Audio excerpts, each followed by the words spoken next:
The wealthiest individual in Jiangxing desires for me to share a bed with his daughter. In the dead of night, they bound me like a rice dumpling and cast me into the vehicle. When I opened my eyes once more, I discovered myself tightly embraced by a young girl whom I had never met before. The girl's stray hair atop her head swayed incessantly, accompanied by a triumphant expression as if she had finally caught her prey. Upon witnessing the scene, I was utterly taken aback. I attempted to struggle, only to find myself embraced even more tightly. Feeling the two round bulges on my stomach, I cast an embarrassed glance toward the tycoon. However, the billionaire subtly turned his head away, fully comprehending the situation. Reluctantly, I could only allow the girl to peacefully slumber upon me. Before long, I felt my front entirely drenched with her drool. At this moment, I find myself devoid of the strength to critique. I can only lament silently within. What on earth is happening? Gazing at the fleeting night scenery through the car window, I am certain that the vehicle is heading towards a particular direction. As we drove past an opulent villa, the car suddenly came to a halt. At the entrance of the villa stood a strikingly attractive young man, who promptly approached me with swift strides upon noticing my presence. I cast a glance at the girl who was still soundly asleep, draped over me, and I was quite certain that the lady before me was the mother of this girl. After a brief struggle, I stepped into the villa. I had just placed the girl onto the sofa. She rubbed her eyes, and after blinking a few times, found me sitting beside her. Then, she crossed over and embraced me. At this moment, a plate of fruit was brought forth. "Come, indulge in the fruits," they said. I found myself on the verge of tears, overwhelmed. "My name is Li Yan. Could you please enlighten me as to why you have chosen to call me Digga?" Sitting to my right, he gently grasped the girl's hand, caressing it tenderly as he spoke. "We are aware that your name is Li Yan, yet Momo has taken to calling you Digga, so we shall follow suit." I wiped my face and asked in bewilderment. I still did not comprehend. "Child, do you still recall the events of 12 years ago? At that time, you resided in a welfare institution." How could I possibly forget? This has been a source of my nightmares for over a decade.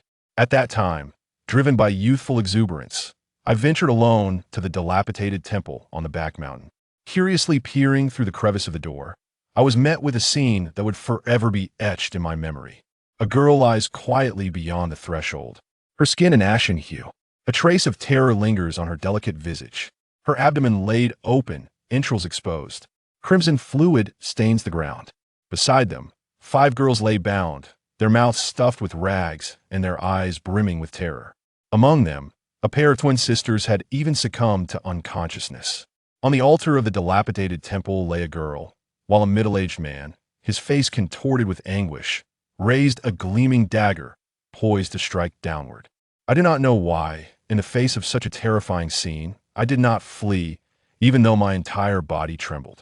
Yet I swiftly picked up a stone from the ground and hurled it fiercely towards the temple door, which crashed resoundingly to the ground. At the tender age of 8, I exclaimed with fervor, "Do not be afraid. The mighty Ultraman Tiga has arrived." The middle-aged man was taken aback in astonishment.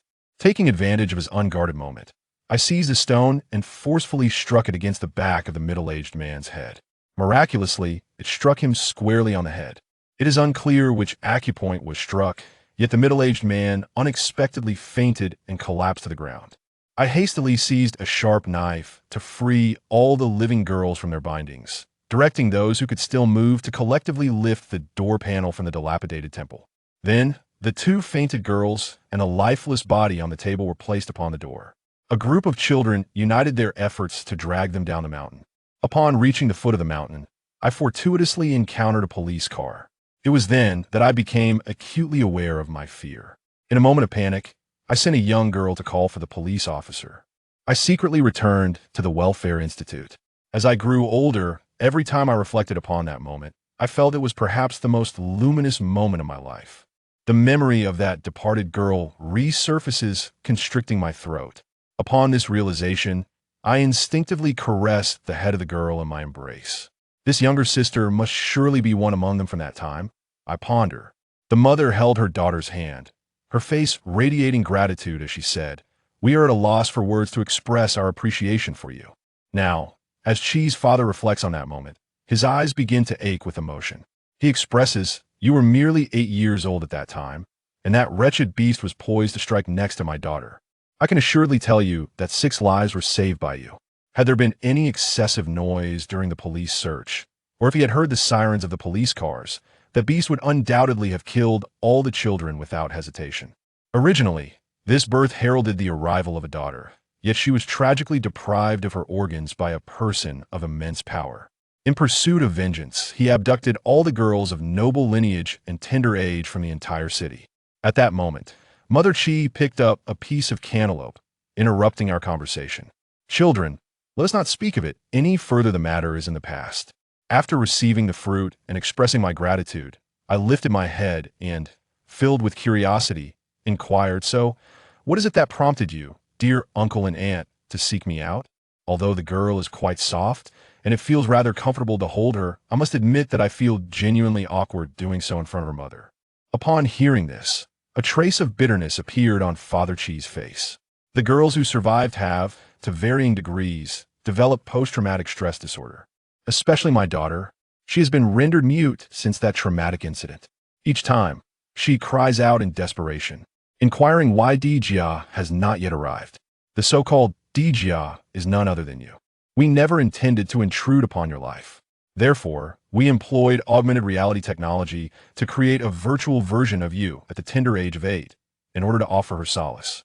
However, as time passes and with the advancement of age, Momo has come to discern the distinction between the virtual and the tangible. Thus, she has persistently expressed her desire to seek you out. Upon uttering these words, the father rose to his feet and bowed deeply. As a father, I beseech you to lend your assistance to my daughter, for I find myself at a loss as to how to proceed. Because I am adorned with a slumbering koala, I am unable to rise and assist. However, to claim that I am unmoved would be disingenuous. Uncle, please refrain from such remarks. I shall lend my aid. Please do not say such things. Upon hearing this, the old man could not help but be overwhelmed with tears, grasping my hand and expressing his profound gratitude. I cannot thank you enough, he said repeatedly. The father of Chi wiped away the tears from the corners of his eyes. Jiangwan, perhaps you should give Mo a bath first. I shall discuss further details with Shaoli. Upon hearing this, Chi's mother quietly retrieved a 3D mask from the crevice of the sofa and adorned her face with it. Then, she gently patted her daughter's shoulder as Momo went off to take a shower. Upon witnessing the scene, I was rendered utterly speechless. Chi Momo rubbed her eyes, lifted her gaze to behold the 2 Liyans before her, and then reached out to pinch my cheek. Following that, she bestowed a kiss upon me, her face adorned with a triumphant smile, as if to convey, "You think you can deceive me?" Seeing this, Chi Mu found herself in a predicament. Would it mean that in the future, Shaoli would have to bathe Mo? Upon hearing those words, I trembled all over. I turned to the girl in my arms and gently admonished. Only a mischievous girl would coax a boy into giving her a bath. I have the utmost disdain for such naughty girls. Chi Mo pouted slightly, finally descending from my side. She tugged at Chi Mu's sleeve, letting out a couple of soft cries. The mother removed her mask and cast a grateful glance in my direction before leading her daughter into the bathroom. "My dear, would you prefer the 80-year-old Digadol or the 18-year-old Digadol today?" Chi Mo raised 2 fingers. "Everyone wants it. Momo, you're being quite greedy. Girls should not be so avaricious." Mother Chi affectionately tousled her daughter's hair. You realize it is the same individual, do you not? Truly astute." Chi Momo patted his magnificent chest and chuckled with pride. This left me with my lips twitching uncontrollably. "Ah, how remarkably astute you are." Chi Mo beamed sweetly upon witnessing this, gently shaking his hand. Reluctantly, I could only respond, Go ahead. At this moment, I had resolutely made up my mind to cure Chi Momo. Otherwise, one might awaken in the dead of night, haunted by the thought of a certain corner in the enchanted city, where not only one's own mask lies hidden, but also dolls crafted in the likeness of oneself. This is truly terrifying. Therefore, I directly addressed the matter, saying, "Uncle, how should I assist in the treatment of your daughter?"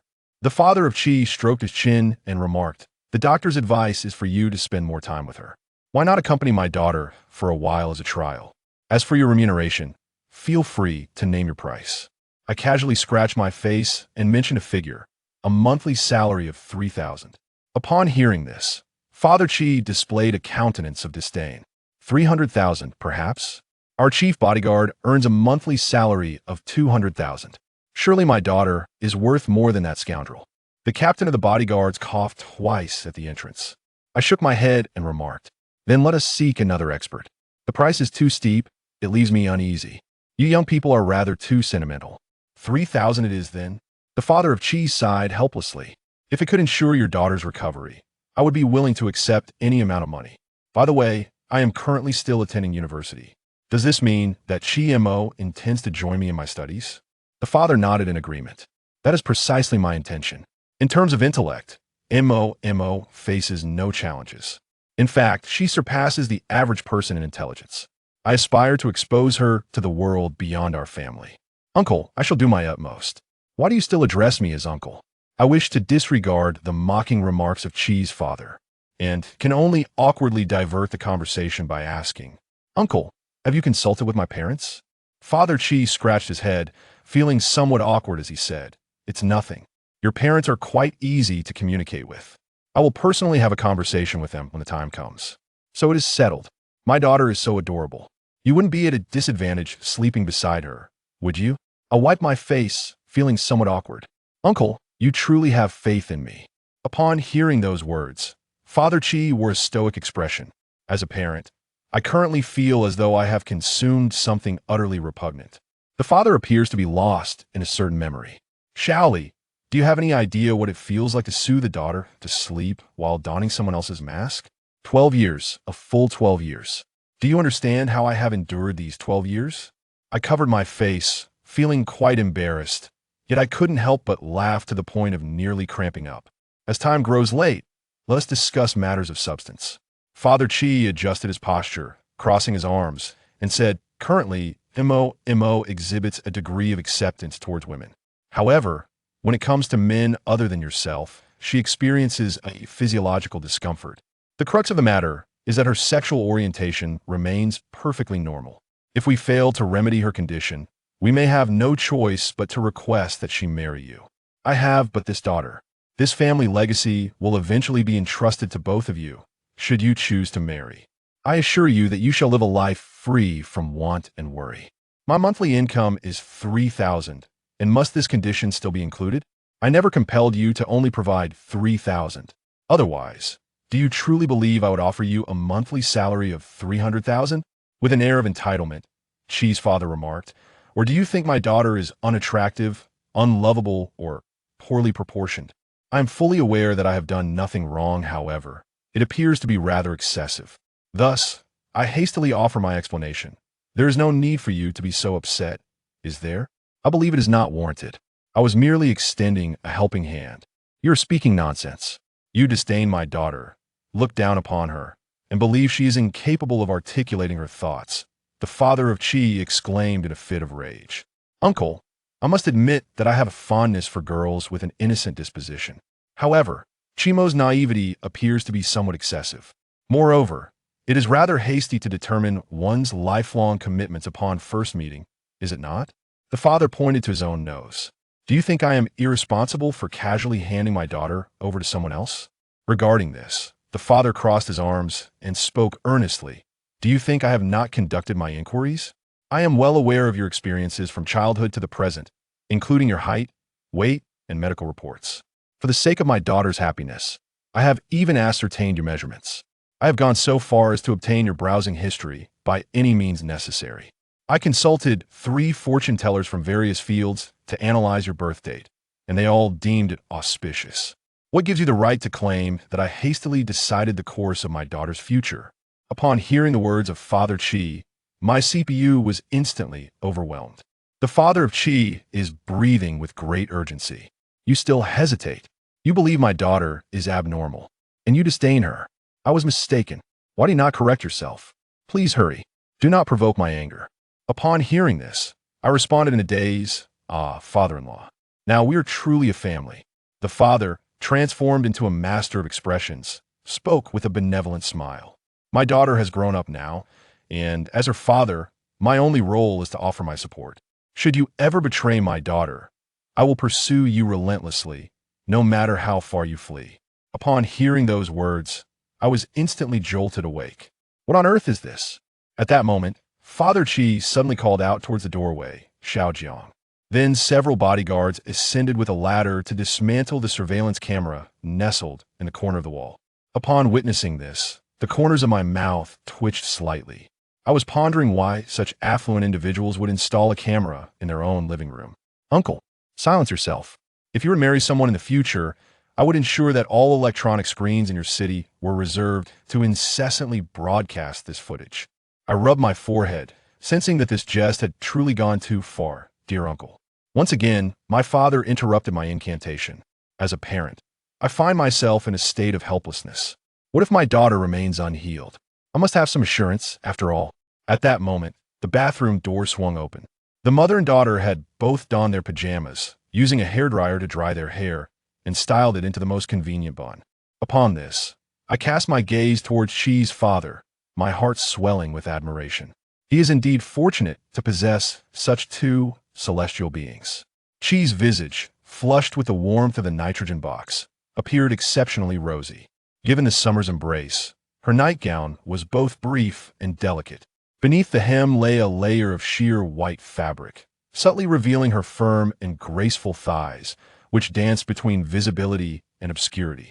Chi Momo hastened towards me, exclaiming with delight. I gazed at Mother Chi, my face a canvas of perplexity. The mother of Chi awkwardly explained that she had asked you to take a bath. I swallowed hard, my face a portrait of astonishment, as I inquired, "Surely not?" I cannot dissuade her. Mother Chi was exceedingly embarrassed. She is resolute in her desire to sleep alongside you.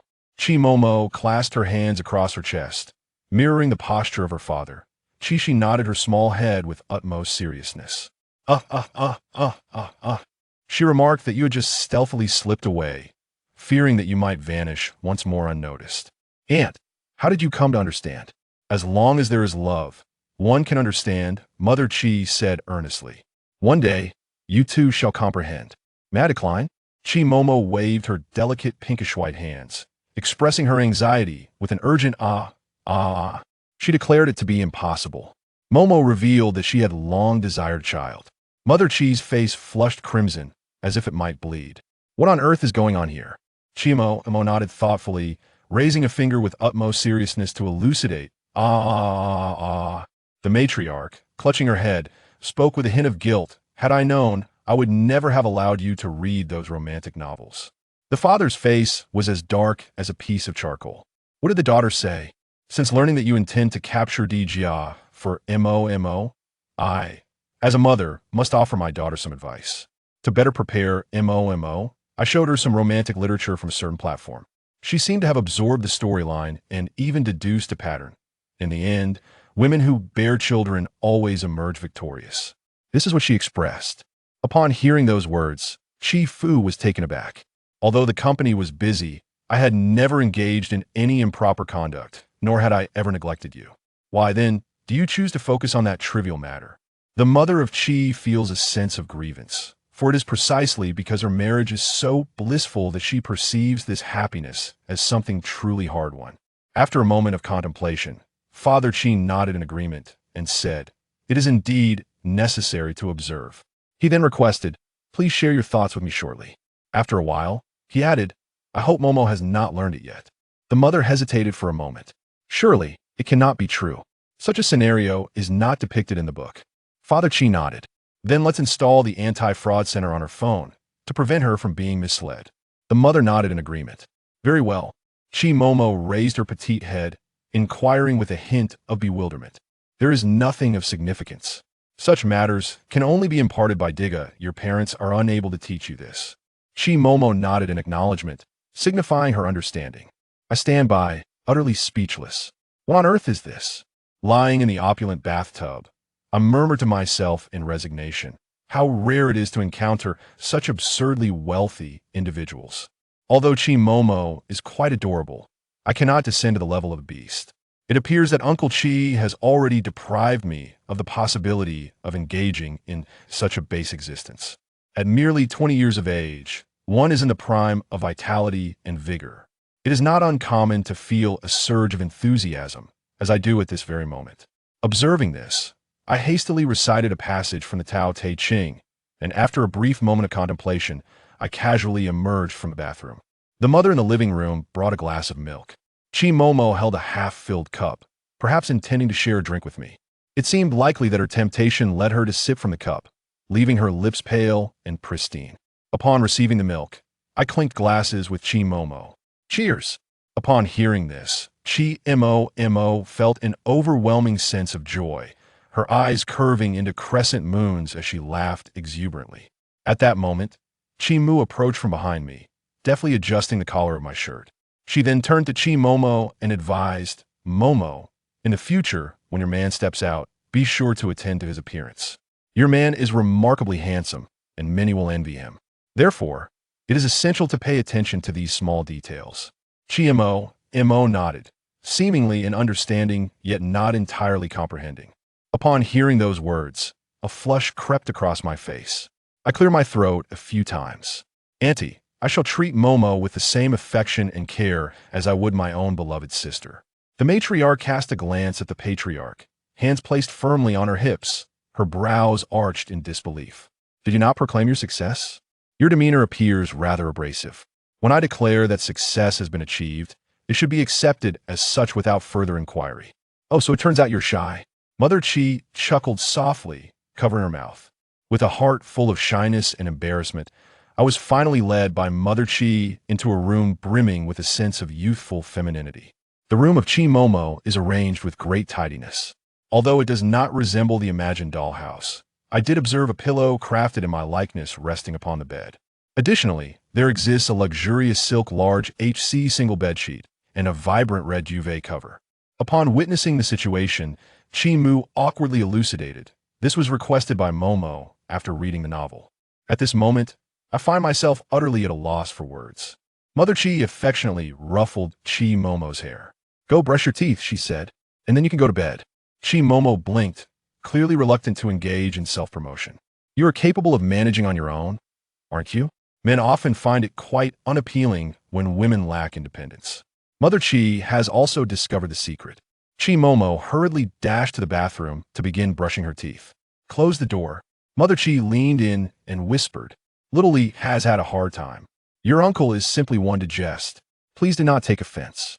"It's all right, Andy. If Uncle weren't so humorous, I would feel even more awkward. However, the current situation is already quite embarrassing." Upon hearing this, Mother Chi let out a sigh. Had it not been for reaching a point of utter desperation, we would never resort to such an act that could only be deemed absurd. "You have spoken too harshly, dear aunt. Moreover, Momo is so endearing I shall regard her as if she were my own beloved younger sister." Mother Chi nodded slightly, and then spoke with utmost sincerity. "I entrust Momo to your care. Aunt, please rest assured, I will surely lead Momo out of this predicament." At this moment, Momo, clad in fluffy slippers, tiptoed out of the bathroom. After briefly touching the toothpaste foam at the corner of her mouth, she swiftly turned and dashed back into the bathroom. Upon witnessing this, Chimu could not help but reveal a tender smile. "Silly girl." Before long, Momo emerged from the bathroom, her mouth agape as she emitted a series of ah sounds, as if endeavoring to elucidate something to me. Chimu, feeling helpless, gently rubbed her forehead. Mo mentioned that she would brush her teeth alone, merely forgetting to wipe her mouth in her eagerness to see you. Upon hearing this, I raised my thumb in admiration and remarked to Mo, "You are truly remarkable." Upon hearing this, Mo, feeling somewhat embarrassed, shyly scratched her head and chuckled softly. "All right, it is time for me to retire for the night. Tomorrow is Saturday, so you all can enjoy a restful slumber without the need to rise early." Momo was already quite impatient. After pushing Chi's mother out of the room, immediately turning around, he embraced my waist. It was already 3 o'clock, and I simply could not hold on any longer. Thus, I gently patted Chimo's back and advised, "Let us rest." Chimo obediently released his grip and subsequently produced a fluffy object, extending it towards me. I received it and examined it closely. It was an ear scoop. "You intend to clean your ears?" Chimomo obediently nodded her head and then took a seat on the bed, patting the space beside her. Helplessly, I placed Chimo's head upon my lap, then retrieved an ear pick. Yet, before I could commence, Chimo had already succumbed to slumber. Upon witnessing this, I couldn't help but release a sigh of relief. After covering the young girl with a blanket, I simply sat cross-legged and reclined directly onto the ground. Overcome by an overwhelming sense of fatigue, and with the bed being both spacious and inviting, I swiftly descended into the realm of dreams. When I awakened, I felt a dampness enveloping my neck, accompanied by a warm breeze caressing my ear. I slowly turned my face, beholding the innocent and flawless visage of Chi Momo in slumber. One of my hands, placed beneath her neck, had long since succumbed to a profound numbness. Sharing the same bed with a non-related individual of the opposite sex has never occurred since my earliest memories. Fortunately, the psychological suggestion from last night proved effective, temporarily suppressing the primal urges of my body. At this moment, Chi Momo was on the verge of awakening. It seemed she was hungry, as she unconsciously smacked her lips a few times. Then, she opened her mouth and gently took my earlobe into her mouth. I shudder once more, as a spell plays automatically in my mind. After a few seconds, Chi Momo contentedly released her lips. At this moment, my face is ashen. After a night of drinking, I find myself wandering aimlessly alone, and as expected, trouble is bound to arise. Uncertain of how much time has passed, the door creaked open gently, and then the soothing voice of Mother Chi resonated. Mo, it is time to rise. As I opened my eyes, the first impulse was to leap out of bed. However, upon reflection, such an action seemed rather contrived. I concluded that feigning sleep would be the more suitable course of action. Hearing the sound, Chi Momo rubbed his eyes. Upon seeing the visitor, he smiled with an endearing innocence. Then, with his eyes still closed, extended his hands towards his mother at the door. After waiting for a while, Mother Chi still did not approach. Chi Momo, feeling quite displeased, opened her eyes. Upon witnessing this, Chi Mu, in a state of helplessness, gestured towards the figure behind Chi Mo. A youthful visage reflected an air of perplexity. Suddenly, it seemed as though a realization dawned upon her, prompting her to abruptly turn her head. I found myself locking eyes with the utterly awkward version of myself. Chi Momo furrowed her brows, rubbed her eyes, and reached out to pinch my chin, seemingly intent on removing my mask. It was only then that she recalled this was the genuine article she had captured herself. A look of delight instantly blossomed on her face, and without a moment's hesitation, she turned over and embraced me, nestling her head against my chest. Feeling the two soft mounds upon my chest, my expression subtly shifted. Has Auntie forgotten to wear her undergarments? In the bathroom, I gazed at the strawberries adorning my neck, letting out a resigned sigh. How did I, in a haze, stumble into the room last night? Fortunately, nothing untoward transpired during my slumber. Lunchtime has arrived, heralded by the voice of my mother from the living room, shattering my reverie. With heavy steps, I took a seat at the dining table. Mother Chi sat across from me, nonchalantly serving me food, which left me feeling quite embarrassed. Suddenly, Chi Momo delicately picked up a piece of twice-cooked pork with her chopsticks and offered it to me, accompanied by a sweet smile. The mother rested her chin on her hand, witnessing this scene. Her smile was exceedingly gentle, and the radiance of her maternal affection outshone even the sun outside. By the way, has Uncle gone to work? No, he has gone to your house for dinner. We'll also head to your home shortly.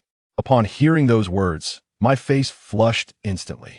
Aunt, could you please refrain from informing my parents about what transpired between Momo and me last night? The mother nodded, saying, all right. I never expected that, even at your age, you would still fear your parents. How endearing. Is this a matter of fear? For my heart is filled with unrest. I became sated after consuming 2 bowls of rice. Chi Momo continued to eat. Thus, I engaged in casual conversation with Chi's mother at the dining table. In that moment of neglect, Chi Momo felt a twinge of annoyance towards her gentle mother for the first time. Thus, she occasionally glanced up at me. Noticing the gaze of Chi Momo, I assumed she was unable to reach the dishes due to her short arms, so I inquired with genuine concern, what would you like to eat? Chi Momo gestured towards the shrimp on the table.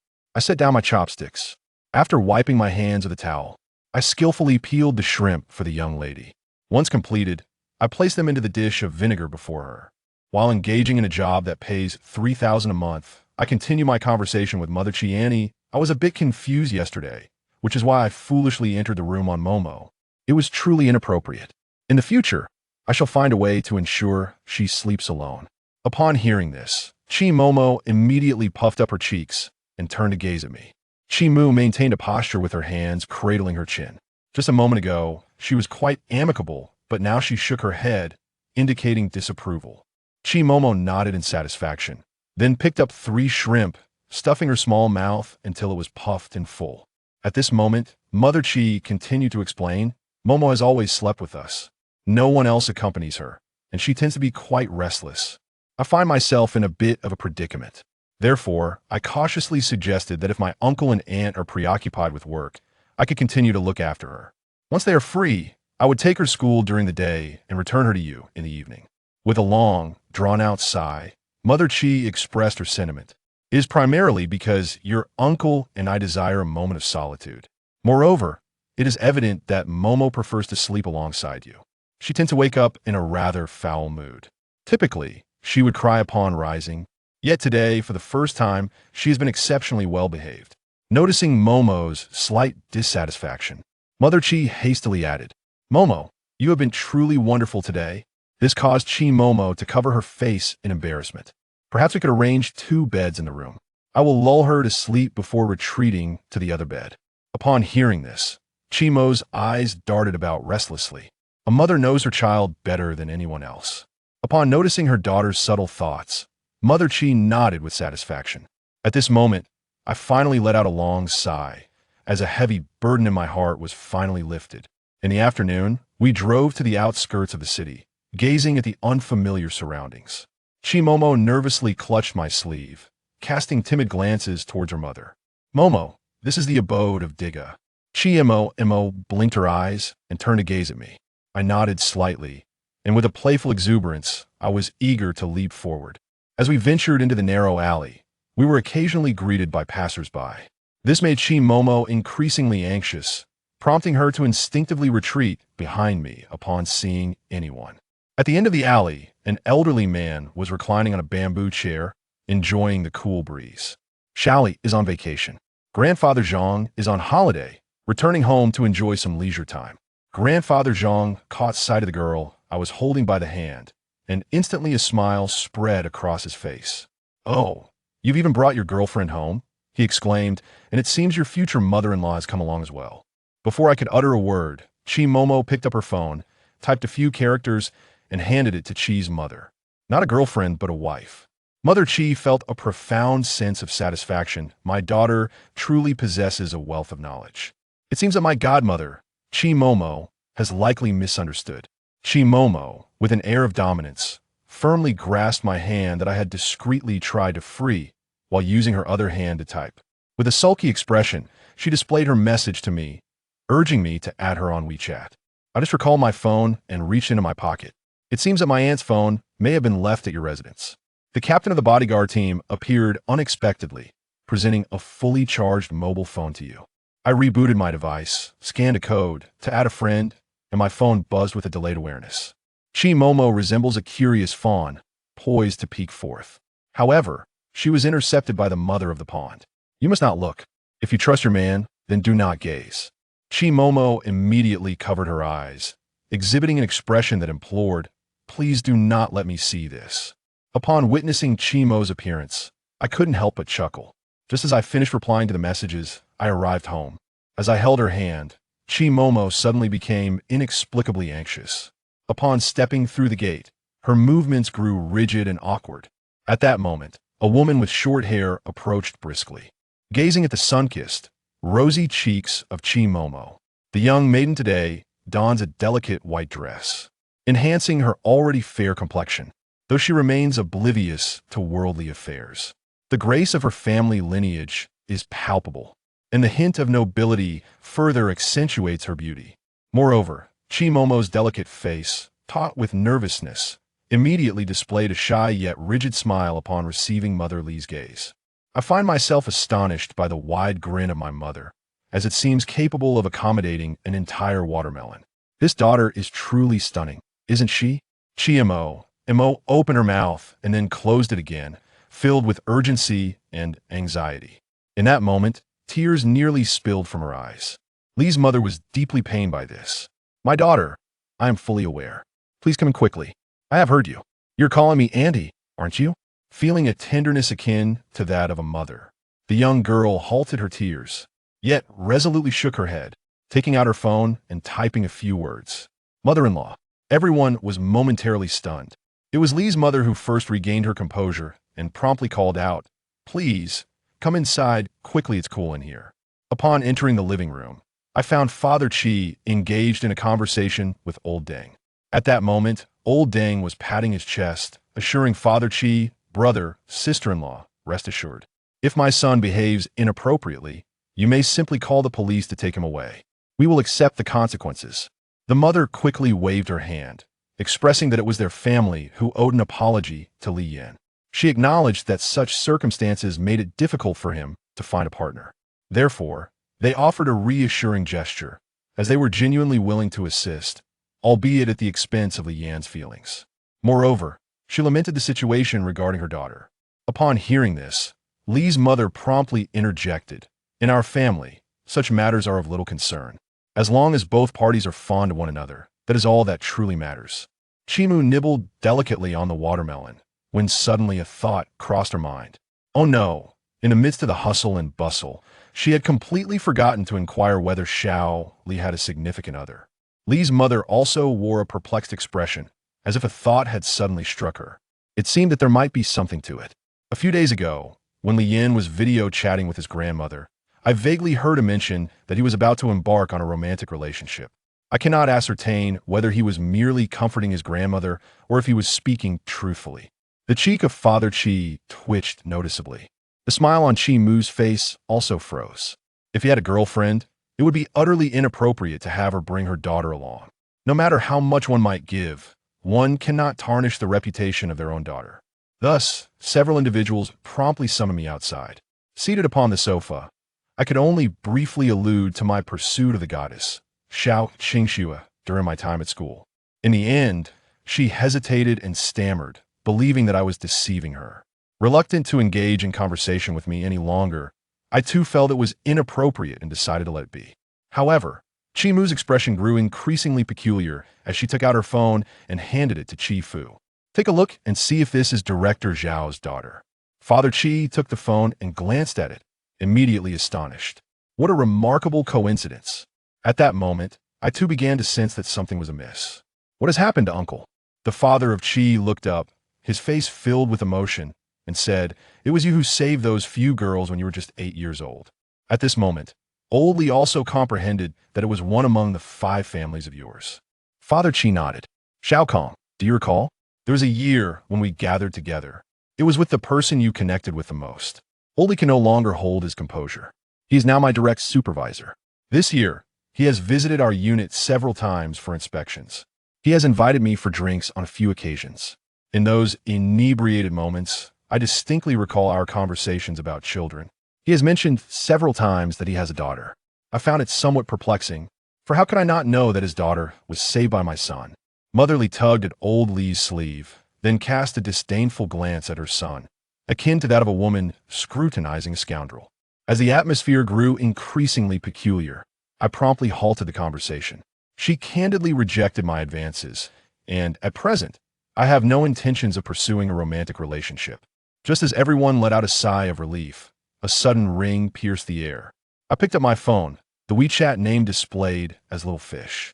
Fatherly coughed a few times and inquired, "Who is it?" I am overwhelmed by an incessant itch throughout my body, and I stammered, "Ah, it is merely a friend." At this moment, Chi Fu's mind was racing. I recall that Xiao Kang's daughter's nickname is Little Fish. I nodded with great difficulty. "Haha, dear uncles and aunts, I shall take a moment to answer a phone call." The elegant matriarch delicately played with her exquisite manicure and casually remarked, "Why not go?" Chi Momo felt that she ultimately could not become the gentle and gracious woman her mother spoke of. She set aside the gaming console and cast a mournful gaze towards me with her pair of glistening eyes. In that fleeting moment, I comprehended the essence of your gaze. Though my curiosity yearns for knowledge, your silence bears no consequence. I shall continue to live resolutely, even with tears in my eyes. In order to put everyone at ease, I nonchalantly pressed the answer button, then strolled away with a measured pace, departing from the inexplicable battleground with an air of undeniable elegance. The WeChat call was on speakerphone. A sweet yet aggrieved voice suddenly resonated, tinged with a hint of sobbing. "Little Fire, I am so sorry. The girl is named Xiao Qingxue, a radiant beauty of Magic City University, and the object of my affections for over a year. A week ago, Zykinks and I had reached a level where we could stroll hand in hand through the streets. At that time, there existed an unspoken understanding between us. A mere confession was all that stood between us and the ultimate commitment. However, the evolution of my relationship with her, from a state of affection to a frigid distance, can be attributed to a singular event. Each year, during the season of new student enrollment, schools engage in various creative endeavors. Among these activities, the production of a 20-minute short film stands out as the centerpiece of the event. The school will also invest significant resources to promote this short film, and the chief planners and leading actors of these shorts may sign contracts with companies to embark on a career in the entertainment industry. I harbor no desire to enter the entertainment industry, yet Xiaoqing Shui yearns for it. Consequently, in order to fulfill her wishes, I have made numerous sacrifices and compromises, bearing the title of logistical support, toiling tirelessly throughout the journey, with unwavering dedication, enduring sleepless nights and relentless labor. Even after it concluded, enduring 3 days of intravenous saline. The short film has indeed lived up to expectations, receiving an overwhelming amount of praise upon its release, and has emerged as a groundbreaking work that transcends boundaries. In that moment, Xiao Qingxue was profoundly moved. She promised that when she attained great success in the future, she would undoubtedly become my exclusive leading lady. Consequently, our relationship accelerated to new heights. To my surprise, in matters concerning the script, Xiao Qingxue has lost her trust in me. Originally, it was agreed with the chief planner, Lin Qingxian, that the title of director would belong to him, yet the script must bear my name, Li Yan. Lin Qingxian, born into a prestigious family, suddenly turned against me at this moment, refusing to offer anything. At the celebratory banquet, she shamelessly took all the credit for herself. At the celebratory banquet of that time, the young officials of the Baishu, along with numerous fellow students who participated, stood in solidarity with Lin Qingxian for the sake of their own interests. Subsequently, this incident was posted on the campus forum, which led to the sensational headline. Elite Senior leads the production of a short film. Achieving viral fame, supporting Junior turns into a farmer and the serpent. The matter stirred considerable excitement, and soon after, an official announcement from the school provided a definitive conclusion to the affair. The Little White Book. I had anticipated Lin Qingxuan's tactics long before. Originally, I was involved in the planning of the microfilm. Xiao Qingxue was one of the reasons. Confronting Lin Qingxian and the group of individuals who misuse public resources was also my objective. Little did I anticipate that Xiao Qingxue had already completed the journey from suspicion to conviction regarding me. That day, I meticulously prepared for a heartfelt confession. Yet, due to the probing questions of Xiao Qingxue, it concluded before I could utter a single word. You claim that the script is your creation, whereas Lin Qingxian informs me that it was purchased at a substantial cost. The level of completion of that script is evidently beyond the capabilities of a first-year student. Whom am I to believe? I'll make no attempt to argue my case for me. There exists but one thing capable of inflicting true harm upon myself, and that is the loss of trust. Since it was you who penned it, why did you not pursue this project yourself, entrusting it instead to Lin Qingxian? At that time, I longed for even the slightest sign of acknowledgement. A year has passed, and you ought to understand the kind of person I am. What can be exchanged for is only the profound disappointment of Xiaoqing Shui. It has only been a year, and you've already transformed into this state. Originally, I intended to agree to your next confession. I cannot accept the fact that you remain unrepentant to this day. Words pierce my heart like sharp blades. Gazing into the ever-familiar disappointment in Xiao Qingxue's eyes, I hoarsely inquired, Xiao Qingxue, I asked you one last time, are you willing to believe in me? Lian, we are finished. I had originally intended to grant you one last opportunity. Having spoken, Xiao Qingxue turned and entered the restroom without looking back. Xiao Bai. This time, I uttered no words. Instead, I lifted my hand to ignite a cigarette. In all my endeavors, I adhere to a singular principle: to never disappoint those I cherish and those who cherish me. In fact, after our quarrel, Xiao Qingxue contemplated reaching out to me. Just last night, she sent me a message, but she grew anxious as she did not receive my reply in a timely manner. Tossing and turning throughout the night, she found herself engulfed in contemplation. After a night of reflection and uncovering the slanderous formatting on the forum, she finally came to a realization: she had truly wronged me. In that moment, a wave of guilt washed over Xiao Qingxue. Recalling our last conversation, both of us had spoken with resolute tones. It was then that Xiao Qingxue, in a state of terror, realized she might have lost that boy who once gazed at her with adoration. By morning, she had received a polite yet distant message. Her phone had run out of battery, and she had slept until now, failing to respond in a timely manner. This shattered the last remnants of hope for Xiao Qingxue. She began to inundate me with apologies, her tone laced with an unprecedented humility, a desperate plea. Unable to endure any longer, Xiao Qingxue dialed a WeChat call. Meanwhile, standing in the living room, Chi Momo also picked up her phone to send a message to her strategist mother. Could Momo not go to listen?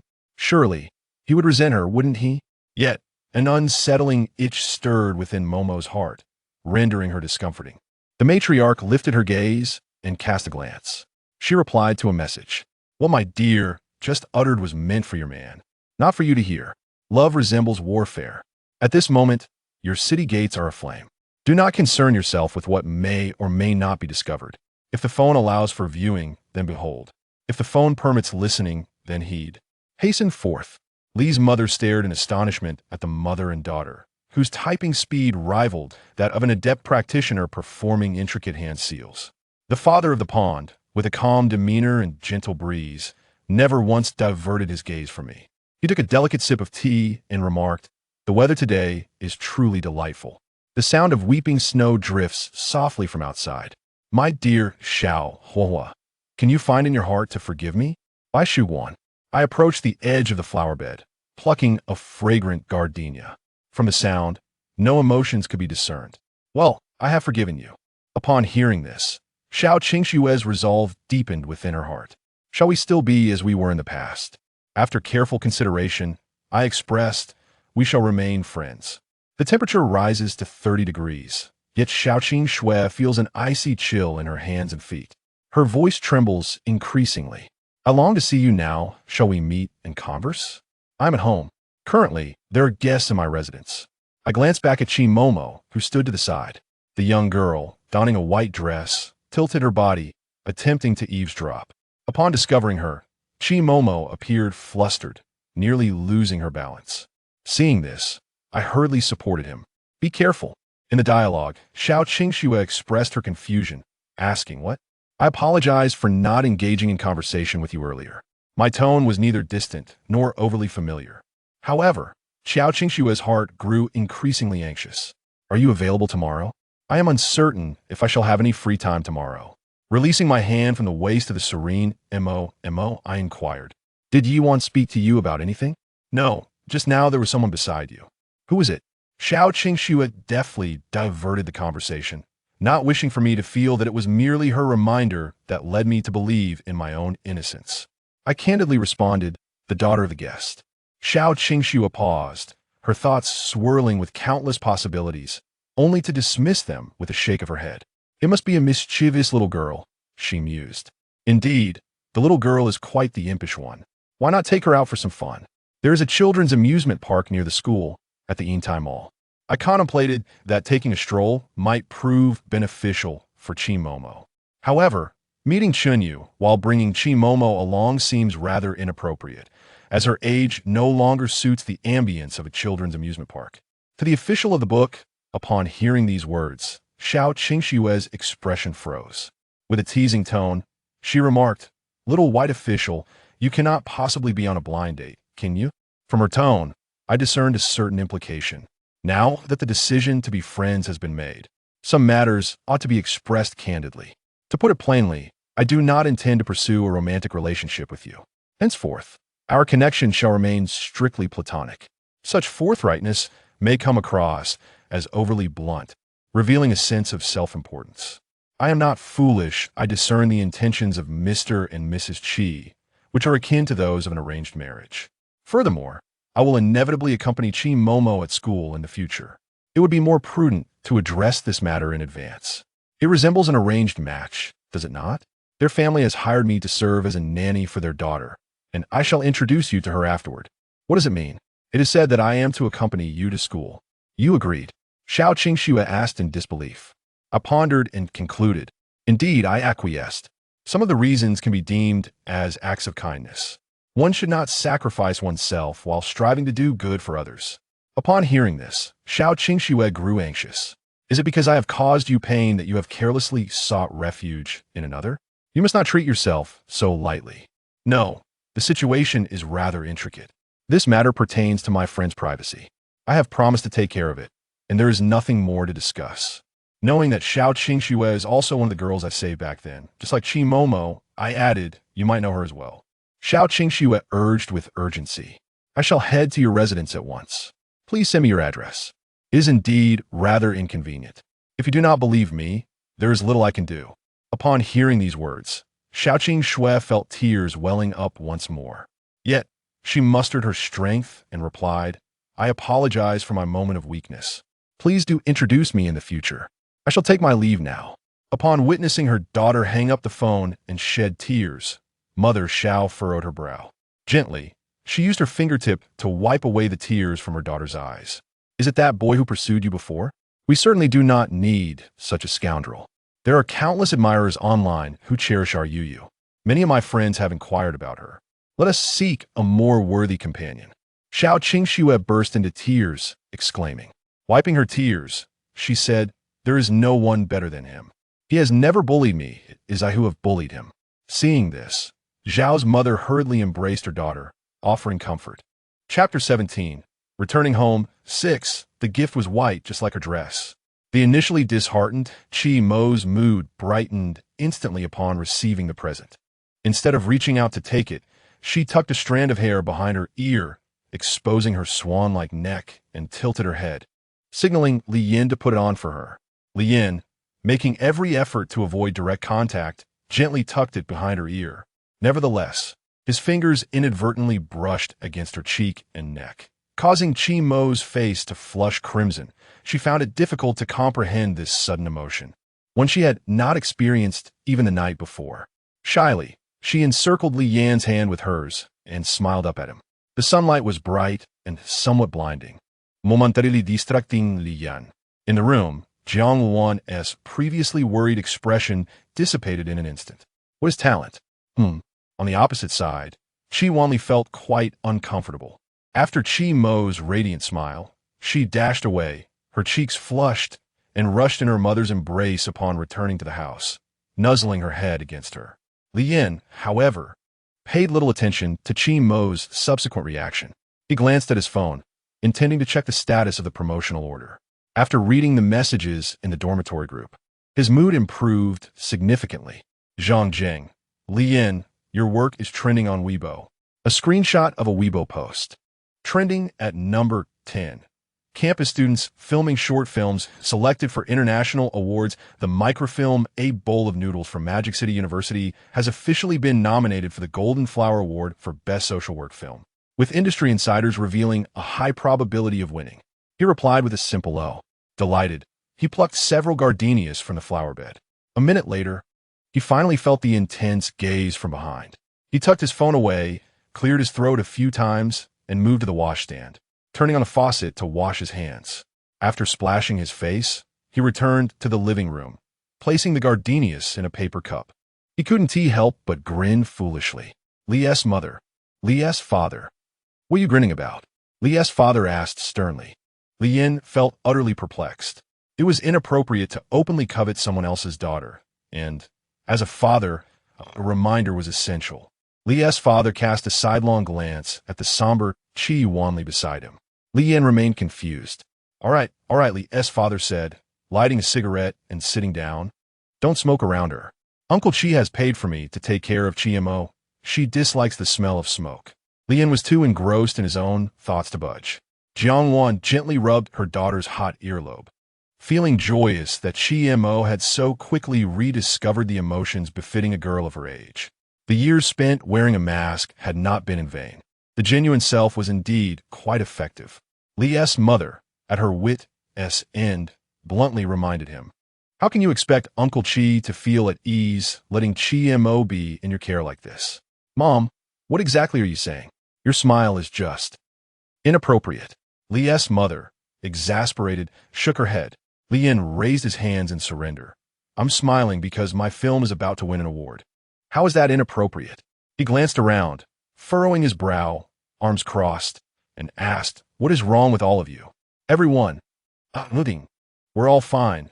Lee's mother awkwardly sipped her tea, nearly scalding herself. Cough, cough. Leanne's straightforwardness was overwhelming. No one wanted to continue the previous topic and instead began to inquire about his award.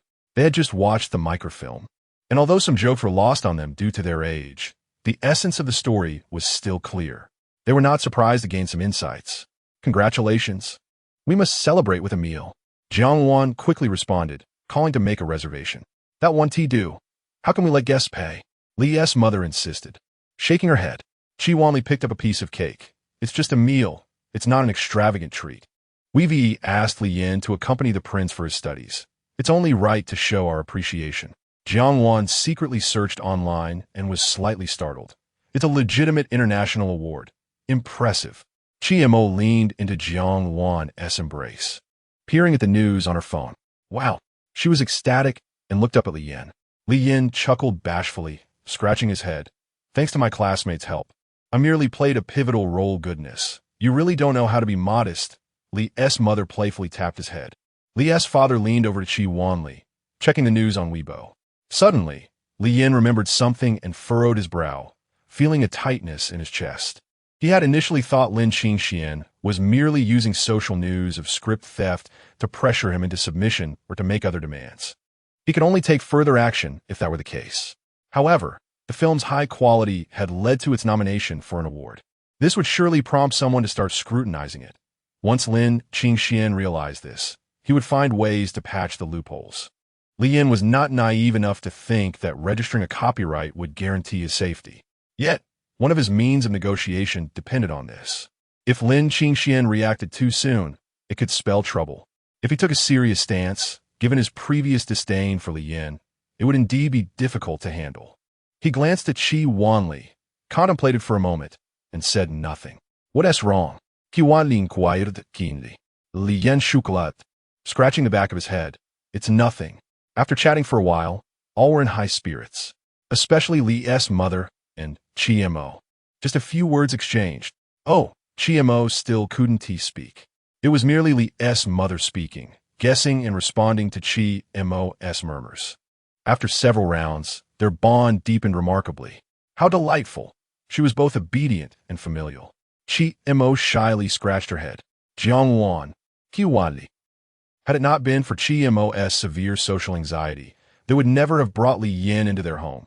They had truly been left with no choice. After thorough investigation to confirm Li Yin was trustworthy, they finally allowed the two to meet. They hadn't expected Chi Mo to embrace everything related to Li Yin so wholeheartedly, categorizing all connected to him as good people. "It's still early. Shall we go shopping?" Jiang Wan invited Lee's mother. "It's too hot. What if Chi Mo gets heat stroke?" Lee's mother had already been enchanted by the adorable Chi Mo. "Let us just find a mall to browse. The air conditioning will be a welcome relief. We could buy a few autumn outfits." Lee's mother hesitated. While she wanted to go, she was concerned about the spending. Jiang Wan seemed to guess her thoughts. "I saw there's an Intai city nearby. Let us go there." And so, the afternoon's activities were happily settled. Chi Wanli had work to attend to, while Lee's father declined politely under the pretext of needing to write several reports. Li Yin's short video account was in a state of inactivity, leaving him with nothing to do. Yet he was filled with a palpable reluctance. "I don't want to go." Chi Mo shook her head as well. She had been there once, and felt an involuntary fear upon seeing the crowd. Staying beside Li Yin would undoubtedly be more enjoyable. She had yet to share her thoughts on Ultraman with him. Plus his room held countless treasures awaiting her exploration. The cardboard box under the bed, the compartments in the wardrobe, and the locked drawer on the desk were all immensely tempting to her. Jiang Wan sighed dejectedly. Casting her eyes down, I haven't gone shopping with my daughter in years. Li Yin, feeling dramatic, turned to Qi Mo. Are you going? Qi Mo blinked, uncertain why Li Yin had changed his mind, but she nodded nonetheless. Chapter 18. Outing in the luxurious leather seats of the seven-seater Maybach, Li's mother felt somewhat uneasy. As the wife of a public servant, she was acutely aware of the unsettling sensation that accompanied her, as if she had already succumbed to corruption. Jiang Wan, perceptive and considerate, engaged her in casual conversation, inquiring about Li Yan's past anecdotes and the academic progress of Li Yan's younger sister, as well as whether Li Yan's sister might harbor feelings for Qi Mo. Gradually, Li's mother relaxed. In the back seat, Qi Mo was playfully sending emojis to Li Yin via WeChat, grinning, heart, dog, and rabbit. While she reveled in the exchange, Li Yin felt a tinge of discontent. He had not indulged in anime for quite some time and longed to catch up. Glancing at the adorably naive Qi Mo, he felt an obligation to impart some wisdom. Qi Mo, not everyone outside is a bad person. Qi Mo gazed at Li Yin with confusion. What nonsense are you talking about? They must all be bad people. Li Yin found himself at a loss, unable to further elucidate his thoughts. Changing one's mindset is not a simple task. Otherwise, Qi's parents would not be at their wits' end. Would you feel happy shopping with me? Qi Mo beamed, nodding enthusiastically. What do you like, and have you watched any videos? I could take you out to have some fun. Qi Mo pointed at Li Yin with her finger. Huh? He feigned ignorance. Do you enjoy shopping for clothes? Qi Mo pouted and began typing on her phone. I like you. Do you like mom and dad? Yes. But I like you the most. Why do you like mom and dad? Because they're good to me. I haven't treated you as well as your parents have. You should like them the most. Qi Mo's face was a canvas of confusion as she tilted her head to study him. Li Yin pursed his lips and nodded, pretending to be oblivious. Clearly, Qi Mo's grasp of relationships was somewhat atypical. Given her limited understanding, her attachment to him was naturally in an unusual state. Thus, Li Yin resolved to navigate her feelings, hoping to guide her to perceive this attachment as familial love, or ideally, as friendship, which would make their interactions far more effortless. Regrettably, the vehicle housed a programmer well-versed in this realm. Qi Mo found Li Yan's notions untrustworthy and turned to her mother for assistance, handing over her phone. Jiang Wan inquired, "May I take a look?" It was difficult to refuse. However, noting that nothing inappropriate was being discussed, he smiled and nodded. I'm just chatting and playing with Qi Mo. Feel free to look. Although Jiang Wan lacked extensive first-hand experience in romantic affairs, her youthful days were filled with infatuation, and she had since gained wealth and leisure, allowing her ample time to study the theoretical aspects of relationships, primarily from novels. A quick glance was sufficient for her to discern Li Yan's intentions. She recognized that he genuinely wished to assist Qi Mo without ulterior motives, which put her at ease. However, was Qi Mo's affection for Li Yin truly a result of childhood trauma? A psychologist had mentioned that Qi Mo exhibited a pronounced hero complex. If her fears were deeply ingrained, then the sensation of being redeemed would indeed be intensely profound. As she gradually came to comprehend the serendipity of her circumstances, how brave Li Yin had been, she would likely hold onto this singular hero for a lifetime. Consequently, Qi Mo would remain inseparable from Li Yin. This was an inescapable conclusion. Once they met, there would be no turning back. Qi Mo would cling to Li Yin forever. It was for this reason that her parents resorted to indirect methods, seeking others to assist rather than approaching Li Yin directly, as it felt profoundly unfair. Yet now, they had reached a point of desperation. Who would willingly watch their vibrant, youthful daughter wither away at home? This couple would rather sacrifice everything than allow such a fate to befall her. Qi Mo, is your affection for mom and dad the same as your feelings for Li Yin? Qi Mo tilted her head, pondering for a moment before shaking her head. Jiang Wan returned the phone to Li Yin. Li Yin found it challenging to discuss such matters face-to-face and instead immersed himself in a casual game. Li's mother, having heard enough, felt a pang of sympathy for Qi Mo and resolved to remind Li Yin later not to mistreat her. Meanwhile, Qi Mo crossed her arms, pouting in distress. Take your time to think. There's no rush. I bet you have a great time playing with Li Yan. Chi Mo's small frown quickly vanished, replaced by a radiant smile as she placed her hand atop Li Yan's. Caught off guard while engaged in his game, Li Yan awkwardly scratched his head. My head itches. Chi Mo reached out, intending to scratch it for him. That's all right, I'm fine. Jiang Wan observed this interaction with a smile, recognizing the innocence of youth. She sent Chi Mo a picture with the caption, "Holding hands is even more delightful." Once Chi Mo had finished her studies, Jiang Wan discreetly retracted the message. Opting for modesty, she gently prodded Li Yan's palm. Huh? What's up? Chi Mo flipped her hand over and raised her chin, signaling for Li Yan to follow her lead. Li Yan feigned ignorance. Oh, your hand movements are truly beautiful. Ah, she exclaimed anxiously, casting a pleading glance toward her mother. Li Yan, reluctant to comply, felt the pressure of Jiang Wan's gaze upon him, prompting her to sigh. Don't put him on the spot. Chi Mo lowered her head, resembling a wilting flower. Li's mother, ever observant, felt a pang of sympathy, casting a sidelong glance at Li Yan. Why are you being unkind? I'm not. Li Yan protesta feebly. Stop arguing. Li's mother insisted. You must listen to what Chi Mo says. Li Yan could only appease her by twirling his wrist. I can do hand movements too. Seizing the moment, Chi Mo grasped Li Yan's hand, intertwining her fingers with his and pulling him into her embrace. She felt a delightful thrill coursing through her, her smile widening. Mom is truly amazing. She knows everything. Li Yan's body stiffened, and his mind raced with the mantra, "This is my little sister, family like my mother." Yet her hands felt so soft, and her embrace so gentle. Wait, not her belly. Noticing his mother's piercing gaze, he gently extricated his intertwined fingers from Chi Mo's grasp and placed them. Chapter 19. An Unpleasant Encounter, Part 1.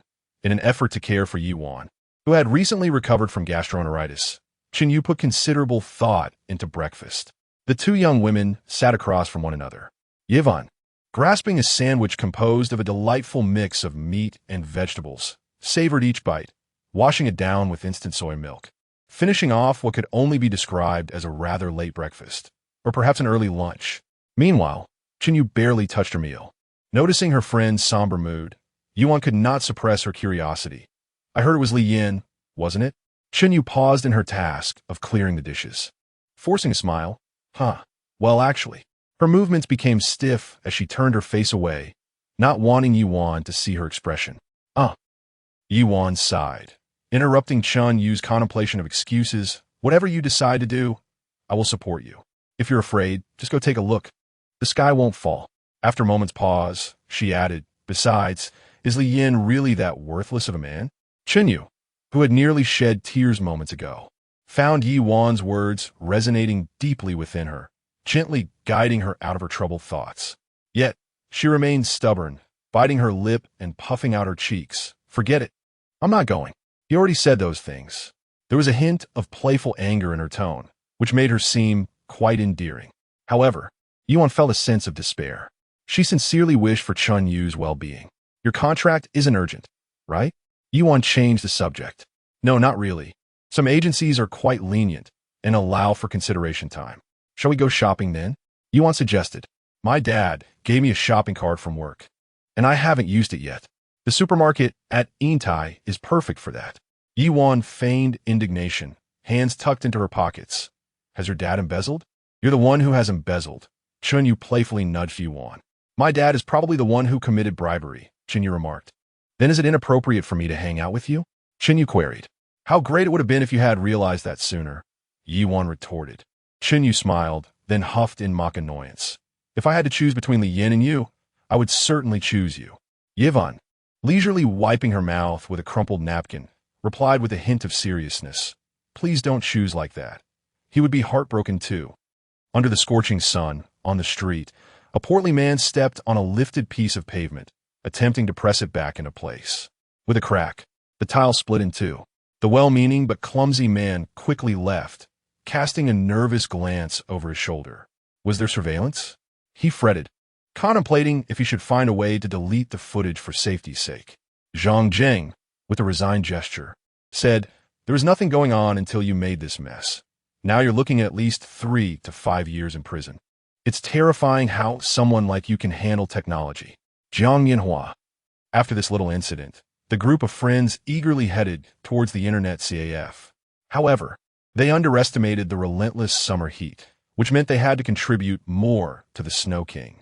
Reality is truly disappointing. No one can see the beauty within me. Jiang Yinhua complained, wiping sweat from his brow with his t-shirt. Why do all the girls we pass seem to avoid me? Zhang Jing, with a cigarette hanging from his lips and shaking his leg, accepted the lemon water handed to him by Zhang Wenhai, squatting at the entrance of the ice cream shop like a large bear, and shot Jiang Yinhua a sidelong glance, because you resemble the male protagonist from a comic. Jiang Yinhua. Each person carrying a cup of lemon water, they continued on their way. After finishing his drink, Jiang Yinhua let out a satisfied burp. What do you think Li Yin is doing today? Is he hiding under the covers, crying? Hard to imagine, Zhang Wenhai replied, grinning. I knew him well when we were kids, but we haven't seen much of each other in recent years. I have no idea what he's been up to. TSK. He formed his judgment, so it's hard to say. There's still a possibility. Why not check his location? Jiang Yinhua pulled out his phone, revealing a program he had written himself. The three of them leaned in to look at the location. Oh, look, he's less than a kilometer away, right near Yintai. What the hell? Why is he circling around Yintai? The path shows several loops. What is he up to? Is he stalking someone? Let's go. Zhang Jing said, intrigued. Li Yin wouldn't be shopping alone. He must be after someone. But the location shows he's on the road, Jiang Yinhua pointed out. GPS isn't always accurate. Amid their banter, a ride-hailing car pulled up to the curb. The door opened, and a pair of legs as delicate as lamb-fat jade descended from the vehicle, revealing a stunning young woman standing gracefully on the street. Even before she fully emerged from the car, she had already attracted a circle of attention. Adjusting her skirt, she stood by the roadside, glancing around, and finally locking her gaze onto the three of them, waving her hand with a radiant smile. Hello.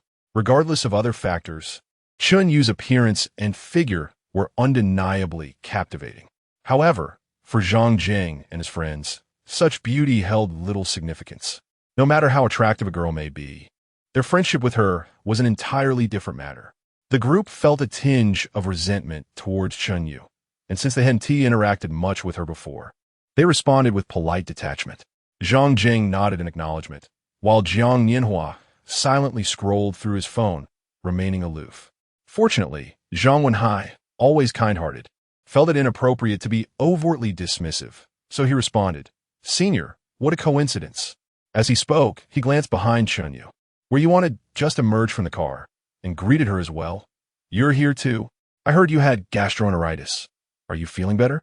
Both Yuan and Zhang Wenhai held positions in the student council, and Yuan had learned much about Li Yin from him, which she then relayed to Chun Yu. Zhang Wenhai was more familiar with her compared to Chun Yu. My family was overly concerned. I just needed to take some medicine, Yuan replied. What a coincidence to see you all. Are you going to eat? The moment those words left her lips, she found it somewhat amusing. It was nearly 2 o'clock. As university students, they hardly adhered to a normal schedule during breaks, and their original plan had been to order takeout at the internet's AF. How amusing that you're actually going to eat. Zhang Wenhai chuckled awkwardly. Well, we'll be on our way then. Are you headed to Yintai for a meal? Chun Yu inquired. Zhang Wenhai found that strange. Wasn't she supposed to be meeting Li Yin? That is quite amusing. The three friends, realizing they were about to witness some drama, felt a surge of excitement. All right, Zhang Jing said, suddenly more engaged. Are you two going to Yintai? Let us go together. Chun Yu casually remarked. What about Li Yin? Isn't he with you? No, I don't know where he went. I heard he went home. I haven't heard from him all day. Zhang Jing smirked slightly, understanding the implications. Having only watched pure romance dramas, he was quite familiar with such scenarios. Regret it now? The pursuit of love has turned into a funeral pyre. Ha. Within 3 episodes, you must not forgive him, Senior. Just go with your stomachache. The three of them continued to stoke the flames, discussing how heartbroken Li Yin must be, exaggerating somewhat, but not entirely fabricating the situation. Little did they know, they were inadvertently complicating matters for Li Yin. Chapter 20. An Unpleasant Encounter, Part 2. The car had circled the entire city several times before Miss Chi Mo's fear of the crowd subsided enough for it to stop by the roadside. The driver, clad in a black suit despite the heat, was the first to exit, opening the door. Zhang Zheng stood in front of the shopping mall, fanning his collar, muttering about the pretentiousness of the wealthy. Before he could finish, two women alighted from the vehicle. Godmother. Jiang Yinhua rolled her eyes. Are you trying to take a shortcut? Zhang Wenhai scrutinized the scene, playfully smacking Jiang Yinhua on the head. Stop talking nonsense. Are you out of your mind? Jiang Yinhua rubbed her sore head. That's Li Yan's biological mother. You idiot. Jiang Yinhua was taken aback as Chunyu, who was folding an umbrella, exclaimed in surprise. Really? Which one? Li's mother also noticed Zhang Wenhai and, after exchanging words with Jiang Wan, made her way towards the group. Godmother. Zhang Wenhai scratched his head and greeted her. You little rascal. Why haven't you come to visit? Li's mother affectionately patted Zhang Wenhai's shoulder. Why haven't you come over for dinner this week? You look thinner. No. Annie, I'm not thin at all. I feast on delicacies every day. I'll come see you in a few days. You child. Li's mother then turned to the others. These must be Li Yan's classmates, right? Hello, I'm Li Yan's mother. The chorus of Auntie made Li's mother beam with delight. Oh, you're always welcome to visit. Her gaze fell on Chunyu, and she was momentarily mesmerized. Such a beautiful girl. She seems familiar. Oh yes, she was in the film my son watched yesterday. So that means, noticing the shy yet somewhat flattering expression on Chunyu's face, Li's mother felt a smile creeping up her lips. Good son. What a load of nonsense. Didn't he say she wasn't interested in dating? What a ridiculous situation this is. Meanwhile, in the car behind, her son was still being intimate with Chi Mo. Li's mother was at a loss for words. It was impossible to explain. Chunyu, observing Li's mother's fluctuating emotions, immediately misinterpreted the situation. Could it be that Li Yan mentioned something? She thought, startled. Forgetting her pride, she hurriedly added, Annie, actually, there was a misunderstanding between Li Yan and me. I just want to speak to him face to face. Just as I thought. Li's mother felt awkward, her shoes almost worn out from shifting her weight. At that moment, a young girl wearing a wide-brimmed sun hat was being helped out of the car by Mr. Li, who had cried and listened to melancholic music all night, dreaming of calling out Chunyu's name. Except for Chunyu, who was obstructed from seeing by Li's mother, the rest of the group witnessed the scene. Although the reality was that Chi Mo was unwilling to let go of Mr. Li's hand, remaining seated inside the car. It appeared to onlookers as if they were a perfect couple, fingers intertwined. The girl stubbornly refused to release her grip, while Mr. Li's cheeks flushed, clearly overwhelmed by the public display of affection. Zhang Zheng silently cheered for Li Yan, thinking, now this is a reverse situation. This is a battlefield, he thought, mentally erecting a monument for the long-suffering Li Yan. What is going on with you all? Chunyu, facing the group, was taken aback by their expressions of shock and fear. Her mind went blank as she tightly grasped Yi Wan's sleeve. In the meantime, Li Yan was still negotiating with Chi Mo. It's not appropriate to hold hands like this in public. Noticing the attention from passers-by, Chi Mo's earlier assertiveness melted into shyness, retreating into Li Yan's embrace. Jiang Wan disregarded Li Yan's pleading gaze, remaining composed. Let us hurry inside. It's so hot outside. Li Yan sighed, muttering a few incantations in his mind, hoping not to run into anyone familiar. Feeling Chi Mo's trembling body, he reassured her, it's all right. Chi Mo nestled her head into his chest, her once agitated hair calming down. She gave herself a few encouraging hums and, after stealing a glance at Li Yan and receiving a smile in return, gripped his hand tightly and began to walk slowly. Li Yan kept alternating his gaze, covering his face instinctively, unable to contain his amusement. Chi's mother, having also noticed the scene, recognized the gravity of the situation. What excitement! Where do I sign up? But then she remembered her daughter was in a predicament. How could she be so exhilarated? Still, having lived for so many years and read countless romantic novels, it was her first encounter with such a melodramatic scenario. Chi Mo sensed the tension in Li Yan's body and found it strange. Glancing up at him and then meeting Chunyu's gaze, relying on her innate intuition, she quickly understood. An adversary. This is an adversary. Chunyu approached swiftly. Chi Mo's hair began to spin in anxiousness. What should I do? What should I do? Suddenly, a sharp sound echoed. Everyone froze. Li Yin turned his head. Chenyu, her face flushed with anger, demanded, "Explain yourself." Li Yin paused for a moment. Even the most patient demeanor would falter in such circumstances. After several deep breaths, he managed to calm himself and replied nonchalantly, "This is my friend. An elder entrusted me to take care of her. How can I trust you?" Li Yin, having done nothing wrong, felt no need for guilt. As for the girl's strength, it was negligible. His face was unscathed, but his heart felt cold. "Believe it or not is up to you." Jiang Wan, equally stunned, quickly interjected, "This is my daughter. Our families share a close bond. He speaks the truth." Chenyu hesitated, still somewhat unconvinced, and turned to Chi Mo. "What is your name?" For reasons unknown, the initial panic she felt in the face of Chun Yu's assertiveness vanished. Now, she met Chen Yu's gaze with unwavering resolve. Jiang Wan noticed her daughter seemed to radiate light. Embodying her father's domineering spirit, she extended a hand towards her mother, beckoning her. Jiang Wan promptly retrieved her daughter's phone from her bag and placed it in her palm. Chi Mo lightly tapped 2 characters on the keyboard and presented the screen to Chen Yu. Now it was Chen Yu's turn to be perplexed. "What is this?" "For?" Jiang Wan explained, "My daughter cannot speak. Read the words she typed. She is introducing herself to you." Upon hearing this, Chen Yu felt a jolt in her heart. Oh, the sunlight was glaring. Chen Yu slightly bent down, squinting. "Chi. Montak Chi Montak." A memory stirred within her, and she looked up at Jiang Wan, finally recognizing her. "You are Annie Jiang?" This was the very MOMO from back then. "Long time no see. Little fish, you're growing more beautiful." Pointing at Li Yin, she continued, "You might not know, but the boy who saved you back then is none other than Li Yin now." Chen Yu stood frozen, the youthful figure from her memories merging with the bashful young man before her. No wonder she felt an immediate fondness upon meeting Li Yin. The emotion she had suppressed began to surge once more, chaotic and overwhelming. Words caught in her throat, she was at a loss. Never had Chen Yu felt such panic. She didn't even know where to place her hands, clasping them tightly together as her body trembled involuntarily. "Li Yin." "Yes. When did you find out?" "Just a few hours before you did." Li Yin's expression remained unchanged as he glanced at his mother, who was frantically scratching her head, pretending not to recognize him. "You should know that that's my mom, right?" The meaning is already quite clear, especially with so many onlookers surrounding them. Acting without discernment in such a manner. Chen Yu choked. "I'm sorry, you. She wished to defend herself, yet words eluded her. Beneath the blazing sun, there were even those among the crowd capturing the moment on their phones.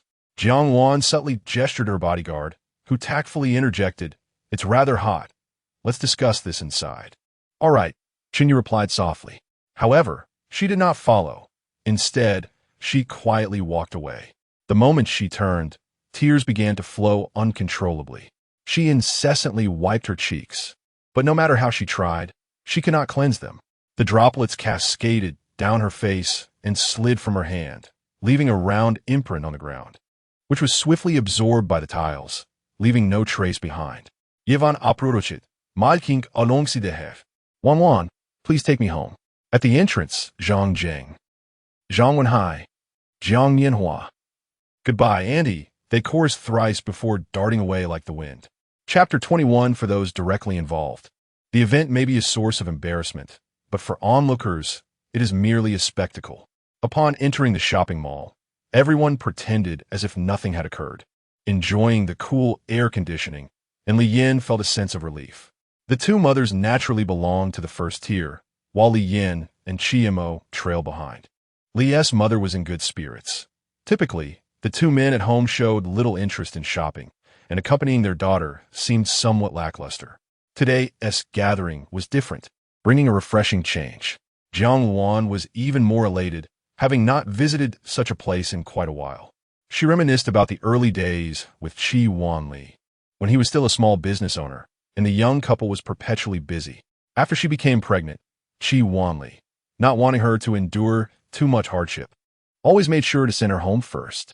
Sometimes, when he had to work late into the night, she would find herself unwilling to cook, often opting for a bowl of noodles or a rice dish at such establishments. She frequently overheard her peers lamenting about how their bosses treated them poorly, and she would chuckle to herself while enjoying her meal. Eventually, when Chiemo was born, Jiangwan became a mother and seldom ventured out alone. Always burdened with a plethora of items and focused on caring for the exuberant Chiemo. Following Chimo's incident, she had not returned to such places. Being here now, surrounded by the ebb and flow of people, felt reminiscent of her youth. She pointed to a men's clothing store, suggesting, "Shall we take a look inside?" Li's mother glanced at the store's trendy logo and the flamboyant attire within, and with a slight smirk, remarked, "I've heard that bosses like your Chi family wear suits worth tens of thousands. Why would they wear this?" Jiangwan laughed. "That's for formal occasions. Now that Li Yin is here, Mo can venture out too. Once things settle down, we should travel together and see whose husband looks younger. What do you think?" Li's mother was intrigued. When she chose Li back then, a significant reason was his good looks. However, after years in this line of work, he had transformed into someone who carried a thermos and a notebook, resembling a bureaucrat on an inspection tour. While he was dependable, she had grown somewhat weary of it. Jiangwan's words resonated with her, and although she couldn't bear to replace her husband, refreshing his wardrobe seemed entirely plausible. Thus, the two kindred spirits hung their bags on the unsuspecting Li Yin and entered the store hand in hand. Meanwhile, Li Yin sat on a bench with Chiemo. Chiemo appeared visibly uncomfortable, her head drooping and her hair disheveled. The passing pedestrians or distant conversations made her flinch. She inched closer to Li Yin, seeking to hold his hand, but then shifted her position, turning away with a pout, startled by the bystanders. This cycle continued. Li Yin, on the other hand, was relatively fine. After a brief bout of irritation, he had moved on and was now primarily focused on Chiemo. She seemed inexplicably upset, leaving him at a loss for how to respond. The enigma of a woman's heart was a subject he felt he would never grasp, even with a girl as straightforward as Chiemo, who had little exposure to the world. He quietly asked, "What is wrong?" The attention garnered from his words made her shrink back, inching closer to him. Li Yin found her both endearing and pitiable, inquiring, "Are you upset?" Chiemo replied with a resigned, "Okay, I understand." "Why?" Chiemo anxiously scratched her ear, instinctively avoiding his gaze. "Text me instead, if you don't speak. I want to understand."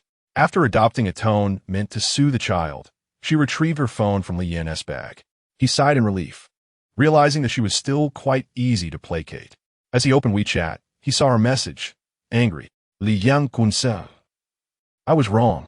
Chiemo nodded slightly. "Li Yan Agzala Daipoli." "Kimo." "Li Yan." "Kimo." "Li Yan." She crossed her arms defiantly. "Li Yan?" Chiemo faced yet another unfamiliar emotion. Moments ago, she felt a pang of sadness. Hearing his words now filled her with inexplicable irritation. It wasn't he dislike. She genuinely liked Xiao Huahua. Yet, she believed that if she acted this way, Xiao Huahua would treat her better, perhaps by initiating hand-holding, engaging her in conversation, or cuddling her while they slept, much like a mother would. However, seeing Li Yin engrossed in his phone, she felt an overwhelming void, oblivious to the passers-by. It was as if the world contained only him. Thus, she extended a hand, blocking his phone screen, her delicate fingers wiggling. "Huh?" She pointed to his other free hand. "Hand-holding?" She nodded. Li Yin took her small hand, but their fingers did not intertwine completely. It was a gesture he often employed when taking his sister out. After all, he had already faced embarrassment. He glanced at Chiemo's expression.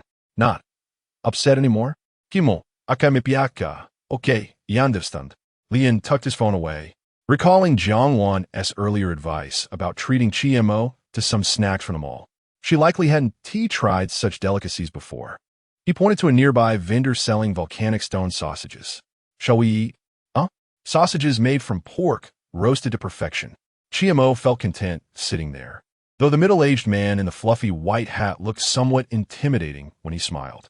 She hesitated to go. Yet, seeing Li Yin swallow nervously, she nodded in agreement.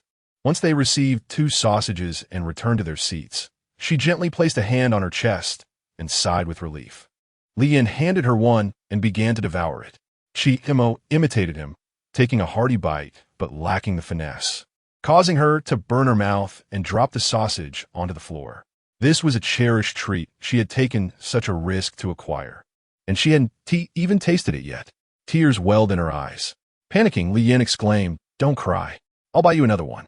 Kimo, feeling even more disheartened, shook her head vigorously, as if to say that going back would be unbearable. In a hurry, Li Yin took a bite from the remaining sausage and offered her the rest. "Here, eat this." He blew on it, recalling how she ravenously devoured her food, and added, "Take smaller bites." Wiping her eyes, Chiemo leaned forward and took a small bite. Then another, and another. Finally, she couldn't resist and gobbled it all down. Was it delicious?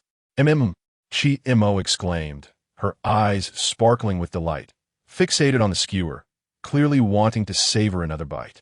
She remembered the sausage that had fallen. Li Yin, alarmed, said, "You can't pick it up. I'll buy you another one."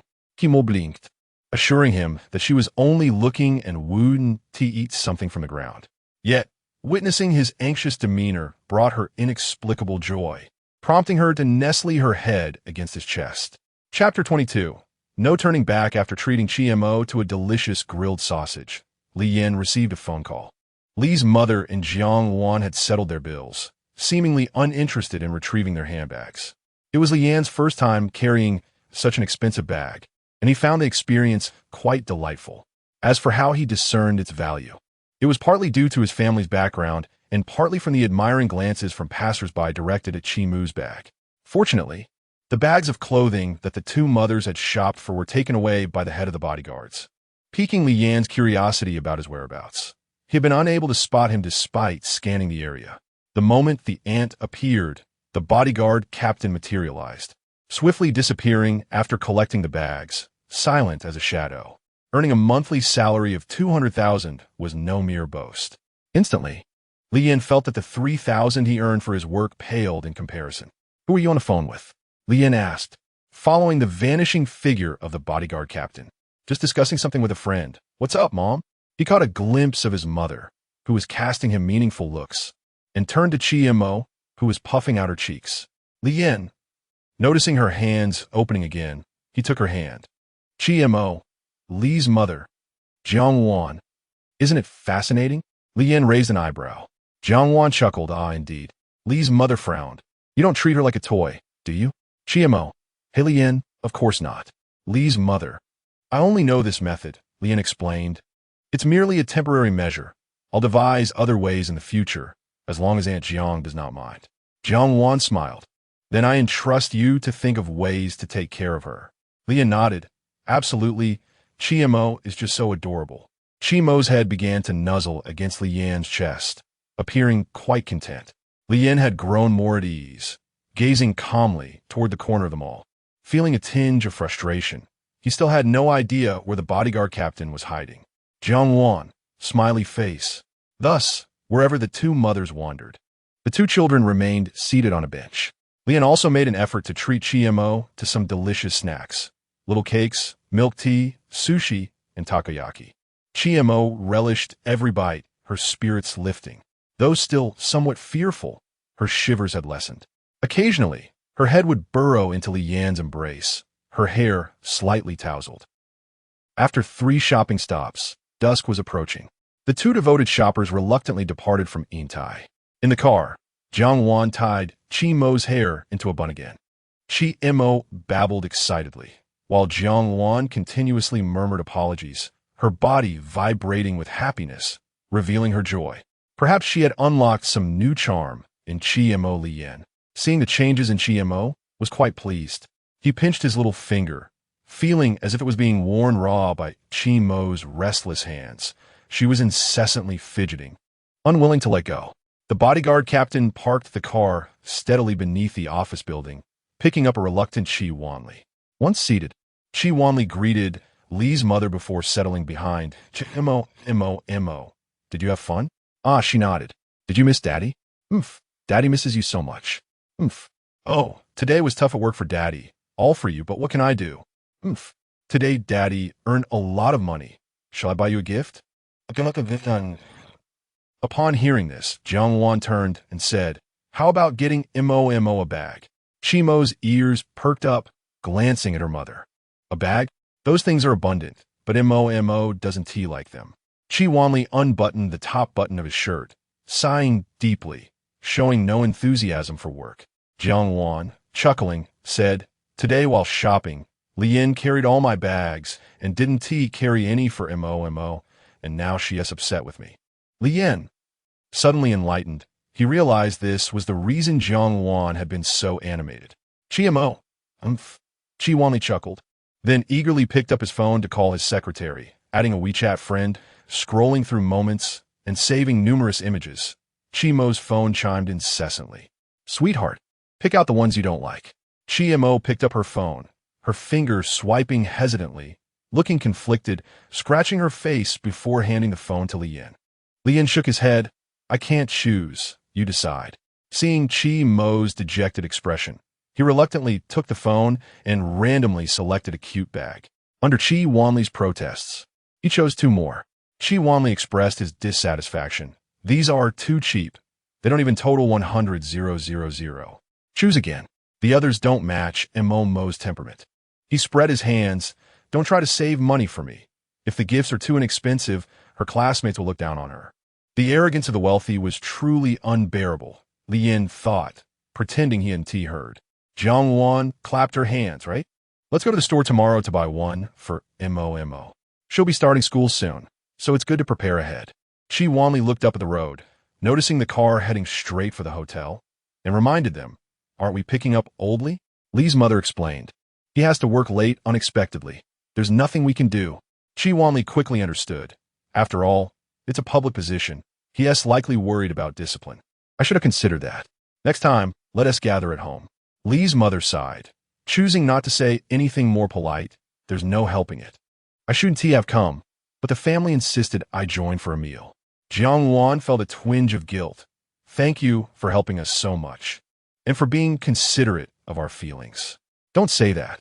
It's my son's blessing to help. How can such a sweet girl like Mo be considered bother?" "Hey, is that what we're discussing?" Lian rolled his eyes at her adeptness in deflecting responsibility. They entered a private dining establishment. Chi Wanli ordered several dishes, and, after some polite exchanges, Lian casually selected a couple more. Once the food arrived, Jiang Wan put an apron on Chi Mo, saying helplessly, "My daughter eats quite vigorously. I can't teach her any better." Chi Mo put, "You wore a white dress today. If it gets dirty, it won't look good. If it looks bad, Lian won't like you anymore, right?" She glanced at Lian. Lian opened his mouth, unsure of what to say. Yet, upon meeting Chi Mo's gaze, he relented. They enjoyed a satisfying meal, with the host and guests in high spirits. Mostly, Chi Mo savored her food, eating with great focus, capturing the attention of everyone at the table. After a few exchanges, everyone returned home. The journey back was quiet. All were somewhat fatigued, and Chi Mo began to doze off. Lian tiptoed out of the car, taking a few steps before bouncing lightly. He felt as if he were enveloped in Chi Mo's scent, a peculiar sensation, and these little hops helped to disperse it. After inhaling a couple of breaths of fresh air, he stretched. Lee's mother watched her son from the side, puzzled by his peculiar behavior. Upon reaching the front door, they spotted a van closing its doors in the courtyard. Several individuals resembling bodyguards boarded the vehicle, nodding at Lian, who responded with a cheerful nod. Familiarity had bred comfort, and these people were rather agreeable. On the day he was bound, it was evident that even amidst such circumstances, the captors did not forget to insert a handkerchief into the ropes, demonstrating a remarkable sense of humanitarian spirit. After the vehicle had departed, Lian, scratching his chin in perplexity, pondered, "How curious it is that my father would agree to allow others to deliver items to us." Beside him, Motherly cast a sidelong glance. "How do you know they are delivering something?" Lian was taken aback. "All your furniture and belongings have been taken away. They are quite meticulous, perhaps concerned you might feel homesick. From now on, you need not return home on weekends, and you need not worry about me, Mother." Motherly took the bag from Lian's hand, urging him to stop dawdling. "It's sufficient for them to have delivered it this far. Let us go. The car waits." Lian, stunned into silence for a long moment, gazed at his biological parent, with whom he had undergone a paternity test, his lips trembling. "Go. Your theatrics are a bit excessive." Mother Li retrieved a stack of cash from her bag, roughly around 1,000 yuan. Mo has requested your company for play. Take this money, as it would be rather awkward for me to give it directly to her. She is not in need of it, so if you see anything she might like, feel free to purchase it for her. Li Yin responded with a muted acknowledgement. Oh. It dawned on him that this home, it seemed, he would not be returning to in the future. This, however, was not so troubling.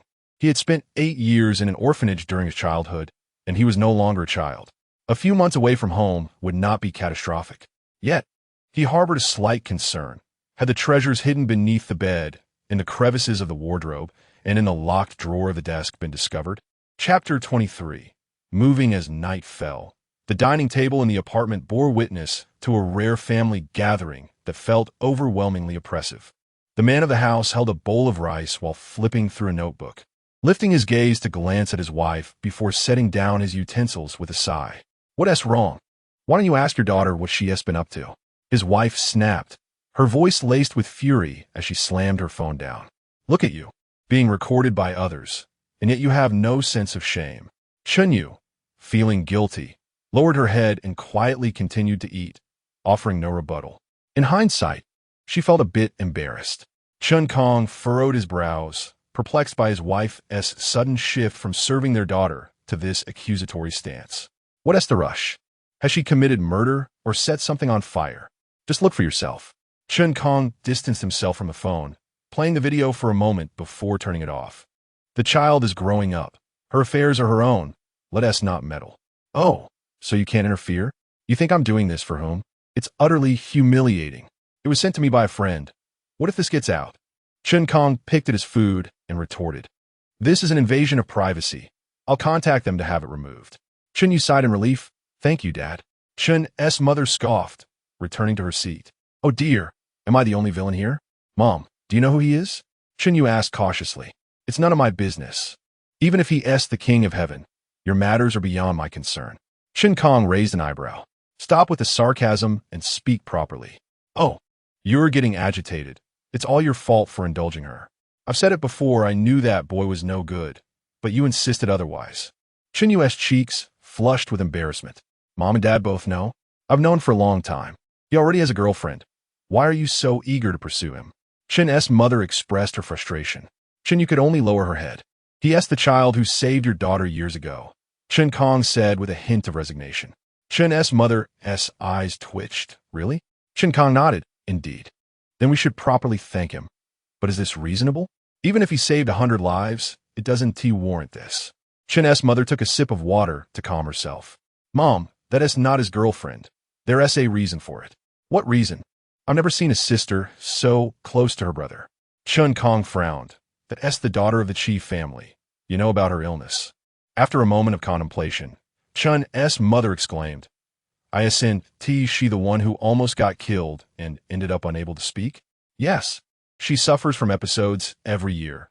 Perhaps this year, she truly had no choice but to seek help. Shouldn't you put down her chopsticks, Dad? Why didn't you tell me sooner? Oh great, here we go. He hastily finished the last grains of rice, drained his glass of water, and grabbed his coat from the back of the chair. I'm heading to the precinct. Keep the door open for me tonight. Don't run off. Chun Yu clutched his shirt. I have matters to attend to. It's already arranged. You can ask your mom if you don't believe me. I know Li Yin's father is also a policeman. You know him, right? Yes, what of it? I'm just going to see him. Oh, can I come with you? We're discussing work. Do you think it's appropriate for you to tag along? Chun Kong sighed. Next time. I'll take you along when it's more private. Then hurry up. Under Chun's mother's piercing gaze, Chun Yu quickly cleared the table. As he exited the community gate, Chun Kong could only glance at the suspended full moon before hastily getting into his black sedan. Meanwhile, on the other side, Li Yin was seated on a chair at the entrance of his villa, propping his chin up as he admired the moon.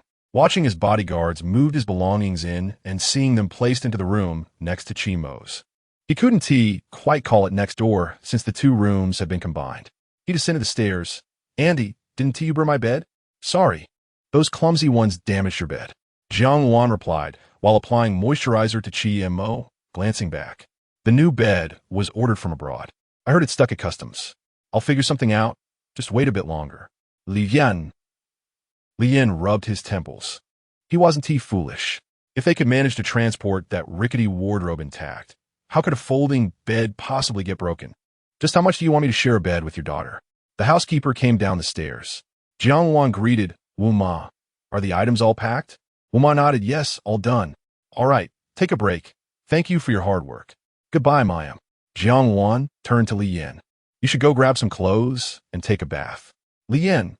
A minute later, he was sprawled in the massage bathtub, exploring its features. Oh, it can play music too. With newfound interest, Li Yan fiddled with the controls, and music began to play. Don't be afraid, I'm here. Li Yan listened, unprepared, as his voice echoed from the speakers, sending chills down his spine. This is too creepy.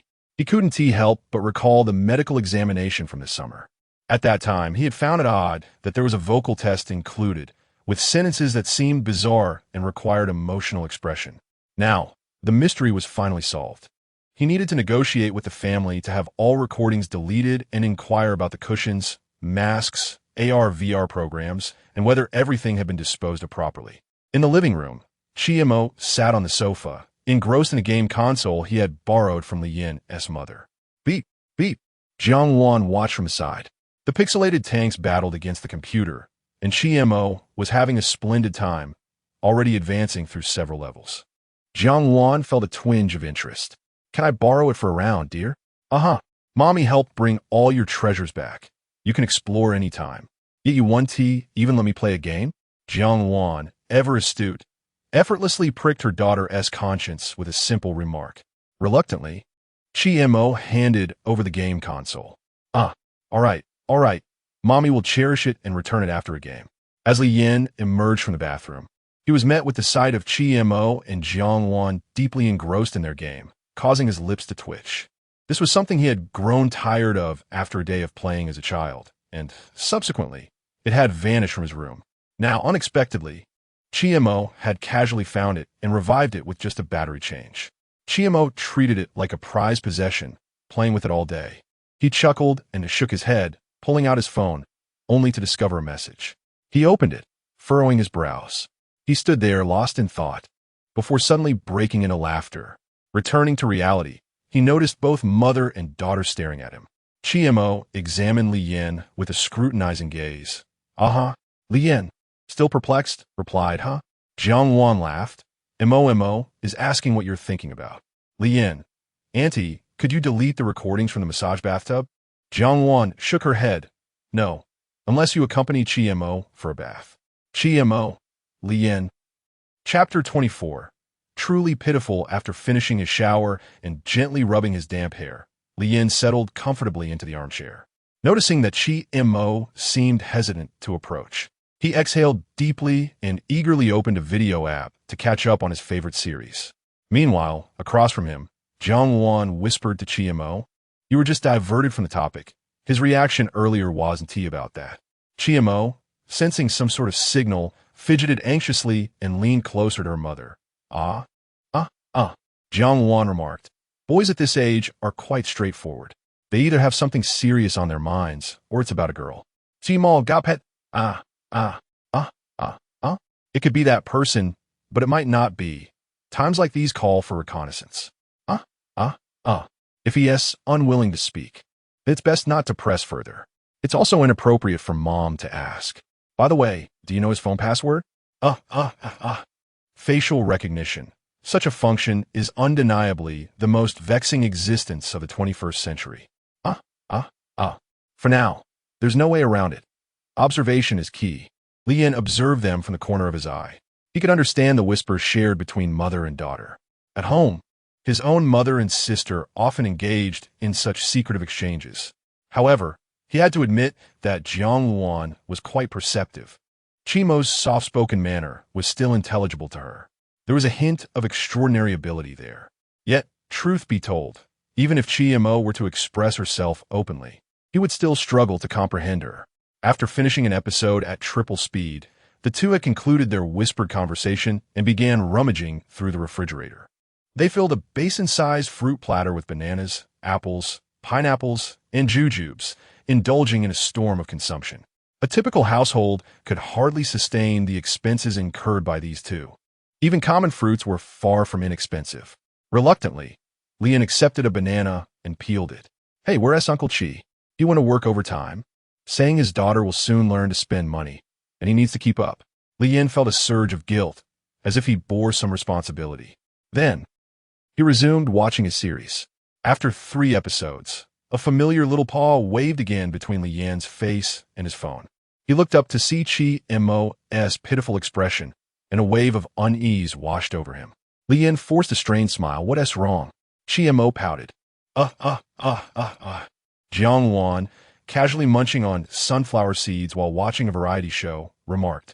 Mo wants you to hug her and wants your hand to make way. Lian's cheeks twitched, and he awkwardly chuckled. Annie, isn't that a bit inappropriate? Jiang Wan set down the seeds, her gaze turning serious. This will help her. You wouldn't want to be entangled for life, would you? Lian felt that such words were not much different from mere flattery. He resolved never to drink alcohol again. It was too perilous. If he hadn't been so dazed last night, charmed by this family's affectionate tactics, he wouldn't have found himself in this predicament today.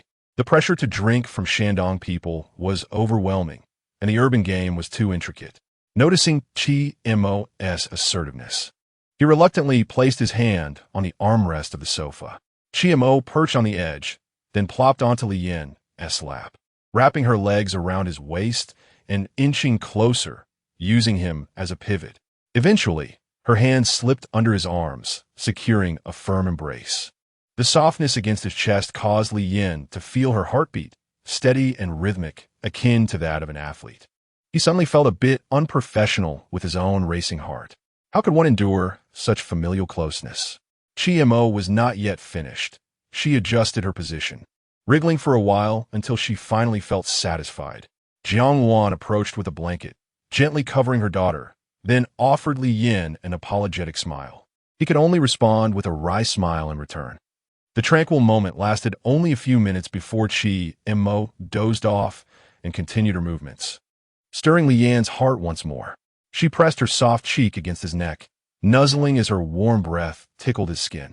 The stimulation was overwhelming for Lian, presenting a rather grave situation. Such an action must not elicit a response. If Chi Mo were to inquire in front of Aunt Jiang about that rigid object, the embarrassment would reach an apex, one that would remain unparalleled throughout his life. Previously, she was merely his sister, and the familial spell akin to that of a mother had lost its power the moment Chi Mo shifted. He momentarily suppressed the urge with a silent prayer, quickly searching for the full text of the Diamond Sutra, bookmarking it in the process. After reciting it, he cast a desperate glance toward Aunt Jiang. To his dismay, she continued munching on sunflower seeds, utterly oblivious. Even amid his gaze, she calmly picked up her phone to order takeout. Shall we have a late-night snack? Lian Ruplia. Sure. How about some crayfish? All right. Spicy or garlic? Our mouthwash is in the mirror cabinet. There's a new one. So you needn't worry. Lian said. Auntie, I see her as a sister. Oh, very well. Jiang Wan responded dismissively, returning to the menu. Let us add some mantis shrimp as well. Should we have wide noodles or rice noodles? By the way, do you want grilled leeks and oysters? Is this truly a sister? You treasure this girl so much, yet you're eager to send her off? Do you intend to broadcast this across the city? Jiang Wan murmured to herself, shaking her head. Forget it. Chi Wanli might genuinely kill you. After a moment's contemplation, Lian understood. This was a unique reminder. Wide noodles or rice noodles? Wide noodles. Her fingers danced across the screen, swiftly placing the order and completing the payment. She set the phone aside and resumed munching on sunflower seeds, returning her attention to the show. Lian felt imprisoned by Chi Mo's presence, unable to use his phone, and thus had no choice but to watch along. Truth be told, viewing a dating show from a man's perspective was truly awkward. When Lian finally immersed himself in the program, Aunt Jiang sighed softly at the screen, watching the lovesick individuals pouring their sweat and tears in pursuit of wealth, lamenting, "Oh, my poor daughter, already 20. Lian, gazing down at Chi Mo's serene sleeping face, felt a sense of peace akin to that of a child. In that moment, any frivolous thoughts dissipated. Despite possessing immense wealth, he found himself confined to this corner of existence, unable to lead a life as simple as that of an ordinary person. How pitiful. He let out a soft sigh. Chapter 25. A special joy after finishing a late-night snack. Li Yin assisted in clearing the dining table and brushed his teeth. After much hesitation, he opened a new bottle of mouthwash and affixed a label marked with the character Li. Upon exiting the bathroom, he found the first floor deserted.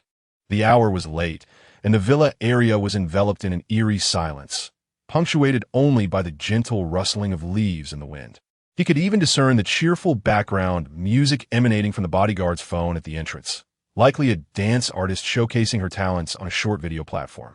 Slipping into his slippers, Li Yin stepped outside, his feet sinking into the plush carpet as he gazed up at the moon, hands tucked behind his back. The captain of the bodyguards had long since noticed his lingering presence. As Li Yin emerged, the captain cast a sidelong glance at him. Removing the cigarette butt from his lips, he flicked off the ash and coldly remarked, "In my youth, I captured over a dozen of those fellows on the border. I hold a 7th Dan in Aikido, a 3rd Dan in Judo, and a 9th Dan in Sanzo, all while maintaining a 20-minute standard for a 5-kilometer run with a 30-kilogram load." Listening to this string of bravado, Li Yin shot him a quizzical look. "What are you rambling on about? You should try running for 2 minutes first." Li Yin, "I had no intention of running. I merely wanted to inquire if there were any blankets downstairs. I like to make do on the sofa until the bed arrives." "Then you might as well see if you can run. This woman is far more troublesome than I am," he sighed, casting a resentful glance at Li Yin as he pulled out his phone, opening a social media app and scrolling through the screen while watching a dancer perform. A rugged middle-aged man, with a visage of humiliation, lamented, "Our young lady has not been this happy in ages. You are the first man she has brought home. I beg you, sir, do not leave her." With a pleading tone, he added, "Please behave and spare me from reciting these lines." Li Yin felt a flicker of solace, realizing that he was not the sole victim of heartache in this world. His expression softened with sympathy. Is there a possibility that they simply find this amusing? The bodyguard captain remained silent as the facial recognition alert on the app went off, indicating a professional level of KPI assessment. He returned the cigarette to his lips, exhaling a cloud of smoke with a hint of nostalgia, though his sunglasses obscured the depth of his emotions. Long ago, they too had known such joy, and now it had finally returned. For this, he owed a debt of gratitude to Li Yin. He looked up at Li Yin, a faint smile gracing his lips. "You may call me uncle." Li Yin was taken aback, having mistakenly believed the captain shared a fraternal bond with Chi's father, never considering the possibility of a familial connection. "Oh, really?" He glanced at WeChat. "Stop your nonsense and hurry up. I need you to fetch someone." As he ascended the stairs, he pondered the captain's fondness for cosplay, which seemed more professional than a genuine bodyguard. If he cherished his niece so dearly, he had no objections, although Li Yin was reluctant to voice it. He could confirm that there was certainly something off about the family's mindset. With heavy footsteps, he climbed the stairs. Upon opening the door, he found Auntie embracing Chi Mo, engrossed in a movie projected onto a screen, showcasing Ultraman Digga. Just like the sun breaking through the night, the dawn quietly brushes across the horizon. Chi Mo swayed her head, humming happily. Jiang Wan, meanwhile, wore a stiff smile, clearly affected by some form of PTSD from an overdose of similar content. Chi Mo patted the bed, beckoning eagerly, as if anticipating Li Yan's company for the film. "Annie, this seems inappropriate," Jiang Wan sighed. "Shall I leave?" Li Yan interjecta. "May I sit in that armchair?" "Fine, I shall take my leave," she replied curtly, though she remained rooted in place, her performance more convincing than her actual intent. Reluctantly, Li Yin settled at the edge of the bed, propping his waist with a pillow he had brought from home, leaning against the headboard in a semi-reclined position. Chi Mo, like a hungry tiger, burrowed into his embrace. He resigned himself, finding the previous tension had dissipated. 3 minutes later, the command center finally detected the monster, and the aircraft scrambled into action, but their flashy maneuvers failed to scratch the surface of the beast. Jiang Wan whispered, "I have heard that watching romantic films can be beneficial for relationships." Chi Mo gazed up at Li Yin. He, too, was disinclined to watch Ultraman, especially this retro version, but the soap opera was even less tolerable. He grabbed his phone to consult his friend Zhang Jing, the pure love warrior. are you there? Do you have any recommendations for healing anime? Are you finally ready to dive in? Clannad, the eternal classic, just finished watching it. Don't forget to reply. Ignoring Zhang Zhang's enthusiastic preaching, he silenced his phone. Li Yin turned to Chi Mo. Shall we find another film? Chi Mo nodded eagerly. Yes, yes. She suggested a romantic film as well. Taking the remote from Jiang Wan, she located the desired show. Jiang Wan felt a wave of relief wash over her. Her enthusiasm rekindled. She turned on the lights, pulled over a bedside table, brewed a pot of herbal tea, and lovingly applied a sleep mask to both herself and Chi Mo, even kindly asking Li Yin, would you like one? Li Yin puliteli da klinat. Chi Mo continued to murmur. Li Yin conceded defeat once more. After 3 masks were wasted, Annie took charge of the situation. With the preparations complete, the film began to play. Jiang Wan chuckled, oh, a campus romance. I have yet to experience such Japanese animation. This will be educational. Chi Mo nodded seriously, taking her mother as an authority on the subject. The male lead isn't as handsome as Li Yin. Long hair? I don't know. Perhaps he could let it grow out a bit. It might have a unique charm. Are you going to dye your hair? What color? The female lead style? Too ordinary. Black looks better. Or perhaps we could try a short haircut. It seems fresh and charming, very campus-like. Having a female lead who shows warmth to other women? What a scoundrel, a cad. Chi Mo's cheeks puffed in indignation. Humph. That's not Li Yin. Don't get too caught up in the drama.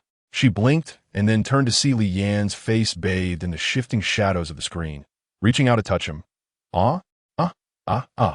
She asked if he would betray her and play with other women. Li Yin remained silent. Jiang Wan nodded. He says he will only love you in this lifetime. Li Yin remained quiet. Chi Mo animatedly gestured and communicated with her mother. The two of them conversing closely while occasionally glancing at Li Yin to include him in their dialogue. Thus, the mother and daughter chattered away, engrossed in the projection, and Li Yin gradually became impervious to their voices and Chi Mo's small movements. His sole responsibility was to accommodate Chi Mo's antics, which made her exceedingly happy. Jiang Wan was equally delighted. Truth be told, Li Yin found joy in the situation as well. After all, Chi Mo was genuinely entertaining. At 2 a.m, both mother and daughter succumbed to slumber. Li Yin reached for the remote on the bedside table to turn off the projector, preparing to slip down to the sofa. However, the two of them rolled about on the bed, their sleeping positions quite exaggerated, prompting Li Yin to worry about Chi Mo falling off. He leaned against the side of the bed as a makeshift barrier. Finally, just as Li Yin was about to be displaced by Chi Mo's increasingly audacious sleeping posture, Chi's father gently opened the door. He tiptoed in, cradling Jiang Wan, casting an apologetic glance at Li Yin.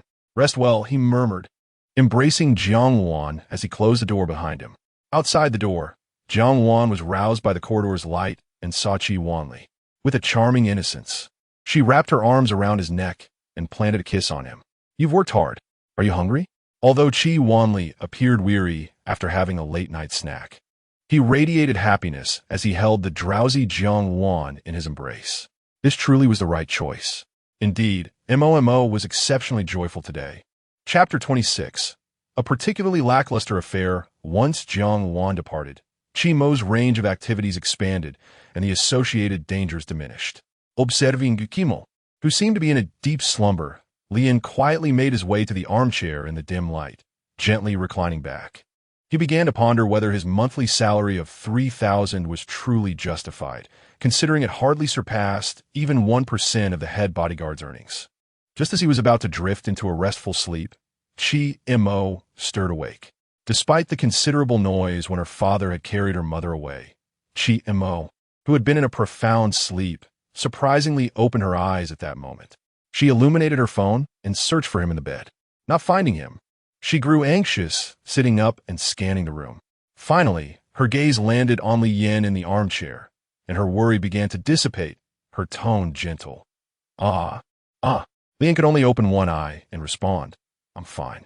Chi Mo nodded and lay back down, yawning and patting the space beside her. Li Yin, not daring to defy the young lady's wishes, climbed back into bed. He finally understood why the esteemed head bodyguard, who could both pen treaties and wield a sword, had remarked on her challenging nature. It seemed necessary to discuss arrays with Uncle Chi indeed. She was quite the handful. As Li Yin settled back onto the bed, Chi Mo began to wriggle and squirm like a slug, ultimately draping herself over him. With one eye open, she noticed Li Yin was still awake, her tone filled with concern. It's fine, go back to sleep. He lay at the edge of the bed, tilting his head as she nuzzled against him repeatedly. A sense of shame washed over Li Yin, akin to being subjected to indignities. He covered himself with a blanket and instinctively pulled it over his neck, shielding himself from her soft breath. Moments later, she fell asleep, beginning to roll and twist under the covers. However, various parts of her body were in contact with him. Her hands, feet, head, or even her entire form sprawled across him. Chi Mo, with her pleasantly plump physique, likely weighing around 100 pounds, created a certain discomfort through their contact. Yet Li Yin found it strangely effortless to endure. Perhaps the bed was simply of superior quality? But no, that contradicted Newton's third law. Lost in thought, he too succumbed to sleep. Indeed, the bed was spacious and comfortable. How delightful it was to be affluent. Having abstained from alcohol the previous night, Li Yin awoke naturally, glancing at the clock which read 10 in the morning. Chi Mo lay sprawled in a starfish position, half her body resting on his thigh, sleeping soundly. Sighing, he once again adjusted her hiked-up nightgown, repositioned her feet, and tucked her in. Noticing the drool on one side of her face, he reflected on yet another rather unrefreshing morning. He planned to wash up first. However, as soon as one foot touched the floor, Chi Mo opened one eye and tugged at him, pulling him back as she returned to slumber, seemingly oblivious to his gentle movements. This appeared to be Chi Mo's unique ability, perhaps a territorial skill akin to that of a pet refusing to let its owner stray too far. By 11:30, Li Yin lay there, wide awake, letting out a deep sigh. Chi Mo reclined atop him, scratching her belly in an ungraceful manner, and, seemingly unsatisfied, began to scratch at his side. It was ticklish, but he had no choice but to endure. Suddenly, she shifted slightly and let out a fart. Moments later, Li Yin covered his nose. Having learned many lessons in just 2 days, now adding another one. Even beautiful girls can have foul-smelling gas. What a ridiculous revelation. Awakened by her own flatulence, Chi Mo finally opened both eyes, a dazed expression adorning her face as she covered her mouth and nose. Huh? Li Yin shook his head. Not me. Chi Mo shyly scratched her messy hair. Her cheeks flushed as she pointed at her rosy face, confirming. Huh? She nestled against Li Yan's chest, making soft noises and began to nuzzle him. At the door, Jiang Luan witnessed the scene, finding it utterly amusing. After indulging her daughter in a bit of affection, she urged her to change into undergarments and rummage through the wardrobe for suitable attire. Li Yin turned away, letting out a sigh. Did he not sleep well? Jiang Luan inquired with concern. Li Yin bluntly replied, I slept quite well. Though Chi Mo's sleeping habits are a bit chaotic, I don't feel overly fatigued. Jiang Luan spoke with pride. My daughter possesses a sleep bonus. When I was working, I would come home after overtime and cuddle with her for 3 hours before heading back to work. Li Yin, in the afternoon, after a meal, Jiang Luan felt a wave of melancholy wash over her. Since Li Yan's arrival, her sole pleasure had been observing the interactions between her daughter and him. The source of her discontent stemmed from the fact that she believed Li Yin had begun to display a lackadaisical attitude. The way he accompanied Chi Mo during meals appeared rather distracted, and it had only been 2 days. Jiang Luan felt uneasy about his lack of professionalism. Thus, she cornered Chi Wanli, who had specifically returned home to dine with their daughter, in the garden. After voicing her concerns, Jiang Luan crossed her arms and furrowed her brow, questioning, what is going on with Li Yin? How would I know? Chi Wanli sighed. If you can't comprehend it, I'm even more baffled. Jiang Luan threatened. Only men understand men. You figure it out. If you can't, don't even think about touching me. Chi Wanli's cheeks twitched. Ever since Chi Mo fell ill, their marital life had become akin to a clandestine affair, stolen moments here and there. Initially thrilling, but as time passed, it became quite taxing.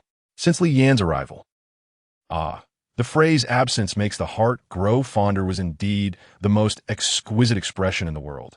These past few days, He had been consuming a plethora of vitamins, maintaining his physique meticulously, and had even set up a home gym to work on his abs while managing his work. And now, just 2 days in, he was being told not to touch her? Is that even humanly possible? Moreover, his wife's insinuations seemed to imply that Li Yin was not wholeheartedly devoted to their precious daughter. How could anyone be so distracted when she was so adorable? His previously slight fondness for Li Yin diminished significantly. Pushing the swing for his wife, he pondered this dilemma seriously. After much deliberation, he resolved to sacrifice a little for his own happiness. If it came down to it, he would simply turn a blind eye. After all, Mo enjoyed it. As long as it didn't go too far, it would be acceptable. Jiang Wan raised an eyebrow, intrigued, and teasingly regarded Qi Wanli. As the father of Miss Mo, what level would you find acceptable? Holding hands, perhaps? Maybe Qi Wanli replied hesitantly. Jiang Wan was rendered speechless, nearly suffering a heart attack from anger. Are you serious? Is that the crux of the issue? He genuinely treats her like a sister. If he had any real intentions, we would have discovered something long ago once the door was closed at night. I suspect that as long as he doesn't shy away, he would have kissed her by now. Qi Wanli, Zhang Luan, Qi Wanli, Zhang Luan, Qi Wanli. Chapter 27. The illness is quite severe indeed. One cannot place their trust in an outsider. Qi Wanli clapped his hands together, pacing anxiously in the garden. Jiang Wan remarked, "This person is truly quite ill." As Qi Wanli continued his restless pacing, Jiang Wan crossed her arms, observing him with curiosity, wondering what peculiar antics he might conjure. After a while, he trembled and inquired, "Have they become close?" Jiang Wan took a deep breath before responding. Although Mo is quite proactive in approaching Li Yin, she still becomes bashful and flustered when Li Yin makes any overtures. Today, however, she seemed entirely normal, clinging to him, which indicates nothing of significance transpired. How could that be? Qi Wanli was taken aback, exclaiming, "My daughter is adored by all." His voice trailed off as he realized something, suddenly donning a mask of anguish. What on earth am I saying? He was so distraught that he ruffled his neatly styled hair, his face contorting in distress. "What do you mean kissing? No, no. How could I have chosen such a fool as my husband? My heavens, can't you see?" Jiang Wan leapt from her chair in despair. After gathering her thoughts for a long moment, she sighed, "Let me give you a glimpse of how it feels to be my daughter." She plucked a rose, tousled her hair, and tucked the flower behind her ear, then dramatically threw herself into Qi Wanli's arms, mimicking Qi Mo's coyness.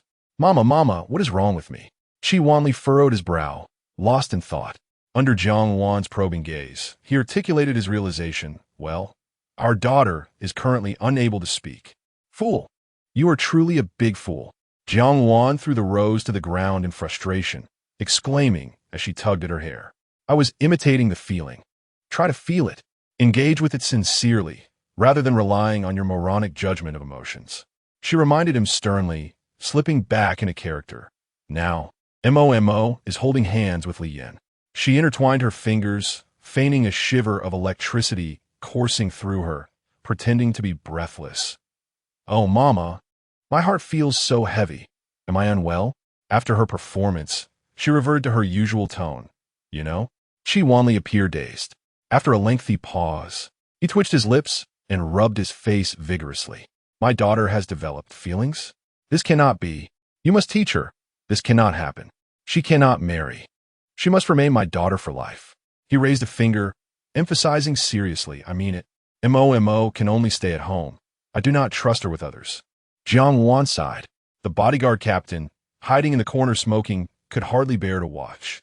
Qi Wanli was indeed quite troubled. She regretted introducing Jiang Wan to him. They had not even reached the stage of affection yet. Jiang Wan, with her hands wrapped around the swing, intertwined her fingers, gently kicking her toes to sway the swing. One must embrace change and experience a myriad of emotions: joy, sorrow, anger, resentment. She gestured toward the floor-to-ceiling window, where Qi Mo was swaying blissfully, and raised her chin. "She can live like this for a lifetime. Can Li Yin?" Qi Wanli pondered for a moment before responding. "That would indeed be unfortunate. It is not easy for you to comprehend." Jiang Wan settled back onto the swing, beckoning Qi Wanli to resume his duties. As the swing gently moved, Jiang Wan sighed. It has become evident that Li Yan's role is far more significant than we initially imagined. The crucial point is that he does not merely speak. He genuinely regards Mo as a sister. Just last night, he displayed no reaction whatsoever. I expected Mo to inquire about something rigid, yet alas. What happened last night? Qi Wanli asked, visibly anxious. Nothing of consequence. It is no longer significant. She waved her hand dismissively, recalling how Qi Mo would blush in proximity to him, but she had not anticipated that she would become immune so quickly. Qi Wanli rubbed his chin, a glint of coldness flashing in his eyes. Has she grown weary so soon? Jiang Wan could no longer be bothered to argue. In his eyes, she appears as a younger sister. No matter what Qi Mo does, he remains cheerful.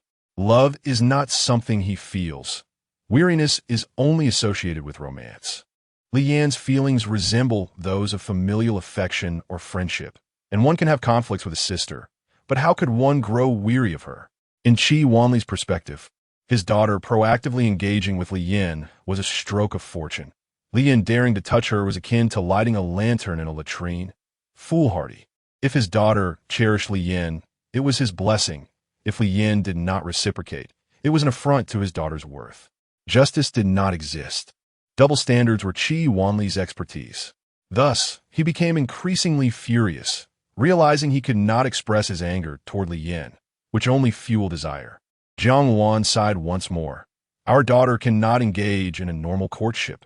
She only knows how to cling to those she adores, lacking any other understanding. Such intimacy from the outset has compelled Li Yan to redirect his feelings elsewhere, preventing him from being overcome with emotion, thus placing both children in their current predicament. In the future, when our daughter becomes enlightened and wishes to kiss him, what will Li Yan do? Will he respond with "no"? And then our daughter will wail, "What will you do?" Will you say, "Oh dear, my daughter has no future with men. She can only live with her father"? Would that truly bring you joy? Qi Wanli was tempted to nod, but, meeting Jiang Wan's piercing gaze, swallowed hard. Oh well, that does seem rather complicated. Yes, from a man's perspective. Tell me what kind of boy would appeal to someone like him. Qi Wanli crossed his arms. Objectively speaking, Mo's attributes are exceptional. Any average boy would be drawn to her immediately. The issue lies with Li Yan. He must be unwell. Jiang Wan's expression turned serious as she nodded. Your statement holds some truth. Indeed, while it may be somewhat impolite, Mo is charming and outstanding. If Li Yan has not fallen in love at first sight, there must be an underlying issue. He cannot possibly feel no affection for her. Just last night, he even tucked her in. Jiang Wan sighed. I told you. He sees Mo as a sister. Even when Qi Mo farts around him, he lets her be affectionate. Ah, my daughter is truly delightful. Jiang Wan replied. Just tell me what to do. It is nothing. He has something on his mind. I could tell from his demeanor yesterday that it must be troublesome. Once the school matters are resolved, he will not be so distracted. Currently, Mo does not hold a significant place in his heart. It is merely a matter of time. Do not rush it. He will grow accustomed to her presence. When Qi Mo is suddenly absent, he will feel lonely. He cannot escape Qi Mo's grasp. Jiang Wan's eyes brightened. I understand. We need a dramatic chase to win his heart, which I am quite familiar with. Now, you ought to return to work. She waved her hand and paused before adding, by the way, regarding your earlier comment about being weary, I too believe that we require some space. Let's declare a truce for today. Qi Wanli. Chapter 28. Momo is indeed a little rascal, so greedy. Jiang Wan canceled her shopping plans for the day, believing that even a stroll like yesterday would yield no progress for the two of them. Since they were merely seeking amusement, it would be more enjoyable to stay at home. A servant brought a chessboard for Li Yan and Qi Mo to play. Li Yan was teaching Qi Mo the rules of Gamoku. He actually quite enjoyed playing chess, especially Go. Although he had not studied it systematically, he was a seasoned amateur, hovering between the second and third ranks on an online chess platform. With Qi Mo, playing Gamoku was sufficient, allowing her to win a few games for her delight. Jiang Wan brought Li Yan a cup of tea and playfully pinched Qi Mo's plump cheeks. Mo, isn't playing chess alone a bit dull? Enthusiastic Qi Mo, not comprehending, tilted her head and protested. Oh, what does MO want to bet on? A look of deep confusion spread across Mo's small face. You mentioned that the loser must agree to a condition set by the winner. Jiang nodded, glancing at Li Yin, finding it rather amusing. What do you think? Li Yin, expressionless, retorted. Auntie, she merely uttered a sound. Jiang chuckled. Don't mind those details. Li Yin. Mo had already absorbed the information, her competitive spirit igniting, her expression serious. Mo, Li Yin noticed her palm opening again, merely reaching for a handhold, and he nonchalantly nodded. The Diamond Sutra, a classic of Buddhist philosophy, proved to be remarkably effective. He had completely cleared his mind, left only with a heart willing to guide others. Opposite him, Mo was cheerfully motivating herself. Li Yan's attention shifted to the heavy chessboard, estimating it was likely crafted from high-quality nut wood, meticulously maintained, with numerous deep and shallow dents that seemed to narrate its story. Clearly, this antique, having endured countless battles, may have once been played upon by esteemed masters. The wrought tan-woven chess basket was filled with the renowned Yunnan Yongzi. This entire set was irresistible to any chess enthusiast. What a pity it would be if he could only endure a beating. How delightful it would be otherwise. Soon, he would find joy, or rather, Mo would be the happier one. Li Yin was jolted from his thoughts by Mo's exclamations. Glancing up at Jiang, munching on a pear, translated, Mo says she wants to play Go. She hasn't played Gamoku and might lose. Li Yin awkwardly nodded. All right. He felt foolish. After all, she was a proper young lady, having learned Go as a child to cultivate her grace, which was entirely normal. Indeed, upon starting the game, she sat upright, her demeanor serious and composed. From her posture, she appeared quite formidable. The movements of her fingers were graceful, her delicate hands like butterflies flitting across the board, striking it with a crisp sound. Auntie, does she play often? Jiang shook her head. She learned as a child, but hasn't played in over a decade.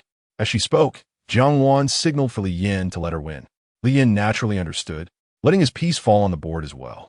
During the opening phase, both played moves without hesitation, as even professional players would not differ significantly at this stage. However, Mo relied on old strategies, somewhat disconnected from the AI era. Li Yin, not deeply versed in it, had limited skill but could discern certain patterns. Many of them were now considered outdated or amateur moves. Yet, this did not indicate Mo's lack of skill. Her memory was remarkably sharp. It was the first time Li Yin had seen her so serious, and it would be quite rude not to engage her properly in the game. In the end, out of a total of 361 points in Go, the earnest Li Yin was defeated by Mo by over 100 points, with only a few living groups remaining. Jiang, not fully understanding, noticed Li Yin resigning and inquired, Who won? Who won? Li Yin. Mo won. Jiang blinked. You let her win on purpose, didn't you? No, I played my best. She started letting me win in the middle game. Li Yin's mouth twitched. There was a large group already dead, and Mo wanted him to make it alive. A gentleman may be slain, but not humiliated. Li Yin felt embarrassed to play. Mo even intentionally pointed at it, making him feel even more awkward. Regardless, even if he managed to save it, he would still lose by a dozen points. He chuckled. It seemed Mo sensed his lack of skill midway and began to let him win. Otherwise, aside from the corners, he couldn't save a single group. He was not one to take defeat lightly, emphasizing Mo is truly impressive, even without professional standards. She has the skills of a 5th or 6th Dan. Mo shyly patted her little bun. Jiang words were undoubtedly truthful. Mo was exceptionally intelligent, achieving such a level after not playing for over a decade, indicating a remarkable memory. Moreover, Go required more than just a good memory. It necessitated training to maintain one's instincts. Li Yin knew that a week without playing would significantly lower his skill. Jiang clapped her hands, not particularly concerned about such matters. She was merely curious about the stakes. Mo, what is your condition for winning? She extended a hand, flipping it as she had in the car yesterday, winking at her mother. Li Yin sipped his tea. It was merely a hand-holding, after all. They had held hands the entire way yesterday. It's nothing, don't worry about it. It's a trivial matter, Jiang Wan began to translate. Oh, Mo wants Li Yin to kiss her on the face. As she spoke, she playfully tapped Chi Mo's nose, adding, Mo is indeed a little rascal, so greedy. Chi Mo's face turned to one of confusion, exclaiming, ah? Li Yin sprayed tea onto the floor and quickly intervened. Annie, he doesn't mean that, right? However, Chi Mo, the little darling, reacted even faster, her eyes sparkling as she nodded vigorously, raising a finger and earnestly explaining, ah. Jiang Wan appeared serious, nodding repeatedly, seemingly just. She means exactly that. Li Yin, Jiang Wan sighed, if you are unwilling, then forget it. Mo is very understanding. She won't put you in a difficult position. Chi Mo lowered her head, pitifully fiddling with the ribbon at her waist. Li Yin, 10 seconds later. Li Yin fell into contemplation. No, this is not right. Where did it go wrong? It was Chi Mo's request, so why did he feel guilty? Opposite him, Chi Mo was slumped against a wrought-tan chair, even her little tuft of hair drooping. She seemed to have lost her spirit, left with just her adorable shell. Andy, is Chi Mo all right? Li Yin felt somewhat anxious. Jiang Wan, unfazed, lifted her teacup, casting a reassuring glance, sipped her tea, and leisurely stated, let her be for now. Allow her to feel it deeply. Li Yin, after a long while, she involuntarily let out a soft whine, finally regaining her senses. Her small hands covered the spot that had been kissed, a tingling sensation spreading from her cheeks to her entire body, her little feet restlessly swinging. Breathing heavily, she squinted, opened her eyes, scratched her legs, and rubbed her face. After a while, she finally returned to her original cute and silly self. She looked up at the concerned Li Yin, waved her hand as if using all her strength, and reluctantly uttered, ah. Jiang Wan was stunned. After a moment, she wrinkled her nose and addressed her daughter, who was still in a state of struggle. Chi Mo, I truly did not misjudge you. You really are quite greedy. Li Yin, curious, asked, what did she say? One more time. Jiang Wan felt a sense of embarrassment on behalf of her daughter and repeated awkwardly, she said she wants you to come again. Li Yin remained silent. Jiang Wan waved her finger, responding on Li Yin's behalf. No, you shan't. Chi Mo protested, leaning back in her chair. This was agreed upon. No means no. Consequently, Chi Mo, with lightning speed, gathered the black and white pieces into the go basket and submitted a request for another match. Simultaneously, the player Chi Mo engaged in a serious negotiation with the referee Jiang Wan. She displayed 5 fingers, hoping that if she won the next round, she could receive 5 kisses. Yet, referee Jiang Wan, adhering to principles of fairness and camaraderie, imparted a lesson using the parable of a greedy snake swallowing an elephant, gently guiding the stubborn Chi Mo. She also comforted her with the notion that winning several matches would yield similar results. Jiang Wan felt a tinge of apprehension. She had no plans to unlock new playful strategies for Chi Mo at the moment. If things went too far, and Li Yin found her clingy, it would be counterproductive. Nevertheless, the game continued. Thus, over the course of one afternoon, Chi Mo had planted 2 kisses on each cheek and the forehead. In truth, it was merely a gentle touch of their faces, and Li Yin had developed no psychological barriers. The power of habit is indeed formidable. In Li Yin's eyes, Chi Mo's sleeping posture was so poor that she might even kiss in her sleep. This hardly counted as anything, just a temporary measure. Never mind, they might not meet for a long time after a few days. When they reconvened, there would certainly be a new bed. As night fell and mealtime approached, Chi Mo still desired to play. Jiang Wan whispered something to her, and only then did Chi Mo reluctantly agree to dinner. Li Yin breathed a sigh of relief, grateful for the afternoon's match. He later registered numerous accounts to hone his skills, attempting to mend his emotional scars. When dinner time arrived, Chi Wanli hurried in as usual. The family of 4 commenced their meal. Jiang Wan tied an apron around Chi Mo. However, today, Chi Mo did not eat with her usual fervor. She appeared lost in thought, giggling foolishly, scratching her face and head, tugging at her mother, playing with her fingers, all while neglecting to focus on her meal. Ist Montag eigentlich? Chi Wanli inquired, deeply concerned, as he struggled to eat. Should we call a doctor? Lian also expressed his worry. Annie, is everything okay? She fed the giggling Chi Mo, catching the rice that spilled from her mouth. It's nothing, just a trivial matter. Such situations will occur frequently in the future. Oh, Lian continued to eat. Chi Wanli suddenly felt quite unwell, his appetite waning significantly. He anxiously muttered to himself, sigh, I feel as if something will be lost, even though everything is progressing smoothly. Jiang Wan dismissed his concerns. Such things will eventually be lost. Chi Wanli asked. What do you mean? Jiang Wan replied nonchalantly, it's nothing. Chapter 29, The Beginning, 1. Mo had a habit of napping, yet on this afternoon, he found himself too restless to fall asleep. After dinner, he sat before the television, his eyelids growing heavy as he succumbed to a deep slumber.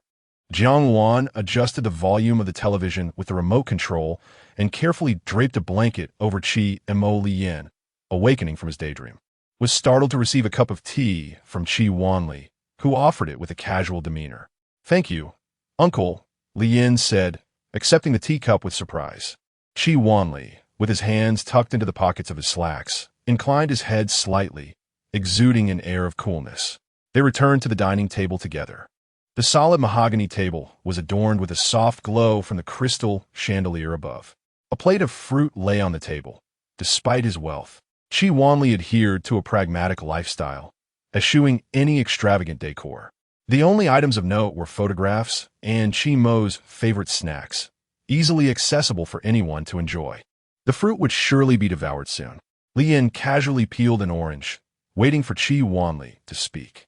After a moment of silence, he discreetly glanced up, only to find Chi Wanli's expression inscrutable, while Jiang Wan rested her hand on his shoulder.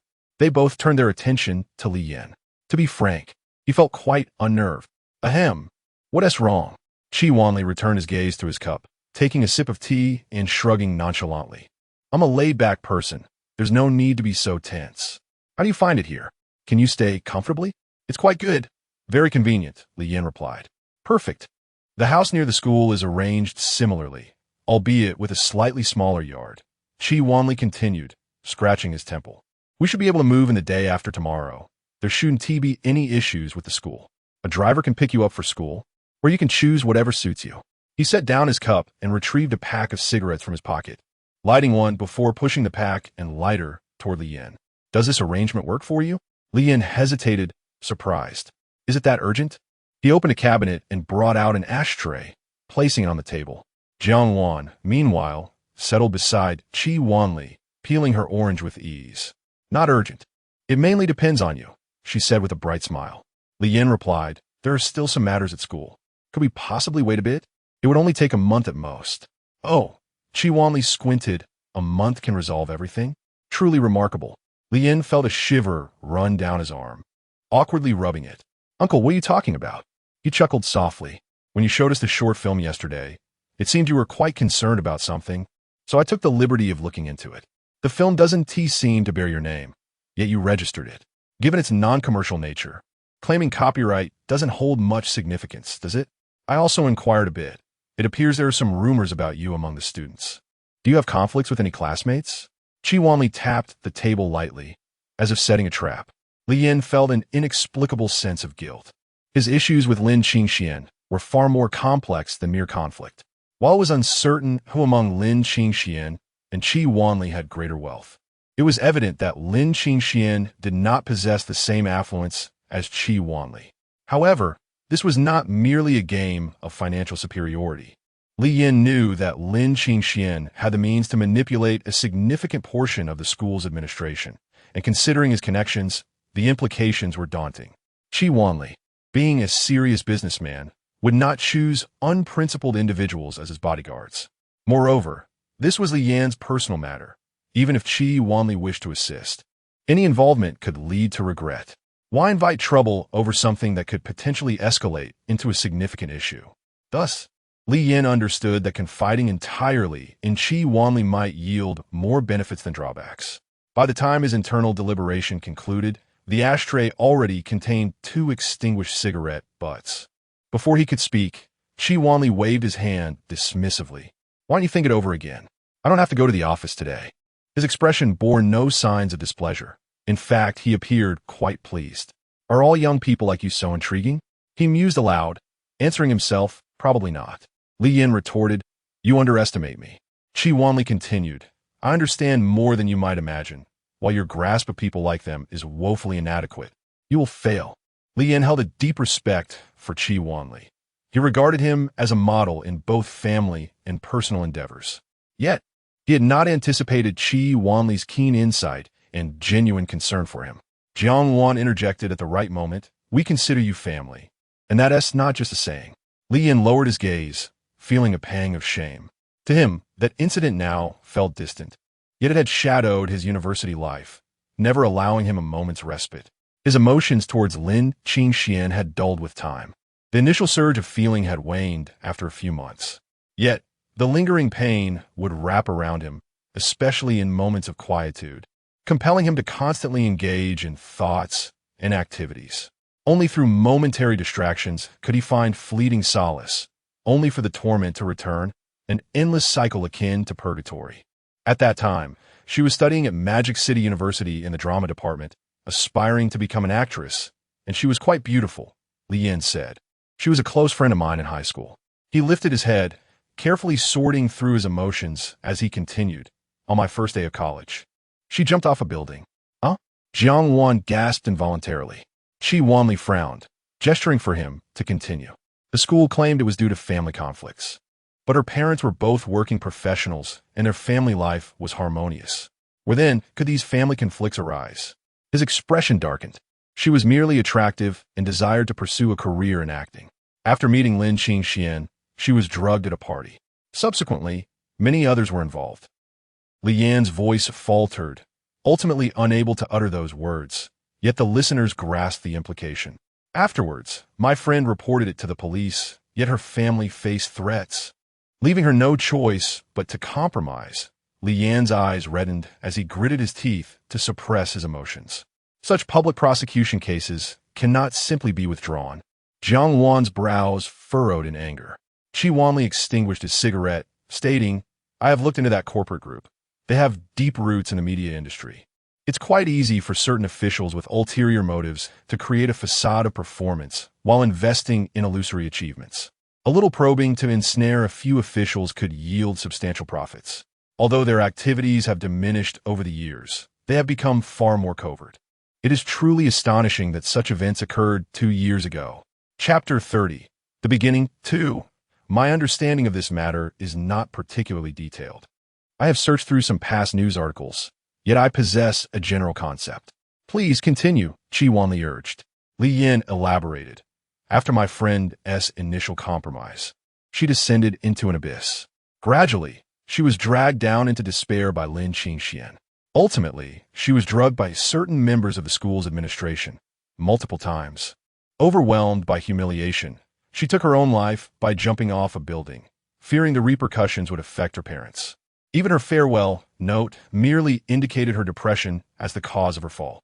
To my knowledge, following this incident, her father took the family away from the bustling metropolis, while her mother, unable to bear the loss, succumbed to insanity and resides in a psychiatric hospital. Before this, the number of girls ensnared by Lin Qingxian's schemes is beyond counting. Most settled matters through financial compensation, none daring to report the incidents to the authorities. However, after what happened to my friend, Lin Qingxian has been considerably more subdued. He resorts to leveraging the school's resources and opportunities for his threats, proceeding with a degree of caution. Qi Wanli frowned. This does not add up. Caution should not drive someone to the brink of suicide. Moreover, considering your friend's family background and the outcome of the situation, her character must have been quite resolute. This story is logically inconsistent. Li Yin shook his head. My understanding is merely peripheral. Yet, I have verified all the key points. What transpired remains a mystery known only to them. He offered a bitter smile. Perhaps we may never truly comprehend what happened at that time. Let's not dwell on this. Jiang Luan inquired. Given the time that has elapsed, had no solutions been contemplated prior to this? I did try, Li Yin sighed. Even those directly involved failed to preserve concrete evidence. How could I? Thus, I resorted to the most rudimentary approach. With the assistance of a friend's technical expertise, I disguised my identity and reached out to the 14 affected classmates, striving to encourage them to report the incidents collectively. How could you do such a thing? Chi's father furrowed his brow. Are you certain they would agree to this? With so many individuals involved, the news could have easily leaked. You are correct. That was a year ago. Lian massaged his temples. I was too hasty back then and did not consider the ramifications. Most of the information I procured during that time, and Lin Qingxian was immediately alerted. A girl used this information for monetary gain, and he intimidated and coerced each one, leading to a complete collapse of our efforts. Afterward, I spent a year identifying those who had not given up. To avoid drawing attention, I had to approach subtly.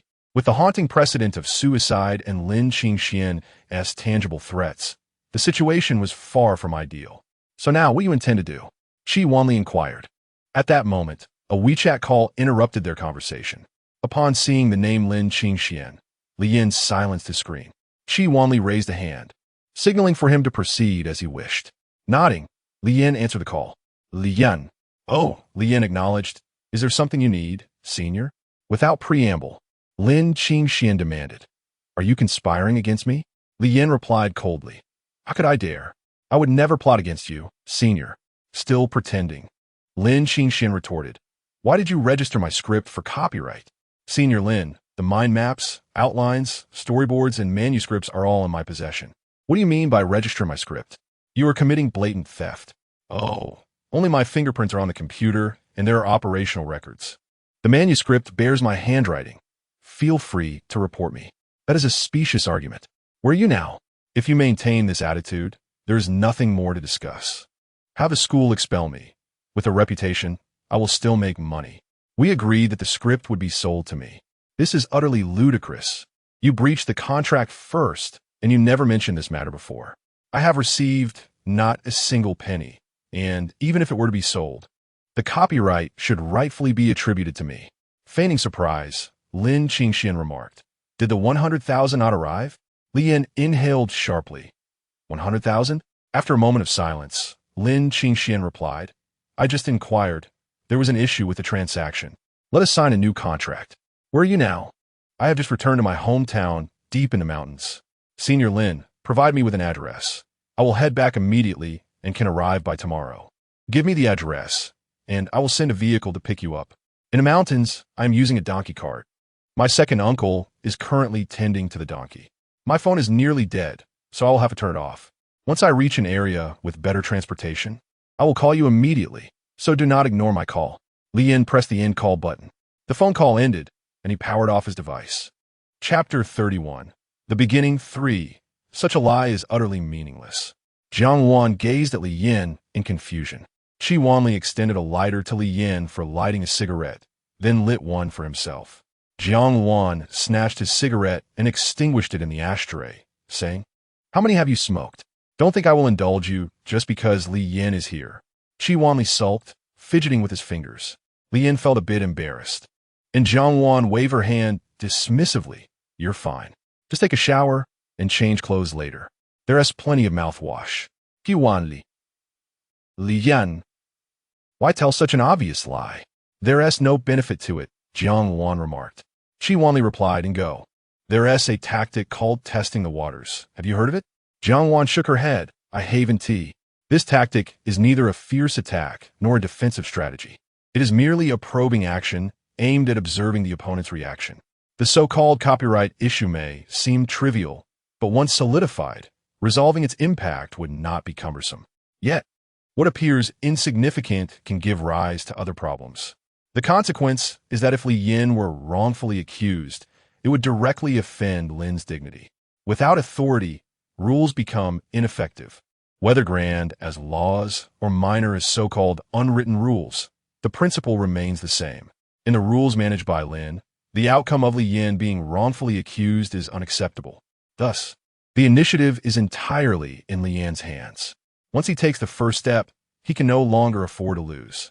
And as long as he remains unaware of Li Yin's intentions, this game is one that Li Yin can choose to end or continue at will. Manipulating the adversary is a wise decision, And in the current situation, the timing of such manipulation is entirely determined by Li Yin. He has executed it flawlessly. Qi Wanli lowered his head, realizing that the morning meeting should have already assigned roles. I can't believe they overlooked me, he grumbled. Jiang Wan looked at Li Yin, her eyes sparkling with admiration. Impressive. Li Yin extinguished his cigarette, and nodded slightly. So, this is how I think. Jiang Wan. Qi Wanli. However, the situation is indeed as such. I did not expect it to be this way, Li Yin remarked, pocketing his hands. Qi Wanli. Jiang Wan rolled her eyes at him and turned to Li Yin. What are your plans? Let us see how Lin Qingxian acts, Li Yin sighed. Qi Wanli frowned. That's exactly what worries me. You have no idea how perilous such individuals can be. Do you have any intelligence sources? Li Yin nodded. I do. In a mansion on the outskirts of the Magic City, in a standalone villa at a corner of the estate, Lin Qingxian sat on the balcony in a rattan chair, idly pinching the leaves of an expensive orchid in a pot while humbly responding to congratulatory phone calls. Throughout the day, he had lost count of how many such calls he received, from family members seeking to curry favor, friends from the same circle looking for collaboration, and a few interview invitations. Yet Lin Qingxian's mood remained less than cheerful. It was supposed to be a perfect day, now marred by a minor oversight. This era has imbued even the lowly with a sense of vigilance and a will to resist. Regrettably, the outcomes are often laughable. He had witnessed far too much since childhood and had heard even more.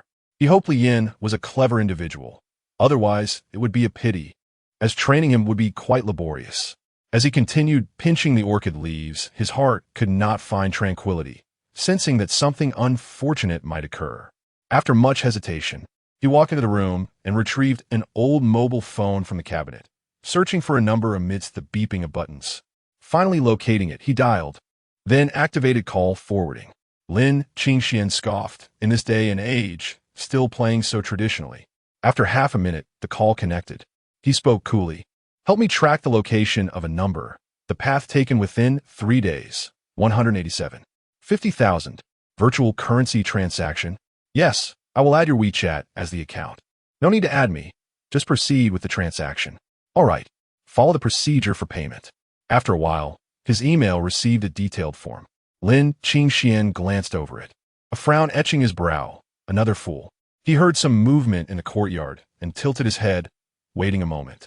When he saw a bright young woman beckoning from under the eaves, he nodded in response, his expression softening a bit. 15 minutes later, Qingxian, what do you want to eat? A tender voice broke the darkness.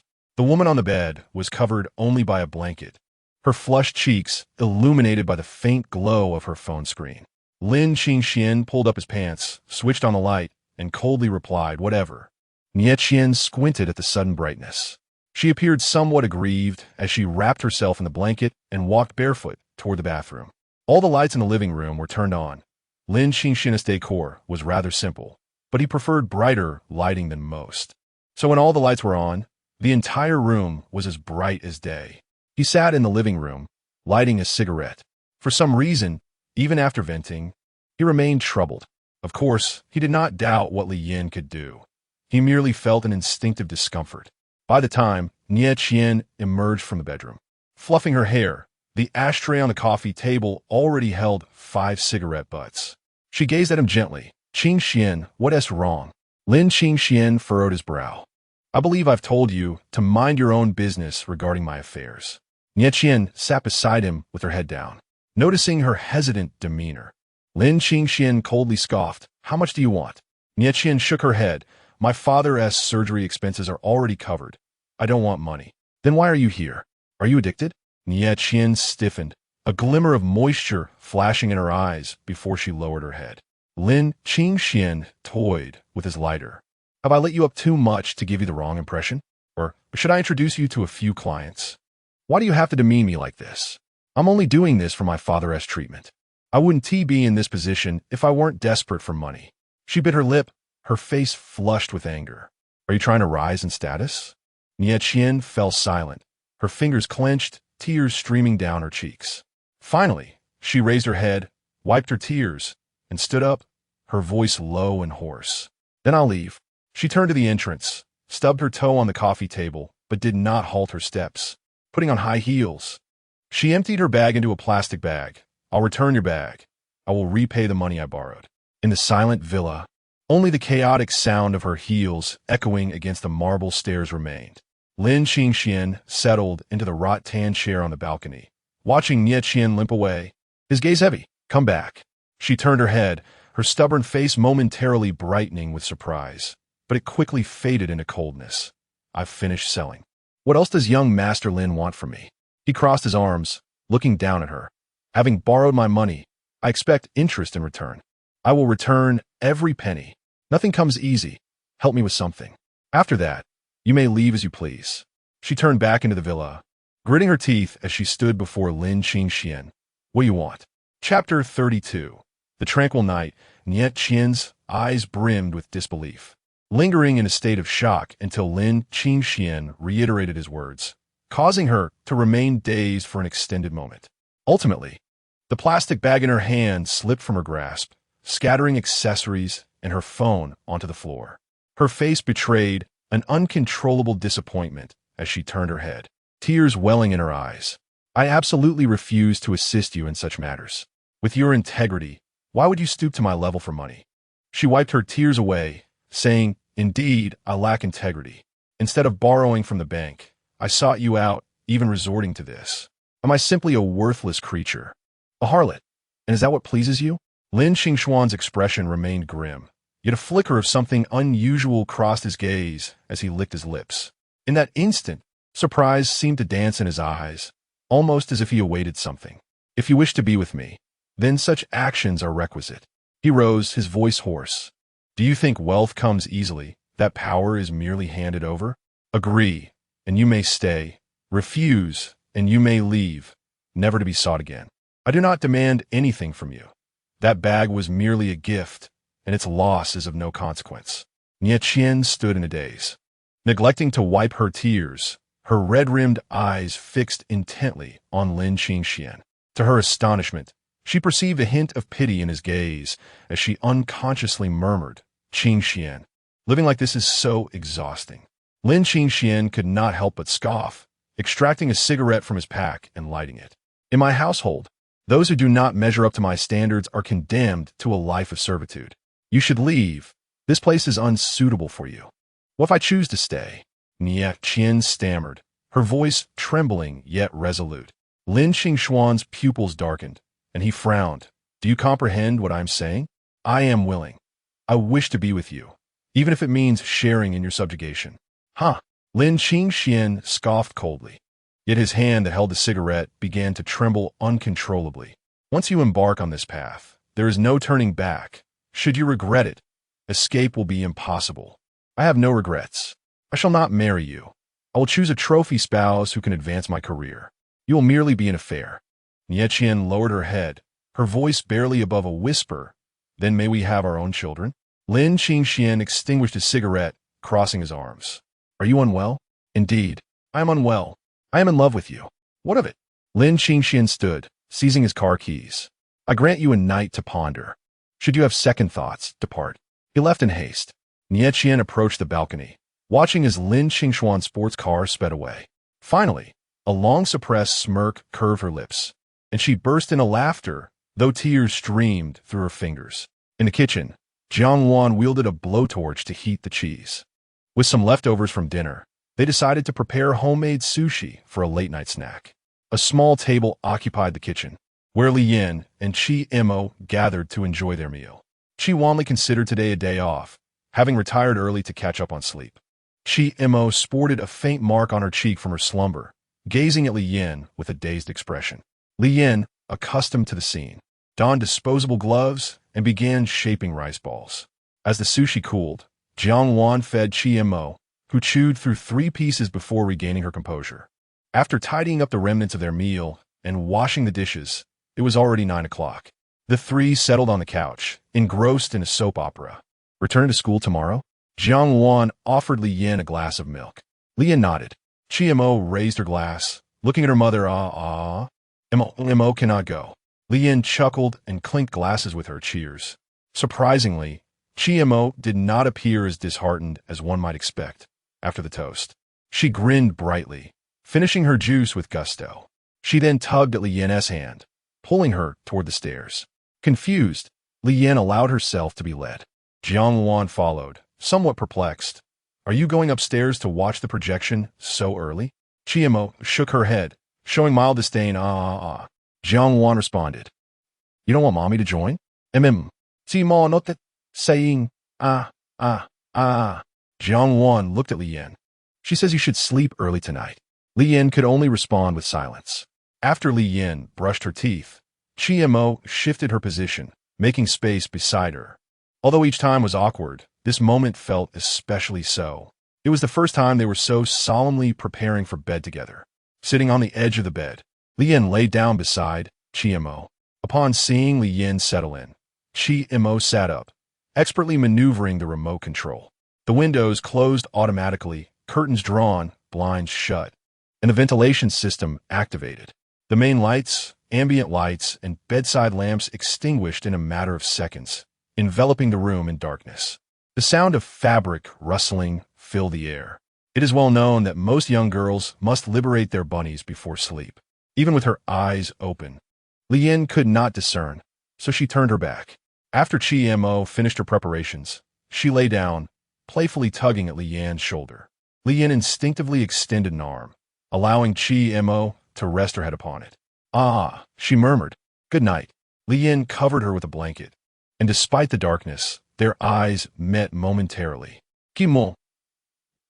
Li Yan. Can't sleep? Kimo. Zeta. Li Yan.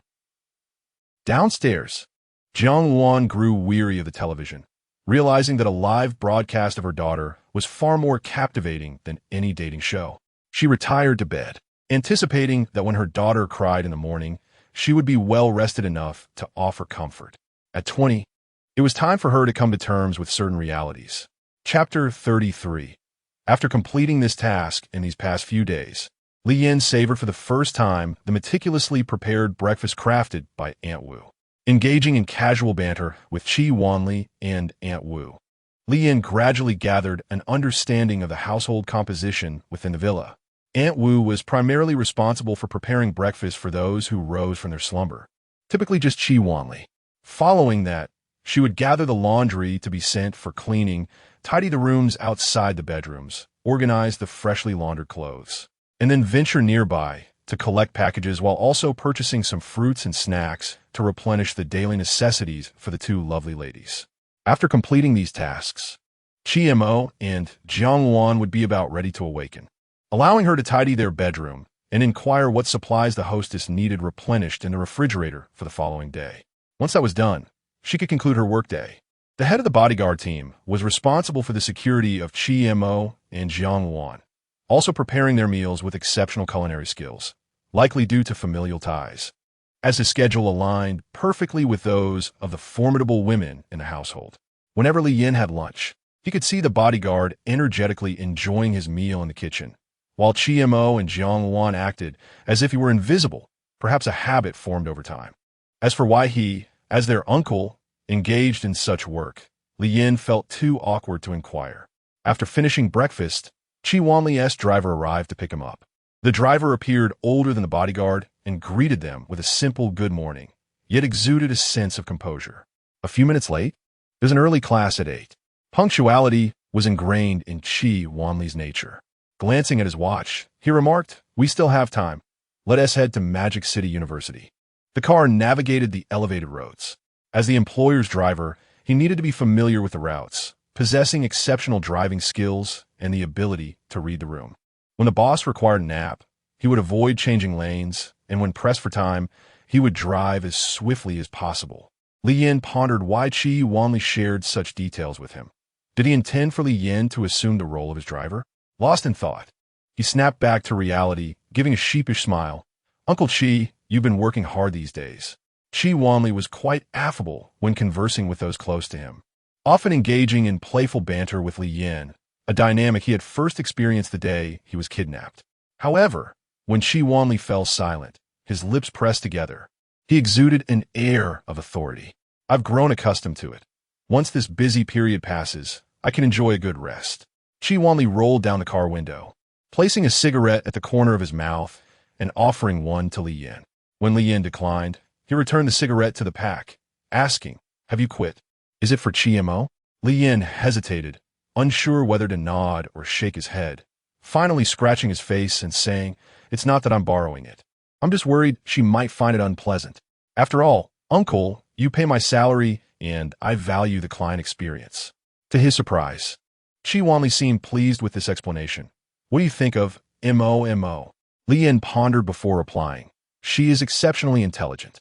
Had it not been for that unfortunate incident, she would have undoubtedly achieved remarkable success. I will do everything in my power to help her step out of the shadows and live the life she deserves. Wanli tilted his head, exhaling a puff of smoke. "I didn't ask you that. Do you have feelings for her? If you were to spend your life with her, as she is now, could you accept it?" Li Yin. His tone was casual. "Come on, you're 20. Why be shy about it?" "All right. There's no need to be shy with friends. Who are you, after all?" Mo's own father. Alas, why is it so difficult to joke around?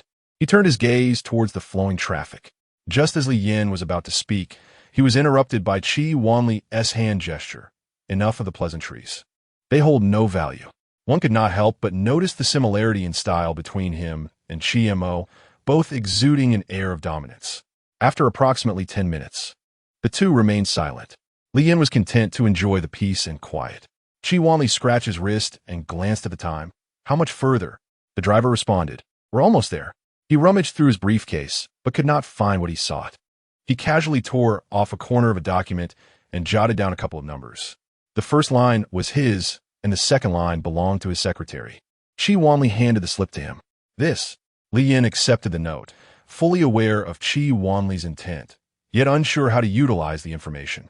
"If you need something, call my secretary. If you can't reach me, call my number, and I'll instruct him to return your call," Wanli explained. The simplicity of his words left Li Yin's mind racing. "You've never worked a day in your life, so it's no wonder you don't grasp this humor." Wanli scratched his head. "If my call doesn't go through, call my secretary. In urgent situations, directly dial the secretary's number. Once you confirm the call connects, hang up, and I will ensure everything is taken care of." Li Yin felt a genuine sense of gratitude until Wanli added, "That's good. After you finish this task, you can enjoy some quality time with Mo Li Yin." Within the villa, Mo clung to Jiangwan, inevitably bursting into tears. Jiangwan, feeling heartbroken, held her close, comforting her. "It's okay, it's okay. He has not off to see another woman. Just like Daddy, he has gone to work and will return." "Ah, sniff, yes, he has so mean. He didn't even kiss your cheek before leaving." "Huh." Mo, puzzled, looked up, her tear-filled eyes pouting. Jiangwan's cheeks flushed. "How did you know that?" Mo sniffled. Jiangwan. To her knowledge, a farewell kiss was something Li Yin would never initiate under the current circumstances. Mo buried her face in Jiangwan's embrace and cried again. She had anticipated this moment for so long, and it was precisely this reason that she had reluctantly agreed to part with Xiao Huahua. Every time Daddy had to leave for a few days, he would awaken sleeping Mommy with a kiss, lingering for quite a while. As long as the kiss had been given, even if Daddy departed, Mommy would roll around joyfully, although she often felt too lazy to get up during those moments. She had secretly witnessed the entire scene. Mo believed she would finally get to experience the feeling of being awakened with a kiss. However, upon waking up, she found that he was gone. In her understanding, this was something that could only be done when parting. With this thought, her cries grew louder. Chattering Chapter 34. Romanticism. As early autumn approached, the evening air turned crisp, prompting Li Yin to don his jacket before exiting the car. In order to avoid drawing attention, Wanli dropped him off at a less crowded street corner. Stepping out of the vehicle, Li Yin felt an immediate sense of relief. After yesterday's discussions, he was assured that he would not have to visit the Qi residence for at least a week. Residing in someone else's home had its pressures. Yet thanks to Mo's hospitality, he had been able to retire early, leaving him refreshed. As he strolled along the road outside the campus, he felt as if he had been transported to another world. In just a single weekend, a plethora of events had unfolded. Such is the unpredictability of life. Who would have imagined that over 30 chapters could materialize in just 2 days? Wandering toward the teaching building, he noticed that the university students appeared even more fatigued than the office workers he had encountered earlier. It seemed Chi had indeed been a rather agreeable companion. Sensing the pressure looming behind him, he instinctively knew who it was and rolled his eyes. Zhang Jing, with an air of nonchalance, fell in a step beside him. "Good morning." Li Yin had no intention of making a fuss, and merely sighed. "You all seem terribly bored. This is all Jiang Yinhua's idea. I was entirely coerced into it. I have no interest in gossip." Zhang Jing maintained his earnest demeanor. "So who is that young lady?" Turning back to him, Li Yin rubbed his temples in exasperation. He couldn't quite articulate it at the moment. As they entered the classroom, the lively chatter of their classmates abruptly ceased. Upon sitting down, whispers began anew, clearly directed at them. The details of the microfilm project had already become common knowledge, as the school had long since disseminated announcements. The weekend had allowed rumors to flourish, making it the perfect occasion for students to exchange various tidbits of information. Li Yin was curious to learn how the details had transformed in the retelling. The directing and production program mandated studies in media, making it a rare opportunity to use himself as a case study. Moments later, the class bell rang, signaling the arrival of the teacher, who entered with a roll call in hand, silencing the room. There are few teachers in the world who can captivate their audience, and conversely, it is perhaps too much to expect every instructor to be entertaining. While lessons can often be dull, engaging with the material makes time fly. They focused intently on the lecture, taking notes diligently. After class, Li Yin indulged in a bit of casual gaming while replying to a few emoji messages from Chi. Before he realized it, it was time for the lunch break. Li Yin found himself puzzled, waiting for someone to seek him out, be it a school administrator, Lin Qingxian, or even his sycophantic friends. Many had come to observe, pointing and gossiping, yet none had approached him for a chat. After a few classes, their interest waned, but those he expected to seek him out still had not appeared. "What's going on?" Zhang Jing interrupted Li Yan's reverie as the lunch bell rang. "Class has been over for a while. Aren't you going to eat?" "Nothing. Let us go eat," Li Yan replied, shaking off his daze as he tucked his phone into his pocket. "Then let us head out," Zhang Jing said, throwing an arm around his shoulder and pulling him along with a grin. "We pooled our money to set up a feast at the hotel. As a way to make amends." Li Yan shot him a sidelong glance. "Really? Of course. Are we the kind to deny our mistakes?" Li Yan felt a wave of relief. "You all are quite considerate.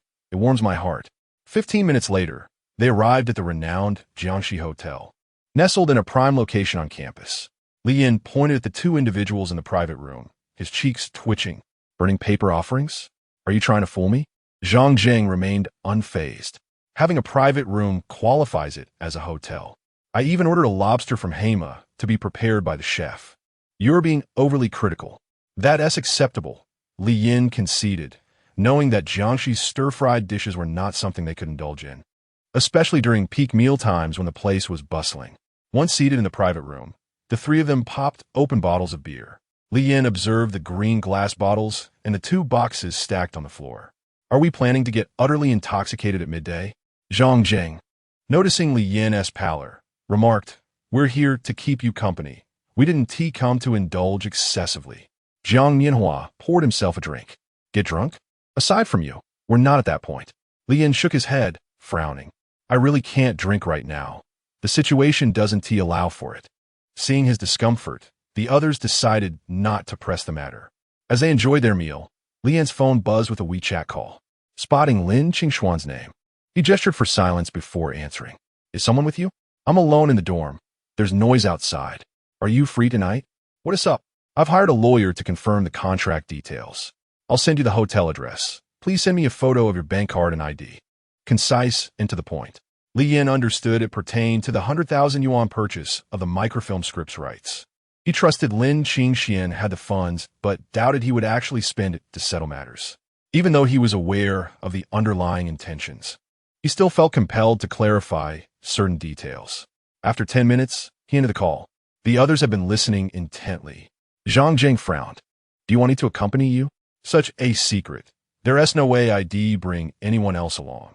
Li Yan Shuja. "I've got it under control. It's nothing to worry about." Zhang Wenhai furrowed his brow. "We can find somewhere nearby to hang out. Just call us if you need anything. Li Yin shook his head. There's no need, especially since Lin Qingxian knows you. If he sees you, it could complicate things. If it truly becomes risky, I want to go. Fine. Li Yin felt considerably lighter and even took a sip of beer, albeit just one cup, which reassured the other two. I genuinely don't understand what we're supposed to help with, Zhang Jing remarked. Li Yin set down his plastic cup and pressed his lips together. We'll unfold. I'll know shortly. Regardless, this will escalate. You just need to figure out how to counter it and make Lin Qingxian uncomfortable. Just don't let it get out of hand. What do you mean? Jiang Yinhua inquired. Stirring the pot is your forte. Isn't it? Li Yin shot them a glance. The three of them exchanged looks of confusion. Zhang Wenhai asked, and you? Just don't concern yourselves with me. Zhang Wenhai frowned. If things escalate to a certain point, my godmother will come looking for me. How will I explain this? He worried about not being able to justify his actions, but more so about Li Yan's well-being. Li Yin shook his head. Someone will speak to my parents on my behalf. They'll be more effective than you, and they'll protect me, so there's no need for concern. He raised his plastic cup in a toast. The trio followed suit. A young man spends his life searching for a grand purpose, and your friends, at a young age, desire to realize it. As a friend, would you not lend a helping hand? Though the three were somewhat perplexed, they were all willing to assist. Many ideals are solidified in a small room through mere conversation. For the nation, for the people, for oneself, and for others, big and small. Regardless of the magnitude of the ideal, in this very moment of inception, it embodies the epitome of romanticism. Chapter 35. Fate. As the conversation drifted, the group found themselves discussing Shenyu. Jiang Nianhua reminisced about the past, sighing, I remember how Li Yin used to be quite arrogant. What happened? He slammed down a beer bottle, clearly riled up, with a look of exasperation. He has stooped to the level of being a sycophant. Li Yan. Zhang Jing raised his hand, recalling, back when we were freshmen during military training, Li Yin accidentally knocked over someone's milk tea, promising to buy them a new one and added them on WeChat. Li Yan. Zhang Wenhai nodded. When he went to compensate for the milk tea, I accompanied him. Someone joked that Li Yin was pursuing Chenyu. He seemed quite unwilling at the time. As for how it became reality later, I'm not sure. When did this path of sycophancy truly begin? Jiang Nianhua curiously glanced at Li Yin. Li Yin, I furgot. Zhang Gunyanhua pauted, fine. In truth, he was lying. He had indeed forgotten about the spilled milk tea incident, but he vividly remembered the moment he began to care for Chenyu. It was a weekend afternoon, after playing football with Zhang Jing, when he decided to take the bus home and happened to encounter her. Due to rumors circulating about a freshman in the directing department foolishly pursuing the campus beauty, he felt embarrassed trailing behind Chenyu. It was awkward to overtake her, so he planned to slip away around a corner when she spotted him. University, despite its vastness, often brings together those who frequent similar places, leading to serendipitous encounters. Throughout one's life, there are moments when one inexplicably meets a stranger from a different city multiple times. Yet sometimes, one may live next door to a neighbor for years without ever crossing paths. This is perhaps what is known as fate. Chenyu and Li Yin seem to share such a fate, though not quite as exaggerated as being separated by cities. Their coincidences were indeed numerous. Such occurrences had happened several times, nothing extraordinary. However, Chenyu had many friends who would tease her about it, often joking about Li Yin, leaving him at a loss for how to respond. On one occasion, Chenyu, seemingly annoyed by her friend's comments, turned to Li Yin and said, "Could you be a little more generous?" Upon hearing those words, he was instantly taken aback. A friend once told him the same thing. She was the girl who leapt from the teaching building at the beginning of the semester, with faint freckles on her face. She had always teased him, who was yet to grow tall. She had once pursued him, sharing many wishes that girls have for their boyfriends, but Li Yin, focused on his studies, had clearly rejected her. However, once in university, he was troubled by her desperate leap from the high building. He believed he understood the reasons behind it. He had even taken a similar risk once, but it ended in failure. They had only known each other for a semester, and their bond was not particularly deep.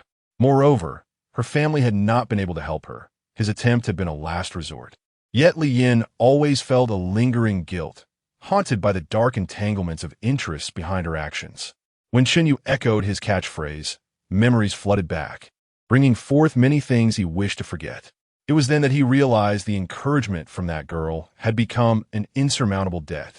More than a year had passed, and now Li Yin felt somewhat more assured in seeking justice for the girl.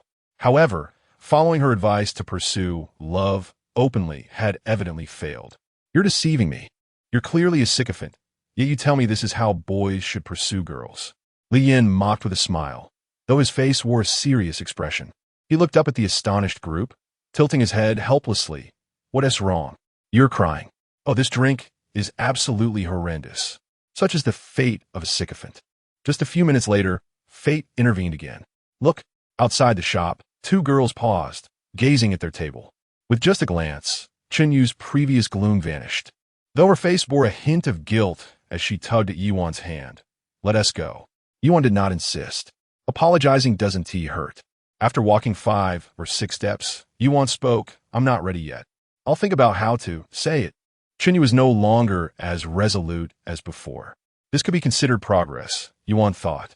Having known each other for a long time, their relationship wouldn't be severed over this incident. Misunderstandings and conflicts are inevitable in relationships.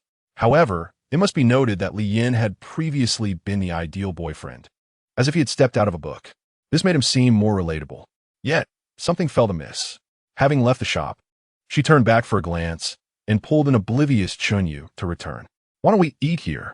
Look, there's an empty spot." Pulling her to sit down, Yiwon quickly ordered 3 dishes, and the waiter began clearing the table. Now, Chunyu felt embarrassed to leave, whispering, "What are you doing?" I'm too lazy to look elsewhere. We're eating out anyway." Yiwon wanted to observe Li Yin's reaction and Chunyu's intentions. She had a vague feeling that this might be their last chance. The couple who owned this restaurant were both chefs and had been operating here for 10 years near the school, serving food promptly. As the boss's wife entered the private room with a plate of lobster, Yiwon wiped her face. "They have everything here." Chunyu fiddled with the oyster sauce lettuce. "Li Yin brought me here before. There was also lobster." At that time, Li Yin and she were not particularly close. It was probably their second or third meal together. It wasn't that she disliked the price. She simply didn't enjoy the atmosphere, especially when dining with the opposite sex, feeling uneasy under the gaze of others. Yet when the waiter presented a plate of lobster in such a place, surrounded by astonished patrons, she had felt so embarrassed that she nearly buried her head in her knees. But looking back now, she remembered having a delightful conversation that day, and the food was exquisite. Subsequently, she occasionally returned with Yiwon to dine there. Such fragmented memories seemed endless in the past, yet in recent days, they left her with a sense of emptiness.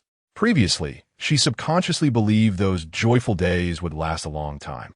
However, since the argument with Li Yin, her future felt illusory, intangible, and uncertain.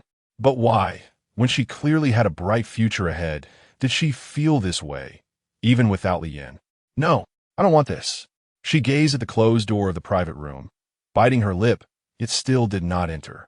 "I'll wait for him to come out." Nearby, there was a CAF where they had their first meal alone together. She wanted to calmly discuss things with Li Yin, to apologize for that day. As long as Chiemo didn't go too far, she could endure it. Since Lin Qingxian had upset him, it was best not to mention that matter. It wasn't that significant. Yiwon and Chunyu finished their meal quickly, both sides even finishing simultaneously. Li Yin opened the private room door, stepping out hurriedly. As he passed by, he glanced at Chunyu. She lowered her head. In that fleeting moment, she gritted her teeth, resolved to reach out to Li Yin, but as she uttered a syllable, he had already walked past her. He hastily climbed into a rideshare vehicle. Chapter 36. Anger. They moved to the CAF. "He saw me, didn't he?" Chunyu's voice was low and muffled. Zhang Wenhai scratched his head. "It's hard to say. Why was he acting this way? Although there were some misunderstandings, I had never committed any fundamental errors." She wiped the corners of her eyes, feeling distressed. Suddenly, Zhang Jing laughed, a derisive laughter that was utterly unmasked. He could joke with Li Yin, they were buddies. He stayed patiently, unlike Jiang Yanhua, who made an excuse to slip away to the restroom, also because he was friends with Li Yin. However, he had no desire to hear such words. "How many times have you done this?" Zhang Jing drained the free lemonade from the table, glanced at his phone, and said, "Sorry." I have to celebrate my QQ pet's birthday, so I must go. The eavesdropping waitress nearly burst into laughter, stifling it as she retreated. Zhang Wenhai was fuming internally, cursing Zhang Jing profusely, yet he maintained an awkward smile on the surface. Haha, don't be fooled by his appearance. He's just a hopeless nerd, Yuan said expressionlessly. Isn't QQ Pets discontinued? Zhang Wenhai interjected. Yuan quietly comforted the sobbing Chunyu, while Zhang Wenhai stared blankly out of the window, occasionally sipping the cheapest coffee in the CAF. What a hellish experience this was. It took half an hour to regain composure. Chunyu steadied her emotions. What should I do? I don't even know how to talk to someone like Li Yin anymore. Yuan crumpled a piece of paper and flicked it at the absent-minded Zhang Wenhai's forehead.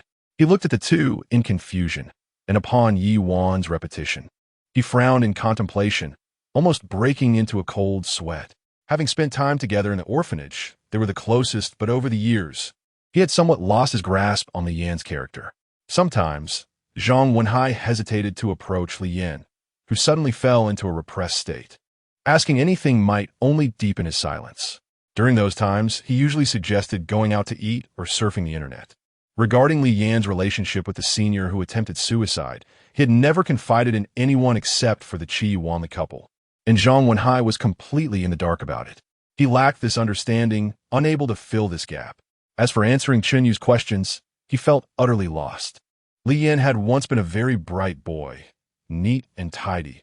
All the girls at the orphanage loved playing with him, and he always carried a proud demeanor. Therefore, he was clueless as to why Li Yan pursued Chunyu so fervently. Li Yan saved me. It's been over a decade. I assume you should know about that incident, as you were in the orphanage too, Chunyu stated, referring to the girl from Yintai. She almost had a mishap, which led to her unusual state. Don't feel awkward about it. Huh. At that moment, both Zhang Wenhai and Yi Wan were too far away to hear clearly, so they were shocked to learn about this. Zhang Wenhai indeed knew, and it was because of this that he had reclaimed his family, yet he was unaware that Chunyu was one of the rescued. Yuan also knew this, as Chunyu had mentioned it to her, but she didn't know that Li Yin was that boy. The two exchanged glances, both expressing shock. I only just found out, Zhang Wenhai explained. I learned it that day too, Chunyu said, covering her forehead. Why did it end up this way? Why didn't he say anything? This isn't a pleasant memory for me, yet for him, it seems trivial. Does he hate me more because of this? Zhang Wenhai did not ponder Chunyu's questions. He was lost in thought about Li Yan's previous anomalies. He mentally listed all the questions. Why was he so adamant about going after Lin Qingxian? Why was he willing to act as a sycophant to pursue Chunyu? What had Li Yan experienced before this? Suddenly, he recalled what Li Yan had said at KTV. There were rumors. In his freshman year, there had been a particularly sensational rumor. This was enough for Zhang Wenhai to form a speculative direction. When a hypothesis connects all the questions and provides an answer, that hypothesis is likely the answer itself. Balancing studies with a demanding part-time job, always presenting a friendly demeanor to others, yet suddenly becoming repressed and silent. It turned out the tears earlier were not shed for Chunyu, but perhaps. However, he slammed his fist on the table. Damn that beast. Zhang Wenhai trembled with rage. Noticing the astonished looks from the two across from him, he slowly calmed down. I'm sorry, he said, it's not aimed at you. Yuan adjusted her hair. It's fine. You're not that kind of person. Chunyu nodded, asking, what happened? Zhang Wenhai smiled faintly. I suddenly recalled something that angered me. He was unaware that his smile now bore a hint of gritted teeth. Is it about Lin Qingxian? Yuan could not make many deductions. Merely feeling that Lin Qingxuan's treatment of Li Yan ignited Zhang Wenhai's anger.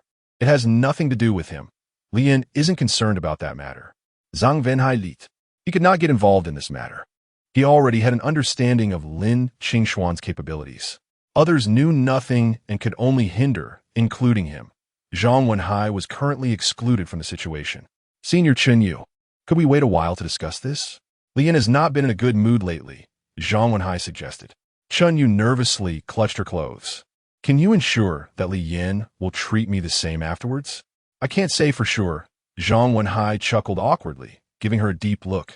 I only know that Li Yan's feelings for you have always been sincere. Please don't misunderstand him, he added.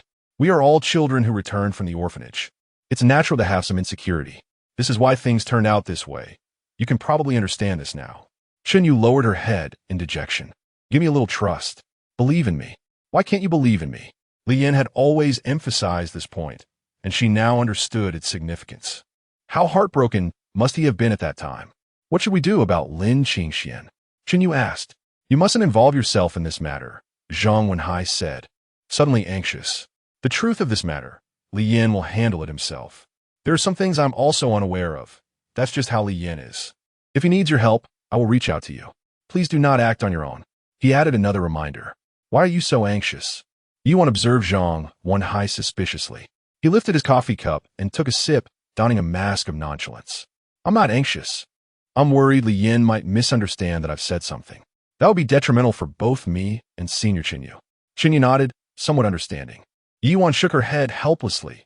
Why are you so afraid of Li Yin? Chapter 37. Dismal 1. During the noon break. The entire city seemed to languish in a state of lethargy. The gentle autumn sunlight bathed the scene. Leaves swayed lazily. Vehicles ambled along, and people emerged from restaurants, yawning. Li Yin reclined in the back seat of a ride-hailing car, lost in thought as he gazed at the retreating streets outside. After a journey of about half an hour, the driver tapped the armrest, impatience evident in his demeanor, suggesting he had repeated himself numerous times. Wei arrived. Li Yin finally snapped back to reality. Before him stood an opulent garden and the extravagant facade of a hotel. A young security guard, clad in uniform, began to brusquely shoo away the ride-hailing vehicle. Li Yin quickly rose and exited the car, rubbing his eyes to shake off the remnants of drowsiness. The security guard scrutinized him with keen interest. After 3 seconds, the security guard, adopting a seemingly polite demeanor, spoke with a tone that belied his expression. This establishment operates on a VIP reservation basis. We do not accommodate ordinary patrons. Someone is waiting for me. Will you be attending to them? Li Yin cast a disdainful glance at him, noticing the name tag that identified him simply as a security guard. Before the young man could respond, Li Yin erupted. Do you have a luxury to delay me? Typically, Li Yin was not one to react this way. He had other methods at his disposal. Yet, his patience with this condescending figure had reached its breaking point. Having endured for far too long, adjusting his attire, he attempted to disregard the security guard. However, the guard quickly approached him with a servile demeanor, leading him to the hotel's opulent entrance, daring not to utter another word, merely nodding and bowing as he watched Li Yin step into the grand lobby. The receptionists at the entrance bowed in unison. Li Yin was bewildered by the spectacle around him. Was this truly a hotel for the common man, or a palace reserved for the elite? Arriving at the front desk, he faced yet another hurdle. As the receptionist cast a fleeting look of disdain upon him, he slammed his identification card onto the counter and urged, "Hurry up." "Here, we typically require," she began, but he cut her off. "I'll say it once more. Expedite the process." Li Yin struck the counter again, producing a sharp sound, while his voice resonated with a heavy undertone. "Faster." Only then did the receptionist spring into action. After a moment, she timidly held out his identification card and room key, her hands elevated above her brow in a gesture of utmost respect. "This way, please. Don't you need to register my identity or discuss room rates?" Li Yin shot her a glance. The receptionist appeared increasingly anxious but dared not follow him. His irritation mounted. "Swipe the card and let me into the room." He entered a duplex suite of approximately 60 square meters, tastefully decorated with seemingly expensive furnishings. And a bar cabinet graced the living area. The second level likely housed the bedroom. Li Yin had no inclination to admire the decor. He was solely focused on finding someone. In a side room, he caught sight of a figure. Taking a deep breath, he knocked on a sliding door. "Come." Upon entering, he was met not by a lawyer, but by a young woman who appeared to be of similar age to him. Strangely, he felt a sense of familiarity with her. Li Yin. She regarded him with an impassive expression before lowering her gaze to sift through documents, exuding professionalism. "Yes, please, have a seat."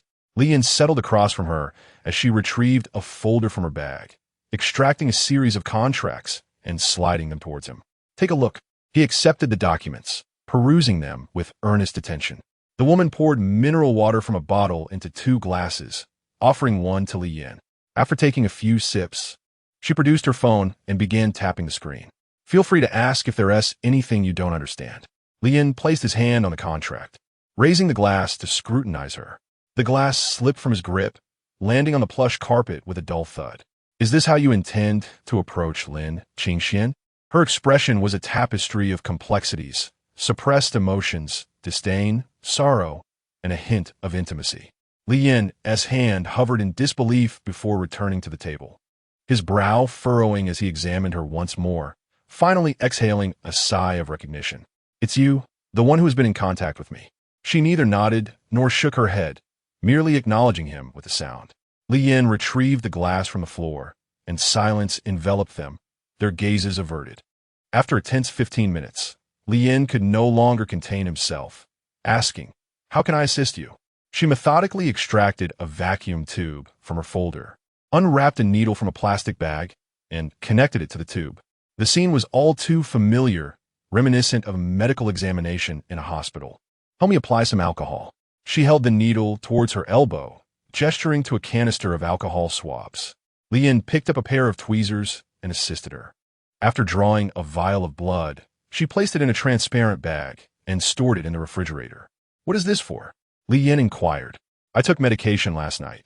There will be drug residues," she replied, gripping his arm and carefully plucking a few strands of hair, securing them to her clothing.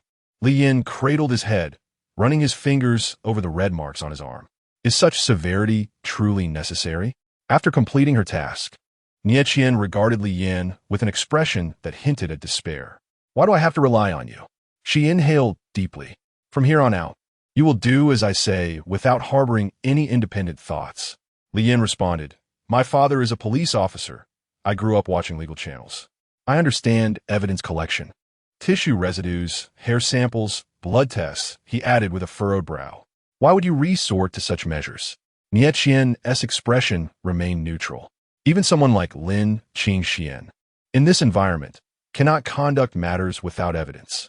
Lien's inquiry was more profound. He sought to understand why Nieqian was willing to make such sacrifices. Her hatred for Lin Qingxian was palpable, yet the reasons behind that animosity were unvoiced. However, he was aware that part of this price was unwittingly facilitated by him. Holding his head, he suppressed his frustration. "Had I known, I would never have agreed to collaborate with you. I would prefer to handle this myself. Why should a woman bear such a burden?" "Stop your nonsense," Nieqian retorted. "Without me, you cannot achieve anything. I do not require your worthless sympathy." Indeed, this was not the moment for such sentiments.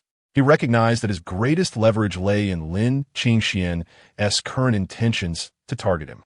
Yet, he had not anticipated the situation escalating to this extent. "Lin Qingxian's focus on you has surpassed my expectations," Lien remarked with a chuckle. "Individuals like him are inherently fragile. Committing one misdeed leads to the accumulation of tails. He must have amassed hundreds by now. Merely a gentle prod at one of his tails ought not to provoke such a reaction. I truly did not foresee it escalating to this point. How dismal." Chapter 38. Awful, too. It has not yet reached that point. It would be a troublesome affair for him to involve you. Nieqian flicked the paper contract with her fingers, indicating that the cost would exceed the amount stated on that sheet. Hence, I surmised he would not resort to that card anytime soon. Furthermore, you possess an excessive amount of confidence in yourself. If I do not demonstrate it to you, you may remain oblivious. Nieqian had not articulated her thoughts with utmost clarity. Were it not for her performance last night, evidence would not have been obtained in such a manner. With tangible proof, there would be no need to expend so much money. Had she failed to impress Lin Qingxian, the only option left would have been to abandon Lien. However, after their meeting, even in the worst-case scenario, she would not forsake Lien. Nieqian secretly sighed in relief, even failing to notice her own relaxation. "Didn't he say I could come?" Lien's cheeks twitched. This woman was remarkably aggressive. He had endured it for quite some time. Nieqian replied, "Do you believe everything I say?" Lien responded, "Let us discuss serious matters. I am still somewhat concerned. My personal safety is assured with you around, but I fear Lin Qingxian may suddenly turn hostile. Allow me to clarify. This is his usual tactic, one that has ensnared many members of the school's administration. The disdain in Ye Qian's eyes was quite evident, but they indeed had taken action, unlike you, which is unnecessarily complicated. Li Yin interjected, aside from him, I have not engaged in such dealings. Ye Qian shot him a glance. Li Yin continued, I explain this to you because I fear your excessive empathy may influence me. She rolled her eyes. Go on. He raised his hand. However, I must admit, your pricing is surprisingly close to that of the school administration, which is quite impressive in its own right. You can now prepare yourself. Your father being a police officer is advantageous, but you must ascertain that he is a good man.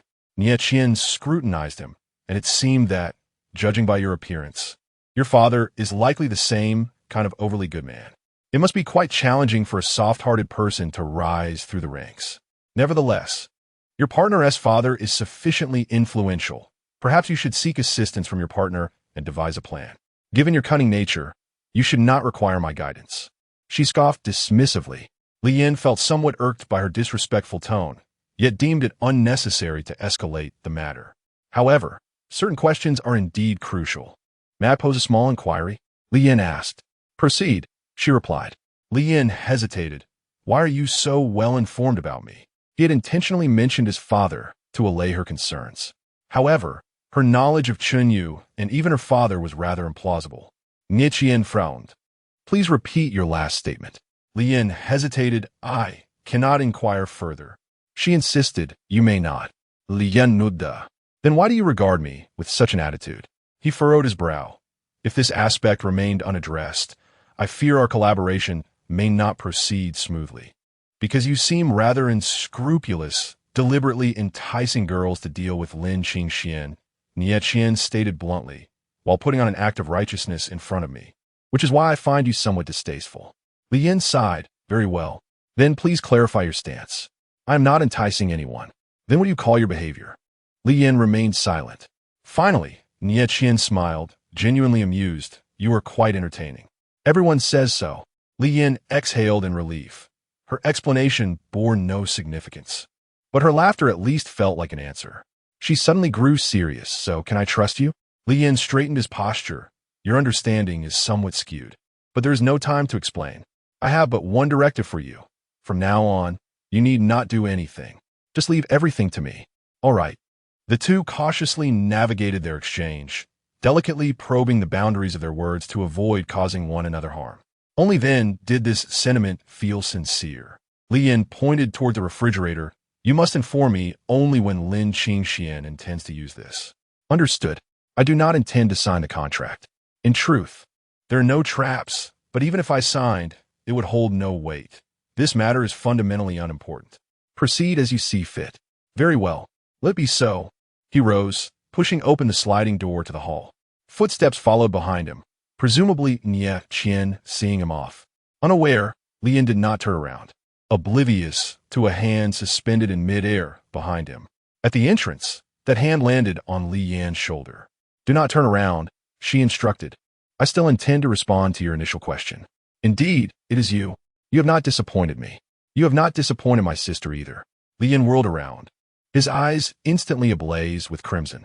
Had he encountered her merely a day later, even if just a day, this situation would not have unfolded. The tumultuous past swirled within his chest. He bit his lip, overwhelmed by an intense and unshakable sense of resentment. The external surveillance would likely raise Lin Qingxuan's suspicions. Li Yin took a deep breath, concern etched across his face as he gazed at her. I will be fine. He cannot uncover anything. Li Yin nudda, understood. Nie Qian stepped back a few paces, waving her hand. Then I shall leave it all to you. Indeed. In the afternoon, clouds parted to reveal sunshine. Yiwan and Chunyu returned to their dormitory to change into a fresh set of clothes, requesting a sick leave from their counselor to take a stroll. They conversed about many past events along the way, deliberately avoiding recent quarrels. The weather was pleasant, and Chunyu felt considerably uplifted. It was as if nothing had ever transpired. When matters first took a turn for the worse, they ignored it entirely. As the situation showed the worst signs, they began to envision the best possible future. I have forgotten how I came to know Li Yin. Shielding herself from the sun with an umbrella, the vibrant young girl tilted her head. Yuan mirrored her, imitating Chunyu's tone, That boy is actually quite handsome, though he always frowns. Then she switched back to her own voice, conversing with herself. But isn't it precisely this brooding good looks that you fancy? Yu protested, disgusting. What are you talking about? Yiwan responded, yet you added him on WeChat today. I just saw you typing away. What were you chatting about? Yu exclaimed. Hurry and get back to me. Her face flushed crimson as she playfully slapped Yiwan. You are unbearable. Yiwan shrugged. Yu's face reddened further. I have actually been meaning to ask if you're comfortable sharing, Yiwan began. Go ahead, she said, patting her cheeks with a serious demeanor. Have you two kissed? Yu gasped, no. No. She shook her head vigorously. I see, Yiwan replied, sporting an anti-like grin. So, no kissing then? Yu, with a dramatic expression, responded. Yiwan quipped, understood. Is he a fool? Yu pondered. Who can say? As they spoke, a familiar figure approached from across the way. Yu instinctively began to smooth the pleats of her skirt and tidied a few stray strands of hair. Yiwan squinted, nodding with her hands tucked in her pockets. It seems fate has intertwined our paths once more.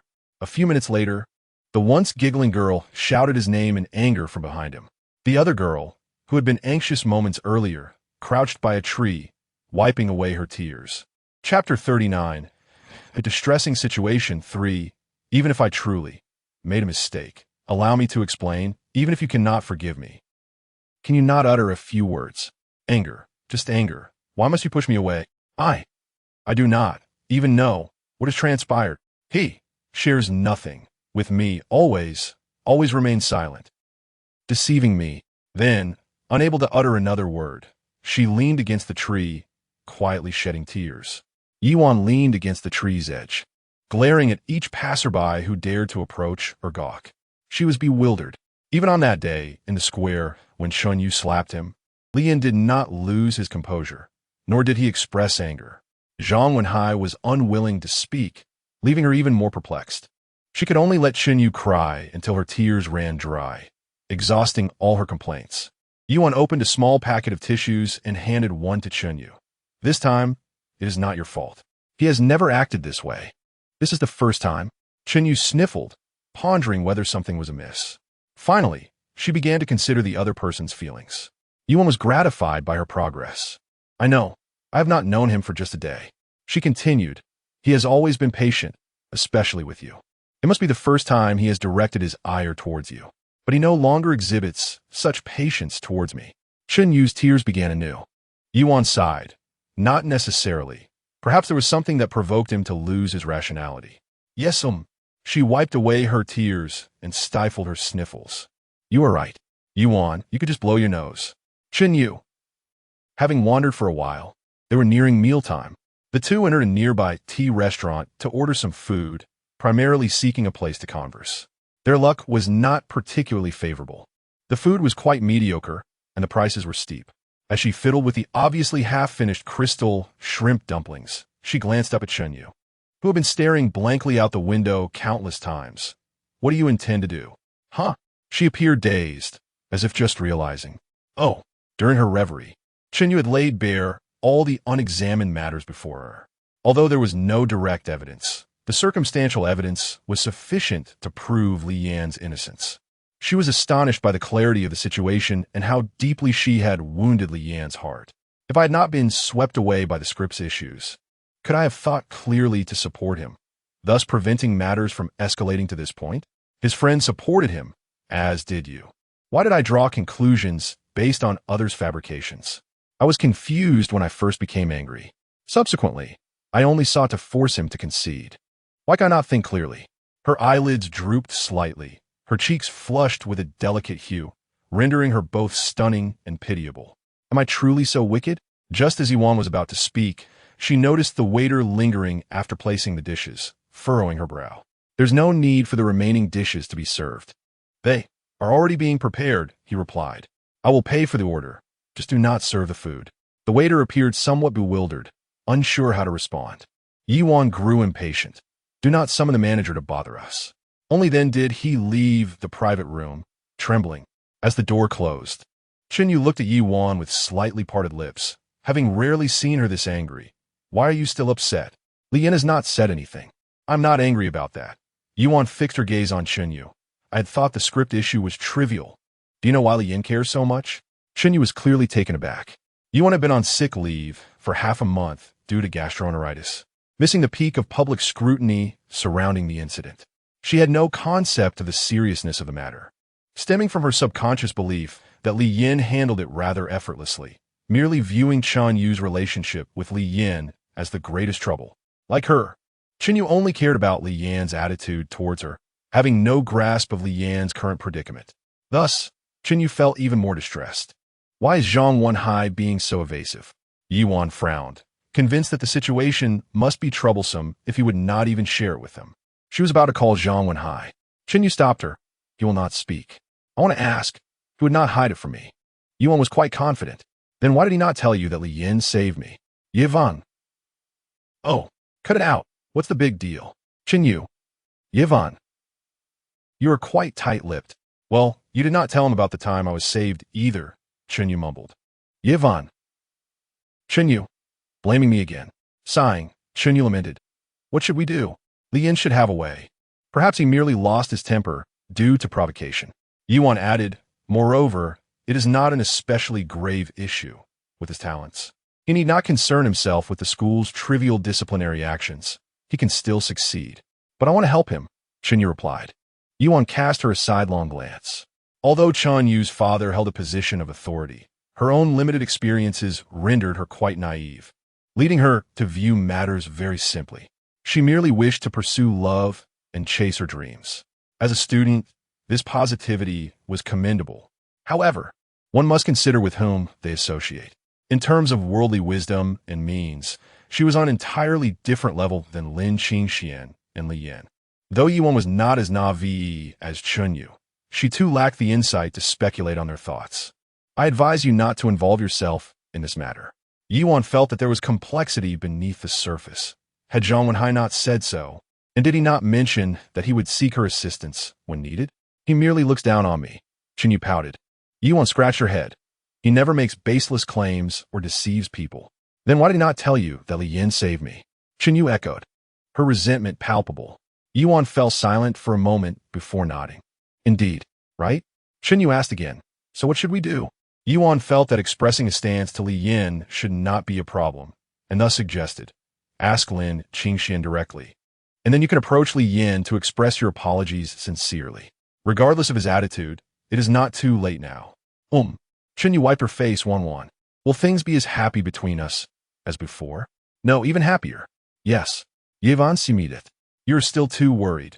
Reality is not filled with melodramatic plots. Chenyu nodded. I do not intend to become an actress anymore. I want to focus on my studies at school. Whatever Li Yin wants to film, I can assist and learn a lot. Yuan's lips curled into a smile. You should properly date Li Yin. Chenyu's cheeks flushed. Chapter 40.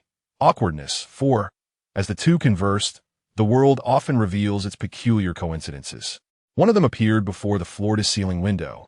Lin Qingxian, clad in a dark long trench coat, stood under a tree, lightly swaying his hand, a faint smile gracing his lips. Chenyu noticed him and, after a moment of surprise, glanced at Yuan. Yuan also recognized him and waved. Lin Qingxian took out his phone and typed a message to the window. Is this appropriate? Yuan nodded. He displayed an awkward smile, quickly composed himself, adjusted his cuffs, and entered the establishment. If he were merely passing by, I would never believe it. Yuan stirred the pumpkin soup in her porcelain bowl. Her demeanor transformed into one of cold indifference. Lin Qingxian had only met Yuan once, yet their conversation had been quite extensive, certainly more so than with Chenyu. Yuan had the ability to engage warmly with anyone, even in the absence of sincere words. Lin Qingxian was aware of her duplicity and knew that Yuan recognized it as well, which is why he never considered exchanging contact information with her. I never thought about it, Chenyu explained. Initially, I believe he might assist my career, perhaps become a collaborator, but his gaze disgusted me, and I lost all desire to interact with him. Agreeing to attend the celebration banquet was merely to provide an explanation to everyone. I know. Yuan continued stirring her now-cold pumpkin soup. Let us make a wager. He will undoubtedly argue, and he will do so in a way that will unsettle you. Chenyu inquired, do you think I would doubt him now? If he had no ulterior motives, he wouldn't have come. I am aware of that. But I am uncertain of his intentions, Yuan shrugged. Chunyu displayed a look of disdain. Where's your mind wandering off to? Moments earlier, Chunyu had intentionally opened the door a crack. As footsteps echoed, their conversation abruptly ceased. The waiter guided Lin Qingxian to a seat, and Yuan moved her utensils to sit beside Chunyu. Lin Qingxian smiled, removed his trench coat, draped it over the back of the sofa, and politely thanked the waiter as he ordered a sweet soup and accompanying bread before returning the menu, expressing gratitude once more. In the presence of most people, he was always like this, exuding grace. My apologies for the intrusion. I merely wish to greet you, Lin Qingxian remarked, rolling up his sleeves to reveal a minimalist yet valuable watch. He sat down, raised an eyebrow, and caught sight of Chunyu's unnatural expression, offering a gentle smile. It seems you are not too welcoming, Chunyu. Not at all, Chunyu responded, sipping her pumpkin soup and involuntarily grimacing. It's too sweet, quite unpleasant. Indeed, Yuan sighed. Lin Qingxian interjected, I know of a delightful tea restaurant not far from here. I have no wish to partake in this dish again today. Yivan shuruk. Haha, that is true. He offered an awkward smile, engaging in light, aimless chatter. Chunyu, who had never held a favorable opinion of him, displayed evident indifference. Yuan feigned cordiality, yet remained distant. Lin Qingxian, however, appeared completely at ease, alternating between laughter and acquiescence. Before long, the dishes he ordered, along with those Yuan had declined, arrived. Lin Qingxian took a bite of the bread, sipped the sweet soup, and lost all interest in savoring the flavors. Accompanied by lemonade, he quickly finished the bread. It was indeed unpalatable. Lin Qingxian wiped his mouth. In this singular matter, they reached a consensus, and the atmosphere shifted to a more serious tone. The group relaxed momentarily, only to grow tense again. Noticing her friend's unease, Yuan spoke up, Senior, you will be interning this semester. You must be quite busy. Not particularly. It's merely a formality, Lin Qingxian replied, raising his hands in a gesture of indifference. He then turned to Chunyu. I've heard that a remarkable organization has extended an olive branch to you. Congratulations. Yes, Chunyu acknowledged, taking a sip of water. I owe it to my boyfriend. Upon hearing this, Lin Qingxuan's brow furrowed, and he smoothed his furrowed brow, awkwardly chuckling. You mean Li Yin? Who else? She set down her cup, the lemon slices floating up and down. Had I known we were in the same place, I should have attended the celebration banquet with him. Lin Qingxian nodded. At that time, you both seemed rather distant. I certainly didn't perceive it. We had an argument then, Chunyu sighed. But a boyfriend can always soothe such matters, wouldn't you agree? He appears quite proud. I imagine he is not easily placated. I appreciate his pride, Lin Qingxian said, interlacing his fingers atop the wooden table, leaning slightly forward. His expression was one of amusement, with a hint of disdain as his gaze drifted outside. Clearly, his demeanor was not directed at the two at the table. It concerns the school's microfilm script. You do not believe Li Yin would engage in such activities, Lin Qingxian remarked, turning to fiddle with his watch. How well do you truly understand him? Ha! Chunyu scoffed lightly, more than you might think. She looked at Yuan. I can assure you, your friend knows him better than you do. Yuan waved her hand dismissively. Do not draw me into this. I have no interest in your matters with Li Yin. Lin Qingxian suddenly realized he had misspoken. He had tried to convince someone without any apparent benefit. The atmosphere grew somewhat tense. He found it difficult to harbor feelings of disdain for the insignificant.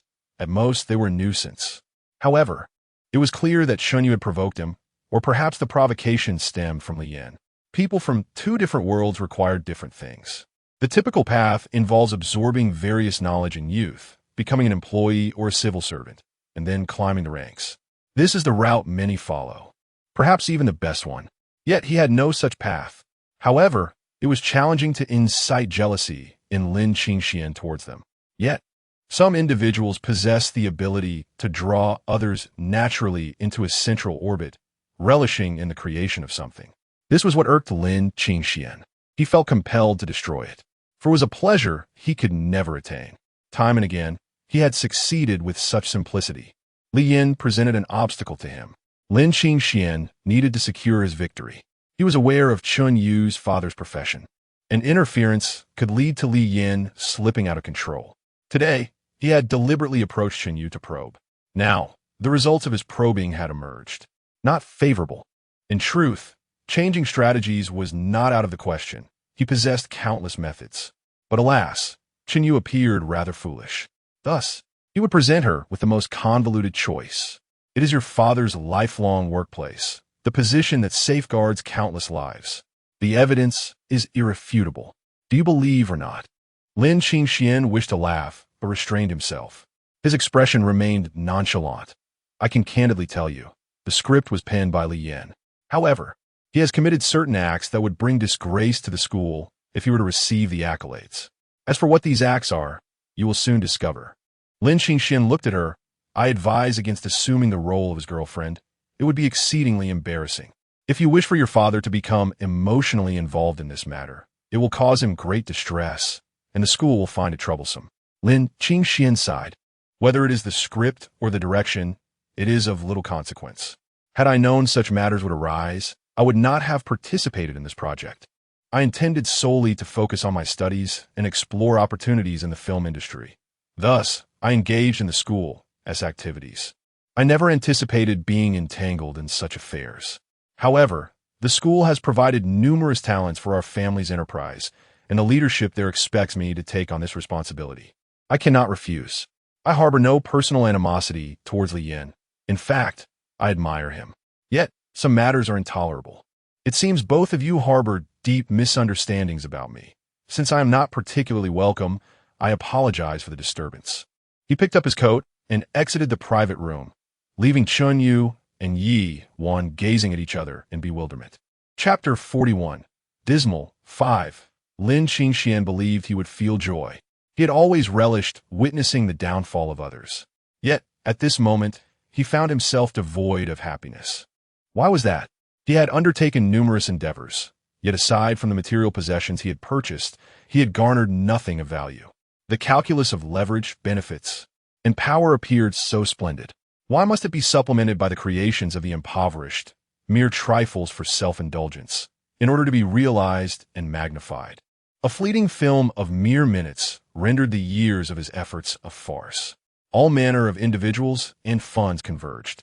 He experienced a fleeting exhilaration, only to be engulfed by despondency once more.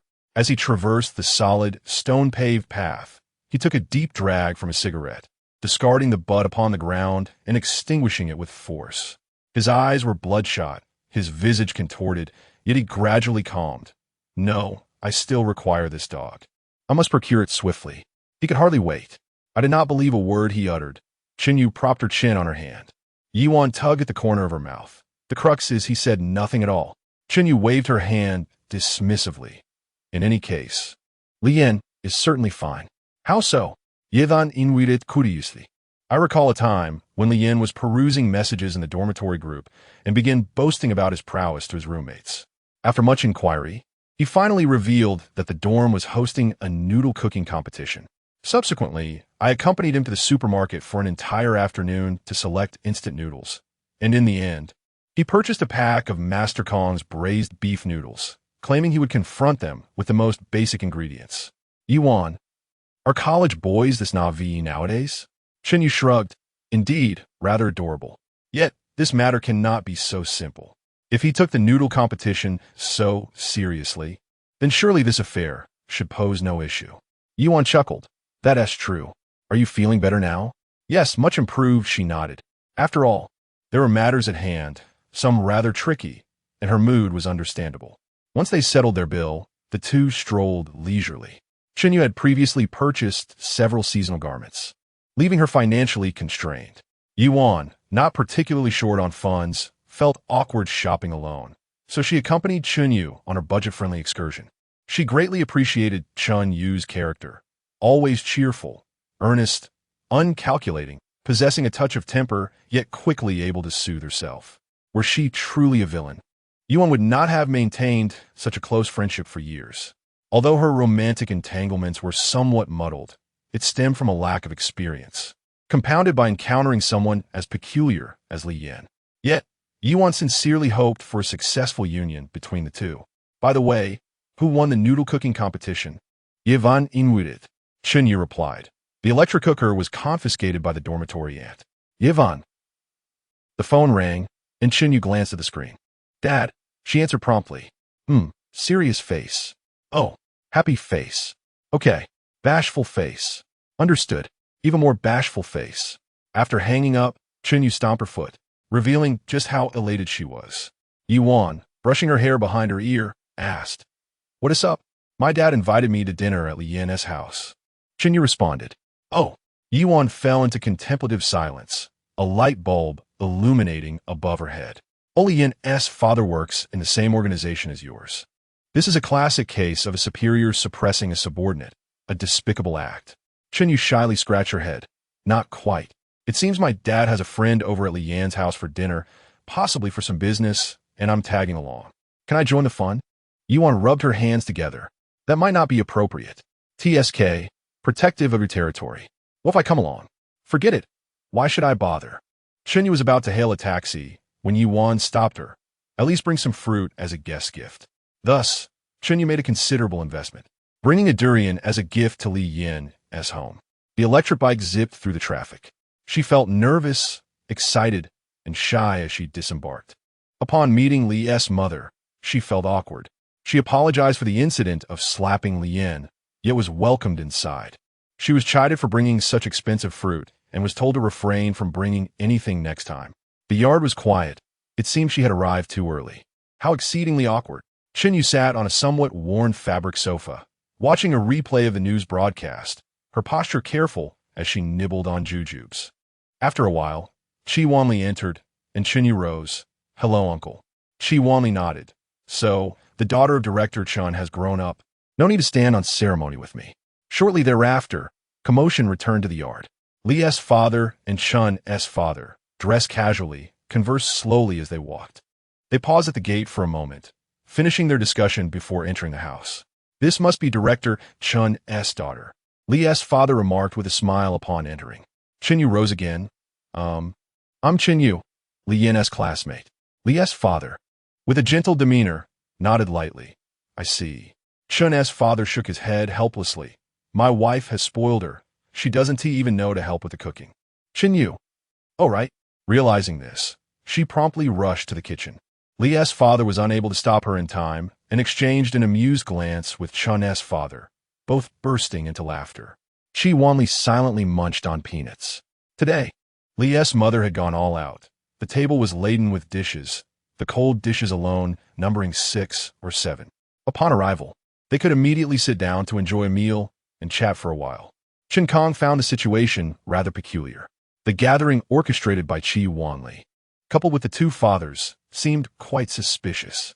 For a fleeting moment, Chen Kong even suspected whether Chi Wanli had committed some wrongdoing. Yet he felt that Chi Wanli probably understood his circumstances. It was possible he was there to confess. Ultimately, he deduced that capitalists were not so benevolent. There was likely some ulterior motive. Since he was at the Li household, he had merely come along. Bringing his daughter did not imply the meaning Chinyu had imagined. It simply felt more personal. Chi Wanli, are you all busy? Chun's father. Li's father. Do you have any free time? Chun's father. Li's father. Chi Wanli nodded with satisfaction. It appears we are all in the same boat. It truly is arduous. I'm doing this somewhat for myself. Chi Wanli. We three are unable to sit at the same table. Chun's father. Li's father. Ha ha ha ha ha. In their shared gaze, the three men laughed uncontrollably. At the entrance, the young girl who had overheard the entire exchange fell into silence. What kind of ridiculous cold joke is this? Impolite, Li's father waved, bringing his daughter to introduce her. Here, this is my daughter, Li Kiki. Hello, uncles, welcome to our home. After greeting them, she dropped her backpack and dashed to the kitchen. Calling out to Chinyu, who was washing vegetables' sister, she snuggled up next to Li's mother. What are they laughing about? Li's mother inquired. How would I know? It's all rather baffling, Li Kiki sighed. Adults have it so tough. Even in such a state, they can still laugh. Li's mother chuckled softly. Chinyu too couldn't contain her laughter. Li Kiki fell silent once more. Is this the tacit understanding of adults? Chapter 42. One lost, one found in the kitchen. There were 3 individuals, 2 of whom were utterly useless. They were nothing but a hindrance. Consequently, the 2 inept ones gathered to chat. Sister Chinyu, do you know my brother? I do. Oh, how well do you know him? Li Kiki inquired. Chinyu's face flushed. What nonsense are you talking about? Li's mother interjected. Your brother doesn't always speak to me like that. Why don't you say something to him? Li Kakarablia indignantly. Siblings are not the same, are they? Li Kiki scratched her head. No wonder I have no friends at school. Chinyu stifled a laugh and waved her hand dismissively. It's fine. It's fine. Li Kiki nodded. Since you say it's fine, I can chat now, right? Li's mother. Do as you wish. Does your brother speak to you like this at home? Chinyu asked. Yes, Li Kiki replied, extracting a cucumber from a plastic bag, breaking it in half, and handing one piece to her while rummaging through the cupboard. Chinyu accepted the cucumber. Watching Li Kiki deftly pour sugar into a bowl to dip her cucumber, she offered the bowl to Chinyu. The 2 enjoyed their cucumber with sugar. Doesn't your brother speak to you like that? Li Kiki asked bluntly. He is quite polite, Li Kiki added. Squinting her eyes and nodding, he likes to show off when he is outside. Chinyu found Li Kiki to be quite the conversationalist. Oh no, what's wrong? I forgot to wash the cucumber. Chinyu. Li's mother had already prepared most of the meal. Li Kiki barely exchanged a few words with Chinyu before they started eating. As they served rice and poured drinks, Li Kiki scanned the table and realized today's topic did not include her. The first rule of dining: if the main subject does not introduce a topic, there will be someone at the table who cannot listen.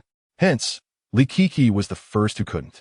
Glancing at her mother, then at the newly acquainted sister, she recognized that these 2 were on the same side as her. Li Kiki felt somewhat relieved. At least she wouldn't have to do her homework alone in her room. After a brief period of polite exchanges, Li's mother and Chinyu confirmed the situation, and the 3 of them seemed to be in unison. Therefore, the women eagerly wished to leave the battlefield, eating quickly. After a few more polite remarks, they planned to make their exit.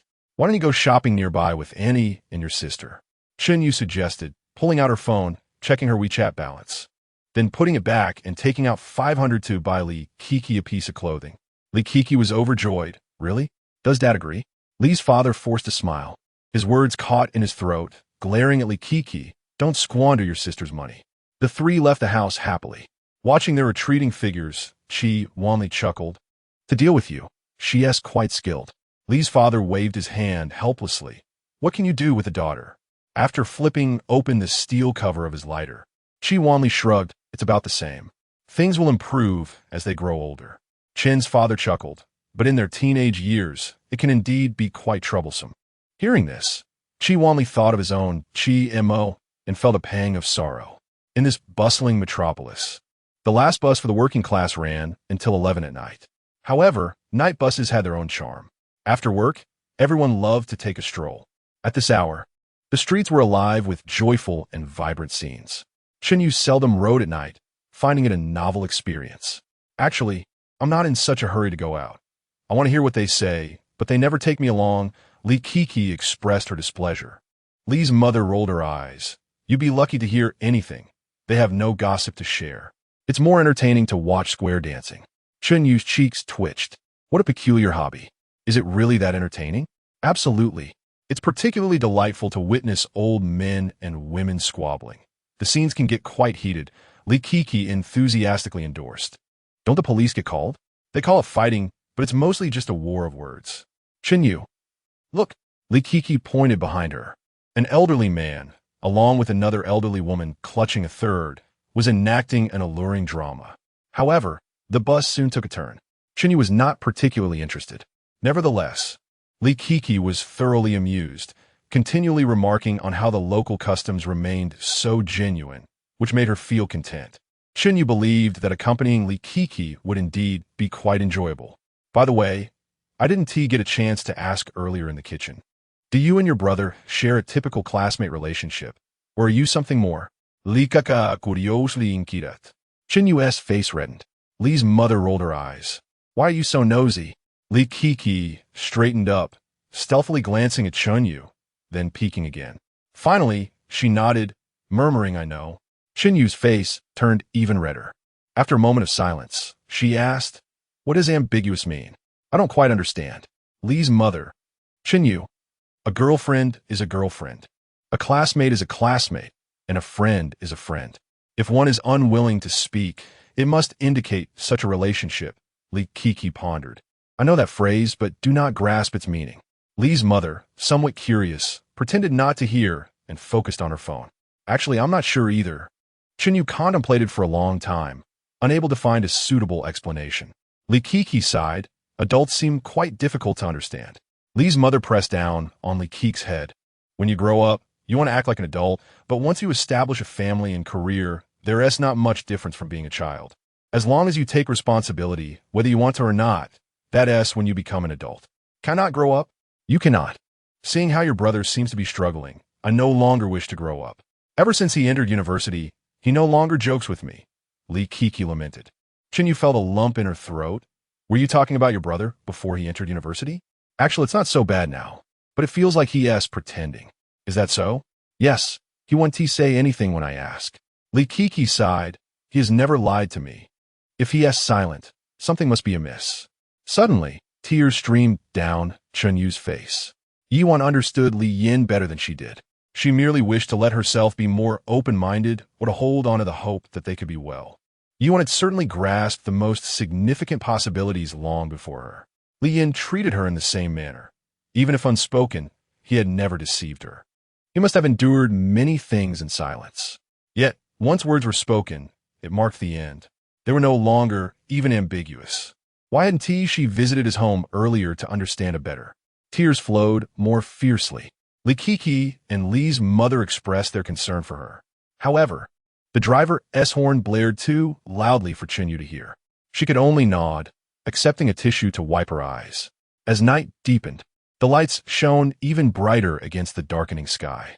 The city's vibrancy, both fragile and solid, lingered in the corners. Within a vast courtyard, one person was unilaterally enjoying what another had lost. The girl sent one emoticon after another. When she finally received a response, her heart raced. She nervously glanced at her mother. It's okay, just take a deep breath. Chiemo sat up straight, feeling a bit drowsy, which made her look somewhat silly as she genuinely took a deep breath. Jiangwan couldn't help but ruffle her hair. You've been a bit busy these past 2 days. Try to send fewer messages. Kimo. She extended her phone to Jiangwan, bowing her head as her feet, clad in fluffy slippers, rubbed against each other. Chapter 43.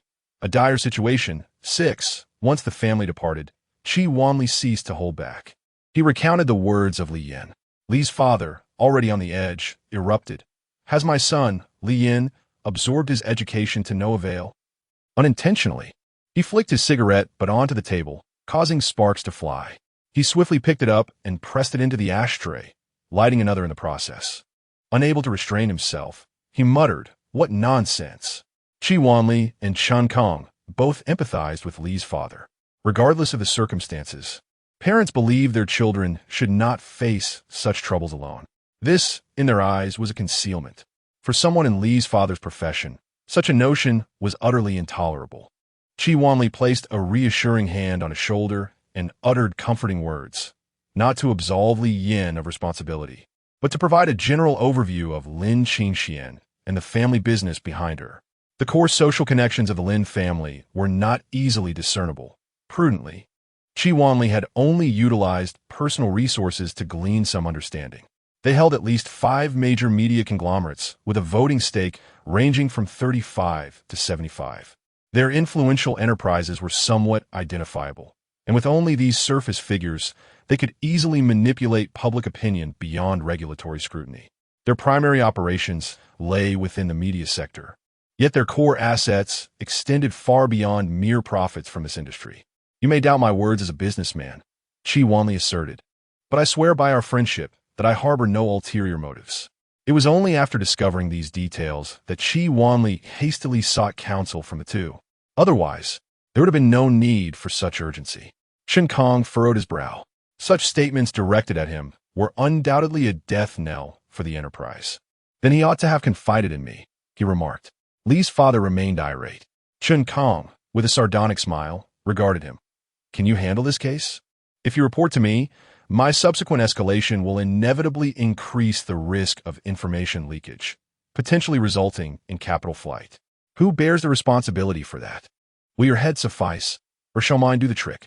Your son is the whistleblower, and you're the one managing this. If one falters, who will safeguard the safety of your entire family? Lien had seen me merely 2 weeks prior. I surmised he had perused my arsum, for he recognized me immediately. Had he not encountered me, or if he had not learned of our peculiar connection in recent days, he might not have divulged anything to Chi Wanli. Based on my comprehensive assessment, I conjectured that he possessed a considerable grasp of the situation, perhaps not significantly inferior to Chi Wanli's current understanding. Can you comprehend this? I inquired. Lee's father flicked the ash from his cigarette. I just came to that realization. His anger had dissipated. However, the disheartening sentiment lingered that his son did not trust him, even for the sake of self-preservation. I anticipated further explanation. Chi Wanli breathed a sigh of relief. Without Li Yan's involvement, I wouldn't believe a single word of this, he declared. Chun Kong interjected, if it were your own report, it would be exceedingly suspect. Chi Wanli added, the profit source is not solely derived from operational income. Coupled with your description of Lin's actions, it neatly aligns with the criminal organization statute. Aside from needing some supplementary evidence, the direction of this case is abundantly clear. Chun Kong nodded, narrowing his eyes at the cigarette. This charge is tailor-made for the so-called entrepreneurs who relish utilizing black gloves. It is a matter that can only be resolved with severed heads. In light of such a case, as a D official, can I trust a capitalist's word? Shouldn't I first investigate you? Chi Wanli replied. However, since it is Li Yan's assertion and pertains to the media industry, the logic of this matter becomes coherent. This industry possesses its peculiarities. Our development has been relatively recent, resulting in a complex web of social relations, both domestic and international. According to the higher-ups, this is a task to be addressed last. The industry is not vast, and the implications are too profound. Moreover, allowing certain entities to persist could cultivate grassroots resistance. This presents an issue for the authorities, yet the lives and property of the common people take precedence. This matter must be addressed, regardless of the circumstances. Wanli, we've laid the cards on the table. You should understand, there is no need for concern. We will handle this. You must remain uninvolved, as any misstep could lead to calamity. Chun Kong spoke with a somber tone. Chi Wanli replied, I'm not a fool. Am I to be less astute than a mere child? I've made similar statements to many before, and they lined up to meet their demise. Chun Kong sighed, lamenting that even the most naive could grasp what many self-proclaimed powerful figures could not. I know you are not involved in such matters. Otherwise, I wouldn't be here. As for any offensive remarks, I have grown accustomed to them. Yet it is imperative I remind you, I speak purely from a standpoint of morality and friendship. The critical concern lies with Li Yan's safety. Please devise a strategy, as I cannot intervene, and it is evident that Officer Li lacks the necessary resources. We shall discuss specifics later. Chi Wanli felt enveloped by an immense force, as conversing with such individuals often evoked this sensation. He waved his hand dismissively, still uneasy. My concern for Li Yan is also for my daughter. I am willing.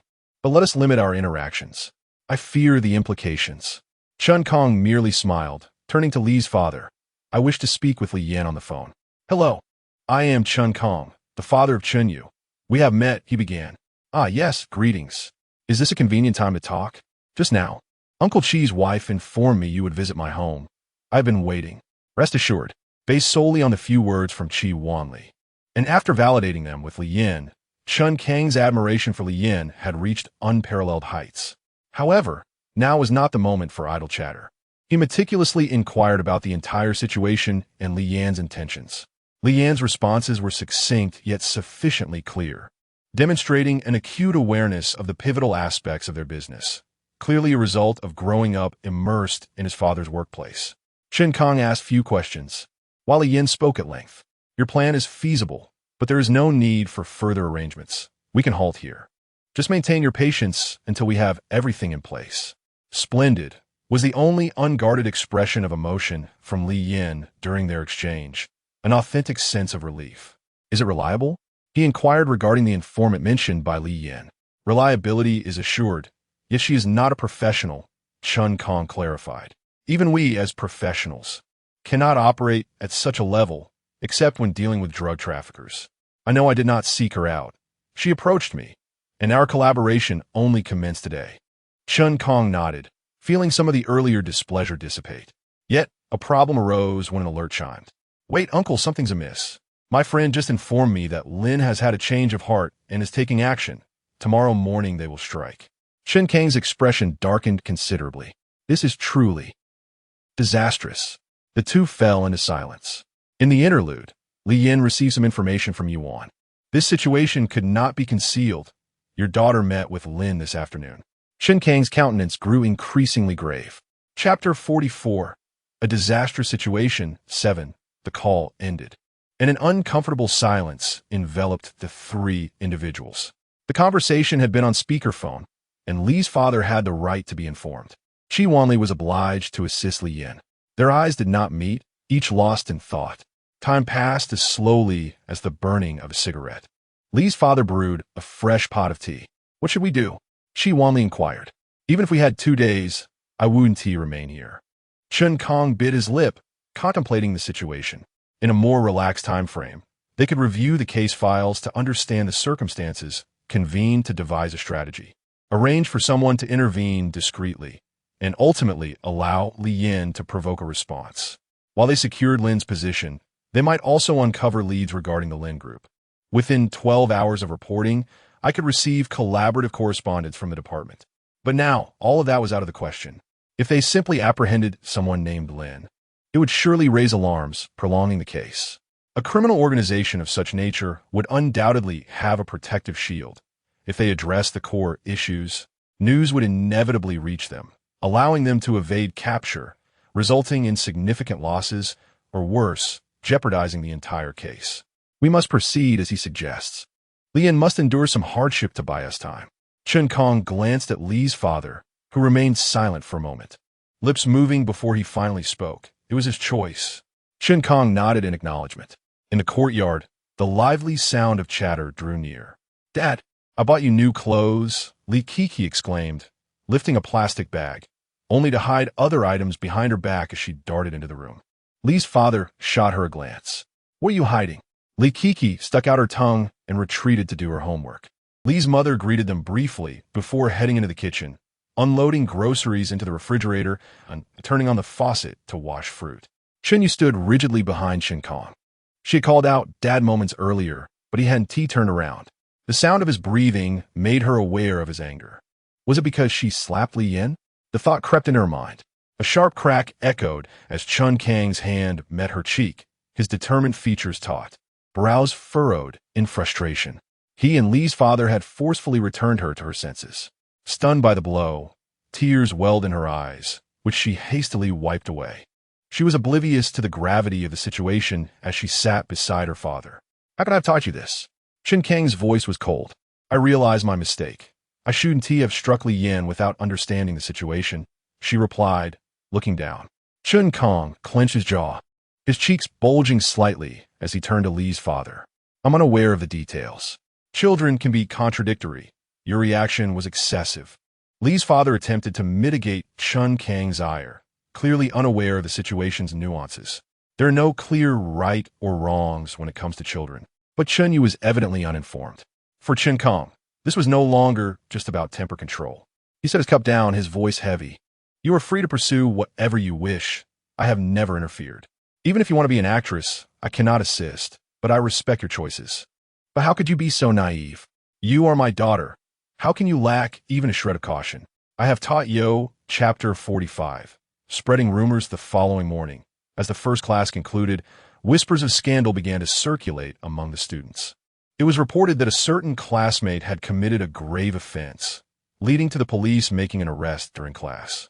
As a few individuals spread the news, the scattered university students began to flock towards a common direction, quickly forming a substantial crowd within mere minutes.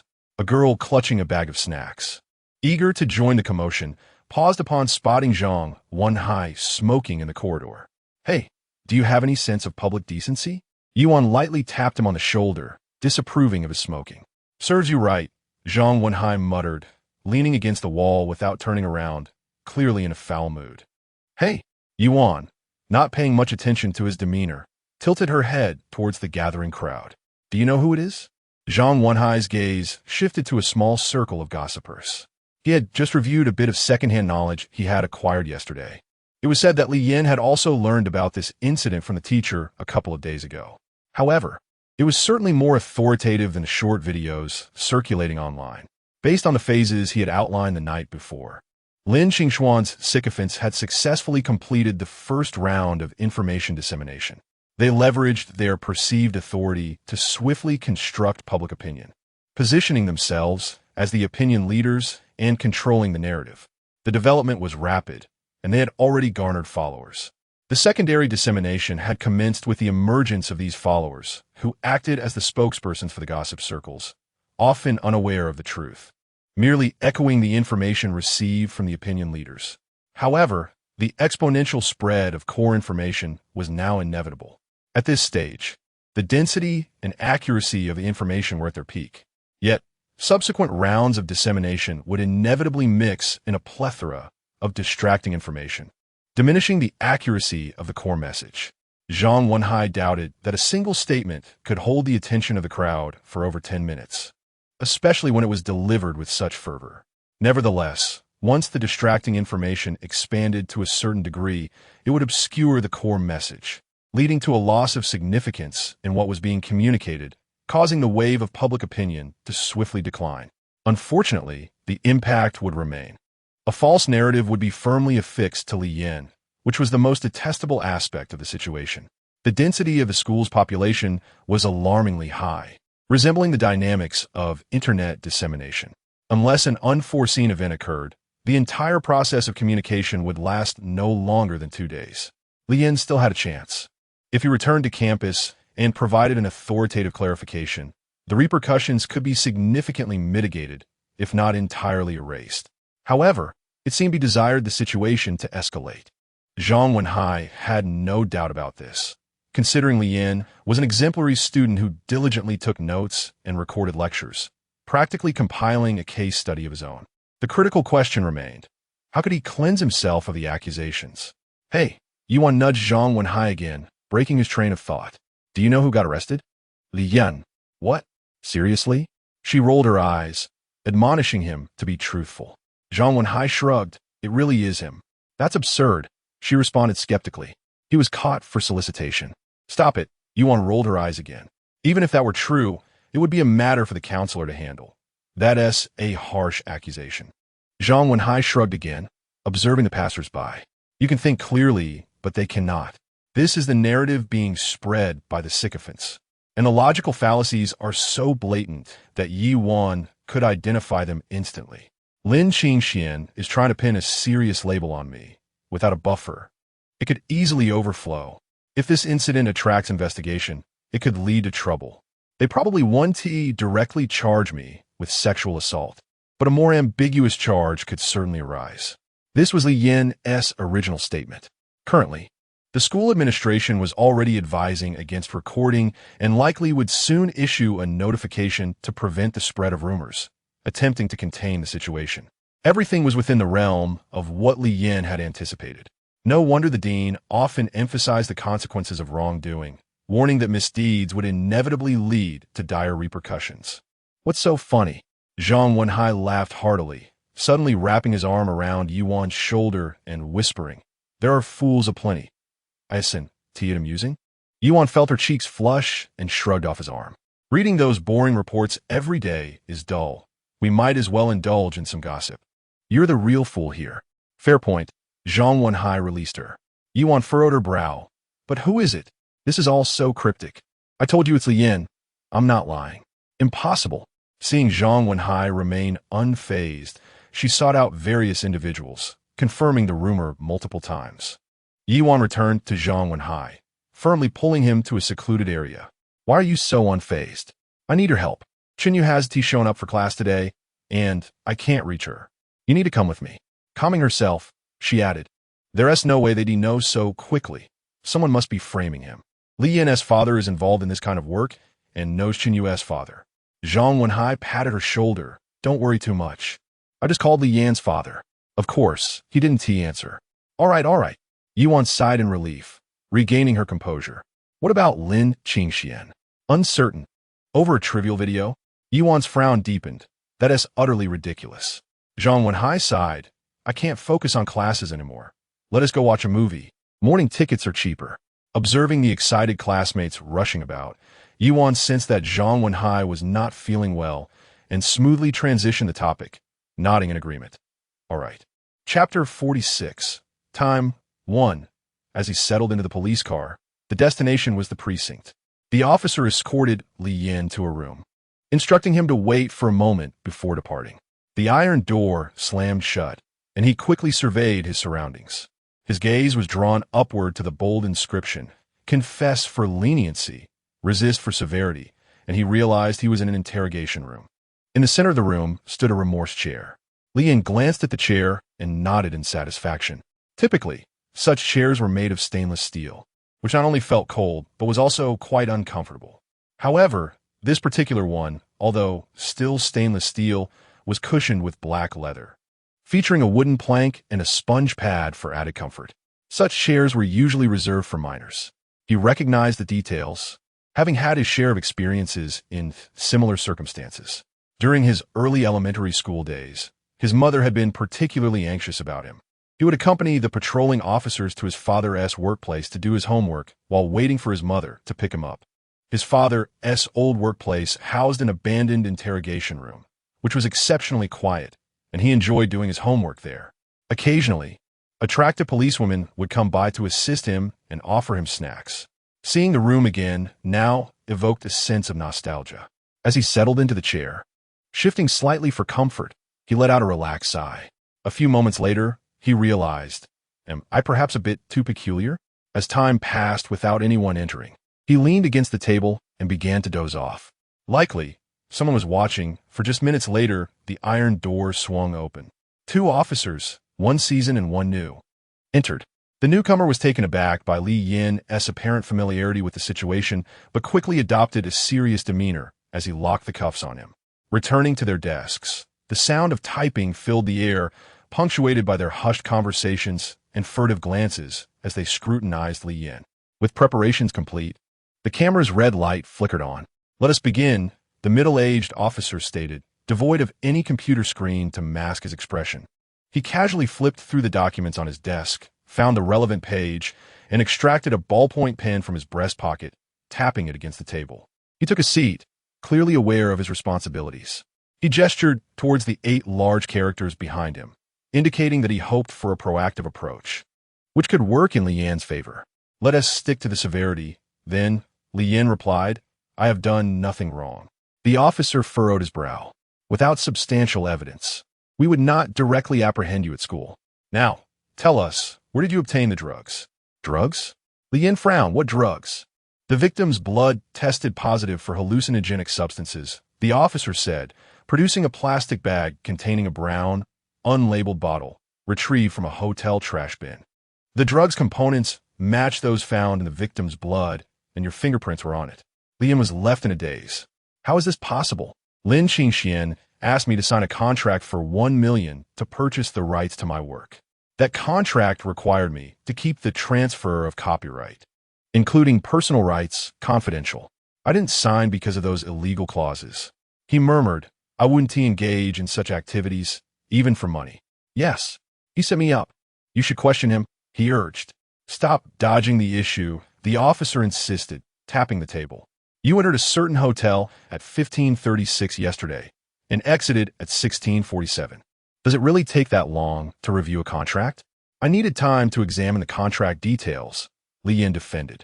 The middle-aged officer had already been in contact with Lin Qingxian, aware of the unsavory matters at play. He had dealt with numerous similar cases and had formed his own judgments. Firstly, the woman was likely a gift arranged by Lin for Li. Secondly, the woman had actively suggested involvement, leading Li into a trap.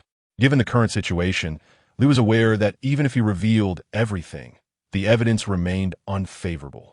He should have enough worldly experience to understand this reality, fearing that acknowledgement would only cement his guilt. Lin had not instructed the woman to provide direct bodily evidence. likely not intending for Li to face incarceration.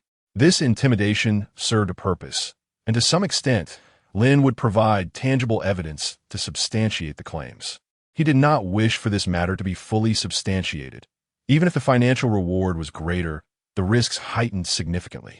Over the years, investigations had become increasingly stringent, making formerly simple procedures more complicated.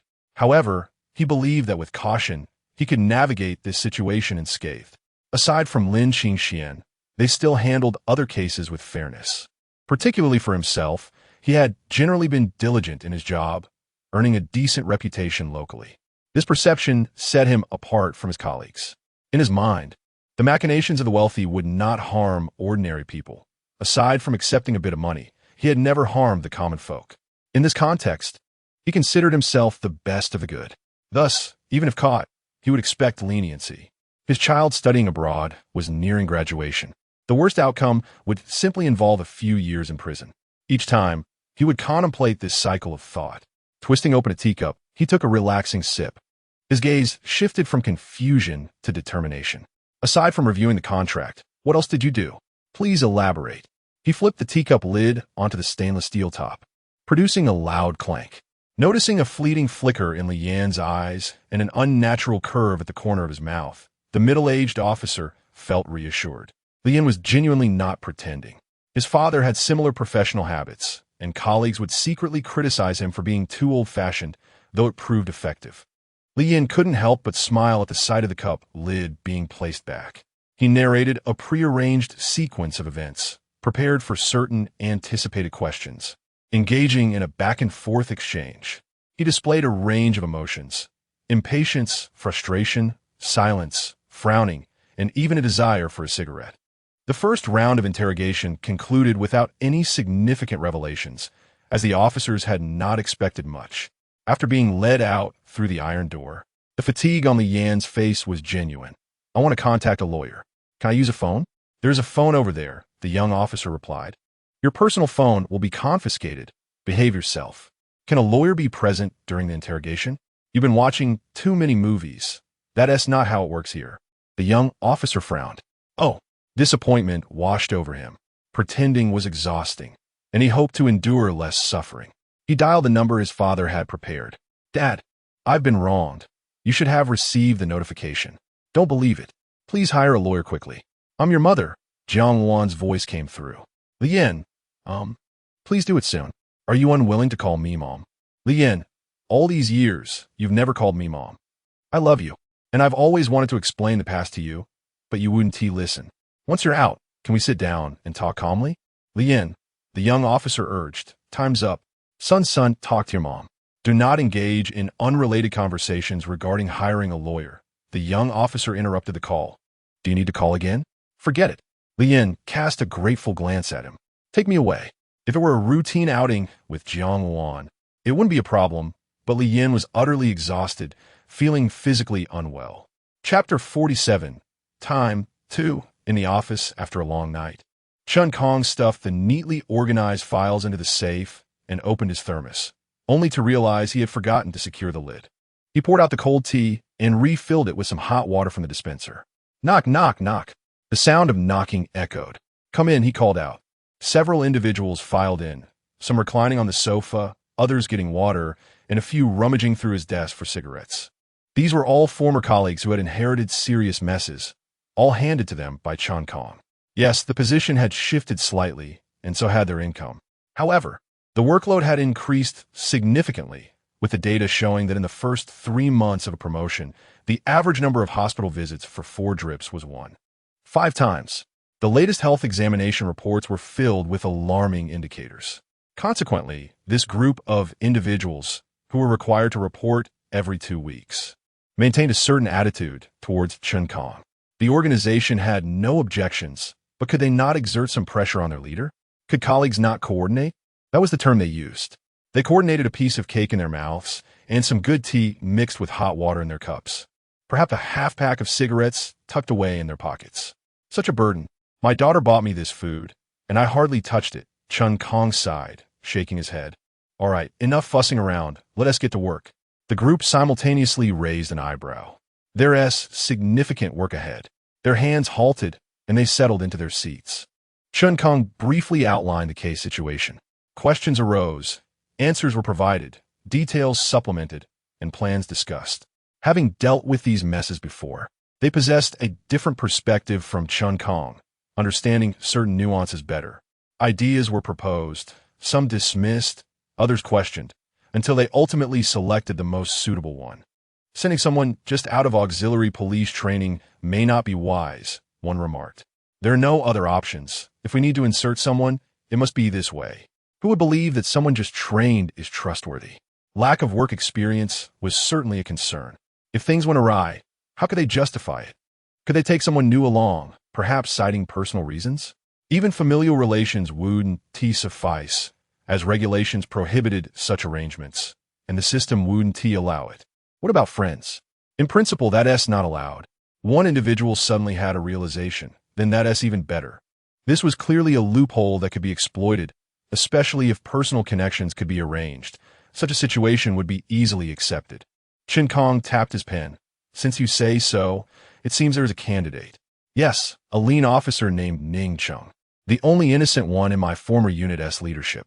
After thorough scrutiny, he was deemed reliable, having faced considerable challenges before and possessing ample experience in dealing with conflicts. While his rapport with the public was not ideal, it stemmed from residual tensions left by those previously incarcerated. The organization was contemplating him for the position of deputy team leader, and now he was likely awaiting our joint meeting. I'll decline first. It's a perfect opportunity for a strategic maneuver. Once he passes this test, he can smoothly transition into our ICU training program. Laughter erupted among the group. He continued. He still needs to resolve conflicts locally. Relocating to another unit will enable him to work more effectively. This guy shows promise. Chun Kong pondered for a moment and nodded. Let us observe first. Summon those two over. Also, ensure you hand over your current work once you return. The amount involved in the case was considerable, and it would likely implicate some significant figures. I lack the authority to proceed and must first draft a report to prepare. Although the case has not yet been resolved, do not let your guard down. As for the details, you will need to find someone to compile them. Remember to maintain confidentiality. Understood. At school, various rumors circulated with increasing fervor. Lin Qingxian was in high spirits. He had anticipated that Chun Yu would approach him first and had prepared a speech. However, after waiting in vain, he decided to seek her out himself. She was nowhere to be found, and he couldn't reach her. A feeling of unease washed over him. He was well aware of Chun Yu's father's occupation. Securing Chun Yu would elevate his status within the family, freeing him from mingling with his less capable peers. Having garnered attention this time, the brief video was merely a distraction for his contemporaries. The resources provided by his family were significantly bolstered by Chun Yu, the female lead in the microfilm. Yet, now she had vanished.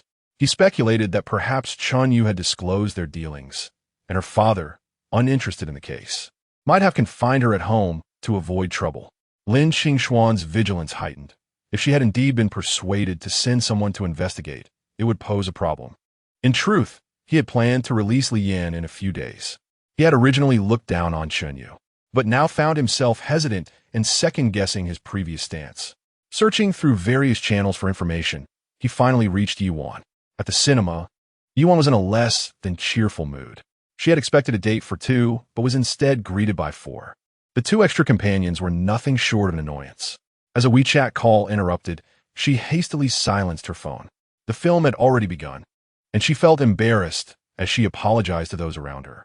Yuan reopened her screen, saw the caller ID, and abruptly hung up, muttering, "What an annoyance. Why call a woman not familiar?" Zhang Wenhai, who had brought her to the cinema for a reason, glanced at her and casually asked, "What's wrong? Some lunatic. Yvonne Fronit. What if it's important?" Zhang Wenhai chuckled. She opened her screen again, and Zhang Wenhai leaned in. "What does she want with Chun Yu? Is the counselor looking for her urgently?" "The counselor is my half-sister. If it's important, wouldn't she contact me instead?" Yuan rolled her eyes. The phone rang again, and Yuan was so annoyed she contemplated turning it off. To say her grandfather is ill, and that's why you're visiting her. Yuan handed him her phone, exasperated. Zhang Wenhai took the phone, sent a message, and returned it to Yuan. A barrage of notifications pinged in response. Yuan's temper flared. She replied, "Believe it or not," and promptly blocked the number. Zhang Wenhai silently nodded. Few could meet the character he portrayed. Meanwhile, Lin Qingxian, on the other end, mused, blocked? Just because they have a bit of money, both are just insufferable. The girl looked displeased. One feigning innocence like a pure white lotus, and the other with a nose in the air. Who could tell how that money was earned? Lin Qingxian slapped her, then pulled out a thin stack of cash from his bag and tossed it to her. "Damn it, you've ruined my mood." The girl pouted, looking wronged. "Fine, I'll buy you a bag later. I just remembered I have something to attend to." He tapped his phone dismissively. The girl's expression brightened. "When will you get it? Make sure you take me to celebrate." Lin Qingxian donned his jacket. "Send me the payment link later. Don't spout useless nonsense at school." "Has that sycophant made his move? Did you record a video?" The girl asked curiously. Lin Qingxian shot her a fierce glare, causing her to shrink back.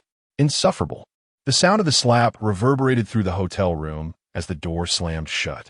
Chapter 48. Time 3. Where is Chi-Mo? Not awake yet. Jiang Luan let out a deep sigh, wishing she had created a secondary account to send her some amusing emojis to cheer her up. What if she discovers that you are upset with her? Chi Wanli removed his tie, wondering if the lawyer needed to be dispatched. Well, he didn't mention a secret code, so it should be unnecessary, right? What code did you two agree upon? That is none of your concern. That's fine. Lao Feng is currently with Chen Kong. Chi Wanli rubbed his forehead, genuinely worried for his safety. He will be fine. You know too little about the capabilities of people like Chen Kong. In extreme situations, Chen Kong possesses the audacity and ability to turn the tables completely. They are just a few crooks making dirty money, even if they lose their heads. All they can do is bark like dogs. I believe that, but you have yet to witness Chen's demeanor. Rest assured, Jiang Luan hails from the capital and interned at a relatively prestigious organization. In fact, both of them are remarkably well-matched in terms of worldview, stance, and abilities. Without this foundation, maintaining familial harmony is arduous. Chi-Mo is entirely a tragedy. She was destined to be the happiest girl in the world. At present, Jiang Luan's wish is also hers. Oh, so that conglomerate is destined to fail? Jiang Luan seemed exceedingly pleased. It's a media group? How delightful. Li Yin is studying that very field. Wanli. He might not even like it. Having money does not guarantee acquisition. And even if he manages to buy it, he would inevitably face suspicion, which would hinder his actions. I'm not afraid, but some are, and they will surely chatter incessantly before me. Even if it proves profitable, I am not genuinely pleased. It is far too troublesome. Jiang Luan shrugged. This time, you have indeed assisted. They will prioritize benefits for you as they value relationships and friendships. Suspicion? For them, doubt holds no value. Only facts matter. Therefore, do not dismiss Chun Kang's words as mere politeness. He spoke to you with sincerity. I was referring to internal company matters. Then do your best. For now, resolve this issue first. In any case, if Chi-Mo is happy, I can assist you. Jiang Luan shot him a glance, but then returned to say, currently, Li Yin is fine, but being tied to you in the future could be perilous. If he is not bound to me, given his personality, that is the true danger. Chi Wanli set down his utensils. He has an extreme side and is quite unsuitable for business participation. Then let it be. Happiness is of utmost importance. Jiang Luan rested her head on her hand, grinning as if she envisioned a splendid scene. Wanli. Are you still inclined to speak ill of him? Jiang Luan snapped back to reality. Come, tell Chi-Mo Chi Wanli. Wednesday. Endured 3 days and 2 nights. A bowl of congee, 3 steamed buns, and a piece of fermented tofu. This is the exquisite breakfast of classmate Li Yin. The lunch congee will be replaced with cabbage soup. He felt as if his soul had become light as a feather. It was a marvelous sensation, akin to being on the brink of death yet still alive.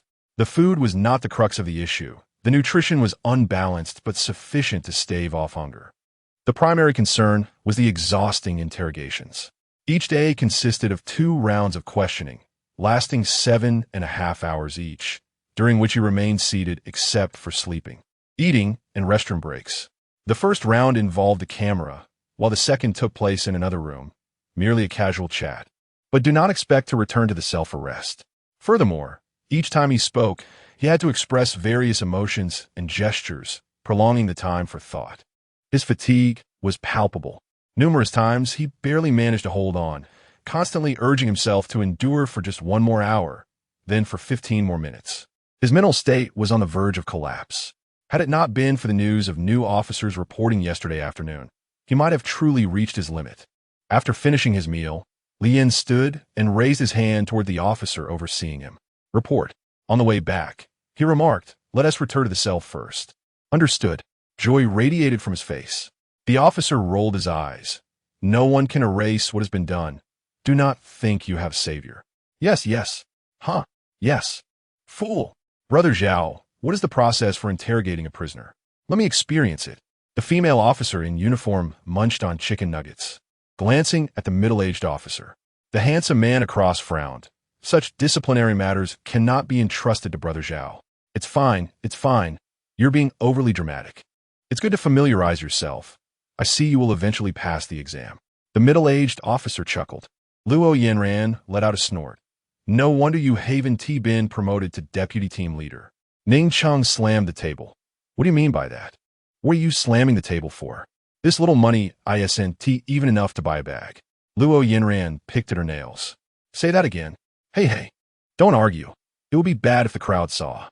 Officer Zhao extended a hand to mediate, then turned to Luo Yanran. You haven't worked long enough to know. Evaluations have strict requirements. One cannot be overly concerned with money in this line of work. One must have a long-term perspective. He offered a cigarette to Ning Chung. The waters here are deep. I know you feel wronged, but do not lose hope. There will be a day when you rise. Ning Chung. Is there a case to be interrogated now? You're in a bad mood. Take a few days off. Let someone else handle the calls for now. Ning Chung frowned. Officer Zhao secretly shook his head. There is a case. You can familiarize yourself with it. He whispered a few words to Ning Chung, observing his reaction closely. This was his final test. Yet, Ning Chung showed no response, merely displaying a puzzled expression, as if questioning why he was being told this. Officer Zhao sighed inwardly. There are not many left with principles like him. Show me the video and written records. I need a lead.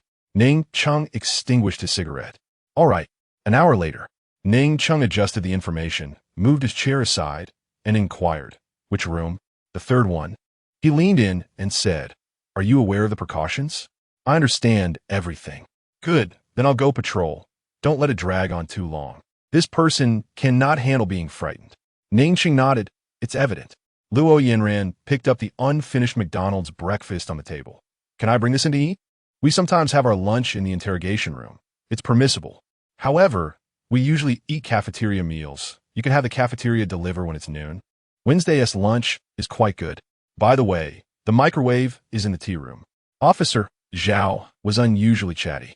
All right, a 2-meter-wide corridor, adorned solely with white walls, devoid of decoration. The two walked side by side. Where do they find this? Shen Kong dares to use it, Luo Yanran whispered. Ning Chung cast her a glance. You just treated me like a child. Luo Yanran tilted her head in confusion, looking at him. Not at all. Ning Chung, feeling guilty, averted his gaze. Indeed. Chapter 49. Time. 4. Such a lack of attention to detail. KFC's rice balls are infinitely more delectable, Li Yin remarked with a hint of sarcasm. Ning Ten responded gently. Indeed, our work is not up to par. Luo Yanran interjected. Just moments ago, they entered the interrogation room. The iron door was shut and locked. As Ning Chung placed a bag before Li Yin, he began to eat heartily, and only after finishing did they commence their conversation. Is it really like this? Such favorable treatment? Luo Yanran could not restrain her curiosity. Li Yin glanced at Ning Chung, resting his forehead on his hand. Where did this come from? The morning session actually dares to utilize this. Luo Yanran remained silent. In truth, she was quite effective in earning trust, as Ning Chung noted. Indeed, who could suspect someone who appears so unassuming? Leon remarked it. You must have used your connections to get in, right? Luo Yanran maintained a stern expression. Let us discuss serious matters. Are you a chatterbox?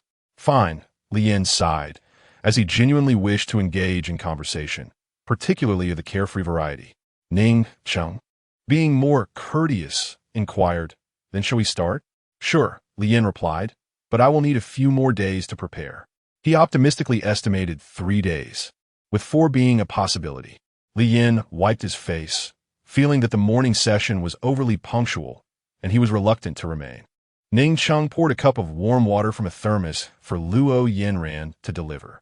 Next time, bring a bottle of cola. Li Yin crossed his arms, adopting a defiant posture. What else with that attitude? Luo Yinran frowned. Li Yin looked up. Your boyfriend is achieving results while I'm stuck here in a holding cell. And I can't even have a sip of cola? Luo Yinran pouted. How do you know? Just found out. What of it? Luo Yinran remained silent, observing her reaction. Li Yin grew anxious, his expression shifting dramatically. You're not joking with me, are you? He looked to Ning Cheng. Is someone like this even usable? Luo Yinran remained silent. She only exhibits this demeanor when she is unguarded. Such moments are rare. Perhaps she feels a natural affinity towards you. In fact, she is quite suited for interrogation. Her professional capabilities are reliable, as confirmed by the morning session. You may doubt me, but you must trust the leadership. Ning Tseng paciently explained. Does that mean her skills in other areas are lacking? Ning Tseng smilet. Luo Yinran gritted her teeth. Li Yin took a couple of sips of hot tea, his mood settling considerably. Rest assured, I've managed thus far, and I can continue to endure. If doubts arise, I want to mind how you feel. Knowing you are here is enough for me to persist. You've worked hard. We will assess the situation and endeavor to make you more comfortable. Ning Cheng continued. Has Lin contacted you through their channels, whether implicitly or through threats? Yes, but they provided no substantial information. Li Yin pondered. The current conflict arises from their superficial dissatisfaction with my resistance. I don't expect any further actions from them at this moment. It seems they remain oblivious to the situation. I cannot ascertain whether they will grasp the reality during this interval. Li Yin rubbed his temples. What we're striving for is time to prepare. He continued. Both he and the suspects at the school lack sufficient evidence for control. Due to concerns for your safety, our investigative methods are very conservative. Do you have any suggestions regarding the direction? There is a victim named Zhao Changcheng. Her parents are currently out of the city, making your work easier. However, they might devise their own strategies locally, so it would be best for your team to visit. If trust can be established, they should be forthcoming with information. Li Yin smiled. Perhaps I had not emphasized this adequately before. My apologies, that was our oversight. We have considered this comprehensively. This victim is quite unique, and pursuing this line of inquiry may jeopardize your safety and compromise our arrangements. Thus, we initially did not consider it. However, we will certainly clarify it later. Her mother is currently in a psychiatric hospital. Her father has been working tirelessly to treat his wife and likely lacks the time to concern himself with their daughter. Lin Qingxian believes this matter has been completely resolved. Li Yin gazed down at the half-filled cup. This is what I know. The following is my conjecture, and you may verify it. Ning Cheng's expression became serious. Recognizing the significance of the situation, I cannot guarantee when we will meet next. So for precaution, can you describe the victim's physical characteristics? Li Yin fell into contemplation. Her eyebrows seemed rather thick. Something like this? Ning Cheng raised a napkin and sketched a simple outline. No, Li Yin shook his head. Apologies. They should be willow-shaped, with a mole near the center, possibly to the right or left. Is the mole something you can confirm? I'm not entirely sure. My memory is a bit hazy, Li Yin apologized. That's all right. We can continue. A general idea is sufficient. What about the shape of her nose? Finally, Ning Cheng held up the napkin, sketching the facial features of a woman who appeared to be smiling. For Li Yin could only recall her smiling visage. Yes, he said, brushing his hair back. I'm sorry. I truly can't remember clearly. As he looked up, tears dripped onto the back of his hand, and he realized why his face felt itchy. He awkwardly wiped them away. My apologies, I might be too exhausted here. It's all right. You can rest your head for a while. Ning Cheng tucked all the napkins into his pocket. I just woke up not long ago. I feel sleepy, but I can't seem to fall asleep. I'm accustomed to staying awake during classes at school. Li Yin attempted to cover up. Is there anything else I can assist with? Ning Cheng pondered briefly and asked, having undergone interrogations by various individuals, which ones do you think are suspicious? All of them have issues, Li Yin replied, looking towards Ning Cheng. Ning Tseng noted, y concur. Officer Zhao is the breakthrough. I was planning to suggest the same. Lian remarca. Ning Cheng then gazed at him expectantly, waiting to see if he had anything further to add. Li Yin hesitated, nothing else. Luo Yinren shrugged. You think everyone here is incompetent? Most people in this department would excel in any profession they chose, if not for this line of work. She pulled out a packet of sunflower seeds and began to crack them, causing Ning Cheng to furrow his brow. I prepared this specifically to avoid raising their suspicions. Luo Yinren explained. Is that so? Ah, you don't think I would intentionally conduct myself in such an undignified manner in this place? I am a proud public servant, she declared. Li Yin retorted, You're a support officer, a contract worker. Luo Yinren shot back. You really think you can bully me with that attitude? If I weren't acting this way, I'd be facing enemies.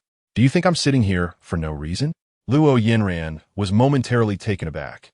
Crossing her arms, You're impressive. I just don't believe you could treat a girl you like in this manner. Li Yin remained silent. Luo Yinren recalled their earlier conversation and felt a bit embarrassed. I didn't mean to. It's fine. I don't have feelings for her. We were just good friends in the past, and it feels regrettable, he responded. All right, Luo Yinren continued cracking seeds. Shall we have some snacks? Forget it. I'll have to wait until I'm parched before I can ask for a bowl of soup. Chapter 50. Meeting time is like water in a sponge. Squeezed repeatedly, yet still found to be abundant. With such sentiments, Li Yin finally reached the 7th day. The lawyer arrived, and after half an hour, he was released. How fortunate it is to have a lawyer. Li Yin felt a profound sense of gratitude, unable to fathom how he could have been freed so swiftly. May I inquire your surname? Please, just call me Feng. Lawyer Feng appeared quite aged, with graying temples, his hair nearly devoid of its original color, yet impeccably groomed, exuding a unique charm that inspired trust. How did you manage to get me released? As far as I know, there is little a lawyer can do during detention. Li Yin inquired curiously. Lawyer Feng glanced at him, seemingly reluctant to speak. If it's inconvenient, then never mind, Li Yin said helplessly. I merely wish to understand. His role was to answer the client's questions, yet responding posed a risk to his professional ethics. After a difficult internal struggle, the principled lawyer resolved to enlighten the young man. I claimed to be Lin's attorney, but they were skeptical. I provided them with a photograph of Lin and myself. Li Yin's expression was one of astonishment. You have a photo with him? Lawyer Feng's lips quivered slightly. Ms. Zhang arranged for someone to Photoshop it. Li Yin frowned. Wouldn't they verify this? I arranged for distractions and utilized AI voice technology, he explained. Li Yin's eyes widened in disbelief. With the approval of the morning meeting and support from their internal tech personnel, otherwise such technology would not be feasible or even attempted. Yet, they released me before even reaching that step, indicating their level of negligence. Primarily, you appear exceedingly professional, Li Yin praised.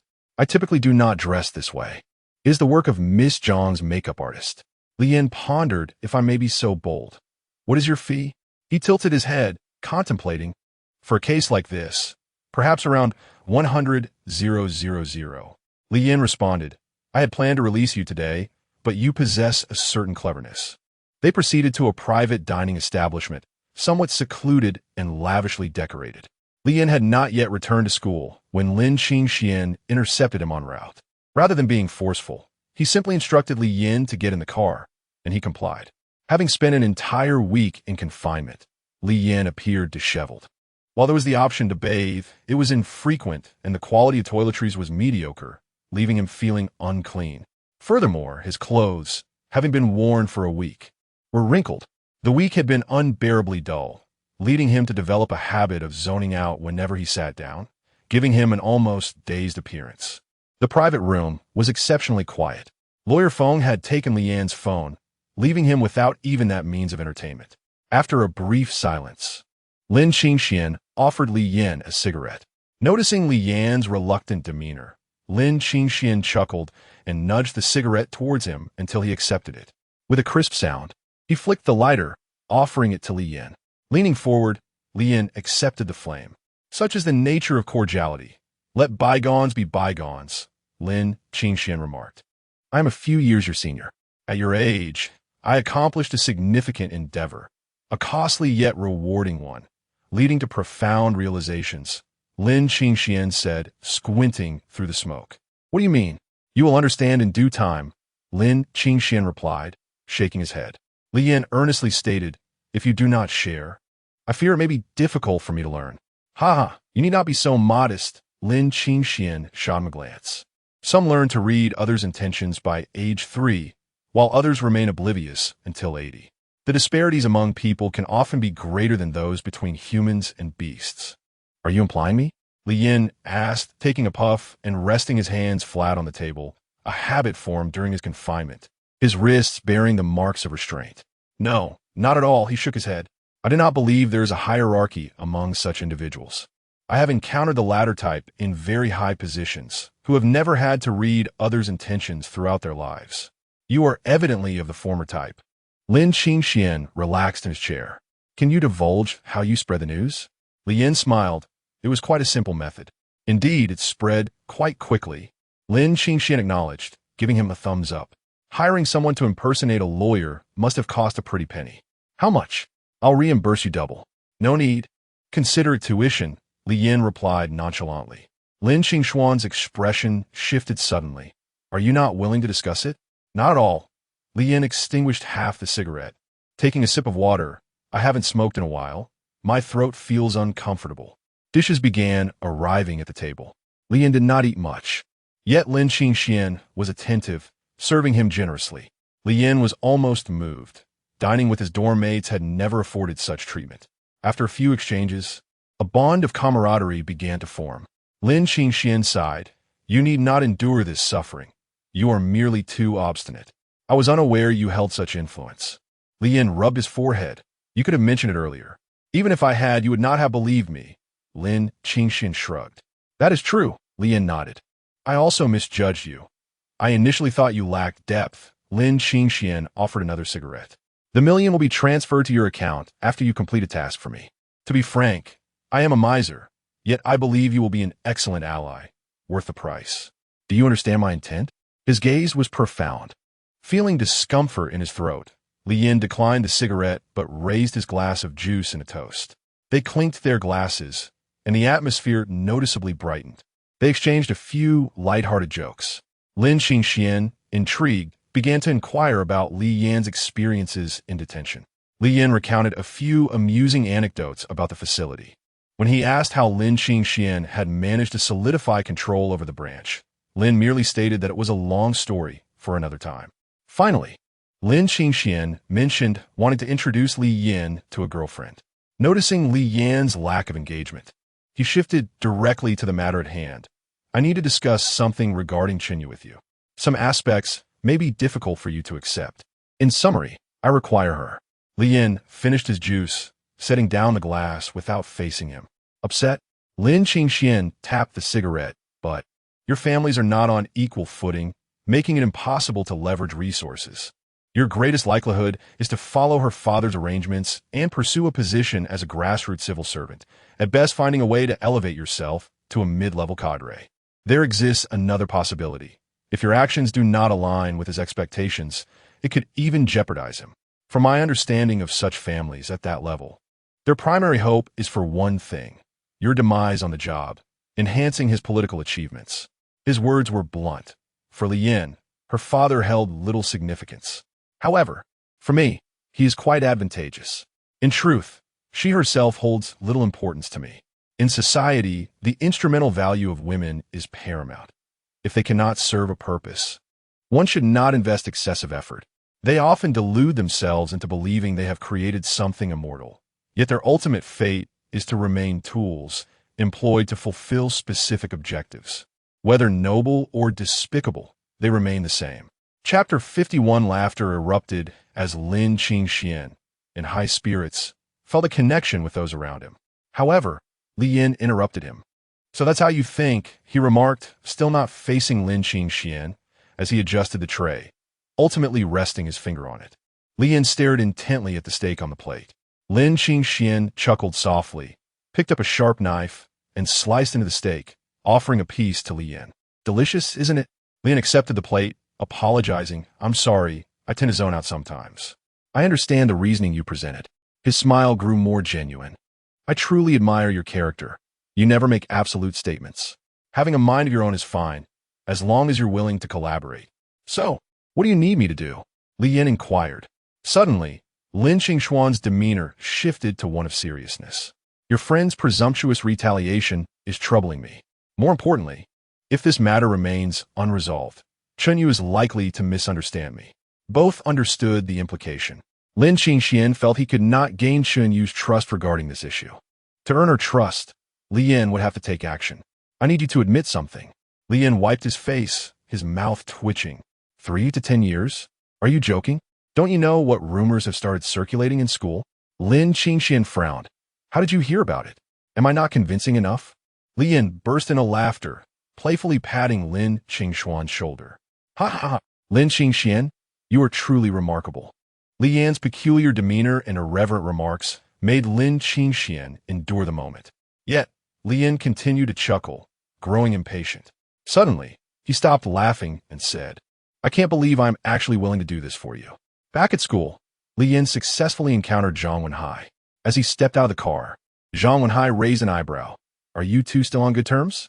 Well enough. One must consider all aspects of society, Li Yan replied. Zhang Wenhai rolled his eyes, taking in Li Yan's disheveled appearance, feeling a twinge of pity. Li Yan felt indifferent. Whether early or late made no difference. Seated in the stands, they gazed at the playground, which had suddenly become crowded. By the way, where are Jiang Yinhua and Zhang Zheng? Li Yaning Kidat. They're waiting for your instructions. Zhang Wenhai responded. I thought they would come to check on me first. Weren't you sent to provide psychological guidance? Lin Qingxuan's guidance has been quite beneficial, Li Yan remarked. Reaching out, could you spare me a cigarette? With a satisfied sigh, he squinted. Ah, splendid. Zhang Wenhai observed, what a grand scene. Li Yan, cigarette in mouth, rested a foot on the chair. In the distance, amidst the throng, several individuals held up their phones, surrounding a large group, with assistants maintaining order. Li Yan felt an inexplicable sense of familiarity. Who did you invite? I don't recognize the others, but the most renowned is a certain Chen Shishir, who has starred in several web dramas and seems to have quite a following, Zhang Wenhai replied. Lin Qingxian truly invests in this, Li Yan mused.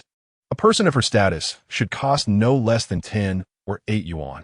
I can't shake the feeling that something is amiss, Zhang Wenhai said, scratching his head. Including the rumors circulating at school, the forum appears to have more than just Jiang Yinhua's robotic army. Li Yan glanced behind him, flicked away his cigarette, and leaped over the railing. Help me out here. Just then, Lin Qingxian rushed over with several individuals. He sensed something was off and inquired with his associates from the division. After several confirmations, even the division head assured him in person that no one had the means to leak information. Then, they reviewed the surveillance footage and identified the lawyer's appearance. Using Lin Qingxuan's unique channels, he managed to obtain the complete information on the lawyer's surname phone, which left him astounded. Upon arriving at the playground, Lin Qingxian realized the actors were not those he had hired. At this point, it was abundantly clear that this was not a favorable situation. However, it was too late to turn back. As a 2-time runner-up of the 3,000-meter race, Li Yan sprinted at his highest capacity, reaching the area with the most onlookers. The bespectacled head of security revealed a familiar smile, allowing Li Yan to pass. He approached the crowd confidently, running his fingers through his hair. Hey, how's it going? He called out, instantly capturing everyone's attention. A moment of silence followed, only to be broken by a cacophony of voices. It's him. How disgusting. How did he get out? Those who had chased him, under Lin Qingxuan's instruction, began shouting, This is a rapist. Restrain him. Yes, restrain him. We can't let him near the sister. Someone. Assistant. Why are you holding me back? Protect the sister. Everyone. Maintain order, Chen Shishir announced, raising her hands. Don't push, don't shout, it's all right. Let's hear what he has to say. I believe he is a good person. Li Yan was taken aback. Who is this fool? The chaos only intensified as many attempted to explain the situation to her, creating a tumult of voices. Fortunately, the head of security was prepared, producing a gong and striking it. Bang! The crowd covered their ears as he took out a microphone, declaring, Someone has been trampled. Please do not push forward. We have cameras recording, and no one can escape. The threat proved effective. Some people stopped, and those who had intended to push forward could no longer do so. Amid the commotion, The woman ceased her speech, pressed her hand against the front camera, and handed Li Yan a mask. Yours? Don't worry about that. Just put on for now. And hand me those sunglasses. Chen Shishir complied, albeit reluctantly. As order was restored from the chaos, the cameras focused on Li Yan. He commenced his performance. I wish to formally report, Li Yan, clad in sunglasses and a mask, declared, I am Li Si, a senior at Magic Capital Media University. I am a part-time director, and my short film was plagiarized by Lin Qingxian, a student majoring in directing. He wiped his sunglasses, his voice quivering. This minor issue should not take up your time. However, he is nothing but a beast. Leaning against Chen Shishir's shoulder, he repeatedly wiped his sunglasses. Yet, Chen Shishir noticed the tears streaming down his face, his body shaking uncontrollably. This emotion, even through the sunglasses and mask, was enough to instill fear in her. It was an indescribable rage, bubbling just beneath the surface, waiting to erupt. They had awaited this moment for so long. Meanwhile, a few individuals attempting to cause disruption were swiftly dealt with by the disguised security personnel among the crowd. It's all right now. You can speak freely, Chen Shishir reassured him. Everyone held their breath. The story must start from the beginning, Li Yan began, recounting, ever since Lin Qingxian stole my work. I have pondered countless ways, yet failed to prove my innocence. My emotional state has been exceptionally bleak since this incident. One night, Lin Qingxian suddenly told me, he continued. He claimed there was still room for negotiation, but he did not intend to provide me with any financial compensation, as long as I relinquished my work. You see, for a creator, a work is akin to a child. He glanced at Chen Shishir. Chen Shishir inquired, So, you refused? No, I had promised. Chen Shishir. That was a remarkably substantial price.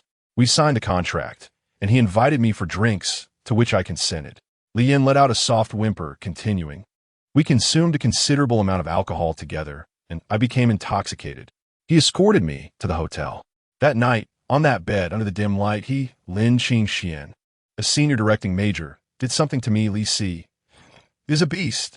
Li Yan delicately raised his hand, leaning weakly against a male classmate. That classmate pushed Li Si away, and several nearby male classmates recoiled in unison. That night, he was not the only one present. I saw the director of the teaching office, XXX, the vice principal, XXX, the head of the general affairs office, XXX, and many others whom I did not recognize. They even recorded a video. He defiantly lifted his head, threatening me. They threatened me, time and again. Finally, I could not endure it any longer. Money could not compensate for the harm I had suffered. I sought my own redemption. Thus, I went to the nearby substation, but the next day, they shockingly accused me of assault and detained me. Li Si wept, wailed, and broke down. I, a gay man, not only endured but was also accused of assault. Li Yan pounded his chest in despair. Chen Shishir's live stream exploded. The onlookers were in an uproar. In the distance, Lin Qingxian, receiving the news in real time, was also in shock. In front of the screen, Mo, watching Li Yan, was taken aback. All right, that girl merely embraced him. Is it necessary to be this furious still? Jiang Wan remarked helplessly, turning back to Qi Wanli, urging him to let the PR handle it, as she was exhausted and no longer wished to manage it. How is this thing utilized? It has a gimmick. Unofficial channels can disseminate it. The morning meeting has an excuse. Why can't it be used? I mean, once it's used, how can it be contained? The aftermath is too troublesome. How should Chen Kan account for this? Once the matter is resolved, it holds no value. It can simply be transformed into a television segment. Upon hearing this, Qi Wanli suddenly comprehended and praised. The head of the PR department, even now, you could still manage it. I have always been capable. I can access the internet at home. Jiang Wan rolled her eyes. Chapter 52. The case meanwhile, at the branch office, all personnel were swiftly taken into custody. The leaders were promptly regulated, and other cases were handed over to Chun Kong for interrogation, conducted on-site at the branch. The team exhibited remarkable professionalism, immediately requesting a digger under the pretext of renovating the yard, which naturally erected a barrier to prevent gossip. Routine duties at the branch were delegated to the neighboring jurisdiction, ensuring the maintenance of public order. This location was now designated for special cases. In the interrogation room, The familiar 8 characters loomed large. Opposite sat the individual most acquainted with this chamber. Comrade Zhao. I trust we need not reintroduce ourselves, Chen Kong declared, occupying his usual seat. It has been quite some time since I engaged with frontline operations. Perhaps you're more familiar with current affairs than I. Old Zhao maintained a semblance of composure. Slightly bowing his head, I anticipated this day would come. Being mentally prepared is half the battle. Chen Kong offered him a cigarette. Old Zhao, with his restrained wrists, inhaled deeply, unable to meet his gaze. 10 minutes elapsed in silence. Then, the iron door swung open, and Ning Chung entered, carrying documents. Old Zhao lifted his gaze, only to lower it once more, displaying a visage of shame. After several such exchanges, he struggled to articulate, "You may inquire about Xiao Zhou and Xiao Sun. My interactions with Lin Qingxian were minimal. I do not possess much knowledge." He hesitated, feeling awkward. They must be under investigation as well. The clattering of the keyboard filled the room as Ning Chung meticulously recorded every word. "You are mistaken," Chen Kong asserted, sitting upright yet adopting a casual tone. "Do you believe my responsibilities are limited to such trivial tasks?" "Leader, that was not my intention," Old Zhao stammered, his gaze shifting between the ground and Chen Kang's furious eyes. "Why must you dance around the issue? Do you possess even a modicum of conscience?" His tone was laced with profound disappointment. "Conscience?" Old Zhao raised his head, covering his eyes. "Leader, I have erred, but you cannot claim I lack conscience. I have never harmed an ordinary citizen, as you must know from the banners displayed on my wall. Indeed, I have committed actions that were ill-advised, I concede that. Yet those were directed at sex workers or unscrupulous business owners, elements of social instability. While legally questionable, I acted without malice." His gaze was resolute. Chen Kong smirked coldly, continue. "If you have more to say, speak your mind." Old Zhao, visibly emotional, protested, "Is there anyone in society who receives less for more effort than we do?" He pointed outside. "Those digger operators earn 500 or 600 a day, while we toil endlessly confined to our posts. I'm not seeking to absolve myself. I acknowledge my guilt, but if this persists, we will never finish apprehending everyone." "Oath." "What?" "The oath," Chen Kong urged. "Recite one line, just the first line." Old Zhao found his voice glued, unable to articulate. "Speak." Chen Kang's tone escalated. "Speak." Old Zhao's eyes brimmed with tears. "Let me understand my fate. Have you done nothing wrong?" Chen Kong chuckled in disbelief, slamming a thick stack of documents onto the table. "Within these papers, the so-called unscrupulous business owners you mentioned are largely law-abiding entrepreneurs. One such enterprise employed over 100 people and had aspirations of becoming a unicorn company. Do you understand what unicorn company is? To simplify, it refers to a private enterprise with the potential to transform society, create countless jobs, and bridge our technological gaps. At the very least, it could significantly elevate the living standards of the populace. Consider this. Thousands of individuals reliant on this land for their livelihoods now face destitution. Shouldn't they deserve justice?" He placed his hand on the documents, declaring, "You are implicated in this. It would be unjust to hold you blameless. As a crucial link in this chain, do you truly believe your transgressions are inconsequential? Moreover, regarding the sex workers you mentioned, I have uncovered evidence of 1 female university student, 2 teachers, and 4 women engaged in legitimate professions. Do you possess even a shred of humanity?" Old Zhao was left in shock. This cannot be true. It is impossible." Chen Kang's gaze was unwavering. "You trust someone who has dragged you into this mire, yet you doubt your former comrades.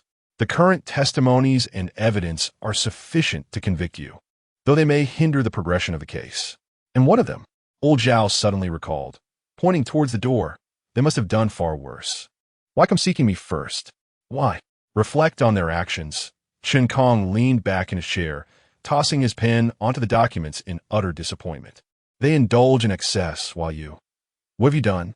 "When your Xiao Zhou was taken into custody," he remarked, "Old Zhao has finally reached his limit." Chen Kong gestured towards Ning Chung, swearing on the police badge. "Otherwise, I suspect Comrade Zhao would not believe you. Tell him what you just did." Ning Chung removed his cap, holding in one hand, standing at attention. "Comrade Zhou has disclosed certain information to me. He is currently under supervision while his statements are being recorded. Old Zhao's body began to tremble uncontrollably. One by one, the cases he had deliberately avoided surfaced in his mind like a slideshow, spiraling from disbelief to fear, from fear to horror, and ultimately to despair. He could not suppress his shivering. Concerned he might lose all hope, Chen Kong fished out a photograph from his pocket. Your son has recently been unreachable, hasn't he? Look at this, he raised the image. The news had already circulated among the expatriate community. If you cooperate, we can expedite contact with the embassy for his return. What has happened to him? Old Zhao's eyes widened in terror. He has fallen into drug addiction. The so-called education was merely a ruse. He has been spending money on proxies for attendance and exams. Recently, the ill-gotten gains you provided him were swindled, and he is now homeless.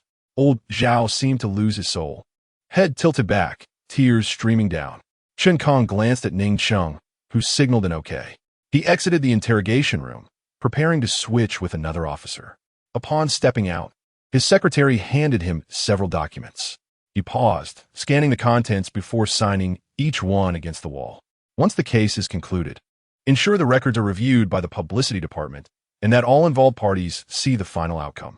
His emotions were conflicted as he instructed the secretary to note this down and added, remember, upon concluding the case, it is crucial to prioritize this. Understood. Please summon all team leaders to the conference room and have clerical staff ready to take statements. Print one copy for every statement received and deliver them here. Chapter 53 Liberation, 3 days later. Incredible. They conquered it in just half an hour? Who do you think they are, a 45-year-old city bureau? Luo Yinran, munching on sunflower seeds, mentioned that the other party's daughter is rather attractive. If you can forge such a connection, you must seize the opportunity, right? Li Yan. That day, as a protected witness, he barely had time to shower and change clothes before being taken to the branch office. These 3 days have been exhausting, enduring sleepless nights. While snacking in the tea room, he lamented their hard work while playing Plants vs. Zombies. Today seemed to bring significant progress. With an abundance of luxurious takeout ordered, everyone appeared in high spirits. Although progress was substantial, their workload increased. They still had to sort records, complete paperwork, and liaise with the prosecution for charges. However, Luo Yinran, having contributed significantly, was merely an auxiliary officer and found herself in a light-duty position, able to indulge in leisure. While chatting with Li Yin, she asked, "May I inquire about the case's progress?" Her expression turned serious as she shook her head. "No, you may not." Sighing, he remarked, "I heard it's going quite fast. What do you expect me to say? I can't divulge specifics. It's confidential, my dear brother." Luo Yinran waved her phone, indicating that they weren't even allowed to use theirs. They could only contact family and order meals through her. "Why should I trust you?" Li Yin rolled his eyes. She certainly looked like someone without ulterior motives. Narrowing her eyes, Luo Yinran turned her computer toward him. "Explain this browsing history of university giant. Have you grown tired of it?" Li Yan's cheeks twitched. As evidence, all the data on his phone had been copied by a certain Zhao. The content was of little use, yet it served as one of the indicators of Zhao's dereliction of duty, hence why it remained. Luo Yinran's light-duty assignment was to reprimand him, a task she had imposed upon herself. Visiting inappropriate websites poses a grave threat to the youth. I hope you heed this warning. Li Yin, speak up. Gritting his teeth, Li Yin replied, I acknowledge my mistake. Write a 300-word guarantee letter. Are you serious or jesting? Li Yin rolled his eyes. Who would jest about such a serious matter? Luo Yinran asserted, though she glanced behind him. Turning, Li Yin saw Chen Kong, hand behind his back. Wiping his face, good day, director. Carry on, you too. He smiled at Li Yin, glancing at Luo Yinran's screen, nodding slightly. Indeed, a reprimand was warranted. Li Yin felt as if he could die, taking the pen and paper to write the guarantee letter. Meanwhile, Luo Yinran went to join her colleagues for a meeting. The meeting was brief. She returned just as he finished his 300 words, wearing a displeased expression. The leadership says you may return. Li Yan's heart soared. Really? Why not stay a few more days?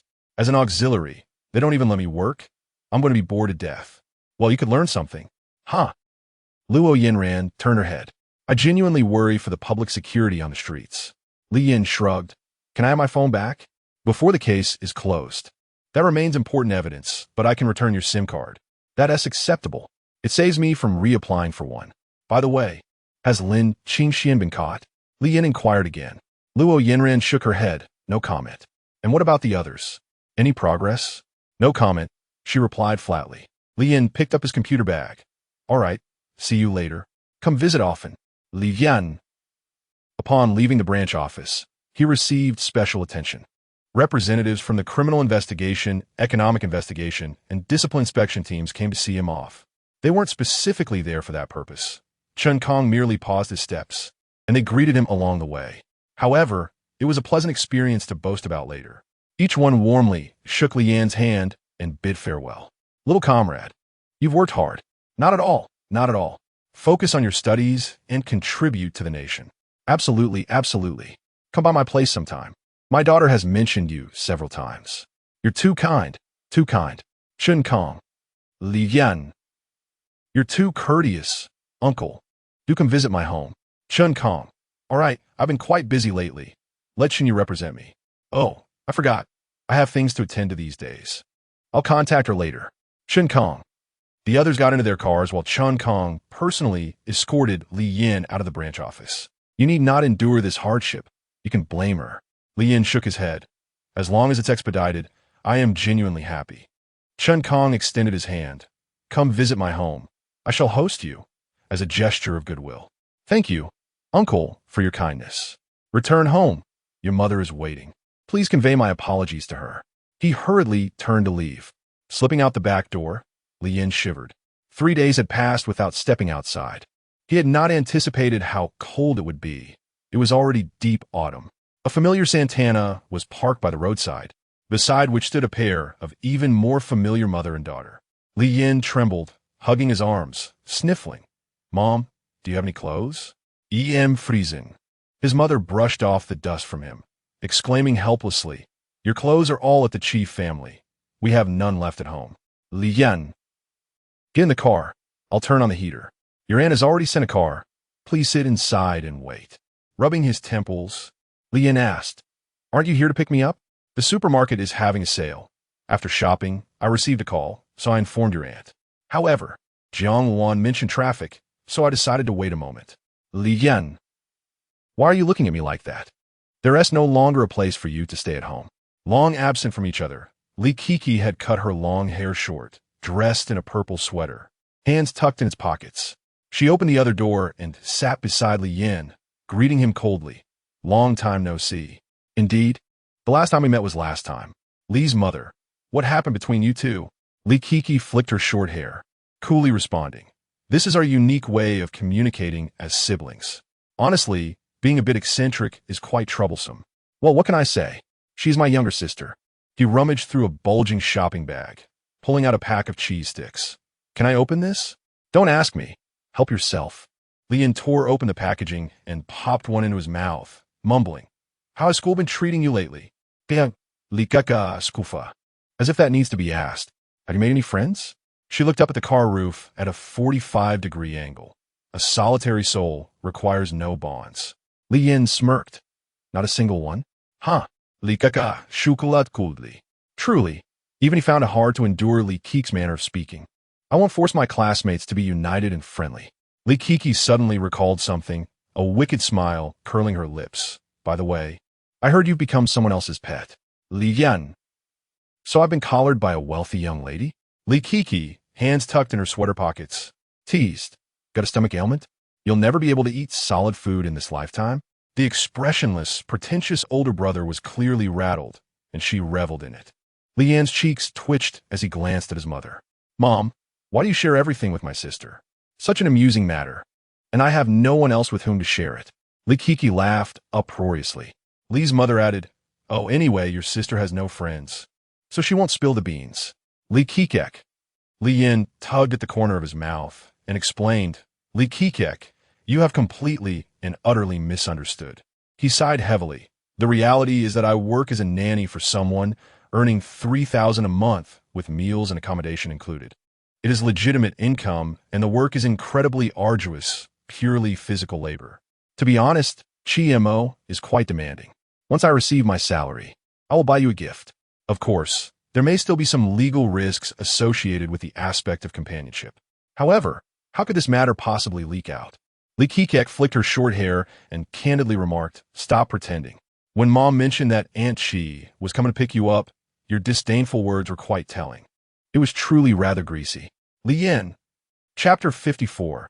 Unable to return home, a sleek black Maybach came to a halt behind a Santana. A dignified woman gracefully disembarked from the vehicle, followed closely by a small dinosaur. The woman approached the car and cheerfully exclaimed, "Sister-in-law, it's been a while. I'll come to pick up Li Yin." Upon seeing Jiang Wan, Li's mother smiled, but her gaze darted around in search of the little darling, only to be met with disappointment. "Where's Chimo?" Jiang Wan awkwardly gestured toward the back seat, where a dinosaur was already nestled on Li Yan's lap. Chimo's posture allowed her to gaze directly into Li Keku's eyes, and although the reaction was subtle, it made Chimo acutely aware. Jiang Wan, understanding the thought process of the little one, cleared her throat and reminded her, "This is Li Yin's sister." Chimo responded with a bright smile that rendered the worldly wise Li Keku momentarily speechless. What is this creature? So adorably peculiar.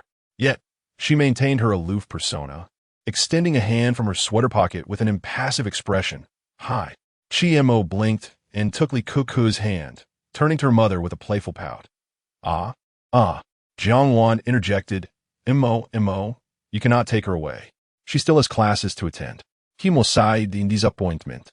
Li Keku found herself utterly defenseless against such an overwhelming display of innocence. In the realm of two-dimensional beings, protagonists would go to great lengths to protect such pure-heartedness, leading to a blush that crept onto her cheeks. Chimo released Li Keku's hand, gracefully climbing down from Li Yan's lap to sit between the siblings, her hands resting neatly on her knees. With a benevolent demeanor reminiscent of an elder sister, she imitated Jiang Wan's gentle tone. Even Chimo, who struggled with spoken words, managed to articulate this. Had she undergone a remarkable transformation in the past 10 days? Li Yin, curious about the events of the last few days, tilted his head. Jiang Wan translated, "Keku, she's asking what you like to eat." Suddenly, Li Keku felt a wave of anxiety, her poised facade crumbling as she stammered, I like to eat rice." Li Yin Marelli started blankly. Chimo offered an encouraging smile, gently rubbing Li Keku's back while softly saying, Though Li's mother had no idea what Chimo was saying, as a woman herself, she recognized the act and struggled to suppress laughter. "What did Mo say?" Jiang Wan replied. "She claims she is quite adept at cooking and has invited Keku over for a meal." Li's mother felt a tinge of embarrassment. "Chimo, what did you learn to cook?" "I was unaware." Under the piercing gaze of her daughter, Jiang Wan clapped her hands. Yes. It must have been during your last visit." Chimo nodded in satisfaction. After exchanging pleasantries, despite wearing nothing but a cartoonish pajama set, she exuded grace and elegance, earning herself some points, at least in her own view. Once out of the car, she leaned down, waving goodbye through the window as the Santana sped away. "Mom, can I go to their house next week?" "Of course.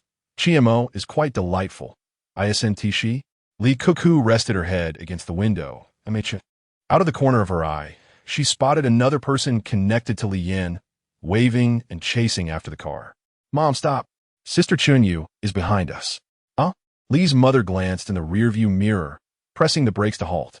Inside the Maybach, Li Yin cradled Chimo in a princess carry, her head resting on his shoulder as she playfully rubbed her hand against his chin.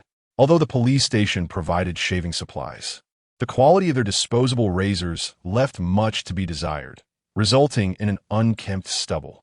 Accidentally grazing Li Yan Esashin. She felt a prick and found it strangely addictive. In the driver's seat, Li Yin asked, "How have you been at the station?" He chuckled, "Surprisingly enjoyable." "How is the food?" He sighed heavily. "That's a complicated story. What would you like to eat?" "I'll cook for you." "Anything will do. Just drive carefully." Jiang Wan closed the window to the driver's compartment, realizing their conversation could drag on indefinitely. Meanwhile, Chimo had progressed to using her face to rub against Li Yan's stubble, an odd yet exhilarating experience that left her entranced. Jiang Wan observed Chimo. "Does your stomach still hurt?" Chimo, lost in her blissful mom, chapter 55. Outstanding debts, has it already been taken away? The news left Chunyu unable to conceal her disappointment. Li Keke's cheeks twitched slightly. Have girls these days lost their discernment? It was merely a flirtation before. And now, after just a few days apart, it has escalated to this? What about that older sister? Just a waste like Oni-chan. Your father must be quite busy with work these days, Lee's mother remarked with a smile. Yes, he hasn't been home. So Mom asked me to come over and check in. It must be tough. My son has caused him some trouble. No, I was on the phone with Dad. He was praising Li Yan. We feel much more at ease knowing your father is taking care of him. Dad mentioned that he has received quite a bit of help from Li Yan. Lee's mother, with a warm smile, said, when it's convenient for your family, I would like to take Li Yan over for a visit to express our gratitude. No need. No need. Cuckoo, feeling a little awkward, replied. You forgot to add me on WeChat last time, didn't you? She said to Li Cuckoo. Li Cuckoo hesitated. I don't have a mobile phone, but my brother promised to buy me one, and I can only use it on weekends. Shinyu beamed. Li Yan is really good to you. Eli kiskiviko kiskiviko. What nonsense is this woman talking about? This was the hush money she had earned for herself. However, it seemed that maintaining closer ties with Chunyu might yield her more leverage over that guy. Mom, please add the sister's account when I get a phone. I will add her too. Lee's mother was an open-minded parent. As long as her child's matters were not excessive, she generally would not intervene. She took out her phone and added Shinyu as a friend. Shinyu bid farewell contentedly. The car drove away once more. Eli kiskiviko kiskiviko. With her hands in her pockets, her sharp eyes seemingly piercing through everything, suddenly said, does that mean my brother is now straddling two boats? Indeed. Do you wish to disrupt his little scheme? Lee's mother found it somewhat amusing. Lee Cuckoo flicked her bangs, her clever mind gaining the upper hand. Sister Chunyu's father seems quite formidable, and Sister Mo's family is quite affluent. Straddling two boats like this could lead to life-threatening consequences. Lee Cuckoo sighed deeply. I genuinely worry for him. Lee's mother was once again left baffled by Lee Cuckoo's astute observations. Li Yan isn't that bold. Who knows? Lee's mother. Lee Cuckoo continued to coax Mom. Think about it. This sister is as beautiful as a celestial being, exuding that first love aura. Sister Mo is soft and easily evokes a protective instinct. Since my brother has never been in a relationship, he could easily be enticed by someone like her, especially with his inexplicable sense of justice, which could also sway him towards Mo. Oh dear, the peach blossoms are blooming everywhere. Then, with a peculiar tone, Lee Cuckoo mimicked Li Yan's voice. I merely made a mistake that every man makes. Besides, loving two people simultaneously isn't really a mistake, is it? She portrayed the scoundrel with dramatic flair. When the temptation is too great, men become untrustworthy. Lee Cuckoo sighed again. Though he's my brother, I cannot just stand by and watch. After listening to this, Lee's mother felt it made a certain degree of sense and was successfully swayed. So what should we do? Leave it to me. I will act as the liaison. Besides weekends, let me play on the phone a bit after finishing my homework. I promise to only chat. Lee's mother nodded. All right, keep an eye on him. This family will fall apart sooner or later without me. Lee Cuckoo leaned back triumphantly, giving a thumbs up. Mo felt waves of pain, but after drinking half a cup of brown sugar water, she felt much better. Li Yan packed a few pieces of clothing, planning to take a shower first. The conditions at the police station were too poor.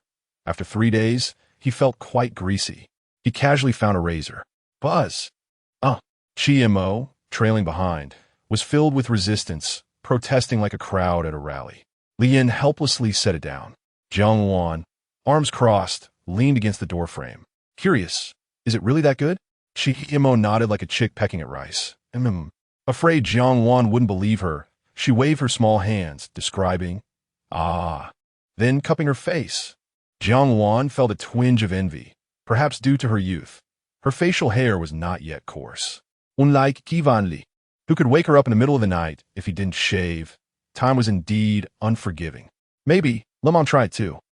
Mo dramatically changed her expression. I was just joking, Mom. Mo looked at Jiang Wan suspiciously. You even doubt Mom? She treats you so well and personally helps you catch men. Li Yan. Mo relaxed a little. Li Yan rummaged through the bottom of the wardrobe for a hoodie, which Aunt Wu had thoughtfully washed, making it ready to wear. Chi-Mo followed closely, tugging at Li Yan's sleeve while playing a video game as they descended the stairs. Upon entering the bathroom, Chi-Mo pulled up a stool and sat at the door, waiting. By the time he emerged, it was already late. After all the fuss, it was dinner time.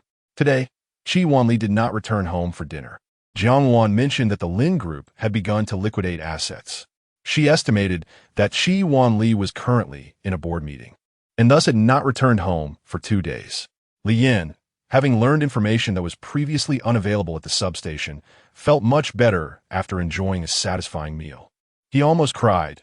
It was far more delicious than the box meals, not to mention the comparison with the steamed buns and cabbage soup. Moreover, watching Chi-Mo eat was truly gratifying. An hour later, after showering, Jiang Wan applied face cream, lotion, and serum. Chi-Mo, mirroring her exactly, was also applying skincare products. The two looked like they were cast from the same mold. Jiang Wan noticed Li Yan's hands instinctively searching his pockets, but they were empty. She picked up her phone and sent a voice message. "If you have nothing to do, go buy a phone." She set her phone down, patting her face while complaining, "Why are you being so polite with me? In this day and age, you can't do anything without a phone." Li Yan awkwardly scratched his face. "I'll transfer you the money later. Just deduct it from my salary." Jiang Wan was more than happy for him to be polite. The more he owed, the better. 3,000 a month, and you still owe me. He didn't say much more, thanked her, and agreed. Jiang Wan grabbed the remote and flipped through the channels, seemingly unable to find a program she liked, eventually settling on the news broadcast as background music while reading a novel. She didn't forget to chat with Li Yan about mundane matters. "How'd you been these days?" "Quite well. It hasn't been as difficult as I imagined. Especially during the last few days, aside from being unable to go out, I was essentially free. I read crime case novels and watched the news." Li Yan rubbed up Shunli, as Chi-Mo had started rubbing her face against his chin, leaving quite a bit of her skincare on his beard. This was unprecedented grooming for the facial hair. Having showered, Chi-Mo smelled delightful. Even wrapped in a thick robe, her fragrance was detectable. After snuggling for a while, she grew tired of it and left Li Yan's embrace. She kicked off her slippers, sat on the sofa, lay down, and then raised one delicate foot. Jiang Wan quickly intervened. "No." Chi-Mo, with a look of regret, sat back down and rolled over, forlornly resting her head on Li Yan's lap. She recalled the conversation with Jiang Wan in the garden from long ago. Since Mom forbade it, such matters should only occur between those in love. But they were still a half step away, and her mood suddenly soured. She rolled over, burying her head in Li Yan's stomach, beginning to whimper. "Li Yan." "What's wrong?" Jiang Wan understood her daughter's feelings, but did not explain. It was that time of the month, and emotions were unstable. At this moment, the captain of the bodyguard arrived with a mobile phone. Jiang Wan accepted the item, casting a discontented glance at the price tag. "Do you find this amusing?" she inquired. The captain of the bodyguards, with a sardonic tone, replied, "Madam, while there are indeed diamond-studded options, acquiring a single phone would require a decade's worth of labor." "Huh." He appeared to harbor a great deal of resentment. Li Yan remained silent. Jiang Wan, her thoughts laid bare, attempted to defend herself, saying, "How could I possibly be that kind of person? I merely meant to ask why you haven't purchased a phone case and tempered glass." The bodyguard captain, his expression impassive, retorted, "If it breaks, one can simply buy another." Jiang Wan muttered, "What kind of logic is that? Earning money is no easy feat for Li Yan. Look how weighed down Chi-Mo is. Even flatulence has a foul odor." Chi-Mo merely blinked in response. Li Yan picked up the box, glancing at the price tag. Quite satisfactory. It amounted to a full 10-month salary. He extracted the phone, switched it on, closed it, and opened it once more. After fiddling with it for a while, he commenced the activation of the new device. Li Yan noticed that Chi-Mo, having sat up at some point, now wore an expression of curiosity. "What is the matter?" he asked. Chi-Mo shook his head. Li Yan raised the phone for facial recognition. "Que molin d'inclusive. Shall I record one for you as well?" he offered, to which Chi-Mo nodded eagerly. Li Yan handed over the phone. Meanwhile, Jiang Wan took out her notebook. On this day, in the month of November, year XX, Li Yan has advanced 29,999 yuan for the phone, with a debt of 9 months and 18 days remaining. Chapter 56. emotionally unstable upon receiving a signal. The phone vibrated incessantly, inundated with various text messages and missed calls. Most likely, it was a consequence of Lin Qingxuan's earlier rumors, leading to a leak of her number. Lian had set her phone to only receive messages from contacts in her address book, swiftly deleting the harassing texts with a single tap. She proceeded to download all the commonly used apps.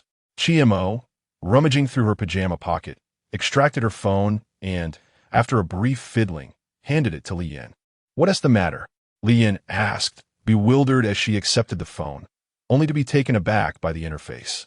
"Shall I record something on your phone as well?" Mo lifted her chin slightly. Li Yin complied, aware that she simply needed to indulge her. After recording, she returned the phone. Mo nestled her head against Li Yan's shoulder, cradling the phone with a blissful expression, nearly radiating with joy.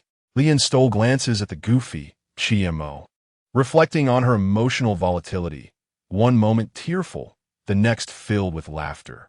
"Auntie, I'm going to reply to a message," Li Yin announced as she stood up. Mo wished to follow, but was once again halted by her mother's disapproving gaze. Her mood dampened. She lay on the sofa, sulking and fiddling with her gaming console, playing Tetris. Meanwhile, Lian sat at the dining chair, scrolling through her messages. At the top was her mother's WeChat, containing over a dozen voice messages. Upon listening to them all, she found them trivial, filled with inconsequential inquiries that seemed to ask everything and yet nothing. She sent a voice message back, assuring her of her well-being, sharing what she had eaten, mentioning that she had showered and would soon be heading to bed. At this hour, her mother was likely occupied with laundry, hence no reply. As she continued scrolling, she encountered messages from classmates with whom she had not previously communicated. Initially filled with curses, they later shifted to apologies and supportive messages. Ignoring the derogatory comments, she expressed her gratitude and deleted the chat history. Those who did not apologize were promptly blocked. She opened the dormitory group chat. "Lian, I'm out now. We'll discuss work tomorrow. No time for drinks. I'm not going. Zhang Jing, if you can't drink, just sit at the kids' table. Zhang Wenwei, all good now. Lian, yes from now on. It's no longer my concern. Jiang Yanhua, got a new phone? Why can't I track your location? Lian, are you even human?" She exited the chat and withdrew her earnings from various short video platforms, amounting to approximately 20,000, which was reasonable given her absence from updates for 4 weeks. She shared a screenshot in the group, and Zhang Wenhui also presented a report he had prepared earlier.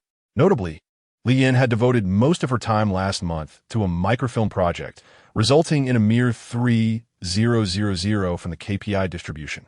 However, she had been frugal, saving around 20,000. If all went well, she would have enough for tuition next year and could generously send red envelopes for Mother's Day, Children's Day, and Father's Day. Her financially well-off status was evident, assuming one did not count the new phone.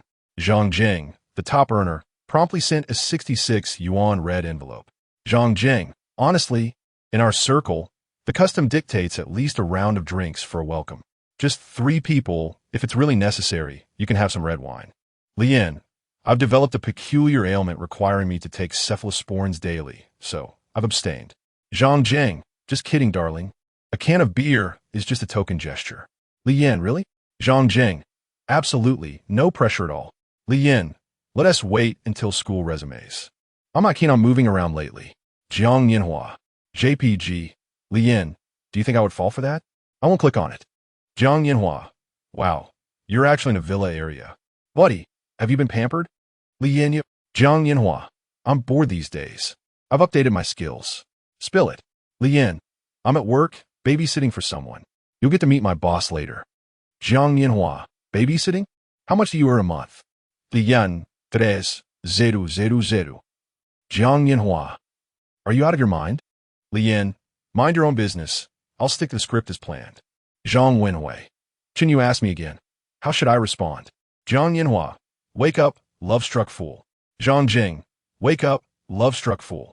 Zhang Wenhui, wake up, love-struck fool. Lian felt a twitch at her temple. Lian, I'll contact her tomorrow. Just tell her you don't know, and I Haven T reached out to you. Please don't embellish the story. I was serious that night at KTV. After a moment's thought, she added, Otherwise, I won't have any friends left. It'll all be about work. I mean it. They seemed to ignore her intent, but ceased discussing Chunyu. After a few more idle exchanges, their conversation slowed, and Li Yin surmised they were likely indulging in a gaming marathon. Feeling ostracized, she experienced a pang of sadness. She opened an e-commerce app and spent $3,000 on a Xiaomi and a collaboration smartphone for her introverted sister, pondering, was she truly a threat? It was merely a pure sibling bond. With tears in her eyes, she deleted the $799 phone from her cart. After some contemplation, she purchased 2 mooncakes, sending one each to her grandmother and home. Compensating for the Mid-Autumn Festival spent away. A wave of homesickness washed over her, the gentle sorrow lingering in her heart. Taking a few steps towards the door, she gazed up at the moon. Jiang Yuanzhou chuckled. Plan to make a run for it right in front of me? Li Yin replied, I merely stepped out for some fresh air. Did we mistreat you at home? You haven't had to wash dishes, do laundry, or cook. Chiemo treats you like royalty every day. You're truly disappointing me. Li Yin glanced at Jiang Yuanzhou's script, shaking her head coldly. The emotions are not sufficiently profound. Jiang Yuanzhou shrugged. As long as you remember your lines, when you bully Chiemo, my feelings will be ample. Li Yin pretended not to hear, shifting the topic. Seriously, why did you come be Chi Uncle's bodyguard? He fell silent. After a moment, he shakily retrieved a pack of cigarettes, extracting one and placing it between his lips, lighting it with a melancholic demeanor akin to Roberto Baggio. Do you really want to know? Li Yin turned. Suddenly, I don't want to know anymore. Jiang Yuanzhou. Good moods are transferable at this moment. Jiang Yuanzhou's good mood shifted to Li Yin. He sat beside Chiemo, watching her play the gaming console, feeling a twinge of envy. Can I borrow it for a bit? Himmelfrause. This was the first time Li Yin had taken the initiative to approach her and make a request. It was a monumental improvement. What had transpired today? In truth, Li Yin was unsure. Perhaps it was akin to reuniting with a newfound friend after a brief separation. Suddenly feeling a profound connection, Chiemo tilted her head, gazing blankly at Li Yin, then lowered her eyes. She placed the gaming console into Li Yin's hands. Her fragrant cheeks leaned in closer, her eyelashes fluttering as she closed her eyes, her soft lips brushing against Li Yin's face before quickly retreating. Her face flushed crimson as she scurried towards her mother, but in her haste, she stubbed her toe on the coffee table and let out a cry. Truly, emotions were exceedingly unstable. Chapter 57, An Unsettled Night, Part 1. After confirming that there were no fractures, Jiang Wan helped Chiemo to her feet. She hadn't cried excessively and was soon comforted by Jiang Wan with a peach. Chiemo nibbled on the peach, occasionally prodding her injured toe with her other hand, appearing somewhat concerned. Do we need to apply medicine? You're not a 3-year-old, Jiang Wan chuckled. It will be fine by tomorrow. Chiemo focused intently on her peach, clearly enjoying it. Noticing Li Yin's gaze, she glanced at the peach in her hand and offered it to him with a playful gesture. He shook his head, replying, You enjoy it. I'm not hungry. After playing a game for a while, feeling a bit bored, he yawned. If you're tired, it's time to sleep, Jiang Wan advised. Li Yin, indeed weary, smiled shyly and said, Then I shall retire for the night. Chiemo swiftly descended from the sofa, following him closely. Jiang Wan also got up to turn off the lights. Li Yin suddenly remembered something. Auntie, hasn't my bed arrived yet? What about the customs clearance? Jiang Wan responded casually. Just by any bed, it needs to match the room's decor. The belongings Li Yin had brought were arranged in Chiemo's study. There was already a desk, and with Li Yin's clutter, there simply wasn't space for a bed, making this explanation quite reasonable. If it weren't for the obvious signs of performance, Li Yin might have believed it. It wasn't that he disliked Chiemo, but it was somewhat inconvenient. Even if Chiemo was indifferent, he felt she should be more considerate. After washing up, Li Yin laid his head on the pillow and fell asleep. Since he went to bed rather early, Chiemo awoke in the middle of the night. She squeezed her leg, realizing it felt different from her mother's. It dawned on her that it was Li Yin who was sleeping beside her, which made her quite happy. However, sleep eluded her as she tossed and turned, adjusting her position repeatedly. Finally, she decided to abandon sleep altogether. She fumbled to turn on the bedside lamp, and took a few satisfying sips of warm water from her thermos. Feeling comfortable, she propped her head up with 2 pillows and turned to observe Li Yin as he slept. Li Yin's slumber was remarkably orderly. He appeared the same upon waking as he did while asleep, without even the faintest snore, although his chest rose and fell in a steady rhythm. Chiemo felt a twinge of concern. She poked at his nose to check his breath, relieved to feel the warmth. Looking down, she noticed the hem of his t-shirt revealing a patch of skin on his abdomen. Though he exercised, it was merely routine cardio. He hadn't specifically trained for abs. Yet they were still discernible if one were to press. Chiemo tentatively poked at it, finding it strange compared to her own soft belly. Observing that Li Yin remained undisturbed, she boldly placed her entire hand on his abdomen. The new experience intrigued her. After a brief play, she felt a wave of fatigue and yawned, deciding to turn off the bedside lamp and resume sleep. She reached out once more to check his breath, satisfied, and turned off the light, plunging the room into darkness. Li Yin opened his eyes. Who could possibly sleep soundly after being touched in the middle of the night? As Chiemo's sleeping antics grew more unruly, Li Yin picked up his phone and saw a message. Frowning, he shut the screen and lay wide awake in the thick darkness. After a moment, he replied to the message, and Chen Kong helplessly remarked, "I truly do not know. Father has grown old, and he is no longer in the age for romance." Chen Yu, despite her tears, managed to smile. "Father is quite eager for you to bring him home." In the spacious bedroom, Jiang Wan awoke from a nightmare, unable to find solace in sleep. After scrolling through her phone for a while, she still felt restless. She stacked 2 pillows behind her and crossed her arms, pondering. He even knows to buy chicken soup for girls, TSK, so perceptive yet still pretends in front of me. Chiemo's level is far too low. He must diligently practice. Chapter 58, An Unsettled Night, Part 2. This work exhibits a remarkable degree of completion. Each scene is meticulously composed, and the emotions conveyed are profound. Although the techniques may be somewhat unrefined and the transitions between scenes appear awkward, there remains hope for improvement. If this were the work of a newcomer, it could easily secure a place within the company. At nearly 50 years of age, Chen Dongfeng, still possessing an air of elegance, reclined languidly on the sofa, appearing rather fatigued. Recently, he had returned from an overseas film awards ceremony, disembarking the plane in the dead of night, yearning solely to share heartfelt moments with his beautiful wife. The necessity of work, however, felt utterly inhumane. Narrowed her enchanting eyes, detecting the slight protrusion of his abdomen, aware that he had neglected his physique during his time abroad. After 2 decades of marriage, dealing with him was rather effortless. A simple expenditure on a trending topic regarding the greasy film emperor would suffice. Soon enough, the devoted fans would be clamoring, and he would find himself both weeping and showcasing his salad. Unbeknownst to Chen Dongfeng, a misfortune awaited him, as he was solely focused on gratifying his desires. "Not so loud.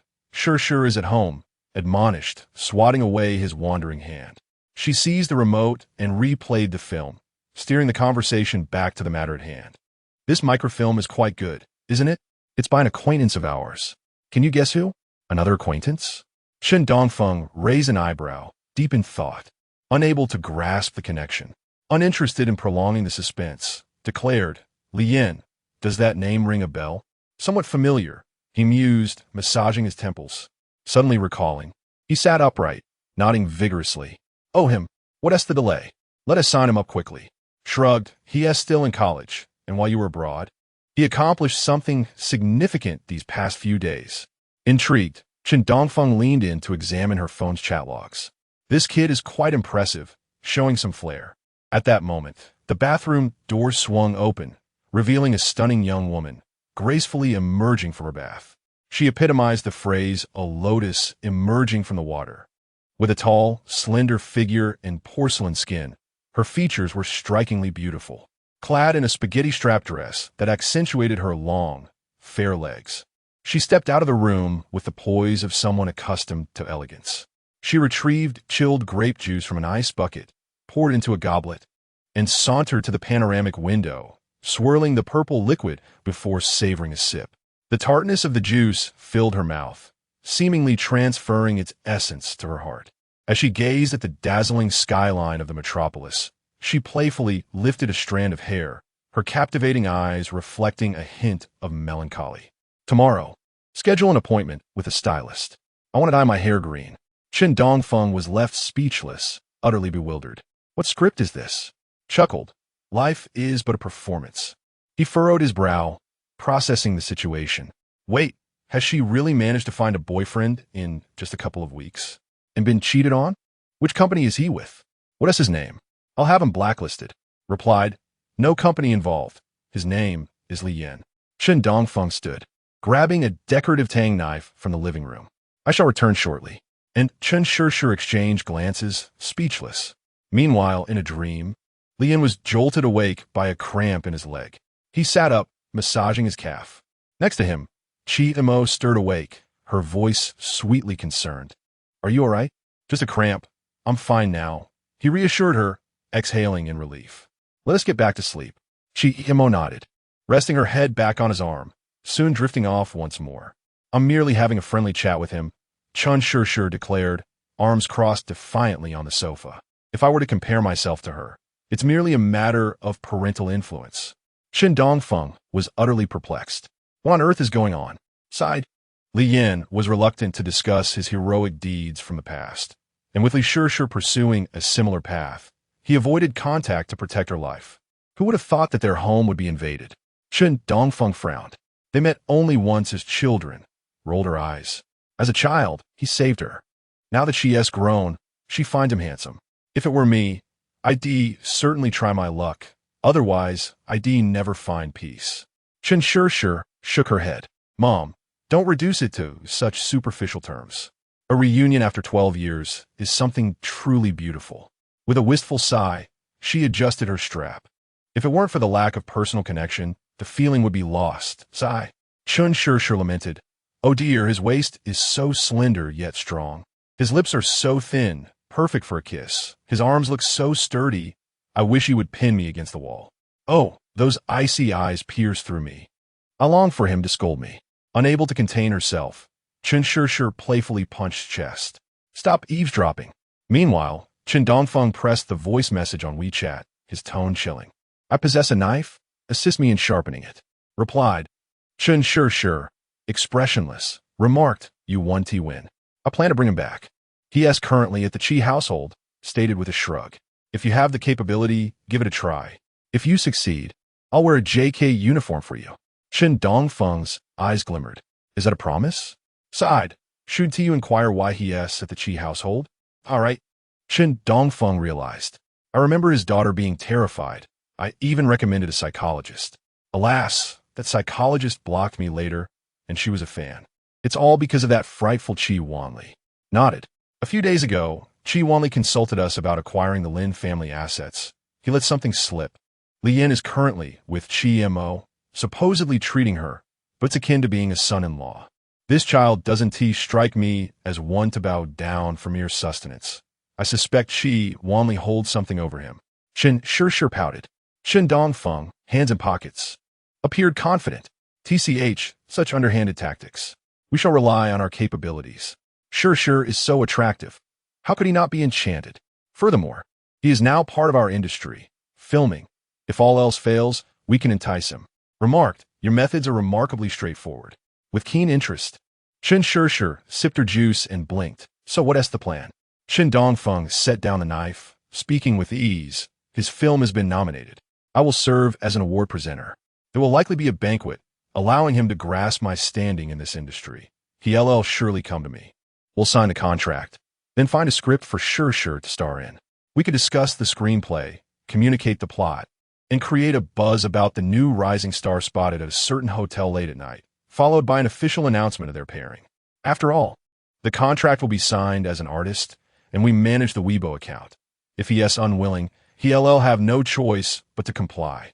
With our partnership established, there is no escaping. Furrowed her brows. Why does this strategy sound so familiar? Chen Dongfeng chuckled awkwardly. Ha, what are you talking about? How absurd. Back then, it was pure and filled with love, devoid of any schemes. Chapter 59. Daily life of Chi Mo in the early morning. Chi Mo felt rejuvenated. She shed her heavy winter coat and donned her cherished little dress, brimming with energy as she slipped into her tights. As she descended the stairs, she caught sight of Chi Wanli, who appeared to be on the brink of death. Jiang Wan was busy applying concealer to his dark circles. The dread of going to work. Issues at the company are more painful than death. How can one simply ignore them? I've long wished to abandon my job, spending my days playing with my daughter instead. But those professional managers never seemed to meet my expectations. At that moment, Chiemo came down, waving her hand like an old cadre returning to the countryside. Chi Wanli instantly perked up, straightening his posture. Good morning, my beloved daughter. Father is off to work again. Give me a kiss. Chiemo immediately shook her head without hesitation. She pecked Li Yin on the cheek instead, playfully winking at him. Li Yin awkwardly chuckled. Good morning, uncle. Yesterday was so unpredictable, and today you seem overly spirited. The flirtation between them made Chi Wanli shiver with unease. His daughter seemed much improved, yet he felt a sense of loss. Reluctantly, he climbed into the car, glancing back 3 times. Nonetheless, the rare sight of his daughter waking up to send him off to work brought some consolation to the old father's heart. After bidding farewell to her father, Chiemo sat at the dining table and began to devour her meal with fervor, seemingly determined to reclaim the vitality she had lost over the past few days. Jiang Wan yawned while peeling her 3rd egg. Aunt Wu, in high spirits, brought over a plate of buns. Jiang Wan served a bun to Li Yin. I heard you mention yesterday that you'd be working today and preparing to shoot again. That microfilm was for a school event. In my spare time, I manage a short video account with friends, primarily creating animated shorts. Jiang Wan became intrigued. What type? Quite varied. I create whatever comes to mind. As she casually stacked plates and handed them to Aunt Wu, she inquired, I'm a bit curious. May I watch you work? Li Yin nodded. Of course. After breakfast, Chimo's spirits soared even higher. Wearing her round-toed leather shoes, she sat on a swing, her twin braids swaying as Li Yin gave her gentle pushes. Jiang Wan casually engaged in small talk. How old is Coco? 12. In the first year of middle school. How are her grades? Much better than mine at that age. The teachers think highly of her. But her personality is a bit peculiar. She struggles with socializing. Li Yin sighed. As long as she isn't bullied, that's all that matters. Jiang Wan nodded. Mo quite likes her. Let us invite her over to play next time. Chiemo swung over, then swung back. Li Yin high-fived her. Nodding. Sounds good. Chiemo swung over again, and then back again. Today, Chiemo was exceptionally joyful. Li Yin laughed, matching her high five. Jiang Wan remarked, now that your period has passed, you're bound to feel happier, especially with you here. Li Yin scratched his nose, remaining silent. After letting Chiemo play for a while, Jiang Wan found an opportunity to scold her a bit, allowing Li Yin to slip away. Jiang Wan pointed to the gazebo in the middle of the yard. There's a power source under the stone table. You can sit there, and Chiemo will be able to see you while playing in the yard. All right. He plugged in the power and opened his computer, staring at the boot-up screen. Li Yin, despite having little else to occupy his time, was reluctant to work. The influence of his roommates weighed heavily on him. When he woke up that morning, those 3 rascals had only just gone to bed. He heard they'd spent the afternoon at a foot massage parlor, feasted on a lavish dinner, played at an internet CAF half the night, and even indulged in skewers. Li Yin felt envious. Those guys had completely slacked off without him for a few days. If only NT split the bill last night. Opening his computer, he first checked his email, which had been managed by the 3 of them over the past few days. After working for a bit, Chimo joined him, peering intently at the screen. Jiang Wan brewed a pot of tea, while Aunt Wu brought out several plates of pastries and snacks. What is this? Jiang Wan curiously pointed at a drawing resembling children-esque doodles, accompanied by some annotations. These are snippets of ideas I've gathered. Whenever inspiration strikes, I jot them down. I compile these ideas and spend time fleshing out the plot until I have a complete story and the script is essentially finished. After all, a 2 to 3 minute short film might only need 100 words, at most 200 or 300. Creating storyboards is even more challenging, as expressing ideas through animation is entirely different from writing. It was all rather tedious work. Jiang Wan didn't find it tedious. She hadn't had a proper job in quite some time. She had sacrificed so much for her daughter. Chiemo swung her legs beside her. She had little interest in the work intent, and soon shifted her gaze to the earnest Li Yin. Today was unusually smooth. Perhaps watching case documentary films at the police station every day had sharpened his skills. The scenes in those works were described with such professionalism, and he had benefited greatly. After uploading the documents to their group and seeing they were still asleep, Li Yin closed his laptop. Meanwhile, the mother and daughter duo had already engaged in a heated debate over lunch. Chimo's little hands crawled across the table, mimicking some sort of insect, sticking out her tongue to lick her lips, looking utterly greedy. She lifted her head to look at her mother, making her request. No. Jiang Wan shook her head. We're not having crab today. Chimo, with a pitiful expression, extended a finger, negotiating with Jiang Wan. Jiang Wan frowned. Who told you not to cover yourself with a blanket at night? No means no. If I say you're unwell, then you're unwell. If you argue, you want to get anything to eat later. Jiang Wan was completely unyielding in this regard. Chimo scratched her face. Glancing at Li Yin, her thick brows twitched restlessly as she placed her hand on Li Yin's shoulder, letting out a sigh. Alas. Li Yin, feeling powerless, advised, you should listen to your mother. Chimo sighed again. Let us wait until you feel better before eating. Li Yin could only persuade her. Chimo rested her hands on the table, mimicking a crab's crawling motion, sighing repeatedly. Just then, someone called for lunch. As they reached the entrance of the villa, Chimo sniffed the air, her mood instantly brightening. She tugged on Li Yan's hand and raced toward the dining table. Jiang Wan was just bringing out a plate of bright yellow crabs. Si Montak va salivating. No way. Are you trying to steal Li Yan's share too? Kimo. The dishes weren't even finished yet. Today Jiang Wan was also in the kitchen, seemingly preparing a grand feast. Unwilling to relent, Chimo followed her into the kitchen, arguing her case. Li Yin could only shake his head in resignation as he went to the restroom to wash his face. Upon returning to the dining table, he caught Chimo sneaking her little hand toward the crabs. Noticing Li Yan's gaze, she quickly withdrew, scratching her perky ears and grinning sheepishly. Chapter 60, Daily Life of Chimo, Part 2. In the end, Chimo fulfilled her desire and savored the crabs. With a small pair of scissors, she meticulously snipped open the crab legs, dipped them lightly in vinegar, and placed them in her mouth, relishing each bite with a face full of bliss. Jiang Wan had restricted her to only the crab legs, leaving the bodies entirely for Li Yin. In this day and age, hairy crabs were not a rarity, but the Qi family took their culinary choices very seriously, ensuring they were of the finest quality. Unfortunately, Li Yin, akin to a wild boar, could not appreciate the subtlety and found no distinction at all. After devouring two, he grew weary of chewing.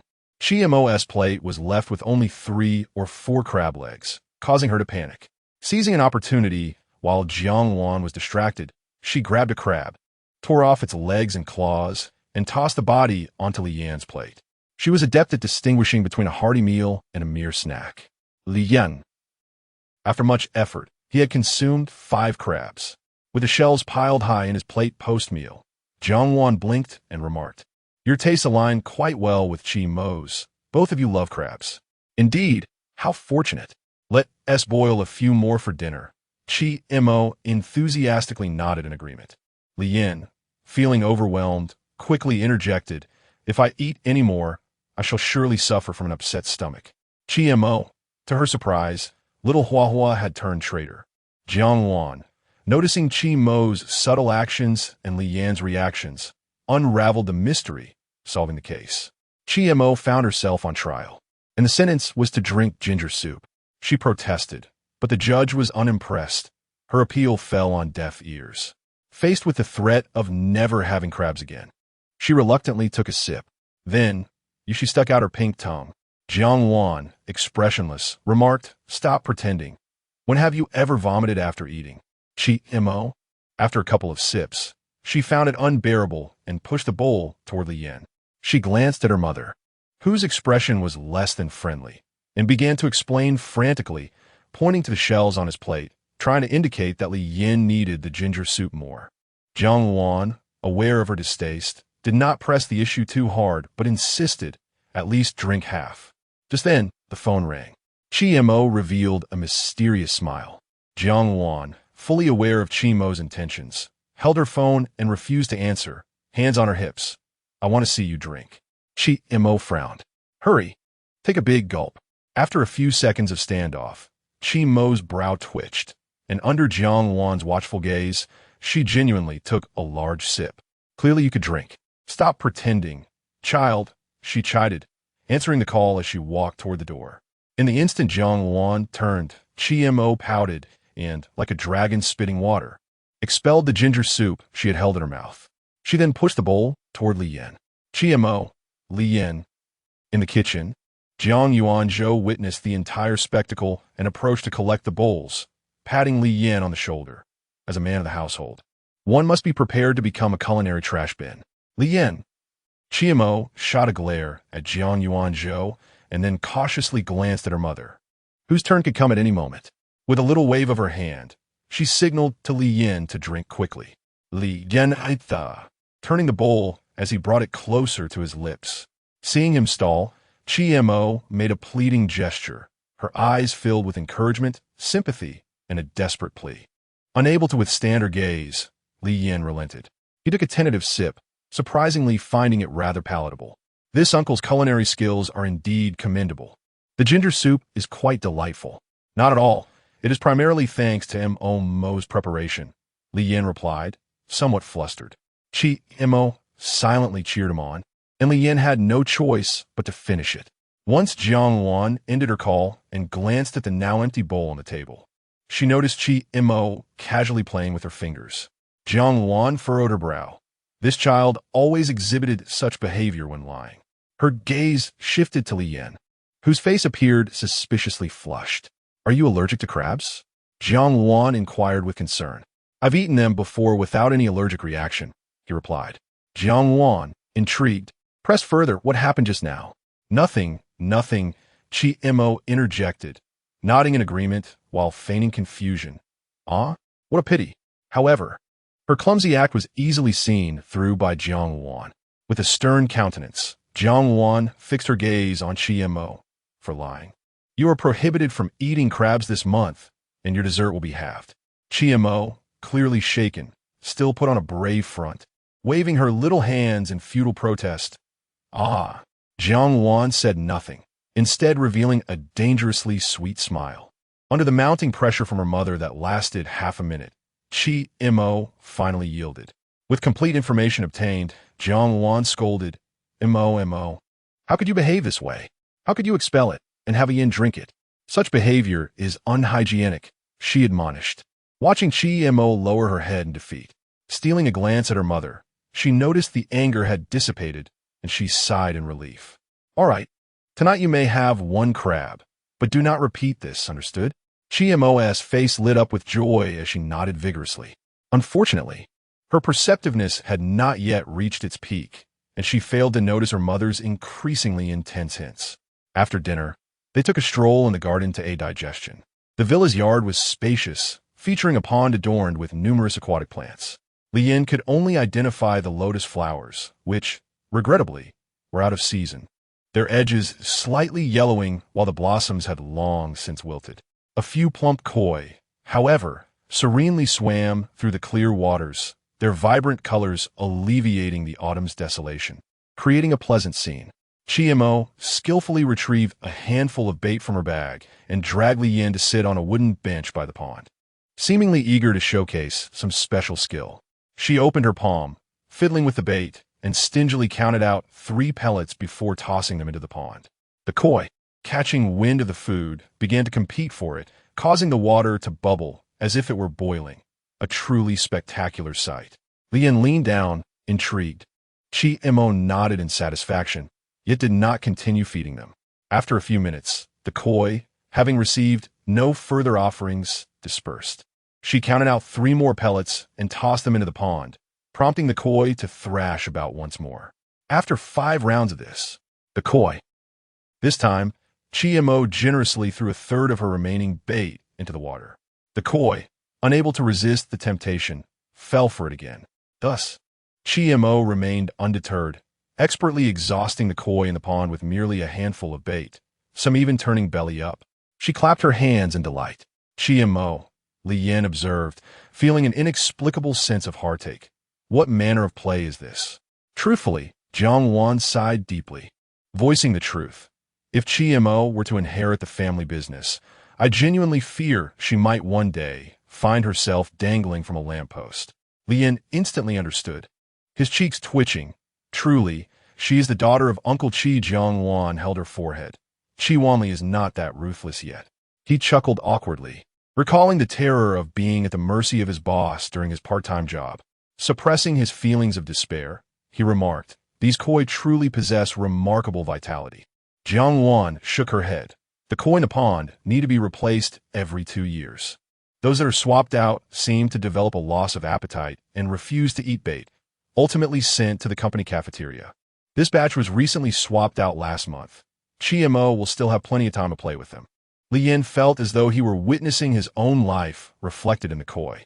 Chi-Mo, proudly placing her hands on her hips and puffing out her little belly, proclaimed, such adorable expressions. A touch of eccentricity is quite normal. Remarkable indeed. PE Chapter 61. Out for fun classes at Magic City University have been suspended, with numerous law enforcement personnel stationed on campus, leaving teachers and administrators in a state of unease. However, this turmoil bears little consequence for most students.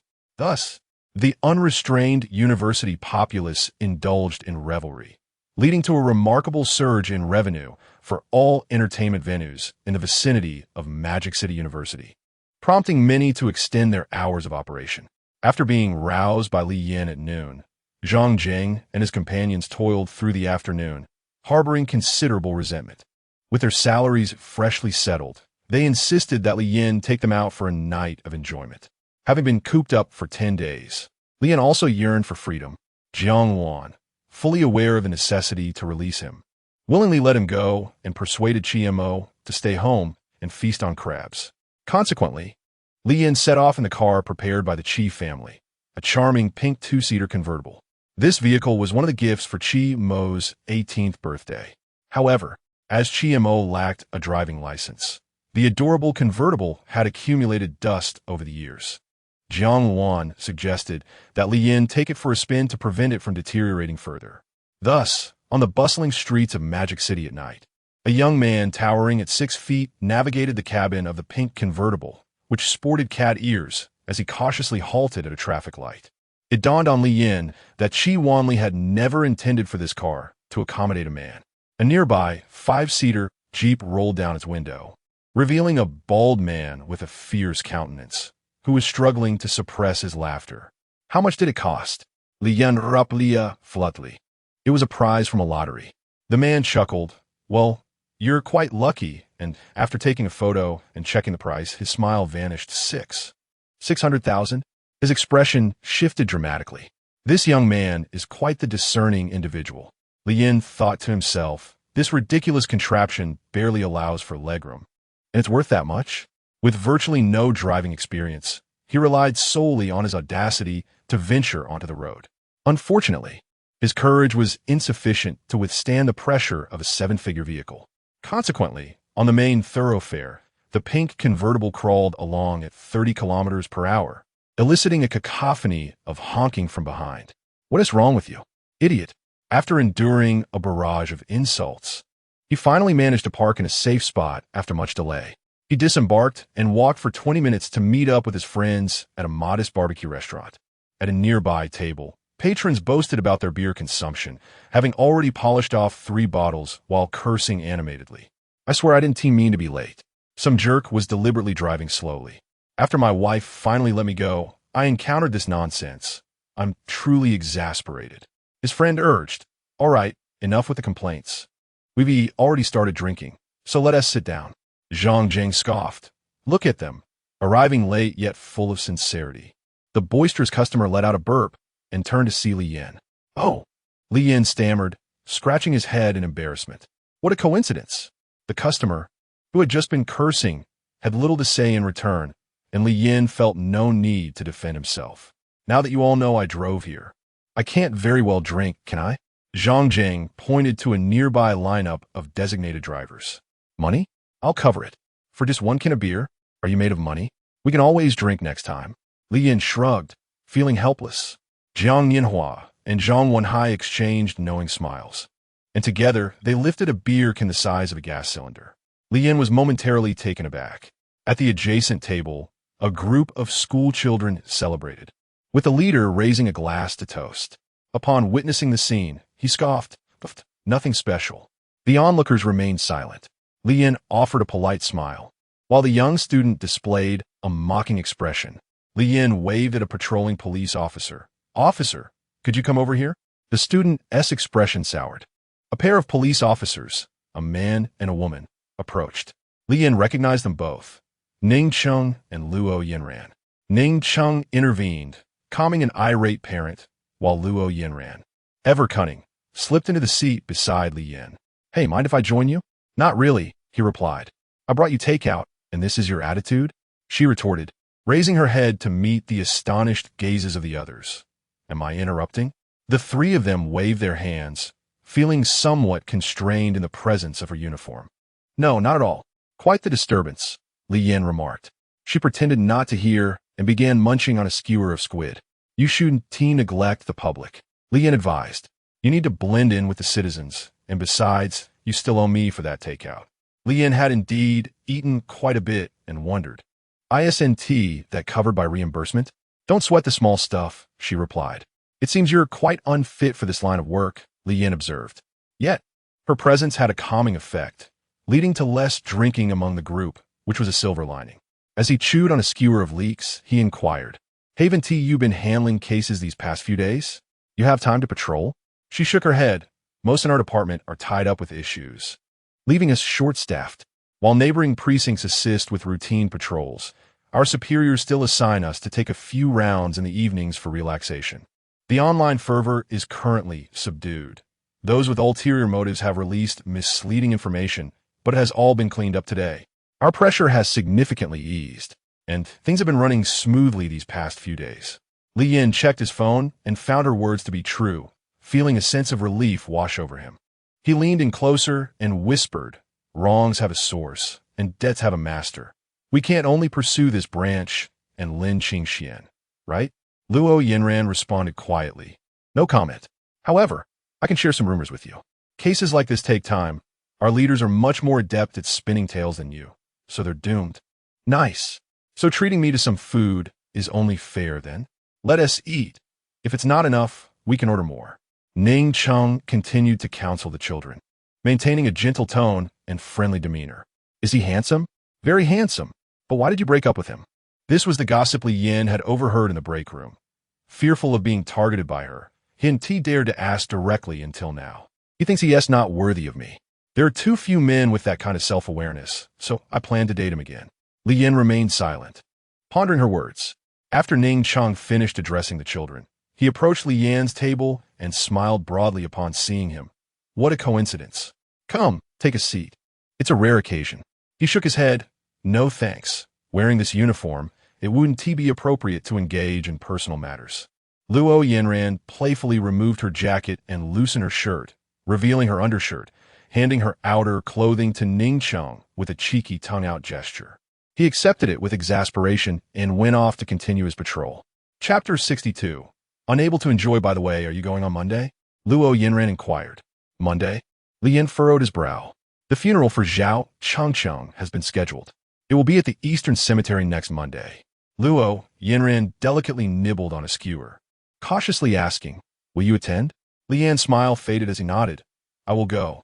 She sighed. That girl who jumped off the building, it's truly tragic. Did you know her? I did. She was a senior from my high school. Oh, she nodded. Why did you go to such length for her? Doing all these troublesome things? She was my senior in high school. She once pursued me. Her comment left the intern in a state of emotional turmoil. She touched her face, carefully observing Li Yan's expression. I'm sorry. At that time, I was a freshman and she was a senior. We only met a few times before the finals. She never shared anything about her university life with me. I don't really bear any responsibility. I just couldn't bear to see it. It sounds a bit odd, but that's the reality. Didn't you like her? Many girls liked me in high school. I received a stack of love letters. I can't possibly like them all. The group responded with silence. Be careful not to dream about her at night. She might give you a big fright, a young lady said indignantly. I actually hope to dream of her. If I can give her parents some comfort, then so be it. Your thought process is truly unusual. She took a tissue to wipe her mouth, then neatly placed some skewers into a plastic bag. I'm off to find my boyfriend. By the way, do you have a partner? Leanne replied. Why? Are you trying to introduce someone to me? Yes. I have a relative who's just the right age for you. I'll let you meet her. How kind of you. I might just block you when we chat later. Then I shall print your browser history and guarantee letter and deliver them to the school to have them penalize you. Leanne remained silent. Once the police had left, they resumed, lifting the gas canister. I truly cannot drink. I told you I'm now a nanny for a wealthy family, and I must return to work soon. He was speaking the truth. If one received a salary, one must work. Zhang Wenhai and Li Yin were from the same orphanage. Although details were unclear, he was aware of the incident involving the saving of lives. Chen Yu had also vaguely mentioned it, and Zhang Wenhai could guess the general idea of what being a nanny entailed.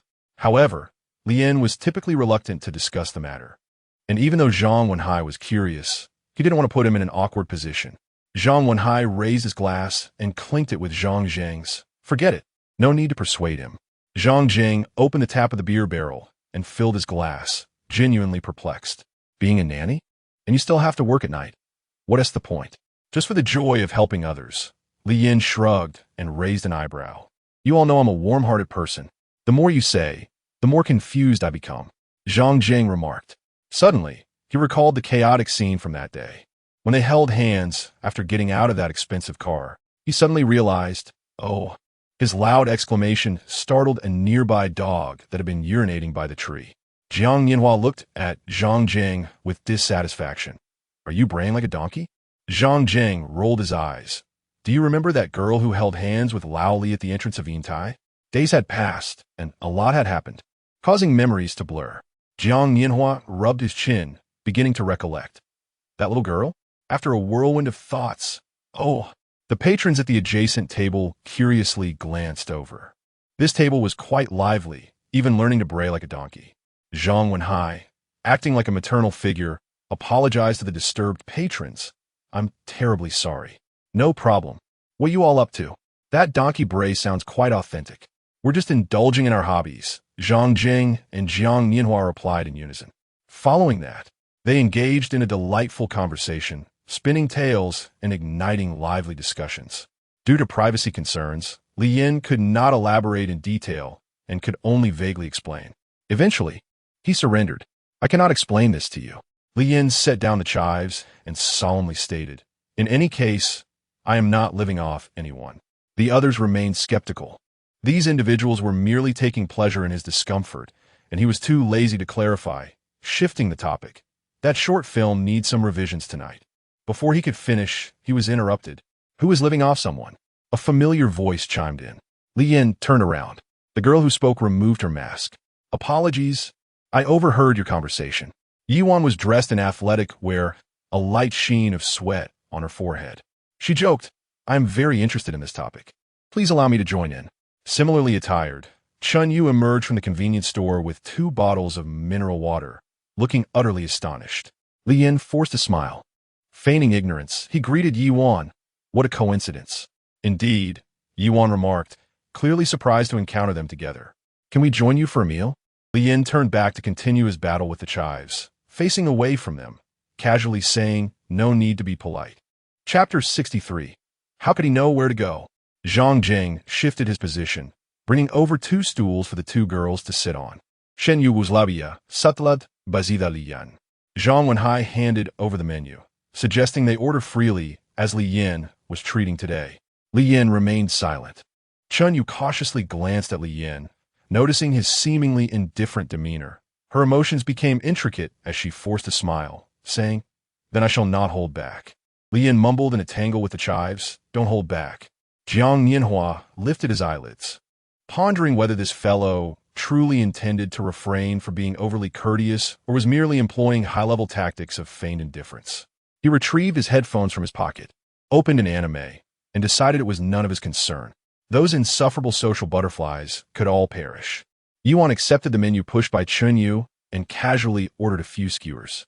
Despite being on a diet, they had devolved into a late-night snack. Yet, Yuan was acutely aware of Chunyu's thoughts, resigned to accompany her noble pursuits. Hey, Lian, what was that short film you mentioned earlier? Yevan inwirit kuristi. They all knew this love-struck fool often burned the midnight oil, balancing work and romance, and had refrained from mentioning it to Chunyu to avoid making her feel guilty. Whether he wished to divulge it now was up to him. Thus, everyone turned their gaze towards Li Yan. He responded with composure. We collaborated on managing a short video account. After all, I am majoring in directing and am planning ahead for graduation, so we were discussing this matter. Has it been in progress for the past few days?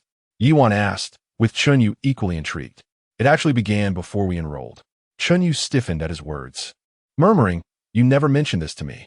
Zhang Jing found it amusing, taking the plate from his boss and placing it on the table before pushing it towards her. Noticing a hint of reproach on Chunyu's face, he could hardly restrain himself. When we went out on weekends, Li Yan had to work late in the dormitory. He didn't tell you because he feared you would feel guilty and didn't want to miss the opportunity to nurture your relationship. Did you not realize how exhausted Li Yan was during that time? Didn't you ever concern yourself with him? Back then, he often yawned, and Chunyu had noticed, even inquiring about it. He had claimed it was because he was too excited for their date the next day. Chunyu had found that rather sweet at the time. Now, reflecting on it, she realized she should have shown more concern, urging him to rest. How selfish to focus on her own happiness. Guilt, only guilt, engulfed her like drowning in water. Li Yan felt the delicate body beside him, trembling uncontrollably. He shot Zhang Jing a glare. What are you staring at, you sage?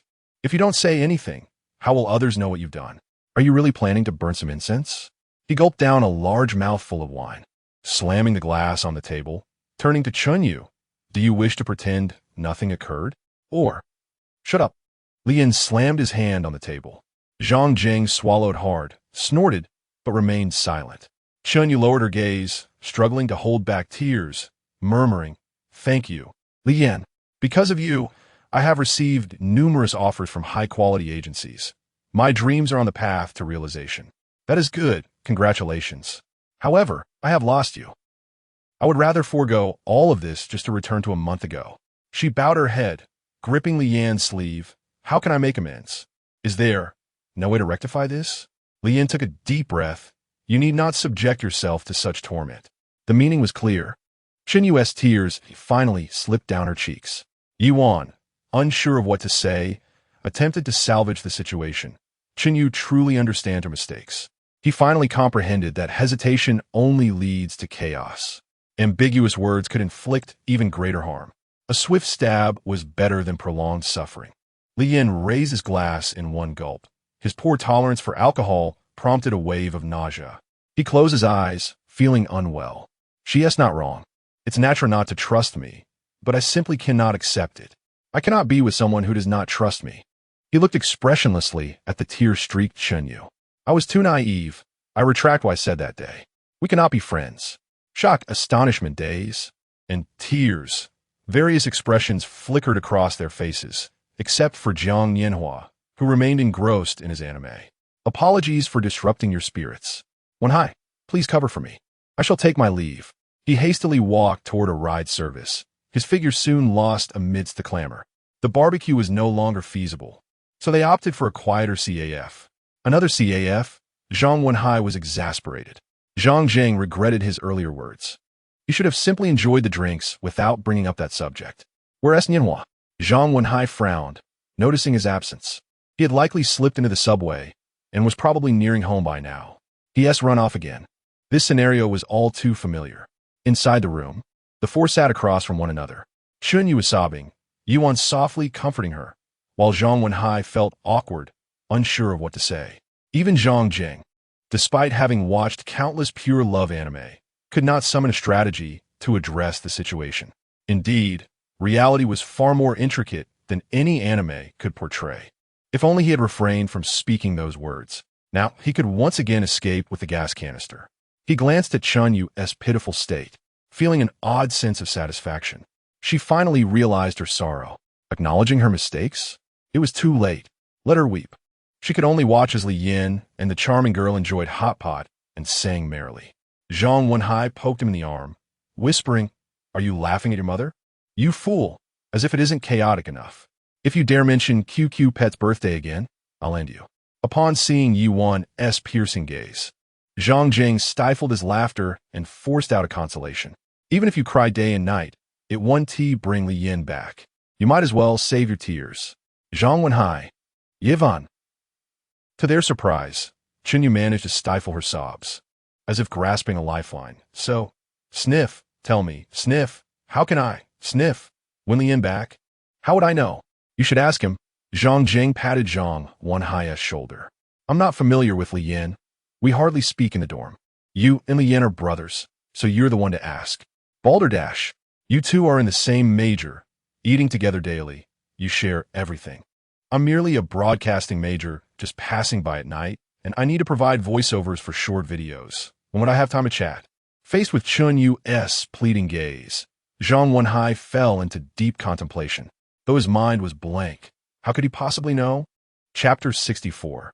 Holding back words, the chauffeur, piloting a car adorned with pink ears, halted before the entrance of the villa district. "Why don't you take the wheel for a moment?" Li Yin shot him a glance, causing the driver to feel a chill run down his spine. Yet, he maintained a forced smile as he explained, "It's hardly a distance. It would be troublesome for me to drive it out. I've been drinking. Are you certain?" Li Yin raturta. "You don't appear overly intoxicated. It would be a hassle for me. I need to return home to care for my child." Li Yin nudda. "Very well. Since you brought this upon yourself, I am left with no choice." At the entrance stood a bodyguard named Chi Wanli, whom Li Yin recognized. He waved him over. "Brother, come here for a moment." The bodyguard approached with an ingratiating smile, acknowledging the importance of the man before him. "Control him, call the police. He is trying to scam." The chauffeur's expression turned frantic. "What do you mean? If I get in the car, won't you threaten me with a DUI? I cannot afford to pay you off." The bodyguard, now understanding the situation, chuckled. "You truly have some audacity. I didn't do anything. You're spouting nonsense." Li Yin was too indifferent to argue further. Without hesitation, the bodyguard grasped the chauffeur's shoulder, opened the car door, and pulled him out. "I'll call for assistance." "No need. I know the way. Just remember to drive the car back." He stepped out with nonchalance, his gait steady beneath the dim light. After turning a corner, Li Yin kicked a trash can. Ugh, ugh, ugh, ugh. He crouched before the can, wiping his mouth with a tissue. He took another to dab at his nose in tears, then looked up to find a familiar face obscured by sunglasses. "Jiang Yuanzhou, Li Yin." With a derisive smile, he remarked, "With your capacity, you dare to go out and indulge?" Li Yin's lips twitched. "How did you get out?" Mo sent me to wait for you. Worried you might get lost." Jiang Yuanzhou wore a look of resignation. Noticing Li Yin's somewhat disheveled appearance, he smiled with the demeanor of an elder. "Would you like some company on your walk?" Although it seemed somewhat pretentious, he was indeed an elder, so Li Yin nodded. "All right." The autumn breeze was brisk, and the temperature was pleasant, bringing some comfort to Li Yin. Jiang Yuanzhou was of similar height as Li Yin, but more robust. His strides were long, exuding a hint of military discipline. Speaking at a leisurely pace, he said, "Did you have fun today?" "Not particularly. My stubbornness left me feeling unsatisfied. However, if you don't return tonight, I may need to track you down. Perhaps it's better if you don't enjoy yourself too much." Li Yin fell into a contemplative silence. After a while, he asked, "Why don't you inquire about my role as a bodyguard at my brother-in-law's house?" Li Yin cooperatively responded, "Oh, why?" He withdrew a cigarette from his pack, placing it between his lips, mirroring his expression from that night. "Do you truly wish to know?" "Li Yin, if you can refrain from speaking, that would be splendid." "That requires a lengthy explanation." He tucked the black tape back into his pocket and sighed deeply. "I was born into a military family with 5 generations of soldiers preceding me. From the moment I could remember, the Long March, the War of Resistance, the Liberation, the Korean War, the Sino-Indian and Sino-Vietnamese conflicts were etched into my memory. My days were filled with physical training, and after school I engaged in targeted studies, with my only extracurricular readings being military magazines and weaponry publications. I had no choice, yet I still felt a sense of pride in my future vocation. However, an incident occurred that extinguished my desire to continue in the military. One day, while playing basketball with classmates, I broke my leg. My mother came to the hospital, offering no comfort, but merely sighing as she gazed at my leg. She lamented that I could no longer become a pilot, expressing her regret for me. Yet, she never inquired about my pain or showed concern for how I had broken my leg. As a child, I felt a deep sense of injustice, but I dared not express my anger. I remembered an incident from my youth when, during a quarrel with friends, a careless curse led to a night of punishment standing. Many similar events followed, and my disdain for my family grew, along with my aversion to a predetermined future. However, despite my resentment, I ultimately had to join the ranks. I was assigned to the Sino-Indian border, where the Indians were exceedingly arrogant. At that time, we were in a critical phase of economic development and were advised against provoking conflict. Orders emphasized patience, discouraging significant confrontations. Even when struck, we were instructed not to retaliate. At one point, even a soldier on guard was shot at. Yet, I felt no fear.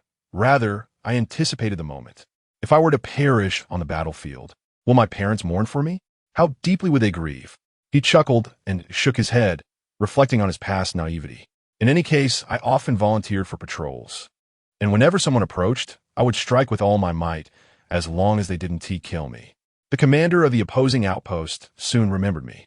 I truly longed for the day someone would shoot me. I was utterly unafraid. To me, that was my destined end. I held no expectations for the future. As a child, I had secretly observed my father at work numerous times, aware of the dullness of his existence. After enduring for 5 years, I finally awaited that fateful day. In that instant, I envisioned the expression on my parents' faces as they opened my suicide note, filled with curses and accusations, before my colleagues and superiors. But the so-called first-class marksman from the Indians was woefully inadequate. At merely 150 meters, he only managed to chip a small piece off my skull. What a pathetic display. Yet perhaps it was a blessing in disguise, in preserving my family's honor. I attained my freedom. Upon awakening, the first sight that met my eyes was my mother in tears. My father had abandoned his work to come and see me. Later, I discovered they had learned of my actions from their superiors, deduced my intent to end my life, and read my letter.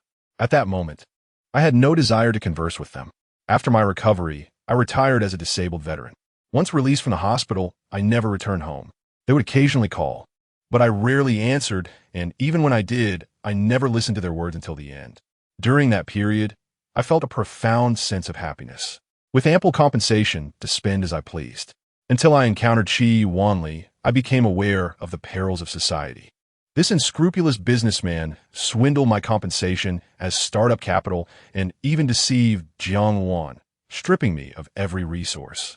When they wed, I had a deep conversation with my parents. Yet even now, we remain unresolved. However, the concept of family is not one I can afford to hold grudges against. I possess no talent for business and have no desire to pursue that path. I can only make a living as a bodyguard, which is merely a job. You are aware of the situation with Chi-Mo? I bear responsibility for that. Nonetheless, Chi-Mo is truly adorable, and I am willing to be her loyal servant for life to make amends. Li Yan. Chapter 65. The Miraculous Ointment. No wonder it seems a bit off. It turns out the head has taken a blow. Li Yan spread his hands. Based on my experience as a director, aside from that moment when my skull was nearly sent flying, the rest of my experiences lacked sufficient drama to fill a film's runtime. Jiang Yuanzhou extinguished his cigarette in the trash can. You are not very likable, you know. I was not born to seek the affection of others. Nonetheless, thank you. I feel much better now. Jiang Yuanzhou chuckled. Did a woman dump you? Li Yan. Something like that. He sighed and turned to Jiang Yuanzhou. Have you ever been in love? I suppose I have, yes, with a few. He pondered for a moment before responding, his expression revealing no fond memories. All ended at the stage of discussing marriage, with those girls saying I was merely a bad carrier for others, lacking ambition, with low wages and poor family conditions. Were you testing them? Jiang Yuanzhou shook his head. Not entirely. I never had much to offer either. If they cannot accept that, then we are simply incompatible. Chimo's grandparents retired long ago and now farm in the countryside. Although my monthly salary is 200,000, there is not much left to spend. When I sought a suitable aunt for Chiemo, I made some preparations to relate to most of my peers. I mortgaged a villa here with my savings, with a monthly payment of 195,000. What about you? How many girlfriends have you had? Li Yin shrugged. Not a single one. Jiang Yuanzhou looked at him in astonishment. Really? Absolutely true, though I did pursue a girl for an entire year, and it just ended tonight. Dumped? Yes. I was dumped the very night you all came to catch me. What a coincidence. Oh. This sound was all too familiar to Li Yin. Jiang Yuanzhou also recalled the scene he witnessed when he got out of the car. Was it that little girl you encountered at the mall the day you visited your house? Yes. She regretted dumping you, and you were unwilling to forgive her. While the male protagonist eventually meets an extraordinarily wealthy female lead. Jiang Yuanzhou raised an eyebrow, realizing that the ridiculous novel Jiang Wan had me read had a real-life counterpart. It's astonishing how such a thing can stretch into 800 chapters of love and hate for profit. Li Yan. As Jiang Yuanzhou spoke, he fell into silence. Damn, it really is true. Li Yan. The two continued their idle chatter as they turned into the villa. Upon entering, Li Yan was immediately locked in by a pair of round, glistening eyes.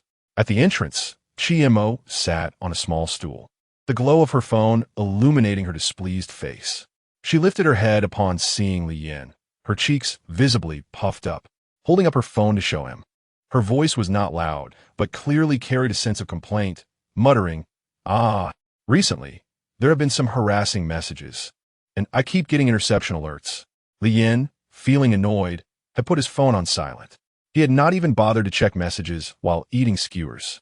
Upon opening it, he found 99 messages. Sun Moon smiled at, angry, what are you doing? What are you doing? 128, Chi-Mo angrily swatted the mosquitoes on her legs, her face dotted with red welts. Sorry, I didn't see.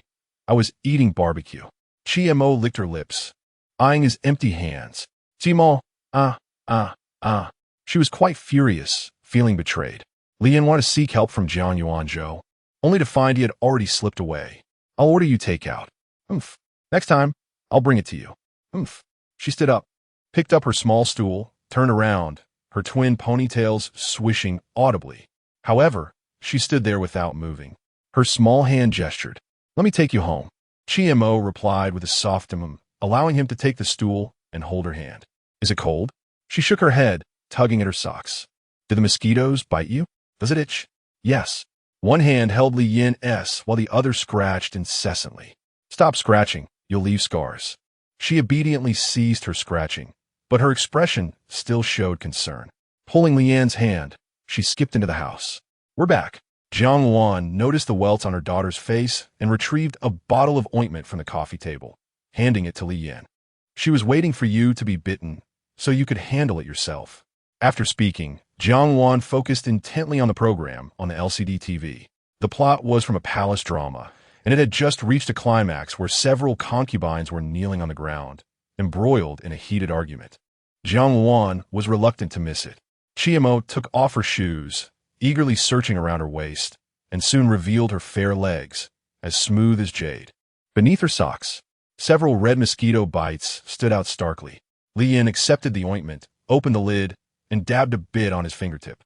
He sat directly beside her. Chi-Mo shifted her bottom, laying her thighs across his lap, urging, First apply the ointment to stop the itching, then rub it a bit, and it will go away. Jiang Wan kindly explained, her eyes glued to the dramatic unfolding of the palace intrigue. Li Yan gently applied the ointment on a mosquito bite. The cool balm made Chi-Mo shudder. She decided to sit on Li Yan's lap, wrapping her arms around his neck, her face pressed against his nape. In his slightly tipsy state, Li Yan found a peculiar focus, and having grown accustomed to his proximity to Chi-Mo, felt no unusual sensations. The ointment proved exceptionally effective. With a mere rub, the mosquito bites visibly diminished. It was somewhat amusing, yet he remained oblivious. As his hands moved freely, Chi-Mo's breathing became increasingly labored, and her body grew warmer.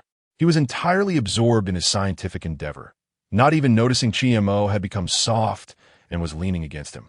By the time he finished treating the last mosquito bite, Li Yan looked at her flushed face still failing to grasp the situation. He only fretted over her reddened face, unable to locate the mosquito bites. This ointment was truly miraculous. A simple rub could eliminate the raised welts, prompting him to consider going to the garden to feed mosquitoes for further experimentation. Thus, he foolishly began to explore the smooth, delicate surface of her cheek, intending to find any remaining bites, until a soft moan from Chi Mo snapped him back to reality. Jiang Wan also heard it, observing Lian's hand roaming across Chi Mo's face. Jiang Luan, Lian. Jiang Wan. He looked down to see Chi Mo's face extraordinarily flushed, exclaiming in shock. Has she caught a cold? Has she already developed a fever? Quickly, put your socks back on. Jiang Wan. As he spoke, Li Yin grabbed a pair of leggings from the sofa to put on Chi Mo, immersed in the palace drama. Jiang Wan finally noticed the unusual flush on Li Yan's face, gazing at him with a bemused smile, as if he were a child, clumsily dressing Chi Mo in the leggings. Chapter 66. Sees the weakness of the monster mania. Have you been drinking? Li Yin grasped Chi Mo's chubby foot and attempted to tuck it into her tights. Well, not much, just 2 bottles of beer. And I had a designated driver bring my car back, so no accidents. Oh, Jiang Wan found the situation somewhat amusing, akin to a game of truth or dare. Mo has been waiting for you at the door for quite a while. Any thoughts? Don't make her wait like that. It's pitiful for her to be bitten by mosquitoes, and those scars would look unattractive on her fair legs. Jiang Wan seemed to grasp Li Yan's current state. She reached out and pressed the pause button on the television. Watching a palace drama was far less thrilling than engaging with Li Yin in this manner. Suppressing her excitement, she inquired with an air of casualness, "Do you find it inconvenient staying at our home? With daily sumptuous meals, restful sleep, and the joy of applying face masks while watching projections, it's hard to claim any inconvenience. However, I do feel a slight discomfort, but Chi Mo is so adorable, and her parents have helped my friend find her home. I must assist her in returning to normalcy and adapt as best as I can." Jiang Wan clicked her tongue, realizing that her assumptions were indeed correct. He had been putting on a facade until now. Li Yin unabashedly pinched Chi Mo's calf, continuing to pull the tights up, occasionally smoothing out the wrinkles through the fabric. Chi Mo's face flushed crimson. Jiang Wan, having reviewed Chi Mo's annual health checkups, was aware of her heart's remarkable resilience. Thus, she decided to let her daughter indulge a little further, asking, "While you've been at the police station these past few days, have you missed Chi Mo?" "Perhaps a bit. Mainly, I'm just worried. She relies on me so much. I fear she won't adjust well without me." Jiang Wan chuckled as she munched on seeds. "How did you sleep at night? I used to worry about Chi Mo catching a chill, but lately, I've been concerned about something else." "What is it?" Jiang Wan asked, her curiosity piqued. "Last night, she was rather touchy-feely with me. I'm not quite sure how to discuss this with you." Jiang Wan's expression turned to one of shock. Chi Mo looked on, dismayed. "Li Yan Siga. It's just puberty, I can understand. But given that Chi Mo has some emotional barriers, what if she regrets it later? Sharing a bed isn't the wisest choice. I should have her fuse from the start. And what if she doesn't regret it? Even if she doesn't I cannot be like Lu Xiaohui." The tights were now pulled up to her thighs. Realizing time was of the essence, Jiang Wan posed the pivotal question, "Do you like Chi Mo?" "Yet." Li Yin smoothly assisted Chi Mo in standing on the sofa, effortlessly pulling the tights up to her waist. He looked up to find Jiang Wan wearing a disappointed expression. As Chi Mo swayed, he quickly supported her in an embrace, finally awakening from his trance induced by the discomfort of mosquito bites. Jiang Wan, ever the tactician, set aside her seeds, picked up the remote, and resumed watching the palace drama, acting as though nothing had transpired. Li Yin cast his gaze downward. While Chi Mo resembled a peach blossom in spring, her cheeks flushed and breathing still labored. Jiang Yuanzhou had held the hangover soup for 5 or 6 minutes before appropriately handing it to Li Yin. "Drink up. I told you, considering your quantity. Refrain from wandering out in the future." Li Yin, in a daze, accepted the soup. He gulped it down and placed the empty bowl on the coffee table. He was a man capable of facing reality with courage. Thus, he gently laid Chi Mo on the sofa, stood up, ascended the stairs, retrieved his clothes, and entered the bathroom. Jiang Luan paused the show, looking triumphantly at her daughter. I told you, letting him go out would be beneficial for you. And you didn't believe me. Chi Mo hugged her knees, resting her chin on them, wearing an expression of resigned acceptance, nodding in agreement. What did you do last night? Chi Mo responded with a sheepish expression. Where did he touch? My thigh, my abs, my face. It couldn't be. She lowered her hands from her face, blinking with confusion as she pointed to her stomach, looking at her mother with unspoken questions. Jiang Luan smiled mysteriously. You're still too young for such matters. You'll understand when you grow up. Chi Mo beamed brightly, while Jiang Yuanzhou observed in silence. Chapter 67 Epilogue 1. The following afternoon, within a certain air raid shelter on the outskirts of the magical metropolis, Nie Qian emerged from the bathroom, ready to dry her hair with a hairdryer. Noticing Lin Qingxian engaged in a phone call, she set the dryer aside. In just over a week, he had become unkempt, his face bearing the marks of weariness, and his expensive shirt was half open. Once robust, his physique now appeared gaunt, reflecting significant weight loss. Yet, an air of hostility enveloped him even more intensely. He devoured instant noodles with a fork, balancing the phone on his shoulder, responding intermittently. When he glanced at Nie Qian stepping out of the bathroom, a rare tenderness flickered in his eyes, and he pushed the remaining half bowl of noodles toward her. Nie Qian gathered her damp hair with a clip and took small bites of food. Lin Qingxian reached out to tuck a wet strand behind her ear, removed the phone from his shoulder, and crossed his legs as he conversed with the person on the other end. The tone of his expression shifted ominously, akin to a venomous serpent that had gone without sustenance throughout the winter. Now, contemplating sending someone to fetch me, what is it? Do they wish to silence me? Lin Qingxian scoffed. If I were to die, do you think you could bury those sordid affairs? Nie Qian was aware that Lin Qingxian was speaking with someone from the Lin family, a routine call at a fixed time each day. They had initially agreed that arrangements would be made today for him to leave the country. Now, time was running out. Either the situation was bleak, or this was the final showdown. In either case, she would soon find her liberation. Enough nonsense. Has the arrangement been made? Lin Qingxian's impatience was palpable as he gently tapped the receiver with his pinky. Arrange for me to leave the country. You'll have a little more time to transfer your assets, otherwise I'll turn myself in. I may not face execution, but many of you will surely perish. Feel free to test that. After a few minutes, he received a satisfactory response. After negotiating some conditions to ensure his comfort abroad, he hung up the phone. Rising to his feet, he began buttoning his shirt. Do you want to come with me? He spoke to her without meeting her gaze. Although seemingly indifferent, his fingers trembled, struggling to fasten the last button. Nie Qian reached up to assist him, smiling gently. Of course, I want to go with you. Lin Qingxian grasped her hand. Good. He opened a safe hidden behind a painting and retrieved some items. Now in his possession was a handgun, along with belongings hastily brought to the air raid shelter. He handed Nie Qian her bag. Why is there such a thing? Nie Qian looked anxiously at the dark barrel of the gun. Lin Qingxian tucked it behind his waist. This is the final safeguard. Don't worry, regardless of the outcome, you will be fine. He gestured for her to take the bag. I'll check the surveillance. You tidy up the house. The mention of home made Lin Qingxian's heart quiver unexpectedly. He suddenly felt that this was not an escape, but a journey towards something beautiful. Nie Qian accepted the bag, pointing to the object in his hand. Could you not take that? Lin Qingxian released his grip on the gun handle, smiling. It's insured. Don't worry. It won't misfire. I'm just cautious of unforeseen circumstances. She nodded, not pressing further, and headed toward the bedroom. Lin Qingxian watched her retreating figure with gentle eyes before turning to leave the cramped room.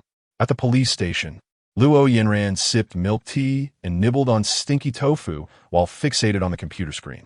Among a flurry of harried individuals, she was engaged in the most leisurely task. A young man across from her, busily typing case notes, felt the weight of envious gazes and leaned in to whisper, at least pretend to work. Luo Yanran playfully shoved a piece of stinky tofu into his mouth, and he instinctively began to chew. How does it taste? Delicious. She then offered him her milk tea. A new flavor, give it a try. He took a sip and grimaced. Too sweet. Luo Yinran nodded in satisfaction. Ning Cheng. We are now accomplices. The others looked on in disbelief.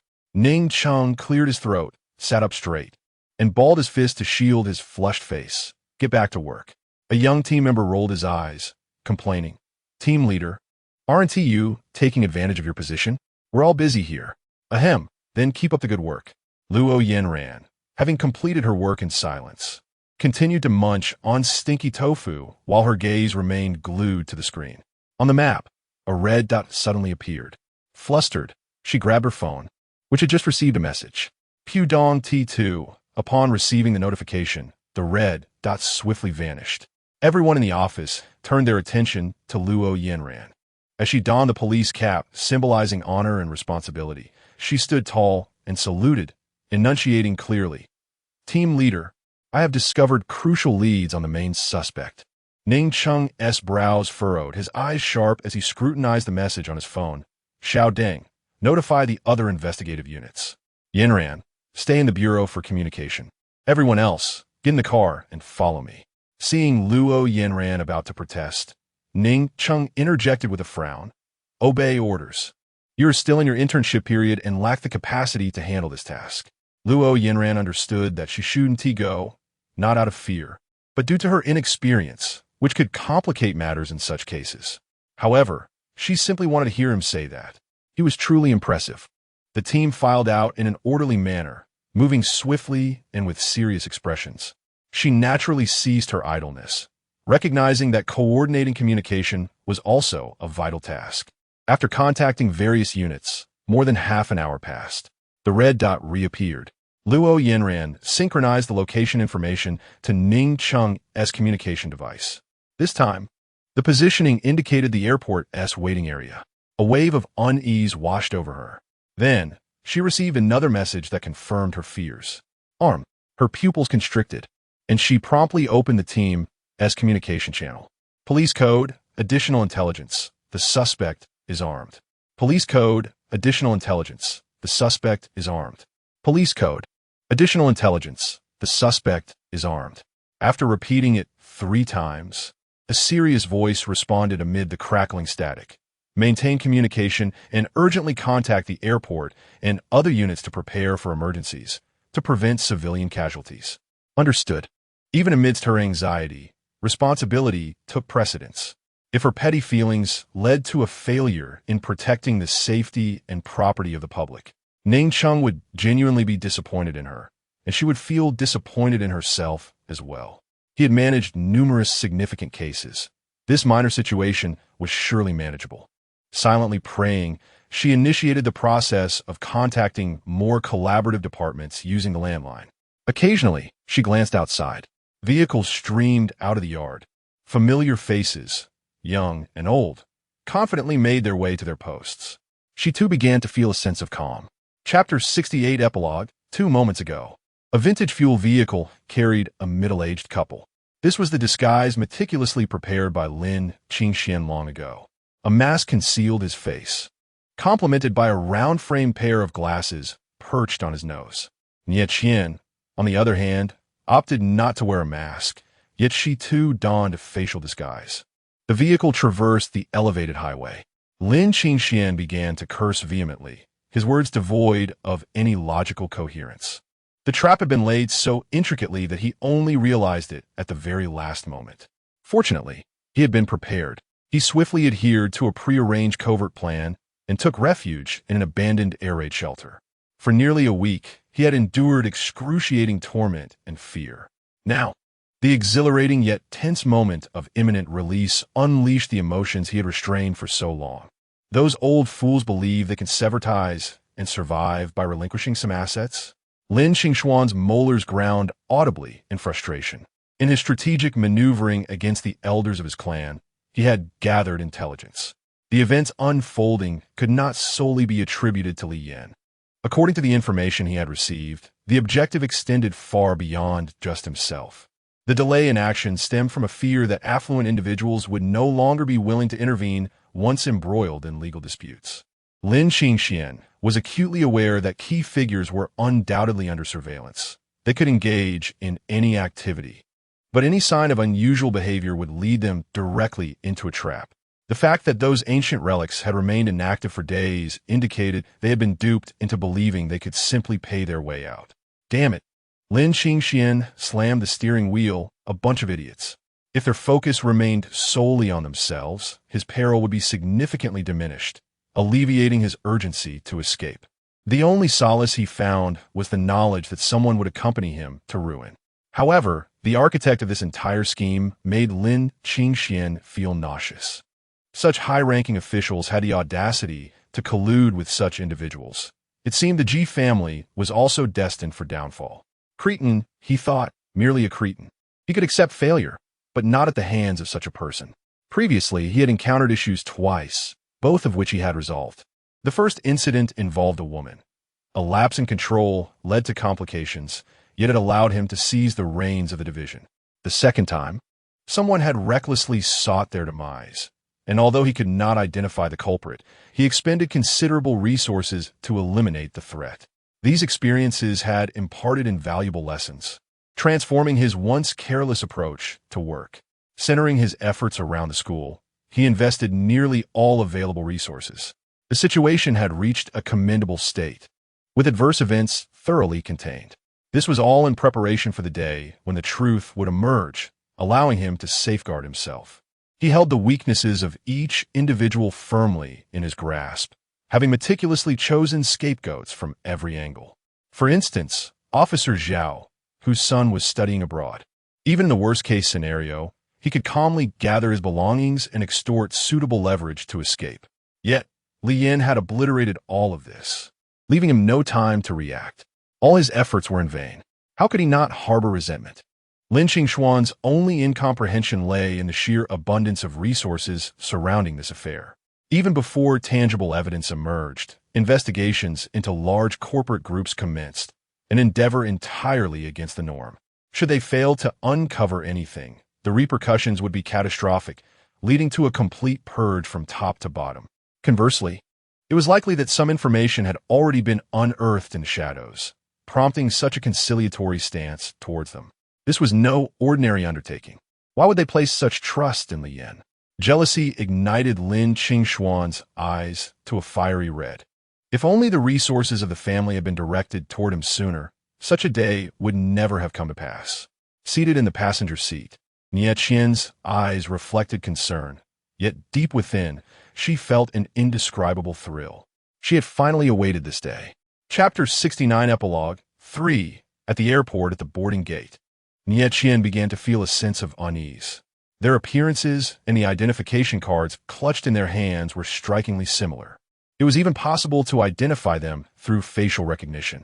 She was bewildered by how Lin Qingxian managed to smuggle a firearm past 2 security checks. The pair settled into a corner seat at the boarding area. During the course, he took a trip to the restroom, now a handgun nestled against his waist.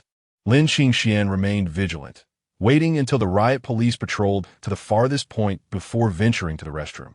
Nie Qian had no opportunity to communicate with the officers nearby. Yet, she could not allow Lin Qingxian to escape in this manner. What had her year of humiliation amounted to?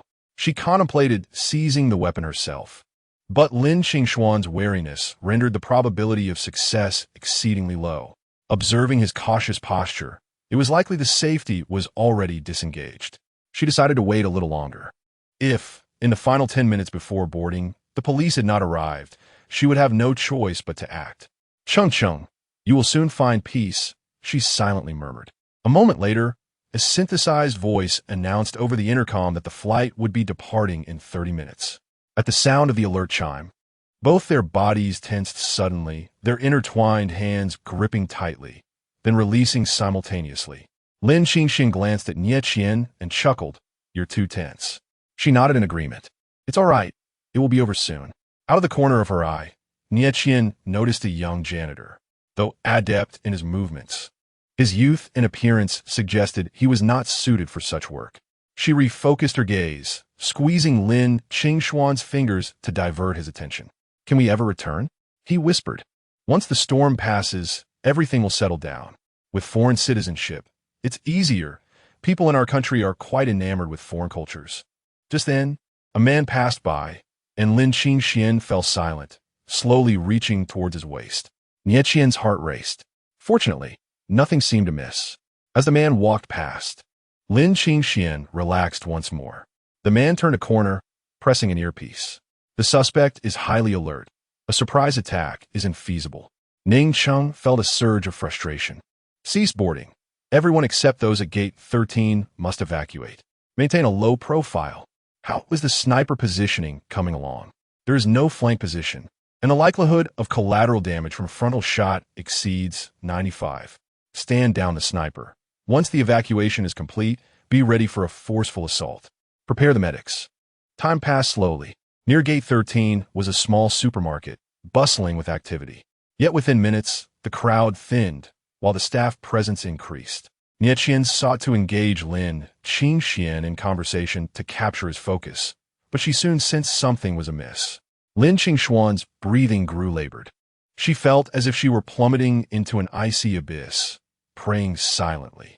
As a mother and daughter passed by, Nie Qian was unable to intervene in time. Lin Qingxian seized the child from her mother, gripping her neck tightly and pressing her against the cold, stainless steel chair. Crash! The sound of shattering glass followed. He crouched down, hiding behind the stainless steel chair, the dark muzzle of the gun pressed against the little girl's head. At the Chapter 70 Epilogue 4, the searing barrel of the gun pressed against the back of the little girl's head, causing her to revert to tears and struggles despite having calmed somewhat. Lin Qingxian's eyes blazed crimson, his grip tightening to the point where he nearly snapped her neck. Lin Qingxian. Nie Qian's eyes widened with desperation. Let her go. I will be your hostage instead. He retorted mockingly. Children possess a greater likelihood of yielding as hostages. Her value far surpasses yours. Or do you believe I would hesitate to pull the trigger, rendering you fearless? Lin Qingxian, if you do not release her, I shall not utter a single word henceforth. Nie Qian removed her mask and wig, discarding them onto the ground. Lin Qingxian met her gaze with icy disdain, his eyes shrouded in frost. Do you truly believe you are of such significance? Nie Qian's silent rebuke was met with her resolute silence. They exchanged glances, a moment stretching into what felt like eternity. Suddenly, Lin Qingxian exerted pressure, eliciting a muffled cry from the girl as her teeth struck the stainless steel chair, breaking one. You remain as despicable as ever. Nie Qian turned her head to comfort the girl with a gentle touch. Then, with a disdainful glare, she confronted him. Defeat is defeat. Why do you lack the courage to face your own conclusion? To put it bluntly, you are merely a coward. You incessantly bemoan the upper echelons of society, labeling them as beasts in suits, yet you lack the fortitude to confront them. Instead, you employ methods even more beastly than theirs to bully the weak, merely to become their pawn. Is this your ideal? Do you think you can deceive yourself with grandiloquent rhetoric? At this moment, she genuinely sought to provoke him, successfully freeing the little girl. In the quiet waiting hall, Lin Qingxian's maniacal laughter echoed, nearly leaving him breathless. So this is yet another tired tale of good triumphing over evil. Gasping for air, his expression twisted into a snarl. Very well, I shall grant you this opportunity. I will spare the girl and surrender, but you must die. Nie Qian, having achieved her objective, nodded without hesitation, agreed, let her go. Lin Qingxian aimed the gun at her, lifting the little girl by the nape and placing her onto the clean, cold tiles behind the stainless steel chair. Ignoring the gun, Nie Qian turned to kneel on the chair, gently stroking the girl's hair while pointing ahead. Those police officers will protect you. Encouraged, the girl wiped her face and stumbled towards the wall of officers. Nie Qian's body stiffened as Lin Qingxian embraced her from behind. He buried his head against her back, speaking in a tone only they could hear. I keep my promises. This gun will not be aimed at you. But please, grant me a moment. Once I finish speaking, I will provide you with all the evidence against the Lin family. Gazing at the girl's retreating figure, Nie Qian fell silent for a moment before gently nodding. Lin Qingxian sighed in relief, a look of resignation washing over him. His tone softened. You are right. I am but trash. After falling for you, I regret it. Those things I once desperately sought are of no consequence. Alas, time cannot be reversed. You saved this girl. You can live as a hero. while I will face my due punishment. Lin Qingxian fumbled in his pocket, and Nie Qian felt his fingers clutch something cold. I salvaged a piece of scrap metal and spent a long time polishing it into an iron ring, intending to present it to you on the plane. You truly are remarkable. Even I was deceived. I understand that had I not done those things, you would have genuinely sympathized with me, and we could have been together. Unlike now. But, do you not have even a shred of sincere affection for me? Nie Qian watched as the little girl was embraced by a police officer. Medical personnel beginning to assess her injuries. A wave of relief washed over her. Turning back, her expression morphed into one of incredulous amusement, as if she had heard the most ludicrous joke in the world. Each time, I feel nauseated. I could never be with someone like you. If not for revenge, I would rather die. Lin Qingxian shut his eyes in anguish. When you look at me with such affection, who do you think of? Can you not tell me? Cheng has a younger brother. She clenched her fists, then released them, her eyes blazing with hatred. Had it not been for you, he would have gone to university with me, and we, along with Cheng, would have enjoyed a blissful life at school. Since you have destroyed my happiness, do not utter such words. It is truly repulsive. Nie Qian discreetly peeled off the metal ring from her index finger, the metallic sound ringing as it struck the stainless steel chair before rolling away across the floor. Lin Qingxian's foot reached for it, but fell short. His pale lips quivered as he murmured, Nie Qian. That was my last wish. His eyes, once filled with desperation, now harbored an obsessive fixation. The heart that had begun to weaken was consumed by a distorted need for possession. Why will you not save me? Tell me you will wait for me. He pressed the gun barrel against her forehead. Her expression remained apathetic as she scoffed. Trash is trash. Go ahead and pull the trigger. Do you think I care? To comfort yourself with such words to manipulate me. Even now, you think only of yourself. If you truly love someone, would you not let her go if it meant causing her harm? If you genuinely repent and do not wish to kill, why carry a gun? How laughable. I love Zhao Yangshi, but I am tainted now. Whether I live or die, I will not burden him. I am far better than you. Even covered in filth, she stood proudly, chin held high. You are unworthy of me. Silence. Silence. Silence. He pulled the trigger back with fury. Do you still want the evidence? Nie Qian shook her head. You have long wished to annihilate the Lin family. You must have prepared for this. Pull the trigger. That way, you could be executed and avoid years in prison, only to repulse others again. Lin Qingxian completely unraveled, his wails intertwined with screams, as if he would pull the trigger at any moment. The snipers, concealed behind riot shields, raised and lowered their rifles, while several senior officers gestured for calm, their expressions frantic. Yet, a slight smile graced Nie Qian's lips. She felt a profound tranquility in her impending demise. She had utterly shattered Lin Qingxian. Cheng, I have one. With a sense of pride and peace, Nie Qian closed her eyes. Chapter 71 Epilogue 5 In this moment, all the clamor faded away. Nie Qian wished to immortalize the final seconds in the most blissful light. Alas, such desires often remain unfulfilled.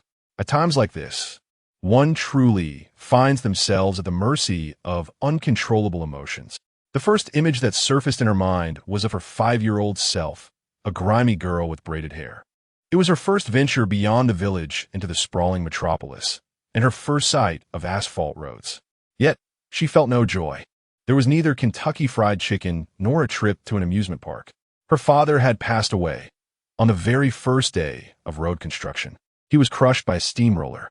Clad in a tattered, oversized t-shirt and lacking even a pair of pants, she knelt beside a piece of asphalt, clutching a framed portrait of him.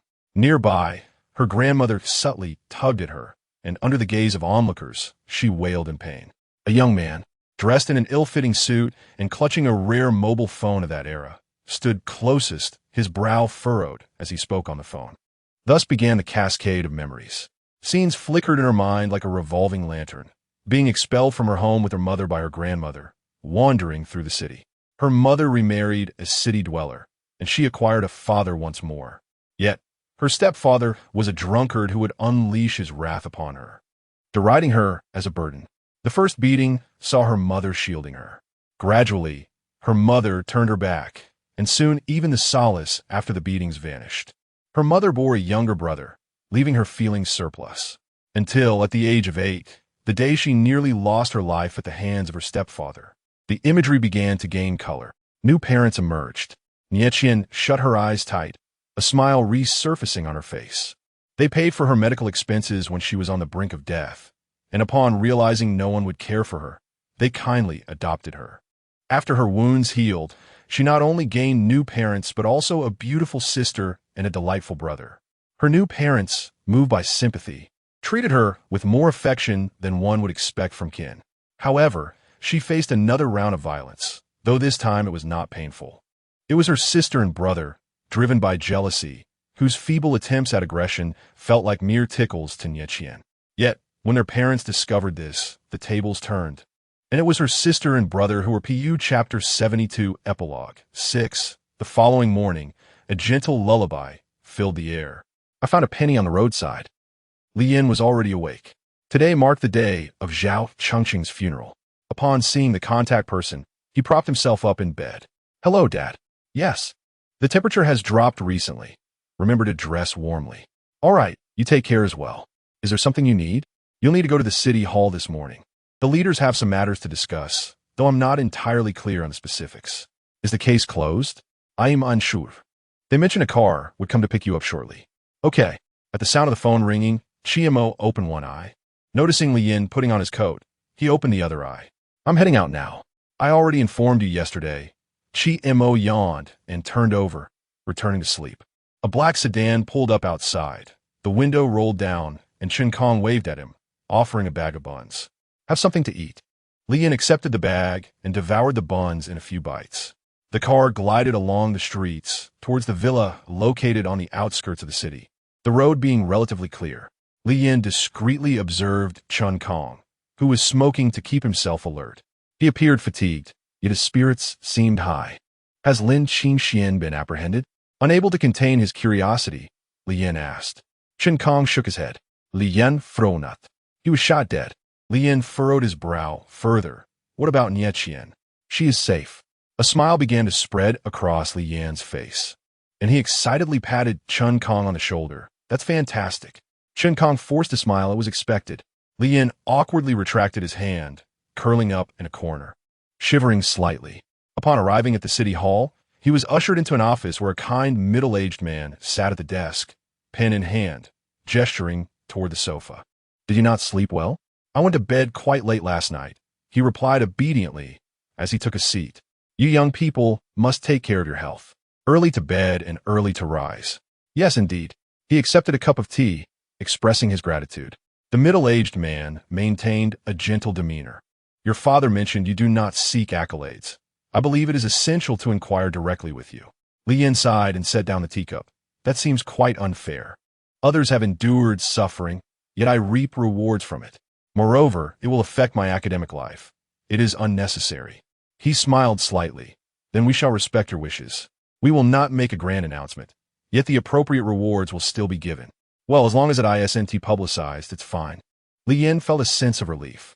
There is one more matter that requires your attention. Please go ahead. This case must remain confidential. Li Yin assured he would not speak recklessly. However, his good mood waned, and he furrowed his brow, biting his teeth, ultimately suppressing his anger. Is it because tarnishing certain tax-paying enterprises would lead to losses? Not quite, the middle-aged man chuckled. Since you are so curious, I shall share a bit. Many aspects will undergo scrutiny, including the interest group you mentioned. We have already gathered substantial evidence. Their actions are intolerable, regardless of economic considerations. Li Yin scratched his head, feeling embarrassed. I apologize. I will not divulge this information. That's of no concern. Even if you shout it from below their building, no one would believe you. The man retorted with a cold smile. Li Yin remained silent. The reason for your confidentiality request stems from another consideration. Establishing a reputable university is exceedingly challenging.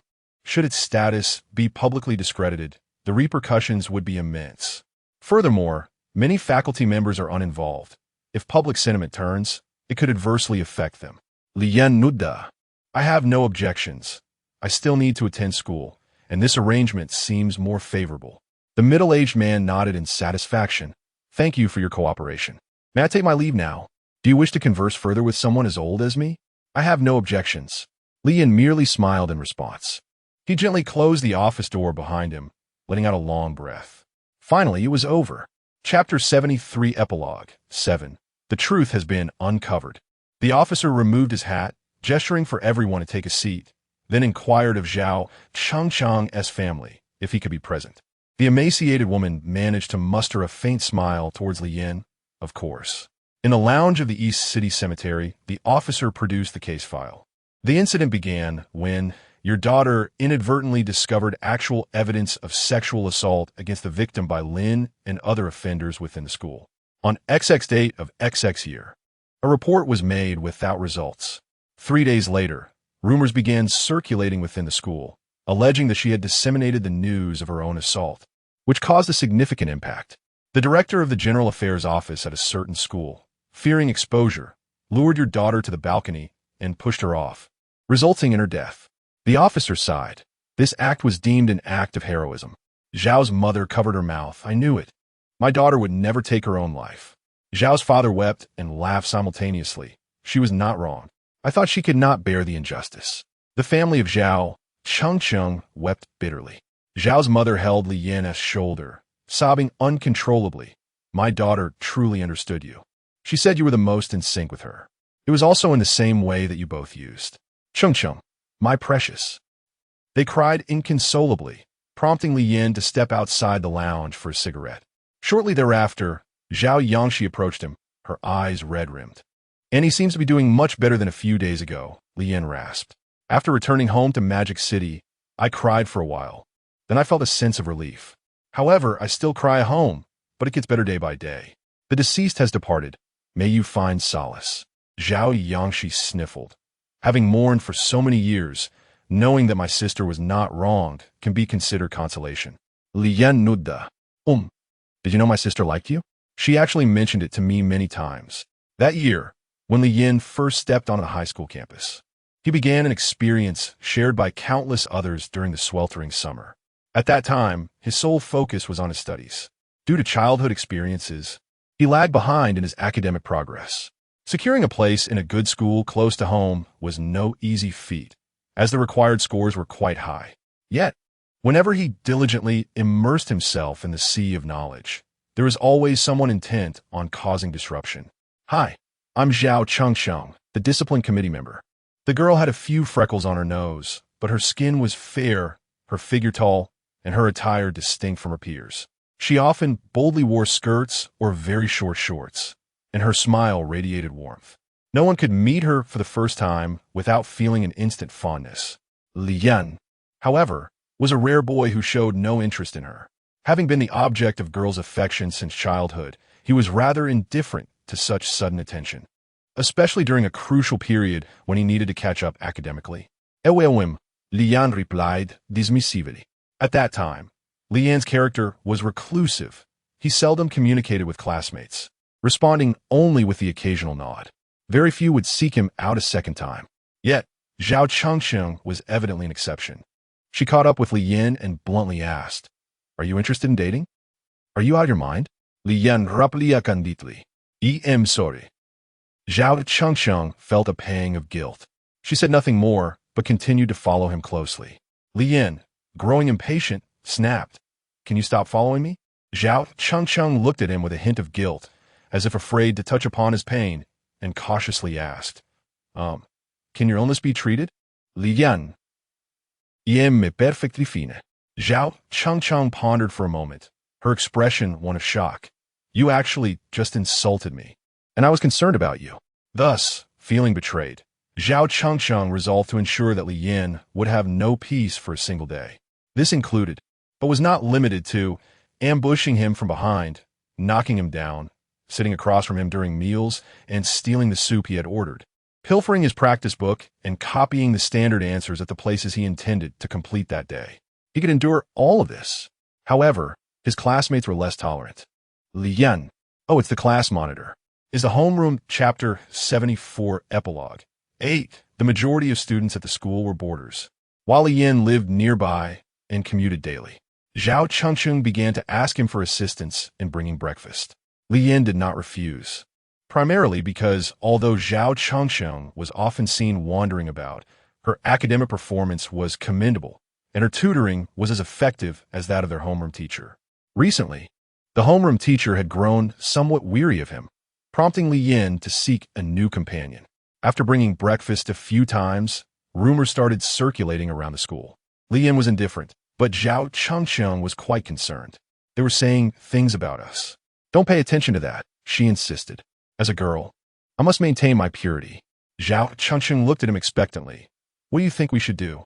After a moment of contemplation, Li Yin replied, the new math teacher from the adjacent class is quite ambitious. For now, I won't trouble you anymore. The cafeteria breakfast is decent. That math teacher is my relative. Li Yin added. Zhao Chengcheng smiled. I just found out that the class monitor in our class is your close friend, Li Yin retorted. Zhao Chengcheng's smile faltered. As for bringing breakfast, please refer to the VCR. Li Yin retrieved his phone. Seeing himself nonchalantly opening a plastic bag on the screen, Zhao Chengcheng exclaimed in exasperation. Is dating such a crime? My family hopes I can attend university near home. You're already in your 3rd year. You should be aware of that school's admission score requirements. Unlike you, I have no choice, Li Yin sighed. If you're unwilling to be friends, then so be it. Zhao Chengcheng huffed and walked away. Nevertheless, they still ate together. After this incident, Zhao Chengcheng realized that being indirect with Li Yin was futile, and she began to be more straightforward. Eventually, her confessions became routine, occurring every few days. Li Yin became immune to her advances. Not long after, Zhao Chengcheng also grew tired of the situation and began to be perfunctory. However, the two indeed grew closer as friends. Unfortunately, an incident later transpired. One evening, as self-study concluded, it began to rain lightly. Li Yin, having brought an umbrella, voluntarily helped classmates who had forgotten theirs to avoid getting soaked. After completing his duty, he encountered Zhao Chengcheng on the staircase as the senior students finished their self-study. They paused under the eaves, and Zhao Chengcheng sighed. The rain is quite heavy. It's not too bad, Li Yin remarked, observing the rain had indeed lessened. But I didn't bring an umbrella. I might get wet, she worried. Li Yin replied emotionlessly, look, there's your roommate. Why not go back with her? Her roommate, looking apprehensive, responded, I have to meet my boyfriend. Where does her boyfriend live? Is he homeless or something? Zhao Chengcheng shot her roommate a murderous glance as she fled. The rain fluctuated between heavy and light as they spoke. Suddenly, the rain intensified again. Zhao Chengcheng looked at Li Yin with a cheerful expression. He sighed, I'll walk you back to your dorm. But it's pouring. My shoes might get soaked. Carry me, Zhao Chengcheng said with a mysterious smile. She then removed her rain boots. Rain boots? Li Yin raised an eyebrow. Zhao Chengcheng's lips twitched. Don't you want to rest early? You need to run in the morning. Let us go. At this point, Zhao Chengcheng was at a loss for where to place her face. In frustration, she threw her rain boots into the drain and clapped her hands. Now there's no problem. This was clearly a ploy to vex him. Li Yin took off his rain boots and, holding out the umbrella, exclaimed angrily, You can wear these. Is that acceptable? Zhao Chengcheng was fuming, elegantly pinching Li Yin's rain boots between her thumb and index finger and tossing them into the drain. Are you insane? Li Yin could no longer contain his irritation. What kind of man are you, so petty? Carrying me for a moment won't kill you. The argument escalated dramatically. Eventually, the principal and the head of the department intervened to mediate. Both recounted the events. Zhao Chengcheng was at a disadvantage, and, as Li Yin calmed down, he intended to defend her. However, just as he was about to speak, Zhao Chengcheng's homeroom teacher arrived, stating Chengcheng scored 687 in this simulation exam. The principal's demeanor shifted immediately. Li Yin, a man should indeed be magnanimous. Li Yin, frustrated, threw the umbrella down and left, then I'll accept the punishment. Following this incident, Zhao Chengcheng later apologized. However, their relationship had cooled. By the end of the first semester, Zhao Chengcheng needed to focus on her studies. The unspoken, unequal treaty was quietly nullified, and their encounters became increasingly rare. During the second semester, they would only chance upon each other about once a month. Until the end of the college entrance examination, they ran into each other, and Zhao Changcheng treated him to a cup of milk tea. I got into the university you admire, she said with a smile. Lian exhaled in relief and smiled back. Congratulations. Wait, what do you mean the university I admire? You'd better work hard, young man, Zhao Changcheng said, assuming a senior-esque demeanor. I'll carve out a path for myself and wait for you. Lian replied, Sigh, I really did affect your studies. Even if I teach you earnestly, it might waste your time. She shook her head helplessly. Your grades are too far behind. I've decided not to interfere anymore. Just wait until you enroll in the same university as me. As she spoke, she turned her head and muttered, You didn't even seek me out, cold-hearted man. Aren't you afraid of breaking my heart if I do poorly? Lian pretended he didn't hear the last part and smiled. All right, I will work hard. Finally, as they exited the tea shop, Zhao Changcheng winked and playfully stuck out her tongue. Love you Lian could hardly recall how he left that milk tea shop. Later, it seemed as if he had been trapped there since the day he enrolled. Lian reminisced, recounting those hazy moments to Zhao Yangshi. Wow, I was really furious back then. Who would do such a thing? Throw my rain boots away. Lian fumed. That principal was infuriating too. I was planning to downplay the situation, but it drove me mad. At some point, tears began to stream down his face, and his voice grew choked. He realized he remembered almost everything, until he finally uttered, I might have liked her a bit. In the distant afternoon, he recalled that first meeting, her sunny smile. By the windowsill, her feigned cuteness. In the cafeteria, her bashful yet indignant expression. At the dining table, her pale face as she served him chicken soup. In the office, her cautious glances at him, and when caught, she would sulk and turn away. In the milk tea shop, her forthright confession followed by shy demeanor. Lian could no longer hold back and began to weep uncontrollably for the first time. All those repressed feelings, those grievances, that pain, that unwillingness, that resentment, and all the buried emotions he had long refused to acknowledge surged forth, becoming an unbearable weight upon his heart. Finally, he could let it all out. After a long while, he gasped and looked up. Yet everyone bore expressions of sorrow. No one displayed any mockery. As he left, Lian told Zhao Changcheng's parents, I'll write it down and hand it to you when I have the time. They shook their heads in refusal. That is your own matter. There is no need to give it to us. From then on, Zhao Yangshi's family settled in the bustling metropolis. However, Lian seldom saw them. Nieqian transferred to a university closer to home, and Zhao Yangshi entered the same school. Zhao's father became a police officer, while Zhao's mother opened a flower shop.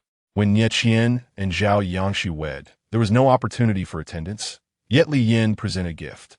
From that moment onward, their paths diverged completely. Occasionally, when reminiscing about this event, Li Yin inexplicably felt that they would thrive together. May the departed rest in peace. Naturally, apart from that sieve. Hello, I am Zhao Changcheng, the discipline committee member of the student council. Might we engage in a romantic relationship? Of course. The young man nodded. I have been waiting for you for a long time. Zhao Changcheng paused in silence for a moment, retreating with a stiff gait. I shall consider it further. P.S. I have written an EMO. Once this storyline concludes, I will certainly pen the side story.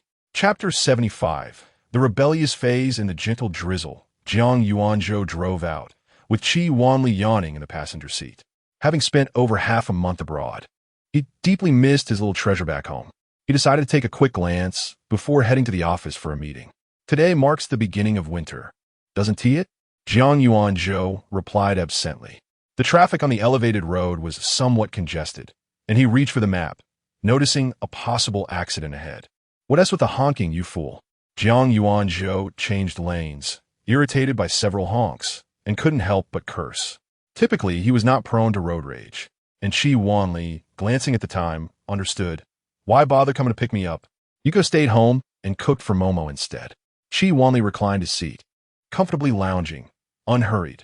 How's everything at home? Jiang Yuanzhou sighed. You'll find out when you return. Qi Wanli straightened, suddenly anxious. Is Momo all right? Is she struggling to adapt to the new home? Or is she being bullied at school? No, she is with Li Yin, and she can adapt anywhere. In fact, she hasn't been to school at all. Li Yin comes home for lunch and is always there for her during breaks. She seems quite happy. Recently, she even adopted 2 pets, a blue cat and a hamster. When Li Yin is away, she goes to the pet room to train them. I'll have to consult a psychologist about this. It's one thing to keep fish, but tormenting mammals is another matter altogether. Jiang Yuanzhou shook his head. She isn't tormenting them. She adores them. She named the hamster Momo and the cat Xiaowa. Jiang Wan calls them every day, and the cat has already learned to respond, while the hamster still struggles a bit. I heard that next, Momo plans to teach them about love. Momo truly possesses a spirit of challenge. Qi Wanli felt a sense of relief. His daughter had regained her childhood spirit. He glanced at Jiang Yuanzhou, who appeared to be exhibiting signs of depression. What is bothering you? Li Yin truly is a piece of work. Jiang Yuanzhou ground his teeth, reflecting on how he brought Momo milk tea after school and savory pancakes in the afternoon. He had spoiled her completely. Now, she hardly finishes the meals I prepare. Qi Wanli. I worried for nothing. After finding an exit, the road below became much easier to navigate. Before long, they arrived near the campus of Magic City University. 2 streets away from the campus flowed a tributary of the Huangpu River. The development was situated on a narrow strip of land, with dozens of villas lining the riverbank and high-rise apartments at the rear. The river view was evidently well exploited by the developers. Qi Wanli donned his coat and exited the vehicle. The villa's decor mirrored that of their suburban residence. The yard, though smaller than the one in the suburbs, had been expanded somewhat. While they couldn't dig a pond, the garden still needed a gazebo. After surveying the surroundings, Qi Wanli felt satisfied. Entering the hall, he found Momo lazily sprawled on the sofa, with a few-month-old blue kitten resting on her stomach, and a hamster perched atop the kitten. Momo popped a chip into her mouth, then offered a piece of freeze-dried food to the cat and a sunflower seed to the hamster. Momo and the hamster Momo were in high spirits, though the blue cat seemed a bit disgruntled, likely due to their viewing of Tom and Jerry today. Qi Wanli walked into the kitchen, where Jiang Wan was helping to set the table while chatting with Wu Ma. "Welcome back, sir. Would you like something to eat?" Qi Wanli massaged down Luanis' shoulders. Shaking his head, "I ate on the plane, not hungry." Upon seeing him, Jiang Wan wore a worried expression and pulled him out of the kitchen. "What's wrong? Just look at Momo's state." Qi Wanli. "Is there a problem?" "She seems unchanged." Momo turned her head upon seeing Qi Wanli and reached out. "Hi." "Hi." Qi Wanli reciprocated, intending to sit and see if he could bond with his daughter today. However, Jiang Wan restrained him. "Just wait and observe." A few minutes later, Momo sipped her cola and burped, continuing to watch television. Jiang Wan turned to Qi Wanli. "Do you understand now?" Qi Wanli, perplexed. "Isn't it normal for her to drink a little soda at this age?" "Enough, come with me." The couple moved to the gazebo. Qi Wanli lit a cigarette, fiddling with the flint on the lighter, gazing at the rain outside with a guilty expression. "Darling, you've been working hard these past few days." "I'm not playing a guessing game here." Jiang Wan rested her head on the table, exasperated. "Your work is far more demanding than mine. It's Momo who is truly off. It's not just today. She has been like this every day recently. After sending Li Yin off in the morning, she spends her time messaging him on her phone, playing chess with him in the garden after lunch, or retreating to the pet room, or watching TV for a nap until Li Yin returns. Then she happily goes to bed with him. In just a few days, she has turned into a sloth. I consulted a psychologist before moving here and described Momo's condition. The doctor said she is now stable enough to engage with the outside world, even to start learning to speak. Yet she refuses. There was a time when even Li Yin wanted to go out, but Momo clung to him, refusing to let him leave. Qi Wanli furrowed his brow. "Wasn't she always obedient to you? Now she has her own opinions. Her rebellious phase has begun." Jiang Wan crossed her arms, huffing in annoyance. One morning, she just woke up and decided to stop listening. Qi Wanli. "What about Li Yin? You should ask him for advice." Jiang Wan sighed. "It's precisely because she feels she has Li Yin under control that she suddenly has her own opinions." After everything settled, Li Yin's willpower plummeted. Momo could get away with anything by just acting cute. Now, she thinks she can get away with everything on her own. Jiang Wan cracked seeds, her tone dripping with sarcasm. How impressive. She relies solely on herself now, and no longer needs her mother. With a sigh, she continued, "I can't even enter her room anymore. If it weren't for the bathing situation, Li Yin might have given up entirely. I'd be rendered useless." Qi Wanli's brow furrowed tightly. This situation is quite serious. We need to encourage Li Yan to persevere. Jiang Wan rolled her eyes. That's not how it works. Li Yan will definitely not do that. Momo thinks she has figured it all out. After watching a few dramas, she now knows how to act wronged. And when she whines, she whines. Then she pulls faces at me, which infuriates me. She is even more annoying than when she was younger. Yesterday, I ordered a bed and moved it into Momo's room to separate them and impose some discipline on her. That's how it was supposed to go. And Li Yan couldn't even last a minute. Chi Wanli, enviously, can you think of a way for Momo to act cute with me too? Jiang Wan's expression darkened. Do you think this is a good thing? If this continues, they won't be able to be together. Li Yan will increasingly see Momo as a sister. One day, when another girl captures Li Yan's heart, Momo will revert to her original self. Chi Wanli awkwardly tugged at his sleeve. I was just joking. No wonder Zhang Yuanzhou was in a foul mood today. He must have sensed it too. What should we do? Jiang Wan tossed the sunflower seed shells into the trash. It's time to instill a sense of urgency in Momo. Chapter 76. The beginning of the mundane. Once the school resumed its regular classes, a flurry of rumors emerged, ensnaring several innocent teachers in their wake. The new leadership at the school took proactive measures, hiring lawyers to defend those wronged educators and pursuing defamation charges against a handful of students whose fabrications were particularly egregious. Following their public admissions of guilt, the lawsuits were withdrawn, resulting in merely a week's suspension for reflection. The timing was executed with exquisite precision, rendering any further incitement utterly unthinkable.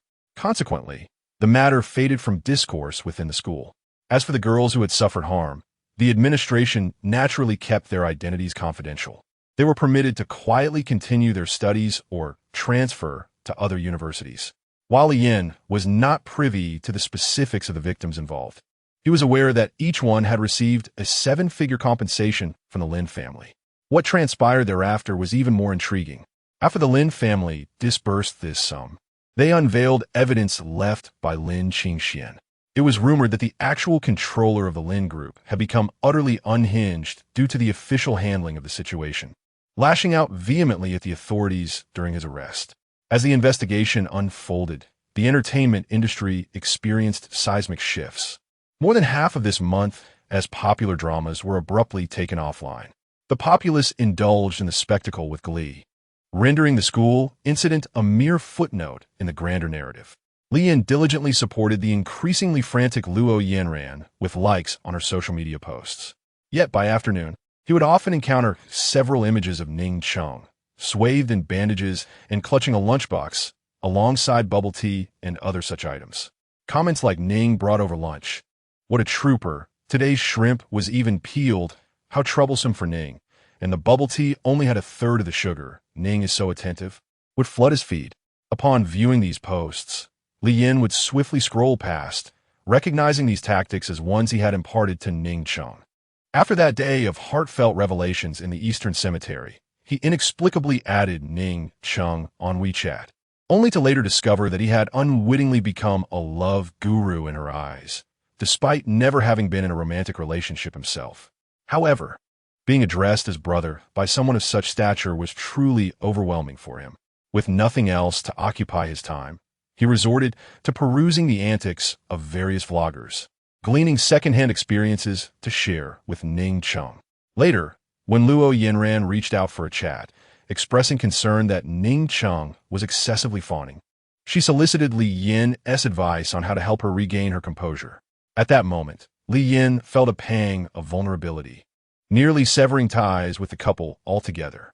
Yet, recalling his browsing history, he chose to endure. Ha ha, ha ha ha ha. A burly man seated nearby, wearing headphones, emitted a peculiar laugh. Li Yan, taken aback, removed his Bluetooth headset and was met with a shy smile. Did you get kicked in the head while playing football during lunch? Li Yan inquired. Zhang Zheng, looking puzzled, replied, of course not. But have you recently bumped your head or something? No. Zhang Zheng shook his head. Why do you ask? This is rather illogical, Li Yan remarked, pulling out his phone to search. What does it mean if someone suddenly starts grinning without reason? After scanning the search results, he had an epiphany. It must be due to alcohol abuse. Zhang Zheng, curious, leaned in closer and playfully squeezed Li Yan's neck. "Are you feeling frisky?" Li Yan surrendered with a pat on his arm, still intrigued by what joyous occasion had befallen his friend. "What has you in such high spirits today?" Zhang Jing cradled his face in his hands. "Well, I'm in love." "Li Yan." "Zhang Jing." "Ah, Li Yan, who on earth is this?" Zhang Jing fussed with his phone's front camera. "There's a girl from my hometown whose research grant slot was usurped before. I asked you to inquire about it." Upon reflection, Li Yan recalled a petite girl, perhaps around 5 feet tall, and weighing no more than 80 pounds. He appraised Zhang Jing, who stood at 6'3" and weighed 200 pounds. He could easily manage 2 of her. Li Yan sighed. "Is that really feasible? Why do you keep sighing?" Zhang Jing frowned. "You've been sighing all day. Just a bit of indigestion. Don't take it personally," Li Yan continued. "Didn't I mention that school officials are overseeing these matters? Right? I accompanied her to submit some documents." Zhang Jing nodded. "Today I received word that it's been reviewed and should be fine. And then? Then, she invited me out for dinner this weekend." Ooh, Li Yan, suppressing his irritation with Zhang Jing's exuberance, asked, "When did you two officially become a couple?" "Not yet, but based on my experience from chasing shows, I'm getting close to success." Li Yan raised his thumb in admiration. "Impressive. Why do you look so sour?" Zhang Jing scrutinized Li Yan. "I see what is going on. You're worried I might fall into the same pit as you did, but rest assured, Yi Si is not that kind of person." Zhang Jing thumped his chest. "She's really sweet. She even brought me drinks, big bottles at that." Li Yan, at a loss for words. He felt an overwhelming itch to share Zhang Jing's situation with Zhang Wenhai. "She brought big bottles, huh? Uft. Apologies, did I strike a nerve?" Zhang Zhen o Guadalipata Li Yan's Schulde. "Li Yan, what nerve?" Zhang Jing, brimming with pride, picked up his phone and began scrolling through messages, his expression suddenly shifting to one of dismay. "CC hasn't replied to me in 10 minutes. Am I being too clingy?" Sigh. "Li Yan." He leaned in to glimpse their conversation, only to be brusquely pushed aside by Zhang Jing. "What are you looking at?" "Li Yan." Zhang Jing, scrolling, exclaimed, "Hey, Jiang Yanhua finally made an appearance. He is throwing a party tonight in an esports room. The program for Nietzschean was created by Jiang Yanhua. This guy got apprehended and warned." Li Yan, deeply affected by this news, pondered whether he could find a way to extend Jiang Yanhua's sentence. After consulting with contacts in the morning session, he learned that the program had garnered interest and was now under formal contract, reportedly lucrative. The work was readily available. And to track Li Yan's earlier misadventures, several revisions had been made. Now, it merely required slight modifications for use. However, the process was laborious. With confidentiality and review protocols, and even a half-month turnaround for news was considered swift. What did he say? 200,000. He really struck gold. As Zhang Jing continued to read, his smile faltered. "What is wrong?" Li Yan Kidat. Jiang Yanhua said he's dropping out. Chapter 77. Ideals. I won't be back tonight. "Oh, that's fine. You must have something important to attend to. I'll hang up first." Jiang Wan ended the call, turning to Chi-Mo with a warm smile. Montak. Li Yan has something to do tonight and won't be coming back." Chi-Mo picked up her phone, feeling a bit aggrieved. "I'm sorry. I really have something to do tonight." Jiang Wan observed her from behind, her smile widening. "You don't really think sending a message will bring him back, do you?" With a sigh, Chi-Mo expressed her fatigue. "I'm a bit tired." Jiang Wan yawned, suggesting they take an early bath and retire for the night. "Oh dear, I forgot to bring Li Yan's pillow. Can you sleep alone?" Chi-Mo's expression stiffened as she slowly turned to face Jiang Wan, who was teasing her. A rebellious spark ignited within her, and she couldn't help but let out a defiant hum. Jiang Wan chuckled. "Looks like you can. Let's just sit down and eat first." Chi-Mo replied with a slight frown. Jiang Yanhua warmly invited the group to join him. The charcoal fire blazed brightly, causing the meat to sizzle invitingly. It was a rare occasion for a barbecue, though it was bittersweet as it marked a farewell gathering. Jiang Yanhua served the others meat and pour drinks. In the past, he would simply indulge in anime, cheerfully taking the cooked meat from others without offering to serve. Zhang Jing pressed down on his cup, stating, "I won't drink at a farewell gathering. You must give me a chance to defend myself, even if it feels like sentencing me." Jiang Yanhua's expression turned sorrowful.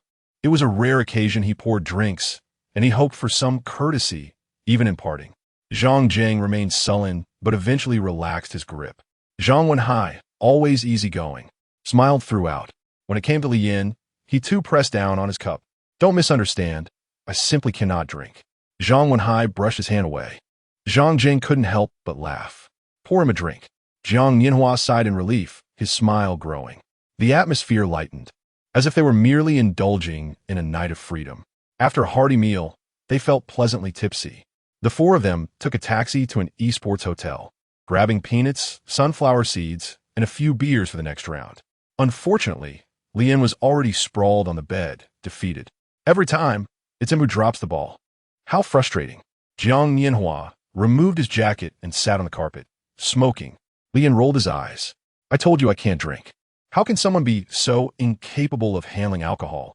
And it's not even an allergy. Zhang Jing complained. Zhang Wenhai, noticing Li Yan's discomfort, handed him a hangover remedy. He doesn't seem drunk. Perhaps his stomach just isn't well. Li Yan swallowed the pill and turned over. Are you all packed and ready to leave tomorrow? The atmosphere suddenly turned somber as they all looked at Jiang Yinhua, who flicked ash from his beer can. Yes. What will you do after dropping out? You should at least inform us.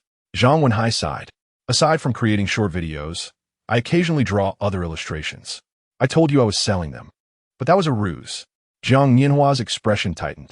I've been collaborating with some online friends to develop a game for several years.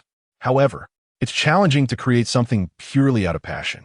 They intend to rush it and go live for quick profits, but I've resisted that idea. Now that I have some funds, I can support them to continue working. I am confident we will produce a hit game. Perhaps I've been a bit impulsive, but this urge has lingered in my mind. If I don't see it through, I will regret it for the rest of my life. My willpower has always been weak, so I've eliminated my backup plan. I intend to go all in on this. Even if I fail, I am willing to embrace that outcome. I apologize, but you might need to find someone else to collaborate with. Lian Shuklat. No wonder you could create such a dubious tracking software. Your secrecy is commendable. Zhang Jing sighed. You should have mentioned it earlier. I thought you were hiding a terminal illness from us to spare our feelings. Jiang Yinhua sighed again. You should watch fewer romantic anime. Wasn't it you who recommended them to me? I had no idea you would become so obsessed, and only with one genre. Jiang Yinhua suddenly felt tears welling up in his eyes and turned his head to wipe them away. I thought you might sever ties with me. Zhang Jing shrugged. With such determination, if you cut ties, wouldn't it be a loss if you became successful? I think the same. Zhang Wenhai nodded. Li Yin sat up. Let us wrap up our video here. I've been out of inspiration lately. This past year has drained me. The feedback on our recent work hasn't been great, and our studies have suffered as well. What do you all think? Zhang Jing sighed. I've been preoccupied with this matter. It truly affects my focus on studying. I'm doing fine with voice acting, Zhang Wenhai said with a smile, but you guys are in a tough spot. At this rate, graduating will be a challenge. Let us do this then. Someone who has collaborated with us on educational content approached me about buying our account for 600,000. I think it's a fair offer. Let us negotiate and sell it. Lian glanced helplessly at Jiang Yinhua. How could developing a game possibly be covered by 200,000? Remember to consider equity if you support me. You should plan ahead. Don't be aimless. Zhang Wenhai shrugged. I have enough money. Zhang Jing nodded. You can't spend that much on drinking. Investing seems more reliable. Jiang Yinhua's excitement was palpable, and he nearly shed tears but managed to hold them back. Simply nodding, Lian patted his shoulder. Don't get too worked up. I'm ready now. Let us jump on and play. Otherwise, we'll waste our time. Lian, I have one more favor to ask. Go ahead. Today I'll satisfy your requests. Jiang Yinhua nodded vigorously, touched. I'm creating a romantic adventure game. You understand? I know Zhang Jing has played it. Lian nodded. What is it? There's a character, a love-struck fool. I just can't seem to shape properly. Could you help me write a storyline for him? Li Yin retorted. Get lost. Laughter erupted among them. In the end, they never completed the game. The four of them sat on the floor, discussing everything under the sun throughout the night. Morning arrived, and the alarm set for class rang, gently waking them. Jiang Yinhua was nowhere to be found. On the table lay a note, scrawled with 4 large characters. See you at the peak. Wow, he really knows how to show off. His hometown is just in Zhejiang. A 2-hour train ride, and he's there. I can't take it. I need to sleep a little longer. Let us skip class. A few minutes later, Jiang Nianhua opened the door. You guys are unbelievable. You really want to see me off? The others leaned against the entrance, teasing him. Jiang Nianhua sighed. Chapter 78. Confusion last night. Chi Mo wept in fear for half the night. Unable to contain herself, she knocked on Jiang Wan's door, but receiving no response. She cried out her apologies in anguish. It was only when she fell asleep beside Jiang Wan that her tear-streaked face finally found some peace. At breakfast, her eyes were still red, and she carefully gauged Jiang Wan's demeanor, striving to win her favor. She devoured every morsel of breakfast that Jiang Wan served, despite feeling overly full and burping throughout the morning. Only when Jiang Wan's laughter rang out did Chi Mo finally breathe a sigh of relief. If Li Yan were to be displeased, it would spell disaster. As Chi Mo fed her hamster sunflower seeds, she observed Jiang Wan outside the pavilion, seated on a swing and engaged in a phone call. It was primarily about her daughter getting some fresh air, not something arranged by Li Yan's parents. With some free time, it was decided that they would visit the lakeside resort this weekend. After hanging up, Chi Mo quickly concealed her hamster in her hoodie pocket. Deceiving the elders was a skill she had never learned. Pretending to use her iPad, she feigned studying phonetics, opening her mouth wide in a familiar manner. Ah. She skillfully exaggerated her actions while keeping an eye on Jiang Wan, who pretended not to notice. Resting her chin on her hand while watching Jiang Yuanzhou set up poles in the flower bed. In her ears, Chi Mo's persistent repetition of the first audio clip began to sound lackluster. Only when she turned back did she catch Chi Mo withdrawing her hand from her pocket. Looking guilty, Jiang Wan smiled softly. It's all right, dear. Mother doesn't want to pressure you. After all, Li Yan has already grasped quite a bit. He will surely be like me in the future, and I don't think it is necessary to study right now. Chi Mo's eyes sparkled with hope, yet an instinctive unease washed over her.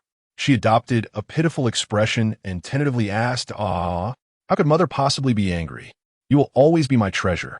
Whether Li Yan considers you a treasure is another matter. There's no rush with school. If Li Yan is willing to indulge you, then playing together should suffice, shouldn't it? He isn't enough to play with you alone. Chi Mo, oblivious to the underlying sentiments, merely laughed foolishly. She was merely being polite. She had no desire to engage in troublesome matters. She was still too young then, unaware that all of life's gifts had their prices marked in the shadows. Jiang Wan offered Chi Mo another pastry, which she happily accepted, her spirits soaring. By afternoon, her mood had only improved as she awaited at the door, moving a stool in anticipation. Today was Friday, and Li Yan could spend the entire weekend with her. After their daily routine of meals and baths concluded, it was still not yet 7 o'clock. Firstly, the days grew shorter after the beginning of winter, and secondly, Jiang Yuanzhou's enthusiasm for cooking had waned recently, resulting in quicker meal preparations.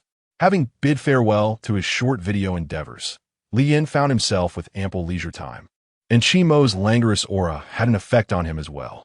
Leaning against the sofa, he placed his laptop on the armrest, registered a new account on a chess app, and decided to play a few games. Finding it somewhat lacking, he opened a window to watch anime, and finally, another window to play Plants vs. Zombies. He had become a modern master of time management, a skill he learned from Jiang Nianhua, to entertain oneself as much as possible within a limited time frame. This would greatly aid Li Yan in his future time allocation. Chi Mo, nestled beside Li Yan, became bored after a moment of watching and absent-mindedly scratched his arm. What's wrong? She herself was uncertain of her intentions, shook her head, and Li Yan redirected his attention to his computer. Chi Mo scratched her face, revealing a hint of confusion. Instinctively, she hugged Li Yan's head tightly, rubbing her cheek against his chin. Li Yan placed the laptop on a coffee table, helplessly asking, "What do you want to play?" Only then did she smile, her eyes lighting up. Jiang Wan, sitting across from them, did not need to look. She could discern what was happening merely by listening to Li Yan's words. Since moving, Chi Mo had often displayed a bewildered expression, each time relying on the affection she earned to soothe her inner turmoil. Jiang Wan understood that her daughter was at a loss regarding her feelings towards Li Yan. Trying to deceive herself was rather foolish. This was surely not a good sign for her.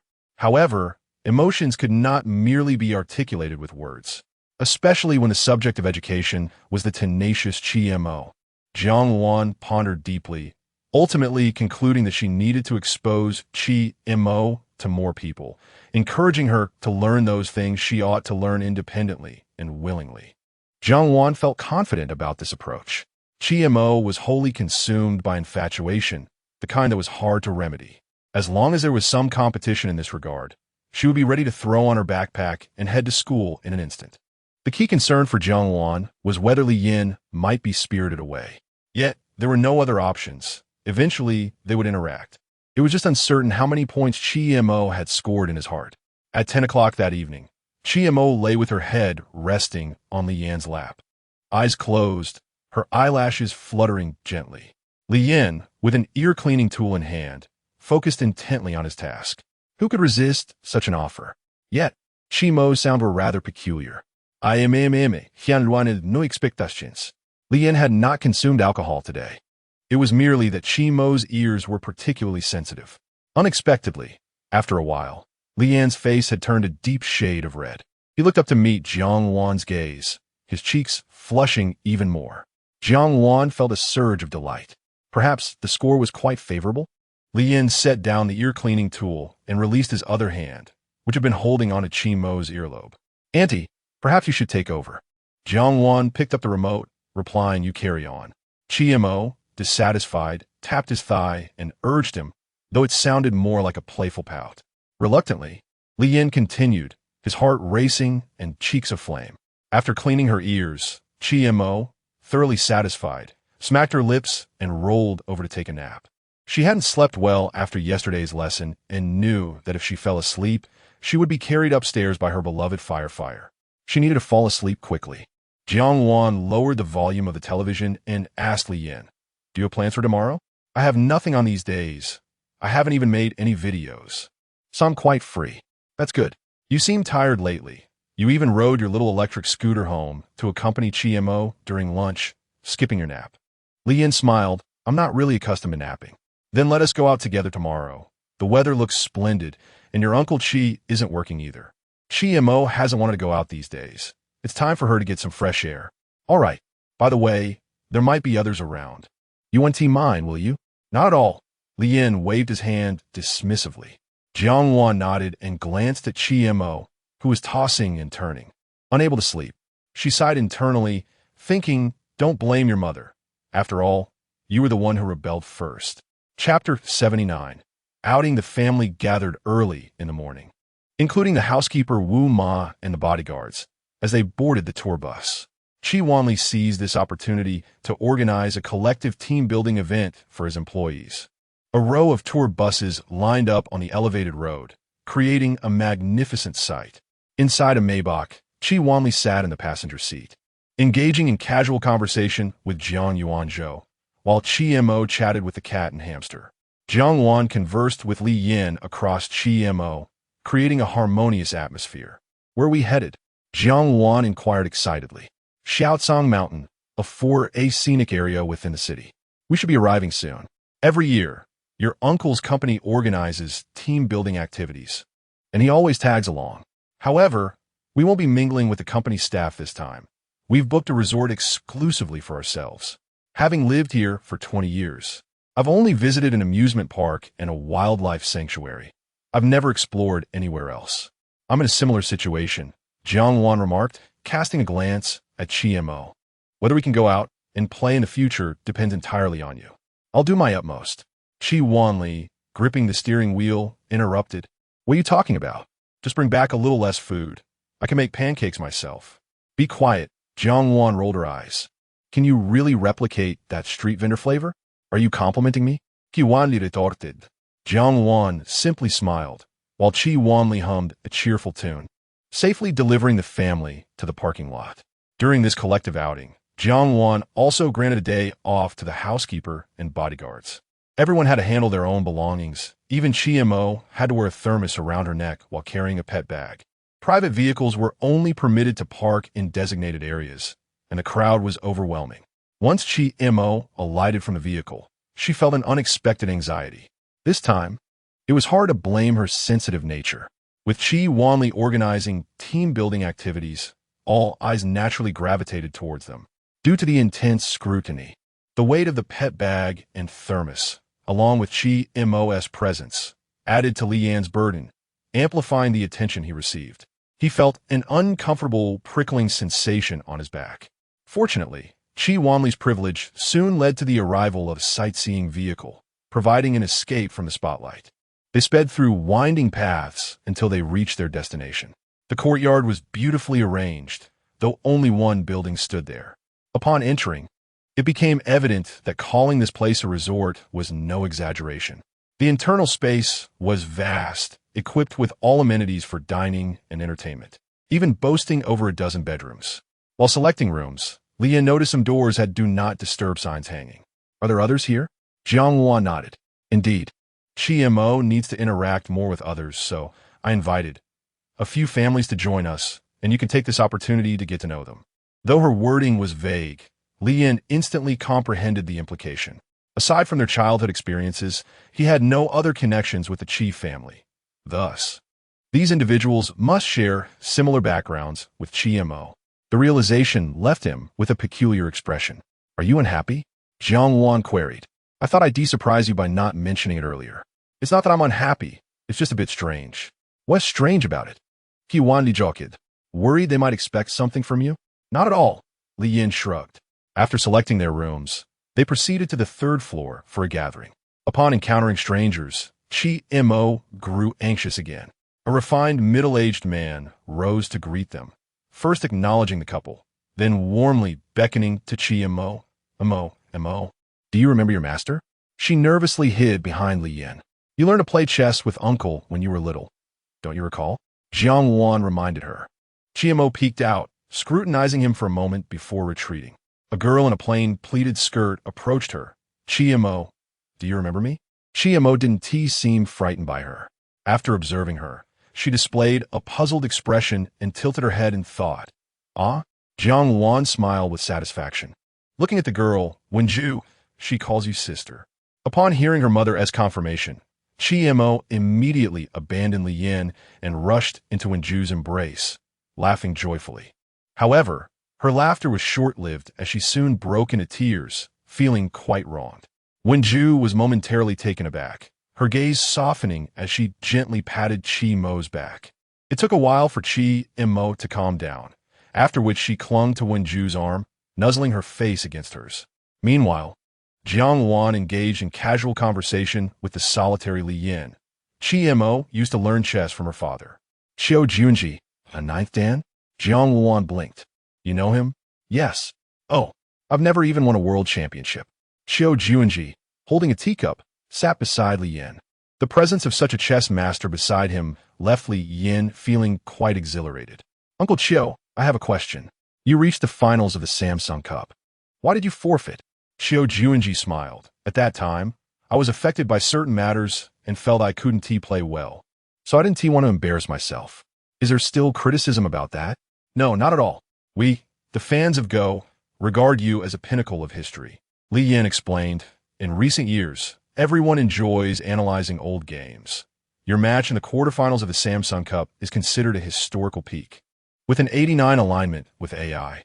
Xiao Junji chuckled. "Do you enjoy playing Go?" Li Yan sheepishly scratched his head. "It's more of a hobby. My skills are quite poor. I like to create alternate accounts to play against beginners." "Oh, then we have something in common. I particularly enjoy mingling in beginner competitions." Li Yan was speechless. Jiang Wan noticed someone in the corner of the hall and stood up. "I'll go chat with your wife. I didn't notice her earlier." "My apologies." "That is fine, but we're already divorced. She is no longer my wife." "My apologies." "It's all right. I should apologize for intruding. Otherwise, when Fong Wun-ti feel so uncomfortable." A fleeting shadow of sorrow crossed his eyes as he turned to Li Yan. "There's a chessboard over there. Shall we play a game?" "To play a game with you is a once-in-a-lifetime opportunity," Li Yan exclaimed enthusiastically. "I never play guidance games. I kill whenever possible." "Haven't you played with Mo? Li Yan suddenly lost interest in playing. Wenju looked astonished. To her knowledge, her father hadn't touched Go since that year. She quickly pulled Chi Mo to observe the match instead. Chiemo also appeared shocked. Xiao Huahua is going to play against Master. Does that mean she is going to acknowledge him as her master? That won't do. Under Chiemo's relentless interference, the match turned into a game between Li Yin and Chiemo. For Li Yin, it made little difference as it was all the same to him. Chapter 80. Wenju. This level serves as a dining and entertainment venue, featuring an open kitchen accompanied by a restaurant that boasts both Chinese and Western styles, even including a bar for mixology. With no service staff present, the omnipotent Jiang Yuanzhou steps in, alleviating any concerns. Moreover, the option for a DIY experience is quite appealing. Aside from dining, there are facilities for billiards, table tennis, and even bowling, making it a veritable haven for indoor sports and entertainment. One side features a glass balcony, elegantly curved, providing an expansive view. The value of this glass alone is considerable, yet the scenery is undeniably splendid, particularly when observing the throngs lining up for boats across the lake, or the crowd resembling ants ascending the steps of the small Tsangshan mountain, which significantly uplifts one's spirits. This serves as a soothing balm for Li Yin, who had recently endured the alternating torment from Chiemo and Xiao Juanji. Wenju, however, did not subject him to such cruelty, but instead engaged him in a serious game of guidance. Li Yin found great delight in this, and under Wenju's leniency, lost by merely half a point. Even after the game, Wenju assisted Li Yin in analyzing the match, but inevitably, the inevitable came to pass. This move is incorrect. There is only this one move available here. This move is pedestrian. 3 alternatives could be chosen. This move is rather glitch. One should strive for influence here. This move is an egregious misstep. It should not have been played this way. Li Yin looked at Wenju's earnest expression and begrudgingly remarked, "You are quite the amiable person." "Indeed, I hope more individuals develop a passion for Go," Wenju replied, maintaining his serious demeanor. "Huh, yes, a passion indeed." Xiao Juanji had already recognized her disciple, and the two were whispering to each other. "Look, an active professional player truly knows how to play." Chiemo nodded in agreement, arms crossed. They wished to play another round, but Li Yin firmly disagreed, prompting Chiemo and Wenju to commence their match. Wenju allowed Chiemo a 3-stone handicap. The opening was filled with unique strategies, and the battle was fiercely fought.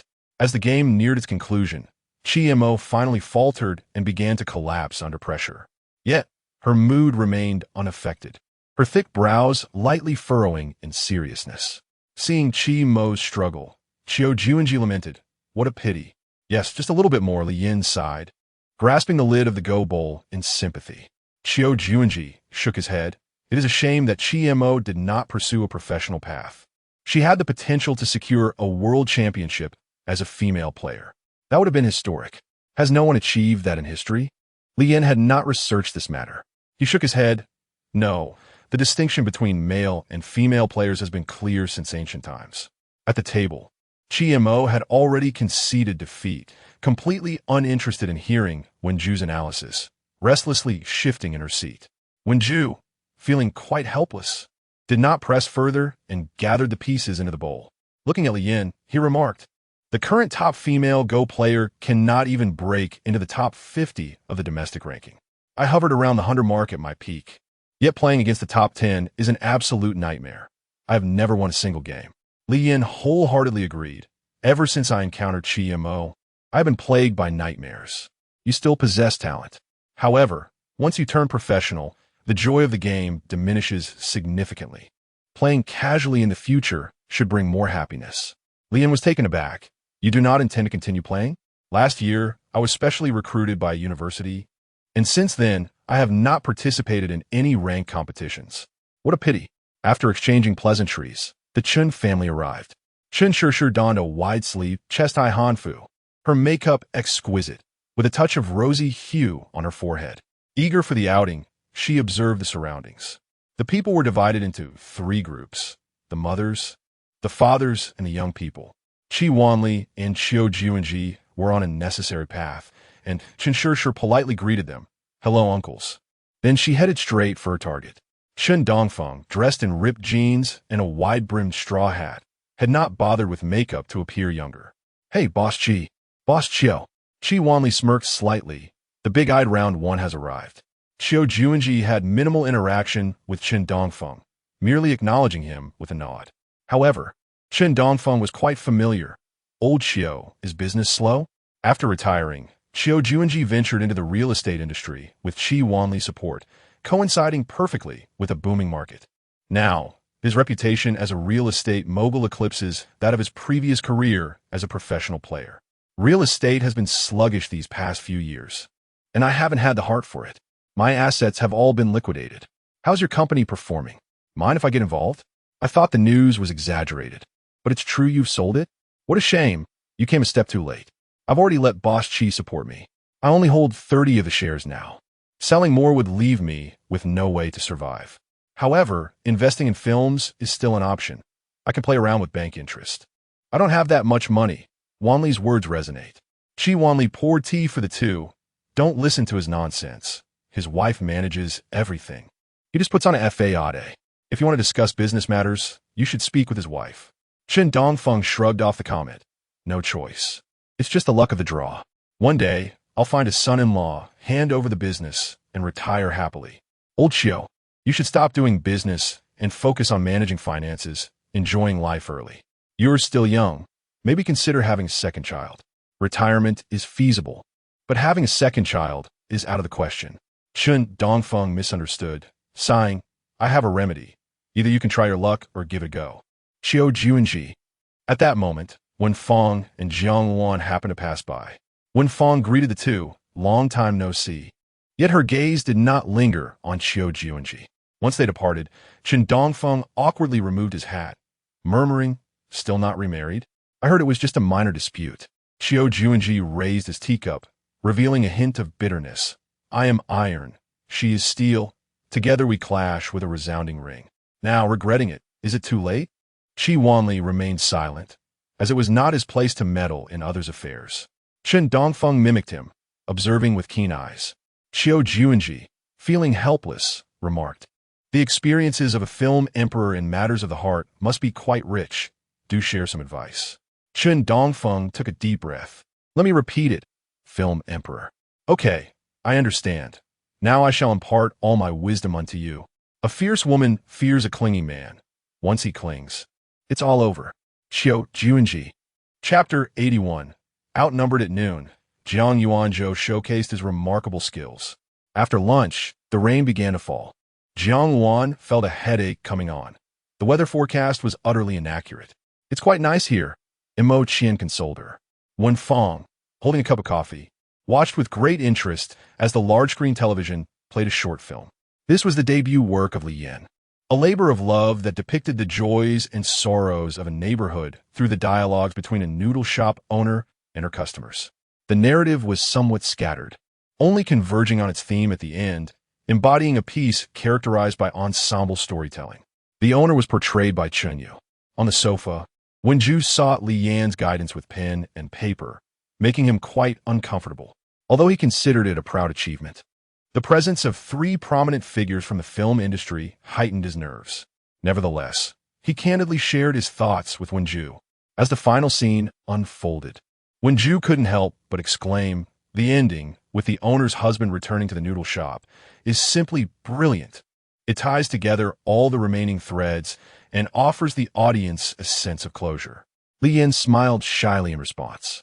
Meanwhile, Qi Mo, who clung to Li Yan like a koala, watched Wenju with a wary eye. Without hesitation, she covered Li Yan's mouth to prevent him from speaking further. Only then did Wenju notice the sulking Qi Mo and chuckled, playfully pinching her cheek. I won't compete with you. Qi Mo scrunched her nose, skeptical. Jiang Wan placed a tray of beverages on the coffee table, offering non-alcoholic cocktails. Give them a try. Thank you. Auntie, came the chorus of replies. Li Yan, unfamiliar with such concoctions, took a sip, raising an eyebrow at the surprisingly alcoholic flavor without the alcohol itself, truly tailored to his taste. He resolved to learn how to make these for future gatherings. The rain continued steadily outside, neither heavy nor light, making hiking in such weather seem foolish. The group continued to watch television, selecting a drama featuring Chen Dongfeng, who was soon subjected to public humiliation. Is Chen Kong not coming today? He Yun asks curiously. He is quite busy, Chi wanly sighed. Besides, given his position, being with us businessmen would surely raise eyebrows. Otherwise, Lian's parents could have invited him. Xiao Jun nodded in agreement. After glancing at the television, the fathers occupied themselves with tea and cigarettes, their age group always having endless conversations. On the sofa, Chiemo and Wenju had fallen asleep. This finally provided Chen Shishir an opportunity to speak with Li Yan in private. She, wary of disturbing the two slumbering figures, leaned close to Li Yan's ear and whispered, "Hello, I am Chen Shishir." Then she tilted her head slightly, extending her ear toward him, clearly hoping he would mimic her gesture. Jiang Wan, arms crossed and watching the television, caught her with a sidelong glance, thinking, a skilled one. Look at that silly girl, drooling on Wenju's shoulder, completely oblivious to the situation. Yet, Li Yan remained absorbed in his phone. Chen Shishir, disappointed, added Li Yan on WeChat, clicking on his profile picture to find a family photo, nodding to herself. He was evidently a family-oriented man, just as she had imagined. "Do you remember that day on the playground?" The day you said you were gay. That was Li Si. What does it have to do with me, Li Yan? Though initially taken aback, she felt reassured after clarifying that point. Her fingers continued to tap on the virtual keyboard. "You're not dating Chiemo, are you?" Li Yan paused, surprised at the directness of those in the entertainment industry. He responded truthfully, "No, there are some reasons for that. Chen Shishir, I've heard about it, but Chiemo is so adorable. Don't you feel any attraction?" Li Yan. Chen Shishir, "Sorry, I'm just a bit curious. I naturally love shipping couples." Li Yan, thanks for your help that day. Chen Shishir, "No problem. You're studying at Moda University, right? I'm planning to withdraw from the industry to focus on my studies, and I chose that school. Looks like I'll be your junior." Handshake. Li Yan, currently, Moda University has a shortage of faculty in that area. We may need to attend classes at the neighboring Communication University. I suggest you enroll there directly. Wenju is at that school. You can reach out to her. She's very nice. Chen Shishir, "Oh, I wish I had known earlier. I'm already enrolled and don't want to trouble my family further. Plus, my mom bought a house next to Uncle Cheese, which is a bit far from Communication University. I might need to ask you for help. I hope that 1T upset you." Pity face, Mo Qian, glancing over, felt puzzled. Her straightforward daughter seemed to be engaging in quite the tea-flavored conversation with Li Yan. She held her forehead, wondering if her daughter thought boys would be attracted to such a persona.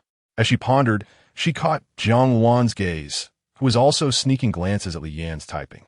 Despite the awkwardness, both of them managed to maintain composure, sharing polite but awkward smiles. "Li Yan, with your fame, attending school will indeed bring many inconveniences. I have a roommate who's tall and reliable. I can introduce you to him. Once you get to know him, I can bring him along if you need help." Chen Shishir, "Well, thank you." Li Yan, "You're welcome." Chen Shishir, "By the way, have you seen the drama I acted in? Do you follow me on Weibo?" Sneaky smile. Li Yan, "I'll follow you now and watch it later. I was too busy with my studies before to find time." Chen Shishir, sad face, but you must have put in a lot of effort to create such an excellent short film. I truly envy that sister for being your leading lady. By the way, you two aren't dating, right? Li Yan, "Mo." Chen Shishir, "Single?" Li Yan, Chen Shishir, Li Yan, "Is she mocking me?" Li Yan fell into contemplation. The incident on the playground had indeed helped him, and he was grateful for it. But why the cryptic tones now? Had he offended her with his words back then? Wenju, drowsily awakening from her comfortable spot on the sofa, noticed Li Yan engaging in a flirtatious exchange with another woman, igniting a flicker of jealousy within her. However, with adults present, she refrained from making any remarks and merely nudged Chi-Mo awake. Chi-Mo, still groggy, rubbed her mouth before inadvertently smearing saliva onto Li Yan's face. Thus, her nap was effectively over. Jiang Wan, naturally, shook Chi-Mo awake and handed Li Yan a tissue. "Chi-Mo, you can't just wipe your saliva everywhere at your age." Chi-Mo, grumpy from sleep, leaned on Li Yan's shoulder, ignoring Jiang Wan. It wasn't her intention. She had merely left a mark on Li Yan's face, a red imprint from her affectionate gesture, signaling to her mother.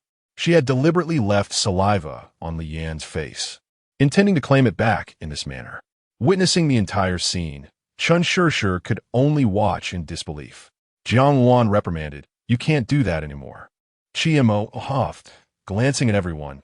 "I can't help it. This is just how I am." Montag Hyun, smiling brichtly, remarked, Montag ist truly adorable. But Lien seems to have a good temperament. He must be pleased. Wenju, holding Chimo's hand, added, "I see those couples at school act like this." Chimo's behavior is quite normal. How is this normal? Chen Shishir was filled with questions. Although she did not attend university, she had witnessed numerous couples. Have university students evolved to such an extent? The pace of societal development is astonishing. Meanwhile, Chimo was exceedingly pleased with Wenju's complicity. He affectionately nuzzled her cheek again. Campus romances are truly delightful. Unlike in our circles where many couples, much like this one, do not endure to the end. However, it is said that Mo has not been in a relationship with her brother. Despite being outnumbered, I shall not be outdone. Chen Shishir smiled. Wenju smiled. Chimo scratched his head. Lien also scratched his head. Chapter 82. Because the sixth one could not play again, Chimo was somewhat perplexed. Yet Wenju comprehended the situation entirely.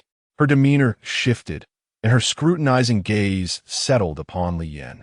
With narrowed eyes, Wenju languidly inquired, "What do you imply?" Lien responded with a puzzled expression, "You all converse as you wish. What significance could it possibly hold for me?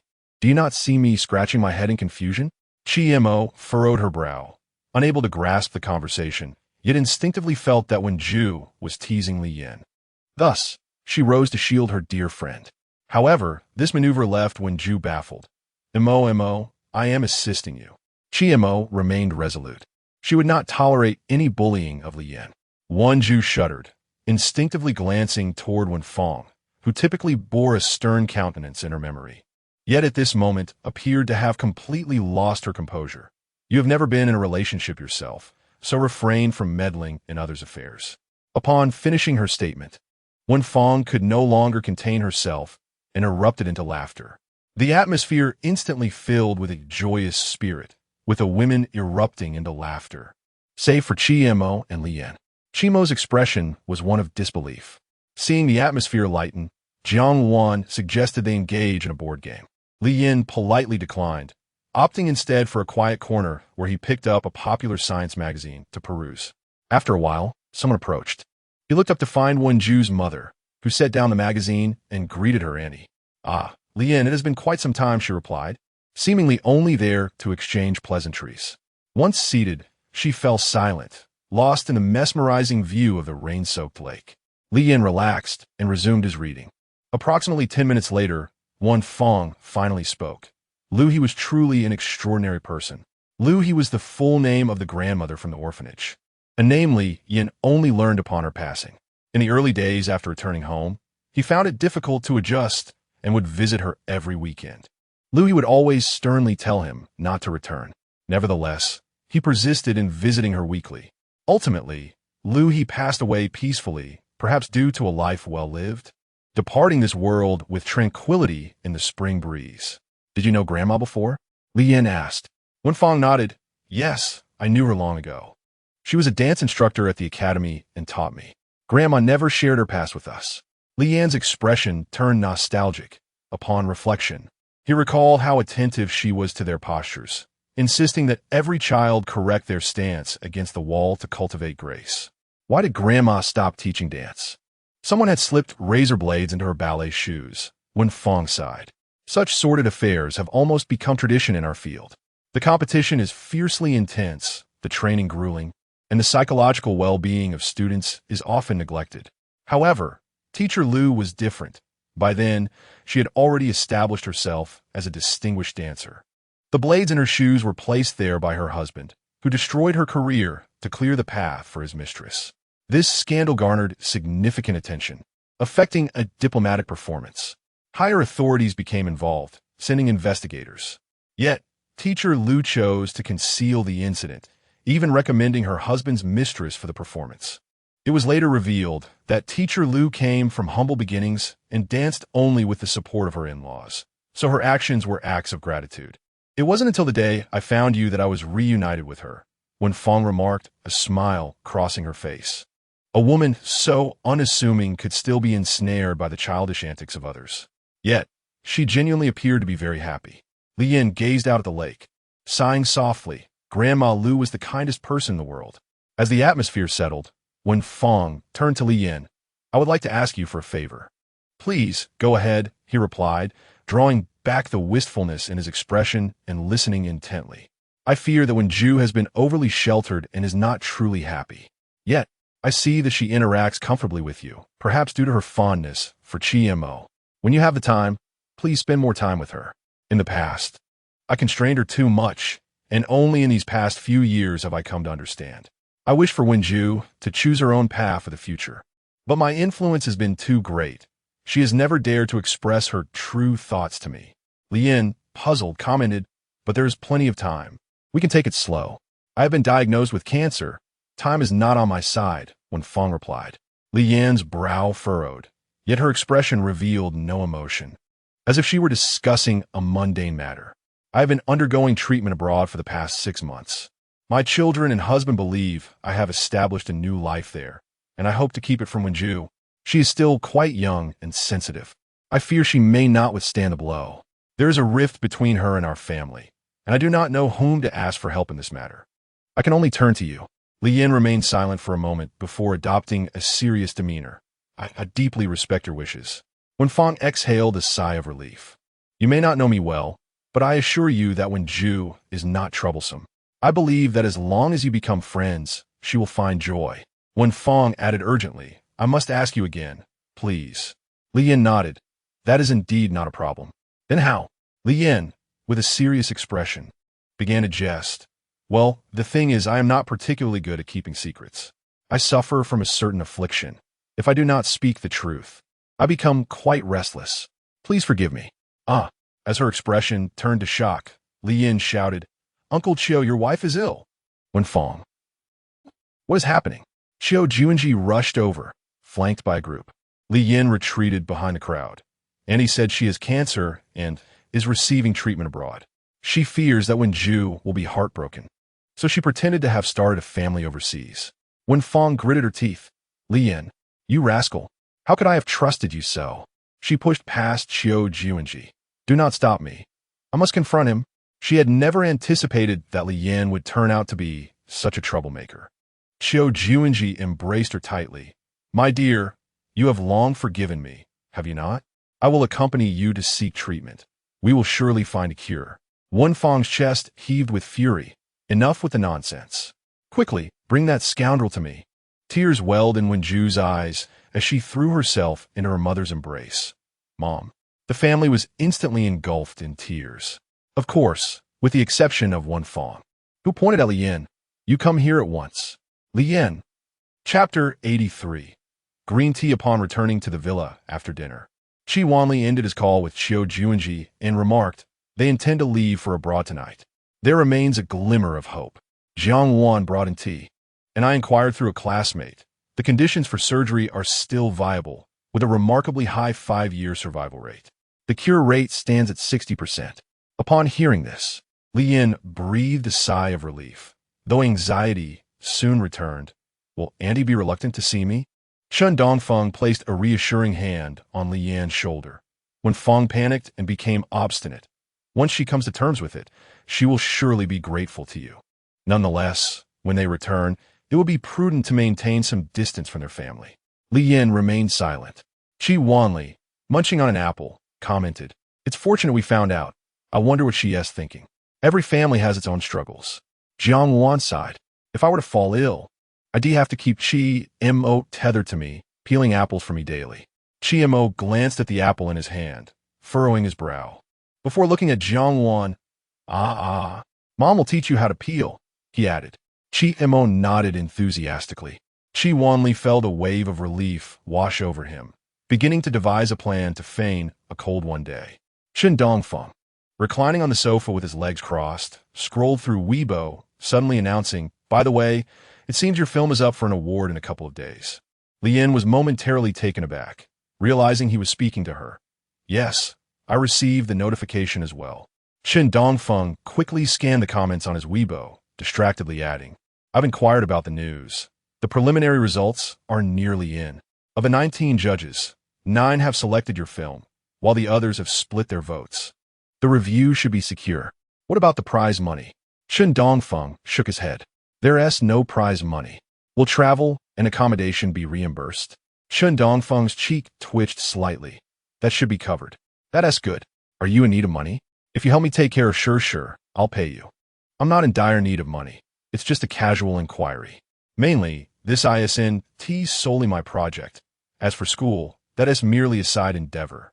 There is no need for salary. Chen Dongfeng was not one to be overly formal, jokingly retorting, all right then, anyway, Chen Sure has her own funds. If you really need money, find a way to earn some. That is how I've been living. Li Yin remained silent. Chen Sure's face flushed slightly, Dad. Don't say such things. Upon hearing this, Chi Mo felt uneasy and immediately began discussing pocket money with her mother. Jiang Wan, cracking sunflower seeds, glanced at her sideways. Study pinyin earnestly for an hour. I'll give you 5 yuan. Chi Mo extended both hands, clearly indicating she wanted 10. Jiang Wan readily agreed. But you must take a test every day. Chi Mo hesitated for a moment, nodded, and then shot a charming glance at Li Yan. Jiang Wan was in high spirits.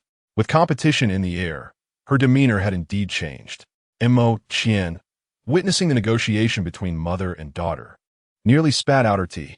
In this affluent household, a mere hairpin could cost 5 figures. 10 yuan was quite the bargain. You all are remarkably frugal, Jiang Wan sighed. It's not about being frugal. It's more about not wanting her to handle too much money. What if she has to inherit the family business in the future? Mo Qian was baffled, but such matters were not for her to question further. Li Yin, recalling the unfortunate little fish, immediately concurred with Jiang Wan's judgment. Working individuals had it tough enough already. Will you walk to school or drive? Chen Sure inquired. I bought a small electric scooter. I've been using that to get to school these past few days. She clapped her hands in delight. That's wonderful. I can hitch a ride. I'll order a cute helmet first. Li Yin remained silent. Mo Bao did. After a while, the Chen family returned to their adjacent villa to rest. Chi Wanli faced a conflict between employees and tourists during a team-building event, which had trended on social media and required urgent attention.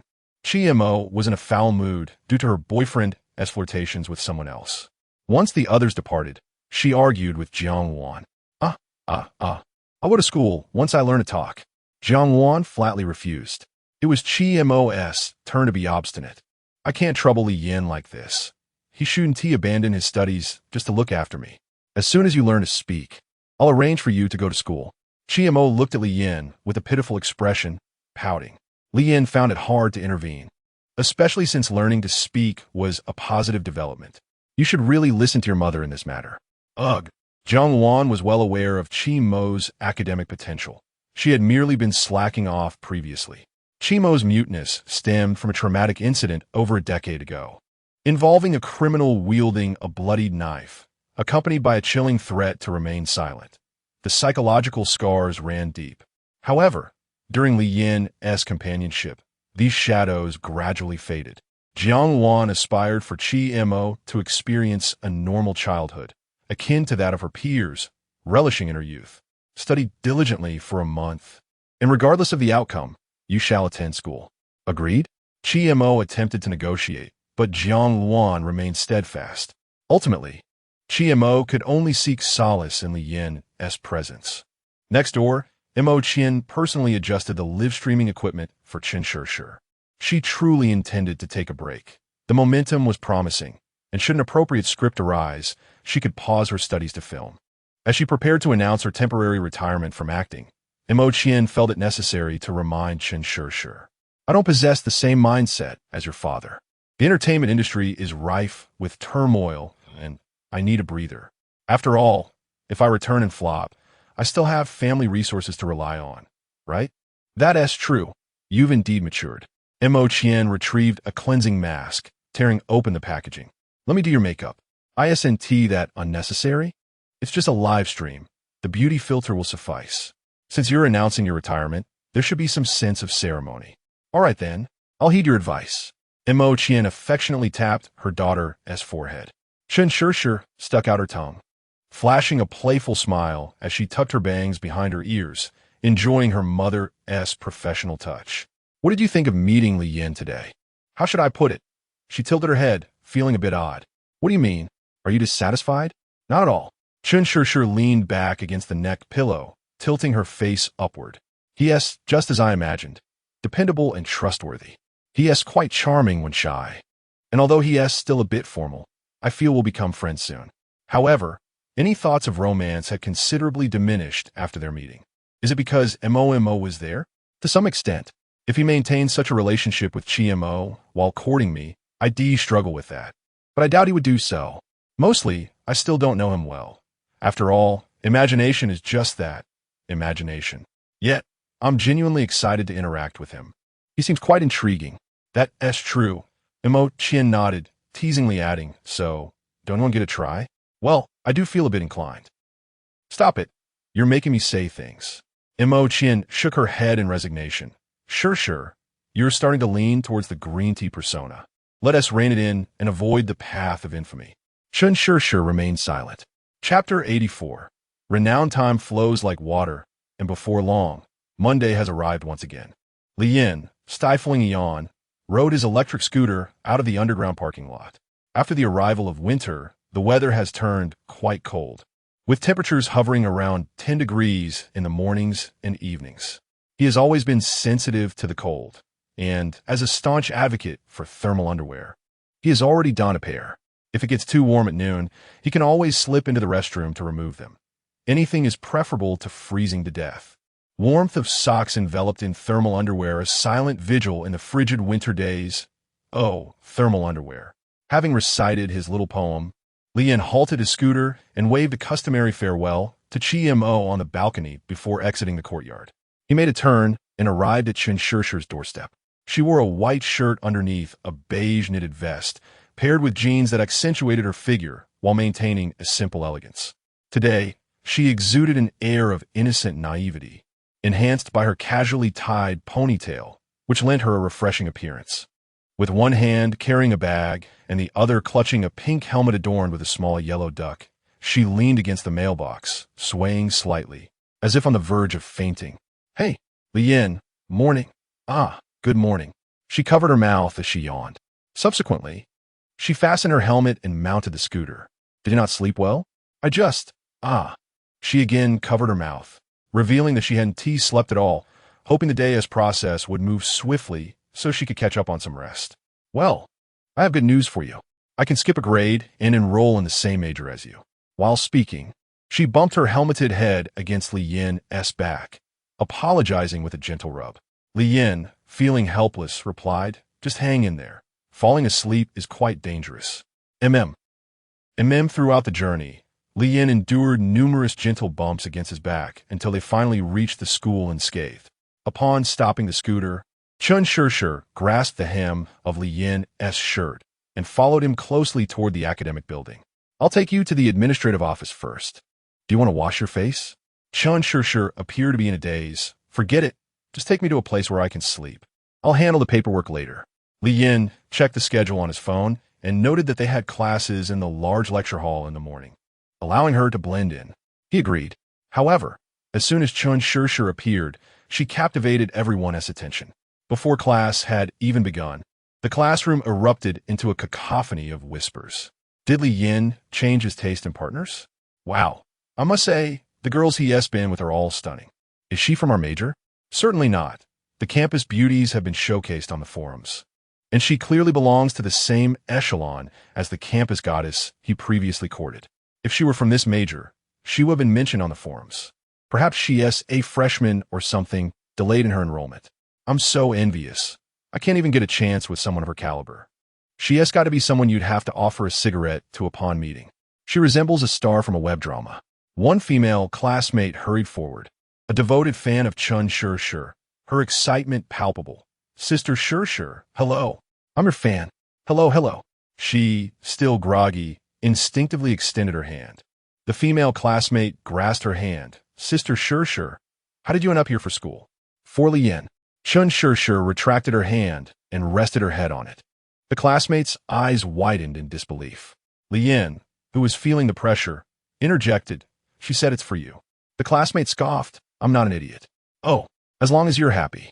She walked off, unwilling to complicate matters. Li Yin heaved a sigh of relief as other classmates began to recognize Chen Shi, and the crowd started to gather. Wow, a living star, she's moving. She announced her retirement from streaming the other day to focus on school. Who knew she'd end up at our institution? We're so lucky. Sister Shi, could I have your autograph? Excuse me, let me through. The situation became somewhat uncontrollable.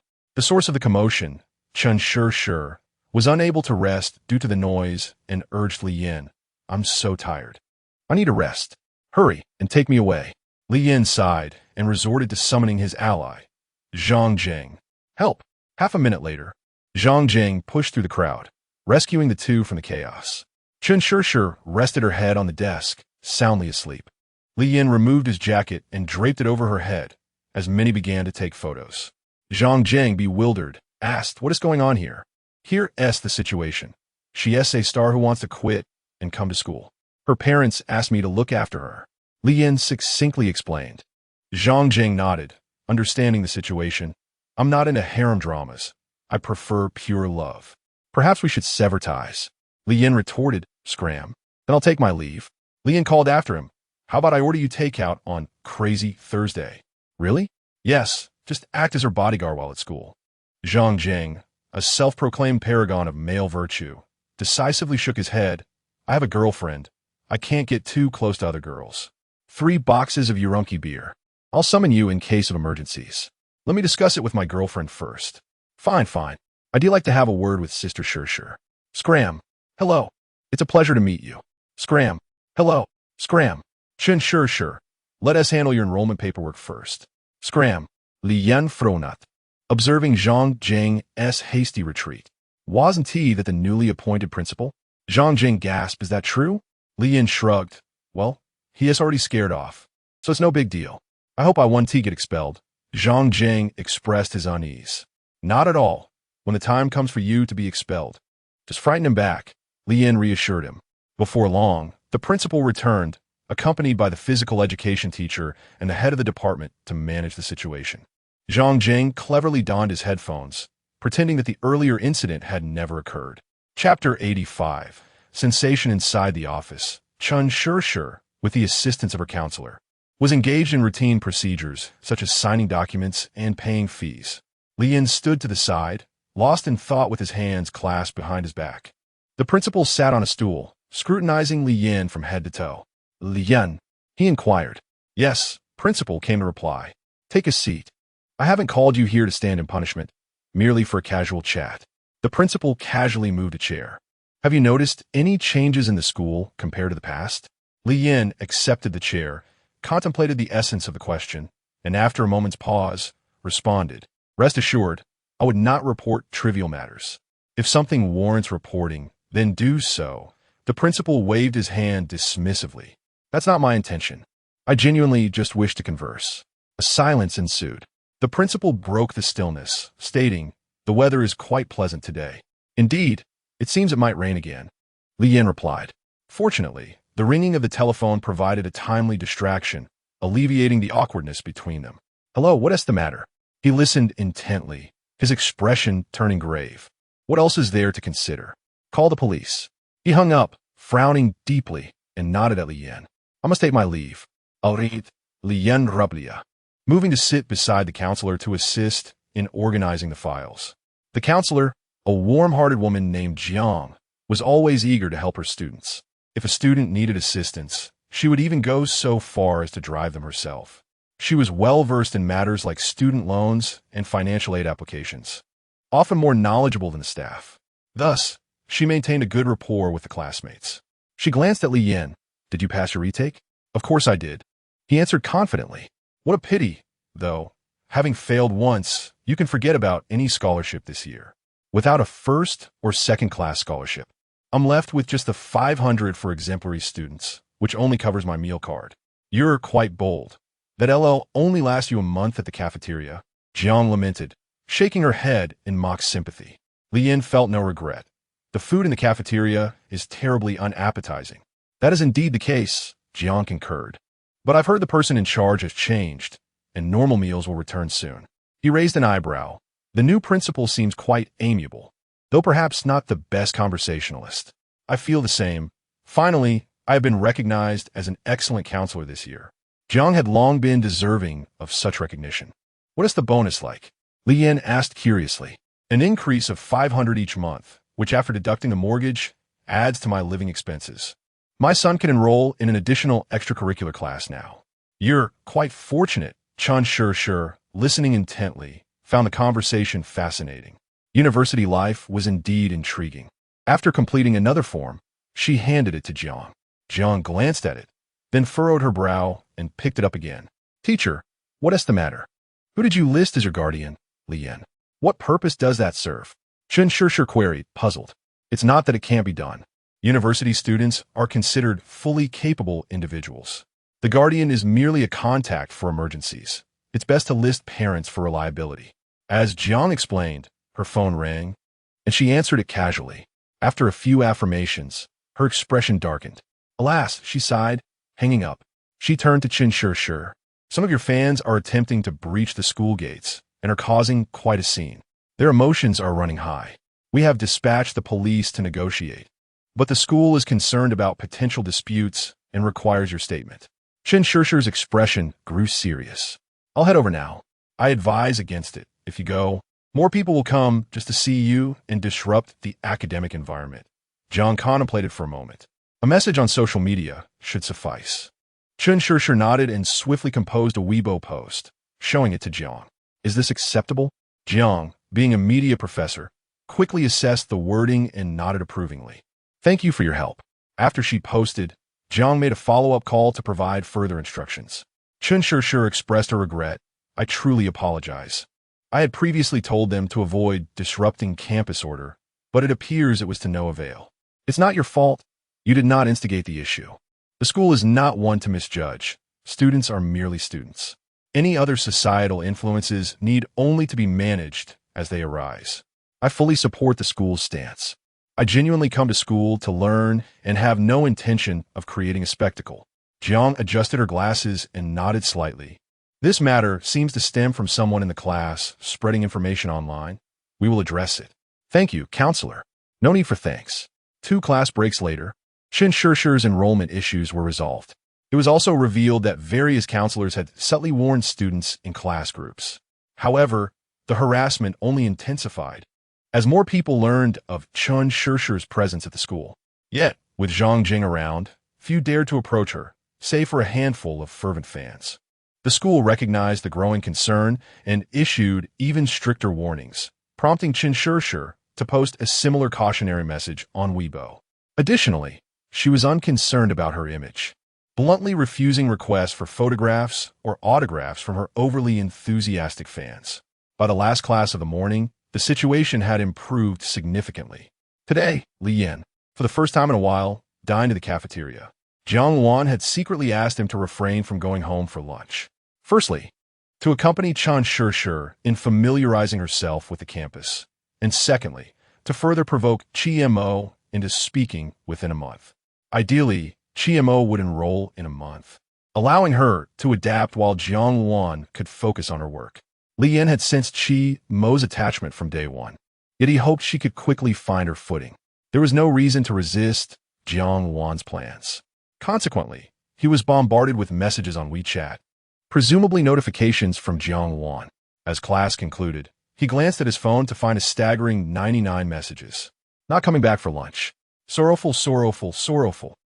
99. This month, classes are held during lunch, leaving no time to return. Such deceit was officially sanctioned. Jiang Wan, being considerate, instructed Li Yan to copy the message, and she would handle the rest. Thus, he felt no psychological burden. Crying, there is no other way. You need to learn to speak soon. I look forward to attending school with you. Upon receiving Jiang Wan's message, Mo, spoon in hand, suddenly broke into a silly grin. She responded with an effort emoji and resumed her meal with determination. Jiang Wan, unfazed, tucked her phone into her pocket, resting her chin on her hand. Li Yan's ability to persuade Mo was remarkably effective. Chapter 86, The Joyful University Life. Do you think I should go? Yiwan pondered, her fingers brushing against the movie ticket nestled in her pocket, hesitating. A gust of cold wind swept by, prompting Chunyu to pull her windbreaker tighter around her. If you like him, then go for it. Zhang Wenhai is a decent person, alas, but he wouldn't even agree to help me set up a meeting with Li Yin. Since that fateful night, Yiwan often accompanied her for strolls to lift her spirits, yet Chunyu remained despondent, showing no signs of improvement. After the school resumed classes, Li Yin no longer stayed in the dormitory, nor did he have lunch in the cafeteria. The remaining chances of running into him had vanished. He had even blocked Chunyu's contact information, leaving Yiwan's messages unread. Yiwan noticed a nearby trash can and gently pulled Chunyu back from a reverie. Be careful, you almost bumped into it. Chunyu snapped back to attention, apologizing. I'm sorry. With a sigh, Yiwan encouraged, come on, cheer up a bit. Yes, but please don't let my issues cloud your judgment about Zhang Wenhai. If I miss this chance, it would only make me feel worse. I will think it over. Yiwan, wishing to avoid upsetting Chunyu further, changed the subject. How are things going with Li Yin's sister? Her phone vibrated, and she picked it up to check the message. His sister is very sweet. She has been comforting me. Chunyu smiled momentarily before her expression darkened again. Wan, it's not that I can't find a way to be around Li Yin. It's that I'm afraid to. Indeed. Yiwan scrolled through her messages, her expression turning complex. What's wrong? Chunyu asked curiously. After a brief hesitation, Yiwan cautiously remarked, a celebrity named Chen Shishir has come to our school. You know? A bitter smile crept onto Chunyu's lips. She asked with Li Yin now. Isn't she? Did you see the news? No, I just guessed. Do you remember when I told you that Li Yin saved me and a few other girls when we were young? The girl in the white dress that day at Intai was one of them. Are you implying that she is also one of them? Yes, thus. I am the least qualified to approach him. Yiwan was momentarily taken aback, but quickly reassured her. Li Yin isn't the type to easily fall for someone. I know, which is why I don't deserve such affection, don't you think? A long line formed in the cafeteria. Chen Shishir lightly tapped her stainless steel lunch tray. Only after regaining her composure did she remember to put on her mask, though it proved to be of little help. However, the sensation of being watched was something Chen Shishir was accustomed to, and she didn't feel uncomfortable. Now, she was more interested in the cafeteria's food. Is the food really that unpalatable? Li Yin pondered for a moment and replied, it's not inedible, just rather bland and lacking any sense of expectation. The chef's innovative approach to dishes is too avant-garde for the average person to appreciate. As he spoke, he noticed something odd. Why is the line so long today? Zhang Jiang explained, they're changing the staff tomorrow, so the cafeteria will be closed tonight. Everyone says this is the last meal, so they're all here to check it out. Chen Shishir nodded slightly, relieved. I'm glad I made it. This will be a limited edition. When they reached the serving area, Li Yin surveyed the dishes and found them quite normal, perhaps due to the last day of service. The chef was in a bad mood and opted not to innovate. The three of them collected their meals and casually found seat. Chen Shishir took a bite and grimaced. This is even worse than a boxed meal. Zhang Jiang sat upright, not picking up his chopsticks, his eyes fixed on a petite girl with short hair. He waved her over when she approached. Cici, come here. The short-haired girl flushed, carefully sitting beside Zhang Jiang with her tray. Hi, senior. Lian greeted Herr Carmely. We've seen each other often these past few days. Hello. She lifted her head, frowned, and exclaimed, oh, it's you, Li Yin. Li Yin remained silent. Chen Shishir, ever polite, extended her hand. I'm Li Yin's good friend. Nice to meet you. Hello. Yici's face reddened again. Chen Shishir glanced at the burly Zhang Jiang, feeling a pang of sympathy for Yici. Senior, you've worked hard. Don't be fooled by Zhang Jiang's appearance. He is actually quite gentle. Li Yin stuffed a piece of braised pork in his mouth and mumbled. You've lost weight. Eat more. I haven't lost weight. You researchers must use your brains a lot. Eat more to replenish. And no, it's not taxing. It's just repetitive experiments. I passed the meat back and forth. Yici came from a modest background and was frugal even when dining in the cafeteria, rarely opting for meat dishes. Zhang Jiang understood her sensitive nature and, instead of giving her money directly, would always offer her meat when they ate together. Previously, Li Yin had heard Zhang Wenhai vividly describe this scene, and now, witnessing it firsthand, It was indeed as he had described, an abundance of dog food being forcefully fed. Chen Shishir watched with a bemused expression, her chopsticks poised, fixated on the interaction. Zhang Jing, have you found a girlfriend yet? You haven't treated us yet. Should we go for seafood buffet? Li Yin chuckled. Li Yin, stop bullying Zhang Jing like that. Yi Si returned to her normal self upon seeing Li Yin, whereas she appeared socially anxious around others. Li Yin speculated that it was likely due to her protective instincts for Zhang Jing. For his sake, she was willing to play the villain. Hey, it's actually just quite entertaining. Zhang Jing finally succeeded in placing meat onto Yi Si's tray, scratching the back of his head bashfully. It's okay. I should be treating you all anyway. It's all my parents' money. We shouldn't waste it. Previously, Li Yin helped me earn some money, so treating you all is manageable. Well, that should be saved. All right, I'll listen to you. Yi Si lowered her head, her voice barely above a whisper. Chen Shishir, nearly chewing through her disposable chopsticks in excitement, turned to Li Yin. From now on, let us all eat together. Don't you have scenes to shoot that are anything like this?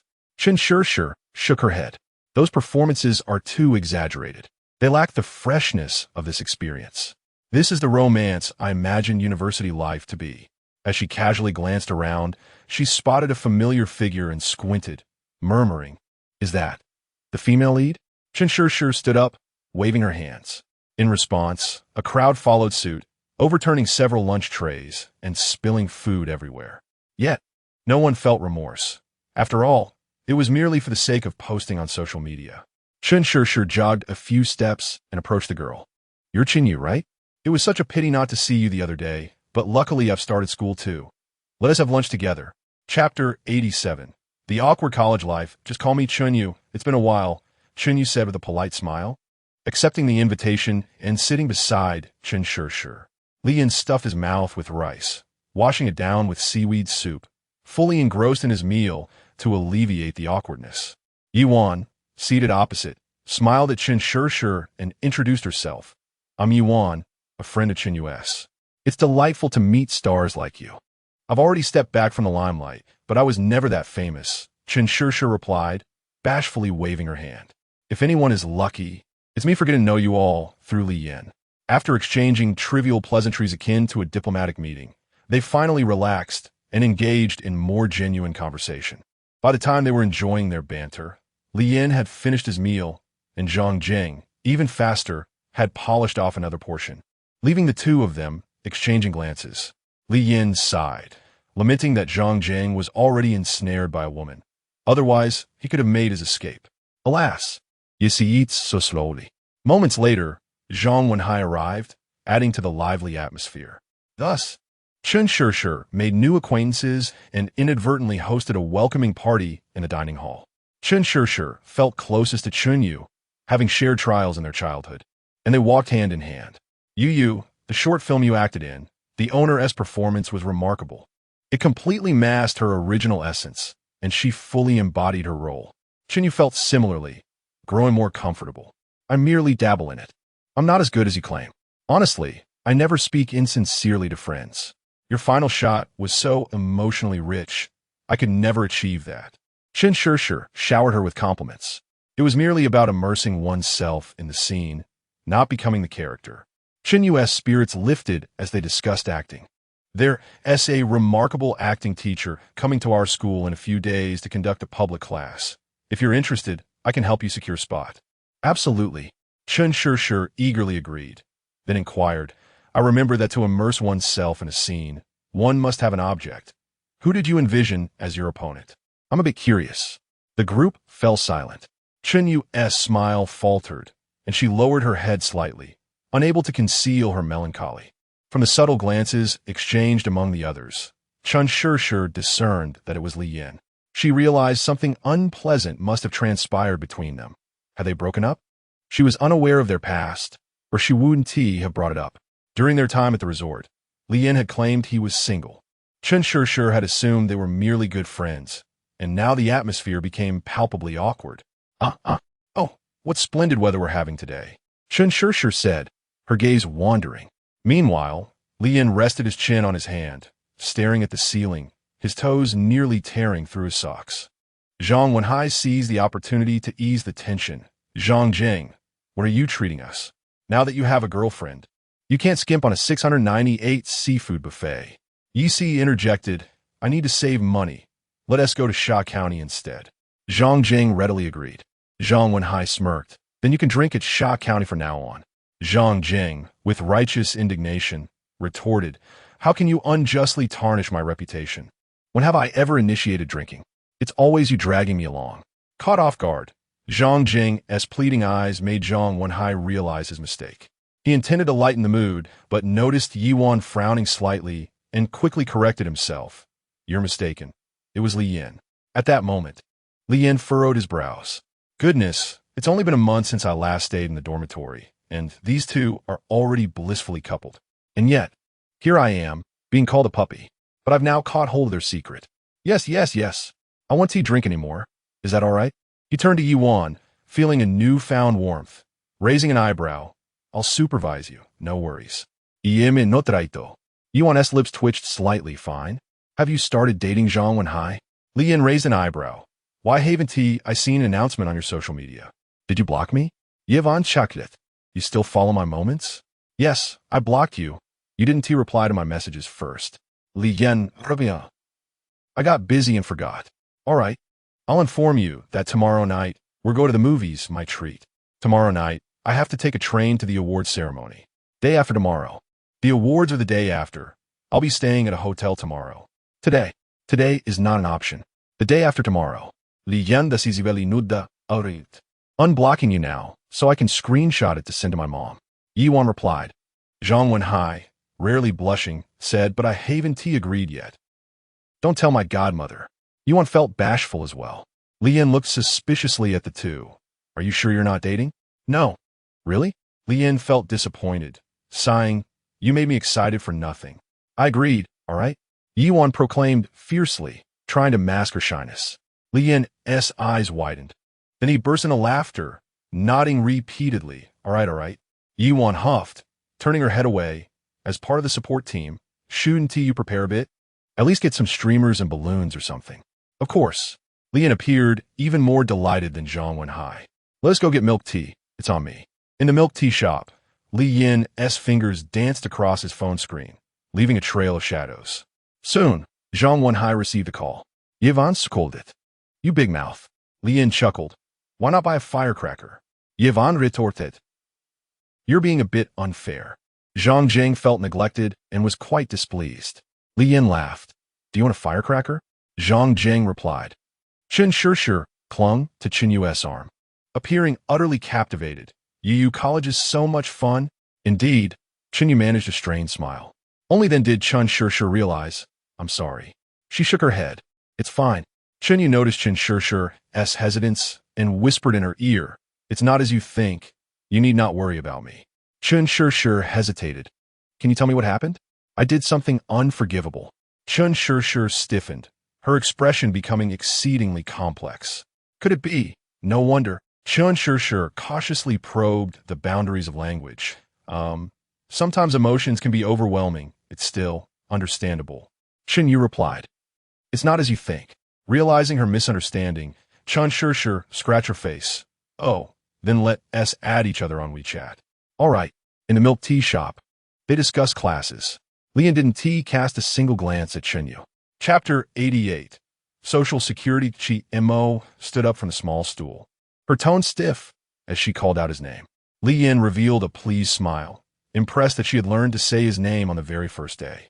She shyly touched her face and leaped onto the back seat of the small electric scooter.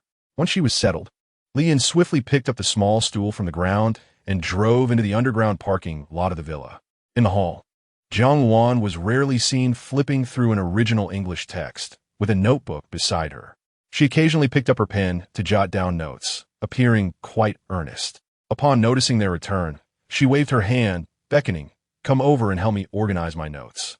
Chi Mo, holding a stuffed egg pancake with added meat, egg, and ham that Li Yin had splurged 13 yuan on, chewed heartily. Hearing her request, she frowned slightly. Tomorrow, Xiao Huo would not be home, and yet her mother was still intent on monopolizing his time. How unfair. Without hesitation, Lian set up Chi Mo's special stool and sat down across from her. Eating at home, using what we have, there's no need to be shy about it, he said, eager to assist with this minor task. Having been accepted into a prestigious university, his vocabulary was naturally extensive, and he recognized that the book pertained to economic theory, though some specialized terms eluded him. Organizing notes required comprehension of the material. Fortunately, with Jiangwan nearby, this was hardly a challenge. Lian diligently transcribed notes into a new notebook, merely reorganizing paragraphs, a task that proved effortless. Observing his elegant handwriting, Jiangwan expressed her admiration. Your writing is truly beautiful. I could never replicate it. Chi Mo had inherited my shortcomings. Her rendition of Pinyin looked like a squirming shrimp. Chi Mo remarked, a person who finished first grade and hasn't written homework since can't possibly write beautifully. Lian chuckled. Chi Mo is so clever. She'll master it in no time. Chi Mo beamed with delight. Jiangwan nodded approvingly. Lian is a stepping stone for Chi Mo. With that in mind, she will surely strive to improve. While transcribing notes, Lian found himself increasingly intrigued by the book, primarily due to Jiangwan's engaging summaries. There exists a hypothesis of rational individuals in economics, which posits that each person in society seeks to maximize benefits at minimal costs, facilitating the study of economic activities. Jiangwan likened this to feeding fish, using minimal bait to encourage the greatest effort from the carp. She even conducted experiments and kept a lab notebook, feeling that with further development, it could serve as a thesis for her field of study. Lian grew more aware of the sacrifices she made for her daughter. Despite possessing extraordinary talent, she willingly allowed it to dwindle for the sake of family. He couldn't help but express, Auntie, rest assured, I will take good care of Chi Mo, ensuring you can focus on helping Uncle manage the business. Do not burden yourself with such a sense of responsibility. Jiangwan, noticing Lian's sentiments, couldn't help but narrow her beautiful almond-shaped eyes. Experiencing such empathy was a delightful occurrence. Raising a child is a profoundly rewarding endeavor. The happiness derived from blood ties is unparalleled. However, as children grow, one must eventually let go. Sometimes, you are overly considerate of Chi Mo's feelings, even more so than I am. This may not be beneficial for her. Lian's face flushed slightly. Well, it's fine. You can be more casual, as if with friends. As long as she enjoys herself at school, that's sufficient. Chi Mo raised an eyebrow, pondering if their relationship should resemble that of a husband and wife. She looked up at Lian with her big, watery eyes, filled with hope, clutching her little skirt. Mud, Yen. Unfortunately, Lian was not adept at reading minds. Well, once you learn to speak, we will go to school together. Chi Mo responded with a resigned silence. As dinner time approached, Chen Shishir arrived as expected, causing Chi Mo's vigilance to spike. Particularly upon hearing their discussions about school, Chi Mo felt an overwhelming jealousy, her little tuft of hair bouncing restlessly. Several times, she interrupted their conversation, asking Lian to peel shrimp for her. Chen Shishir's face mirrored her feelings. Throughout the meal, their emotions fluctuated. However, after dinner, Chen Shishir announced her departure. So early? Why not stay a little longer? Jiangwan urged. Of course, a few more words, and Chi Mo will surely work harder tomorrow. There was a fan disturbance at school today. I need to go live to address the issue. Is that so? Do you need help? No, I've already spoken to my dad. He will handle it. That's good. Once she left, Chi Mo finally relaxed her guard. After bathing, Chi Mo clung to Lian once more. However, as the weather had turned cooler, her pajamas were thicker, making her less of a challenge than before. Lian had grown accustomed to the physical contact with Chi Mo. Yet after her bath, she began to hum softly. Her face slightly flushed. Calculating the days, he realized it was that time again. Lian inquired with concern, Does your stomach hurt? He nodded. Jiangwan opened a thermos and handed it to Lian. He supported the cup, offering Chi Mo a drink. Jiangwan asked, Tomorrow is the awards ceremony for that short film of yours. Will it be live-streamed? The school arranged for someone to attend, but I'm not sure in what capacity. I didn't inquire further. All right, Jiangwan nodded. By the way, there's a suit in the wardrobe that was custom-made for you. I thought it would be appropriate for a formal occasion, especially since you don't have anything suitable. How much does it cost? Perhaps it would be better not to ask, Jiang Luan said, turning her head away sheepishly. It might take a few months' salary. Once this month passes, if you take care of Chiemo alone, your salary will double, and you can pay it back in 2.5 years. Li Yan's Liebswisha. That's not a solution. After some contemplation, he found an excuse. With the recent scrutiny, my father might be suspected of accepting bribes, so, Andy, please refrain from buying me things in the future. No worries. We can sign a labor contract, similar to what bodyguards have.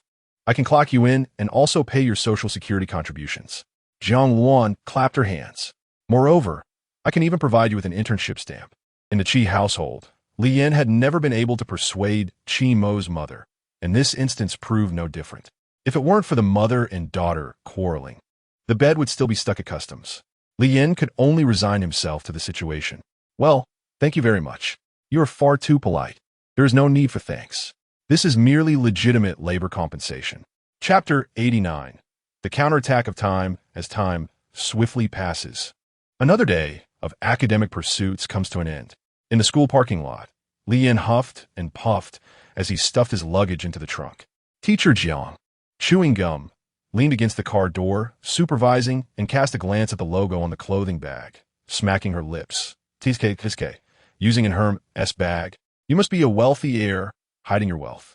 Li Yan casually responded, I borrowed it from a relative to impress. Don't play coy. I'm not asking to borrow money. Teacher Jiang retorted. When the police took you away, you were so calm. I could tell then that your family must be exceptional. After loading the luggage, Li Yan slammed the trunk shut. He took a seat in the passenger side, spreading his hands. Actually, I saved a wealthy heiress when I was young, and now she wants me to help take care of her child. Seeing how poor I am, she lent me this used bag to show off. Teacher Jiang fastened her seatbelt and couldn't help but chuckle at his words. As expected from a student of directing and screenwriting, you spin tales effortlessly. She nodded in approval. Not bad, not bad. With just a few words, you conjured up a complex narrative. The story unfolded with the protagonist saving the heiress in her childhood, only to reunite years later when she, now married, offers assistance under the guise of taking care of her child. After a series of love and hate entanglements, the protagonist discovers that the child is the result of a drunken encounter. Truly impressive, teacher, Li Yan applauded. I genuinely recommend you venture into this industry. I can hardly conceive such brilliant works. What kind of script do you envision? Honestly, you wouldn't believe it, Li Yan replied, hands tucked away. Your story sounds far more plausible. Enough of the flattery. I'm merely a teacher of communication studies, while you are an award-winning screenwriter. You certainly know how to flatter. Li Yan chuckled, jesting. If I had flattered the leaders earlier, I wouldn't still be waiting for promotion. If it were that easy, I would have been promoted long ago. Teacher Jiang sighed, glancing at the bustling crowd. There are so many people, I don't dare drive. Do you have a driver's license? Li Yan cautiously maneuvered the car out of the campus. I thought the school would arrange for a leader to accompany me. Well, it seems not. I'm quite pleased, though. The per diem for this business trip is 500, quite nice. The reimbursement limit is generous. Let us enjoy some good food these next few days. What about your child at home? Teacher Jiang shrugged. My mother will take care of that. And your husband? Divorced. Li Yan could only express his sympathy. You've worked hard. Teacher Jiang appeared unfazed, her tone still light. Indeed, paying the mortgage alone is quite a headache. Sometimes I even have to rely on my parents' retirement funds. As they chatted casually, they found themselves caught in the evening rush hour traffic. Fortunately, Teacher Jiang was experienced, leaving ample time for boarding. Upon arriving at the train station, they also stopped at a nearby 4S shop for car maintenance. Li Yan, burdened with a significant amount of luggage, arrived at the destination, drenched in sweat. Young people nowadays don't even know how to help out at home, he thought. The award ceremony was scheduled at a small venue in Nanjing, with the hotel as the evening destination. The train would take approximately 2 hours to reach the station near the hotel. After collecting tickets, waiting on the platform, and finding a seat for their luggage, they set off as night fell. Let us just grab a box meal. It's too late to arrive, Li Yan suggested. All right, he stood up. I'll go buy it. Don't forget to get the receipt. I want the braised fish. Li Yan nodded. As they approached mealtime, many others also resigned themselves to boxed meals. The aisle was bustling with people, and as usual, there were those lacking manners, jostling through the crowd and causing chaos. The security personnel could only advise against such behavior. Yet, despite the crowding, no conflicts erupted. Li Yin flowed with the throng, slowly edging toward the overpriced and unappetizing boxed meals. Suddenly, a piercing scream pierced the air. Ah! A girl's shriek echoed through the carriage, instantly silencing it. The girl was directly in front of Li Yin. He frowned and instinctively dug at his ears. All eyes were on her, including Li Yan's. To his astonishment, the girl slowly turned to face him and slapped him hard across the face. Smack! The crisp sound resonated throughout the carriage. Li Yin shook his hand, relieved at his quick reflexes. What a stylish counter. He wondered if anyone had captured that moment. The girl's face was flushed with anger. Pervert! Li Yin! What is there to misunderstand? A commotion erupted. Li Yin, momentarily entranced by his own impressive counter, took a few seconds to comprehend the situation. You must be mistaken. He suppressed his anger. Although the counter was cool, who would be pleased after being slapped for no reason? He aimed to respond in a calm tone, albeit at a higher volume. If he lost his temper now, it would be futile. The girl's chest heaved with rage, and she glared at him. You just touched my butt. What misunderstanding is there? I have my hands in my pockets. You touched me through your pocket. Li Yin could no longer bear it. I have my hands in my sweatshirt pocket. How could I possibly touch you through your pants? Are you trying to argue? She screamed. Do you have some sort of mental issue? You squeezed through the crowd yourself, and I even made room for you. Did you not see? Li Yin again dug at his ears. Such shamelessness. The surrounding crowd began to murmur. This guy seems decent.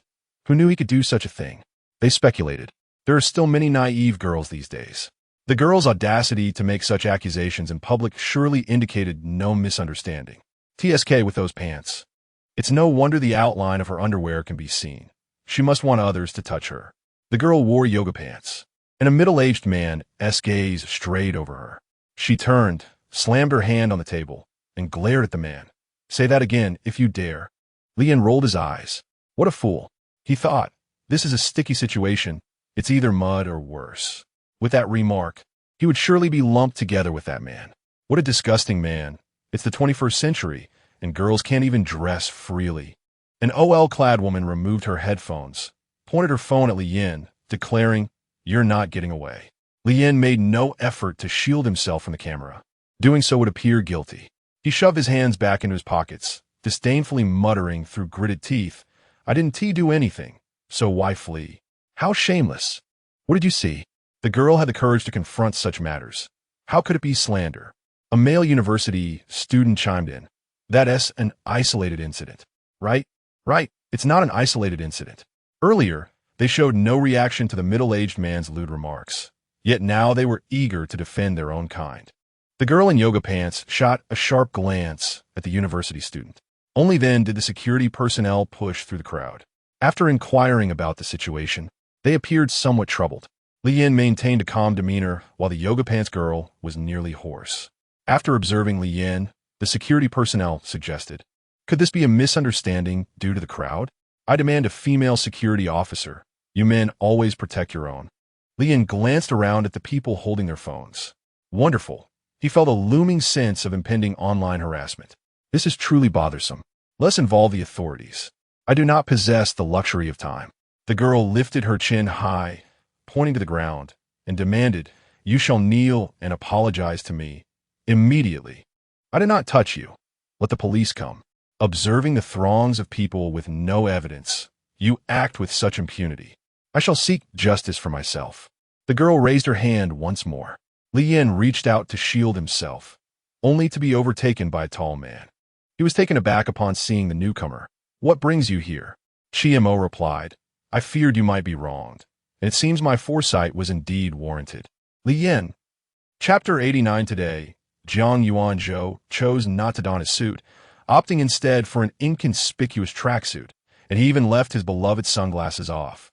This was the first time Li Yin witnessed him without the sunglasses, and he finally understood from whence Chi-Mo inherited her remarkably animated eyebrows. Upon encountering Li Yin, Jiang Yuan Zhou turned to the security personnel, adopting a serious demeanor. I am his guardian. Please inform the train police. The security officer appeared somewhat hesitant. clearly reluctant to escalate the situation. It's merely a misunderstanding. She just slapped my child. Am I to allow him to be touched? The woman glared, her outrage palpable. We will review the surveillance footage to clarify the situation. She seemed to believe that the crowd would obscure the truth. With a forceful motion, she hurled her handbag and began to vociferate. Someone come. Look at these shameless individuals. How dare they bully a woman and not take responsibility for their actions? The security staff rushed to intervene, but she persisted, seemingly aggrieved beyond measure. As the commotion escalated, numerous onlookers rose from their seats, drawn by the spectacle. Those unaware of the circumstances joined in, further complicating the already congested aisle. Some eager spectators, foolish parents with children in tow, pressed forward, inevitably losing sight of their little ones, and soon the sound of a child's cries filled the air. Tensions flared as people began to jostle and argue, the threat of a stampede looming dangerously close. This was a dire situation, occurring during mealtime. The security officer wiped the sweat from his brow, refraining from further attempts to placate the woman, and promptly contacted the train's public address system for assistance. However, this would take time, and chaos reigned supreme. Jiang Yuanzhou pushed through the crowd, rescuing a child who was nearly trampled and handing him to a passenger seated nearby. He glared at the bystanders, exclaiming, "Are you not concerned about endangering lives?" The security officer joined in the effort to calm the situation, yet many self-proclaimed defenders of justice were unwilling to disperse, even engaging in heated arguments with the security personnel. At that moment, a voice called out from the periphery, "Old Wong, when will you learn?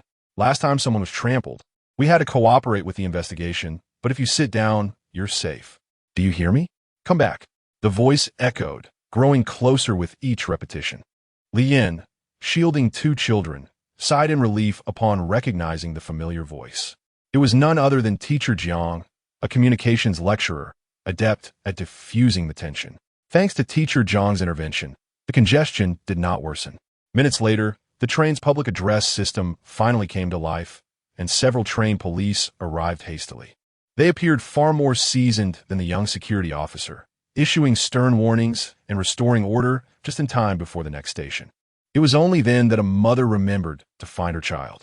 Rather than comforting her son or thanking the security officer, her first concern was, "What just happened?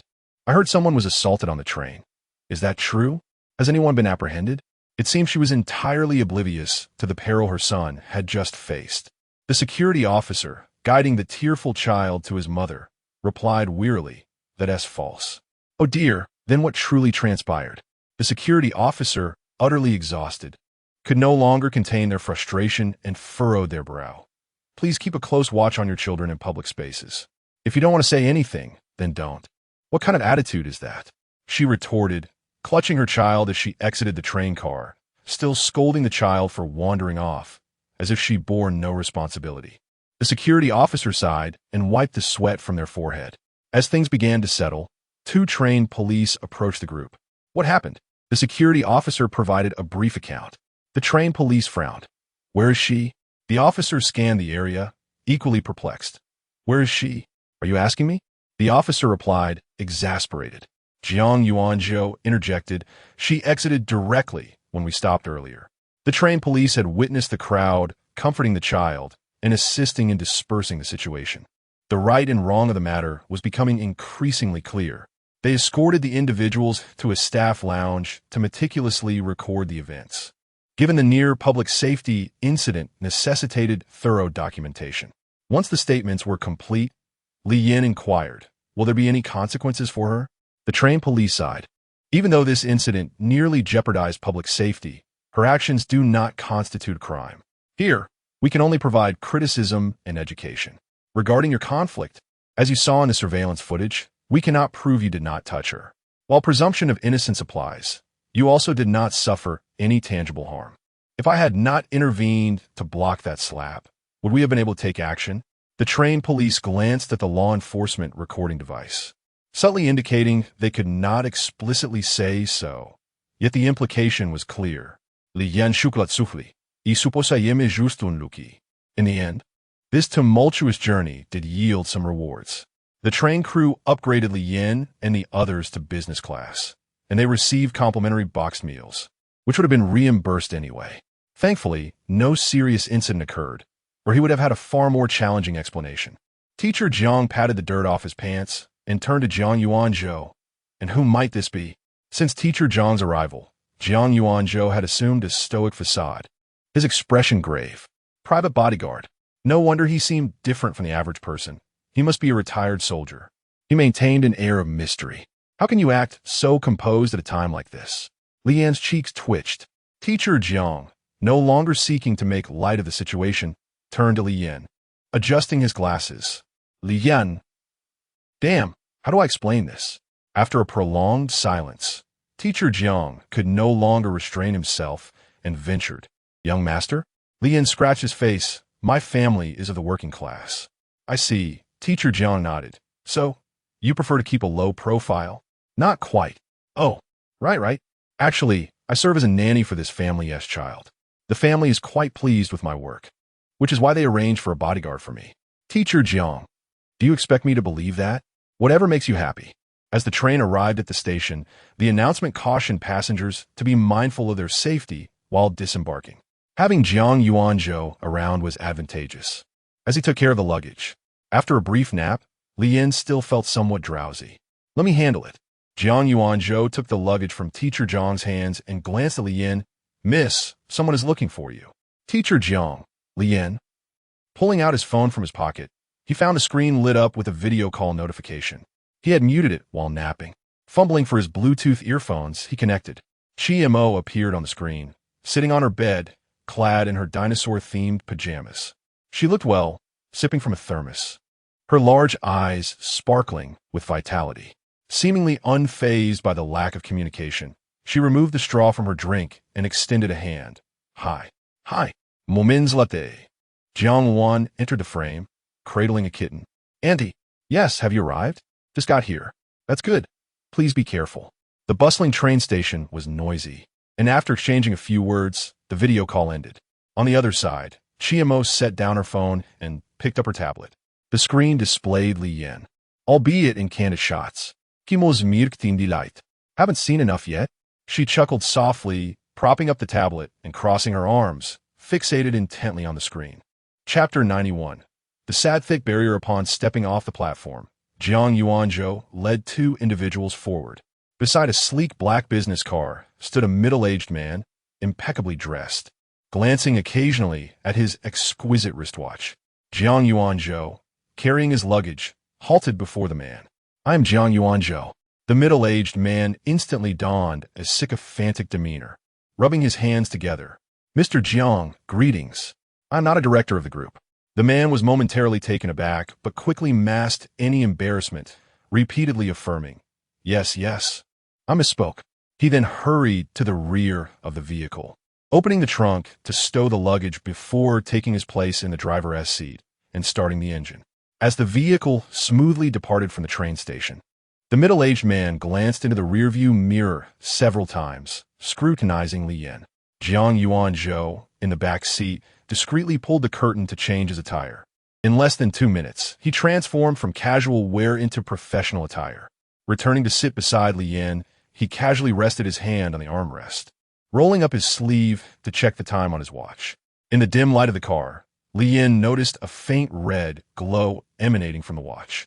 Is it recording continuously? Jiang Yuanzhou nodded without hesitation. The car glided smoothly along the airport route, having lost something in his childhood.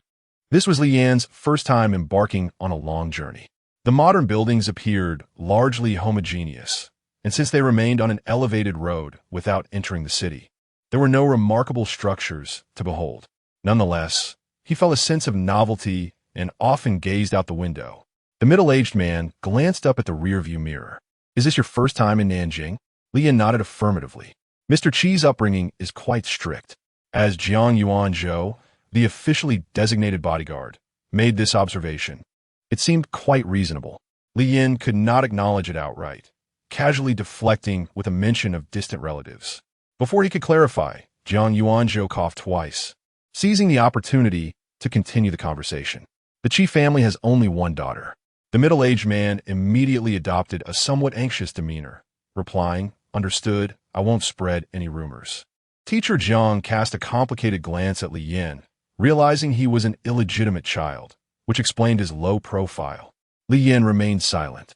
Jiang Yuanzhou coughed again in a theatrical manner, adding, Mr. Qi and his wife have a very good relationship. The man responded promptly, understood. Jiang Yuanzhou rolled his eyes. However, you are partially correct. He is considered half a son of the Qi family. The middle-aged man pondered momentarily, nodding while gripping the steering wheel. Ah? Teacher Jiang's mouth fell open in shock. The atmosphere within the vehicle became palpably awkward. The middle-aged man frequently glanced into the rearview mirror, displaying a blend of flattery and excessive servility. Li Yin wished to alleviate the tension with a few words, but the man was evidently much more cautious. To him, as a close aide of the Qi family, every utterance bore the weight of an unofficial statement from Qi Wanli. Realizing this, the middle-aged man had already succumbed to his imaginings. No wonder he personally arranged the pickup. This was undoubtedly a promising future. Meanwhile, Li Yin found himself becoming somewhat accustomed to it. At 10 o'clock in the evening, they arrived at a business hotel in the city center. After registering with his identification, Jiang Yuanzhou received 2 room keys. In the elevator, Jiang Yuanzhou stood with his arms crossed. Teacher Jiang was sending voice messages to interact with her child, while Li Yin exchanged emoticons with Qi Mo. After navigating a few turns, they located their room number. Teacher Jiang remembered her suitcase was still in someone else's possession and turned to see it on the floor, only to find Jiang Yuanzhou mysteriously absent. Where'd he go? She mused. He appears only when needed. If you order takeout, he will undoubtedly deliver it. Truly professional. Teacher Jiang swiped her room card and entered, stating, I'll tidy up and come find you shortly. Li Yin Ruplia. After placing his belongings down and organizing items for the next day, he surveyed the room. The hotel was quite decent, the room spacious at around 40 square meters. The floor was adorned with bohemian-style carpet, featuring a king-sized bed and a floor-to-ceiling window, with furniture of commendable quality. However, having spent time at Qi Mo's home, he had become somewhat desensitized to luxury. It wasn't that he was ungrateful. Had he not spent time at Qi Mo's, he would have been more excited. After a brief wait, Teacher Jiang knocked on the door. Once inside, Li Yin poured her a glass of water. They sat facing each other on the sofa, exchanging silent glances. There exists a lamentable thick barrier between us, she sighed. Li Yin remained silent. Sister Jiang, Teacher Jiang responded, I have no interest in your privacy. I was merely joking before. Taking a sip of water, she continued, Tomorrow morning is the rehearsal for the awards ceremony, followed by the formal event in the evening. If all goes well, there will be some free time in the afternoon. You could explore and perhaps buy some local specialties to bring back home. Aren't you going? Li Yin Kidat. I came to liaise with the organizers on your behalf. After all, you are still a student and not yet employed. The school has an obligation to send someone. Such events can be quite convoluted, and I worry you might unwittingly sign a troublesome contract. Do you need me to assist with anything? I have no money. I'll just see what food is available and buy a few things to bring back for the kids. Okay, just don't expect me to cover your expenses. I assure you, I truly have no money.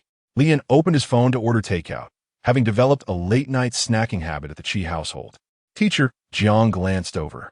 Keep the receipt. It can be reimbursed. Order me a bowl of duck blood vermicelli soup. Okay. She stood up, stretching lazily. Just then, the phone rang. Originally intending to step out to take the call, she noticed the number belonged to the school's landline and sat back down on the sofa. Hello? The voice on the other end spoke rapidly. Teacher Jiang's expression gradually soured, glancing at Li Yin before responding with a noncommittal. She wedged the phone between her shoulder and ear, extending her hand towards him. Can I borrow your phone? Li Yin handed it over. Teacher Jiang opened Weibo and found a trending topic. Although the video had been censored, she recognized herself immediately. Li Yin exclaimed in shock, What the? Teacher Jiang spoke to the caller. This video has clearly been edited. I will write a report detailing the events shortly. After a brief discussion, she handed the phone to Li Yin. Hello, I am Zhao Si. A weary voice came through. Good evening, Principal. I wish to confirm this matter. It is entirely fabricated. Understood. Zhao Si paused before adding, The school will handle this properly. I am aware of your situation, and the school will support you. Okay. Li Yin swiped the screen. The video has been edited. If they want to investigate, let them. It has nothing to do with the school for now. On the campus forum, someone had shared the video, hinting at Li Yin as the individual involved. Zhao lit a lighter and took a drag, exhaling slowly. The school has already deleted the post, but private dissemination is inevitable. Do not worry too much. We cannot allow anyone to fabricate facts to tarnish our students. Thank you. Rest well. You too. Chapter 92. A chance encounter. Sighing deeply, Teacher Jiang raised her gaze to the indifferent Li Yin and lamented. I should not have sent you to buy lunch. What does that have to do with anything? Teacher Jiang pouted, her expression one of exasperation as she stood up, declaring, I shall take my leave. All right then. Would you like me to repeat what I said? No need, I recall most of it. I will seek you out for any additions once I finish writing. Very well. Get some rest. The schedule has changed for tomorrow. Let us avoid going out if possible. Li Yin, looking somewhat disappointed, complied with a resigned, understood. After a few more words of caution from Teacher Jiang, she begrudgingly returned to her report writing. Left alone, he poured himself a cup of tea, gently swaying the tea bag up and down. Having cultivated a habit of tea drinking at the Chi household, he tasted the brew after a while and grimaced. Instinctively lifting the tea bag, he hesitated, ultimately deciding against discarding it. It is indeed difficult to transition from luxury to frugality. After fiddling with his phone for a while, the doorbell rang. Upon opening the door, he found Jiang Yuanzhou holding 2 servings of duck blood vermicelli soup and a bag of tea leaves. Which one is yours?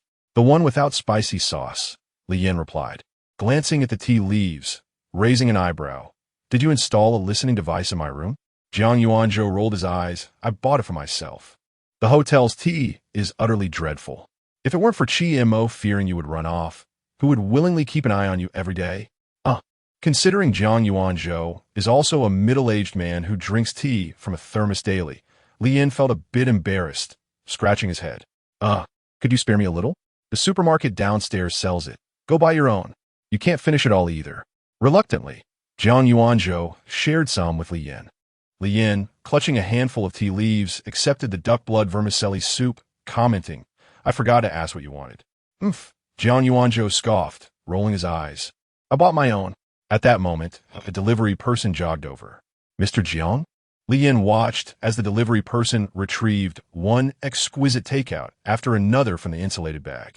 Each box was small, yet the receipt indicated they were high-end items costing 3 digits. Business trips are delightful, stubbornly refusing 300,000 and insisting on earning 3,000 a month. Li Yin remained silent. Beef pot stickers, chicken soup dumplings, duck oil pancakes. Li Yin decisively reached for the door to close it, but Jiang Yuanzhou blocked him. These are from Jiang Wan for you. I merely brought them along. Jiang Yuanzhou begrudgingly divided half of his takeout with Li Yin. Auntie is really kind to me. Stop pretending. There's no recording now, and Chi Mo is already asleep. Li Yin remained silent. Jiang Yuanzhou went to deliver the duck blood vermicelli soup to Teacher Jiang. Noticing Li Yin still lingering by the door. Is there something you need? Did you record the previous video? Yes, why? That thing is illegal, and the perspective is flawed. There are plenty of other ways to deal with that person. Jiang Yuanzhou was evidently unaware of the trending topic. Li Yin replied ambiguously. What trouble? He is just a lunatic. I merely asked, don't delete it. At that moment, 2 other rooms also received takeout. The delivery person set the meals at the door, rang the bell, and dashed off to the next order. The door diagonally across opened. A woman stepped out to retrieve her meal. Unbeknownst to her, she was the same woman from the train. Jiang Yuanzhou squinted. Oh, what a coincidence. Li Yin smirked coldly. I don't believe in such coincidences. The door of the opposite room also opened, revealing yet another familiar face. Li Yin, what a coincidence. The girl, with damp hair and draped in a bathrobe, stood at the entrance. She noticed Jiang Yuanzhou, exclaiming, Uncle. Hey, he replied, holding the takeout. Want to eat some? The girl waved her hand. No need. Quickly go back and dry your hair. Wenju had a good relationship with Chi Mo. Jiang Yuanzhou viewed her with a sense of elderliness. Realizing she had emerged in a bathrobe, she adjusted it, took her takeout, and closed the door. Jiang Yuanzhou glanced at Li Yin, retracting his benevolent smile. Leaning closer, he pointed a finger at Li Yin's chest, warning, Let me remind you, Boss Chiu is not as refined as he appears on the surface. He is not of Chi Wanli's temperament. Think twice before taking action. Li Yin remained silent. He closed the door and began to savor the local delicacies of Nanjing. A spoonful of duck blood vermicelli soup, followed by a bite of snack. The temperature hovered around 6 to 7 degrees, but the room was warm and steamy. Time to turn on the air conditioning. Life is so splendid. Today is a good day, Bazahe. Ding dong. The doorbell rang. Li Yin had barely eaten a few bites. He set down his chopsticks and opened the door. Wenju appeared, dressed in a pleated skirt and leggings akin to Chimo's autumn and winter collection, with a trench coat over it, clad in the hotel's disposable slippers. Her freshly dried hair casually draped over her shoulders. The pleasant scent of shampoo wafted through the air. When they first met at the resort, her face had been tightly drawn, projecting an aura of seriousness. Now, her expression was much softer, and with her hair down, she exuded added warmth. She had changed significantly. Life's tribulations can lead to change in just a few days. From her mother's account, Li Yin could roughly surmise the trials Wenju had faced. Having also experienced a lack of family in his youth, he could empathize deeply. She stood at the door, holding her takeout. I ordered too much. Let us share some. Li Yin stepped aside to let her in, feigning politeness. Chimo's mother ordered quite a bit for me as well. I was hoping you could help share the load. As Wenju stepped inside, she noticed all the takeout boxes on the table were open, immediately recognizing his lie. Is that so? I see you had no intention of sharing with me. Well, some things remain unchanged. Li Yin awkwardly chuckled. Would you like tea or plain water? There. All right. He poured a cup and handed it to her. How is your mother? She is doing quite well. The test results are optimistic, categorized as early stage. She is currently abroad with my father, preparing for surgery and recovery. We will know more in due time. Fortune favors the virtuous. Though he felt a twinge of sympathy, the thought of her mother's ravenous demeanor unsettled him. Yet when Ju suddenly smiled, you need not be so tense. Apart from my mother, my family, including myself, are genuinely grateful to you. Is your mother angry at me? This is the first time I've heard someone scold her so harshly. Li Yin fell silent. Don't take it to heart. My mother has that temperament. When Ju reassured him, she shared something she hadn't even told her family with you, and you inadvertently betrayed her. She simply detests betrayal. What is wrong? Nothing. Li Yin pushed a box of untouched, mushy snacks toward Wenju. This is dessert. I don't eat sweets at night. You can have it. Wenju graciously accepted, picking up a spoon, but her hair got in the way. Do you have a hairband? Li Yin was taken aback. Why would I need one with my short hair? Everyone in a relationship has a girlfriend's hairband on their wrist. Didn't TCMO give you one? Wenju remarked, tapping her forehead. Even if I had one, I couldn't use it. Sorry, I overstepped. Don't mind me. Wenju pondered for a moment, then gathered her hair into a bun, utilizing a pair of extra disposable chopsticks as makeshift hairpins. Li Yin picked up a pot sticker and chewed, muttering, I assure you, my relationship with GMO is not of that nature. Chapter 93. In the dead of night, when Ju's manner of eating was quite different from Chimo's wild abandon. She savored her food delicately, though her pace was not slow. I didn't have dinner, she explained, perhaps feeling she had indulged a bit too much. Chimo has a much larger appetite than yours. The late-night snack Annie bought for me was certainly arranged according to her appetite, Li Yin remarked, nudging the takeout towards her. Add more, don't let go to waste. Speaking of Chimo, a genuine smile spread across Wenju's face. Chimo adored food, even as a child. She was quite popular in my father's chess club, and the few times she quarreled were over others eating her snacks. However, she was always willing to share with me, even if she was a bit stingy about it. The pancakes and baked buns I bought for her after school were treasures she guarded fiercely. As they chatted and ate, the feast was indeed lavish. And adhering to the principle of not wasting food, they finally managed to finish the last few bites with some difficulty. While eating, Wenju's hair became somewhat disheveled. She removed her disposable chopsticks and tossed them into the trash. Her long hair cascaded down like a waterfall, almost reaching her waist, appearing damp as it had not yet dried. She absent-mindedly played with her hair, clearly concerned about its state. Not dried yet? Li Yin fetched a hairdryer from the bathroom, courteously offering, Would you like some help? Given the length of her hair, it was indeed inconvenient for her to manage alone, as she often had it washed at salons or at home when Fong was around. She hesitated. Is it appropriate? Perhaps not. After she had dried her hair, Lian had already brewed some tea. Wenju, her hair flowing freely, gracefully lifted her teacup for a sip, only to wrinkle her brow. Lian also took a sip. The tea bag had tasted dreadful, yet the difference between the 14 yuan tea and Annie's brew was indiscernible. Indeed, one cannot expect a wild boar to appreciate fine grains. It was a shame to waste the chief family's fine tea. Would you prefer a cup of plain water? No need, it's not that bad. So it is bad then? Lian mused as he refilled her cup with hot water. Are you here to attend the awards ceremony too? Wenju nodded. A senior's work was selected, and I contributed to the script, so I came. Lian recalled her humble demeanor when she sought his advice, feeling a bit embarrassed. You are truly modest. Wenju dismissed it lightly. He simply came in on borrowed prestige. You earned your place through merit. The most valuable awards should rightfully belong to you. This industry is the most unabashed arena of fame and fortune, with various awards often being mere facades. Even with insider information from Chen Dongfeng, I remain skeptical. My attendance is merely to broaden my horizons. She had initially hoped to visit the Holocaust Memorial and the scenic spots in Nanjing, having made reservations before coming. But now she found herself unable to go. The organizers must have arranged similar accommodations for the same group, and Lian looked at her, asking, Do you know who is staying next door? Wenju eyed him suspiciously. What do you want? Nothing, just thought they looked familiar but couldn't place them. She is my senior's sister, a short video creator, sort of an internet celebrity, though I'm not too clear on the specifics. Wenju scrutinized him, tentatively suggesting, I could ask for her WeChat. Lian smirked slightly. It wasn't that he was interested in the woman. It was evident that she was more intrigued by him. Seeing him silent, Wenju assumed he had acquiesced. Mo is far more attractive than her, you know.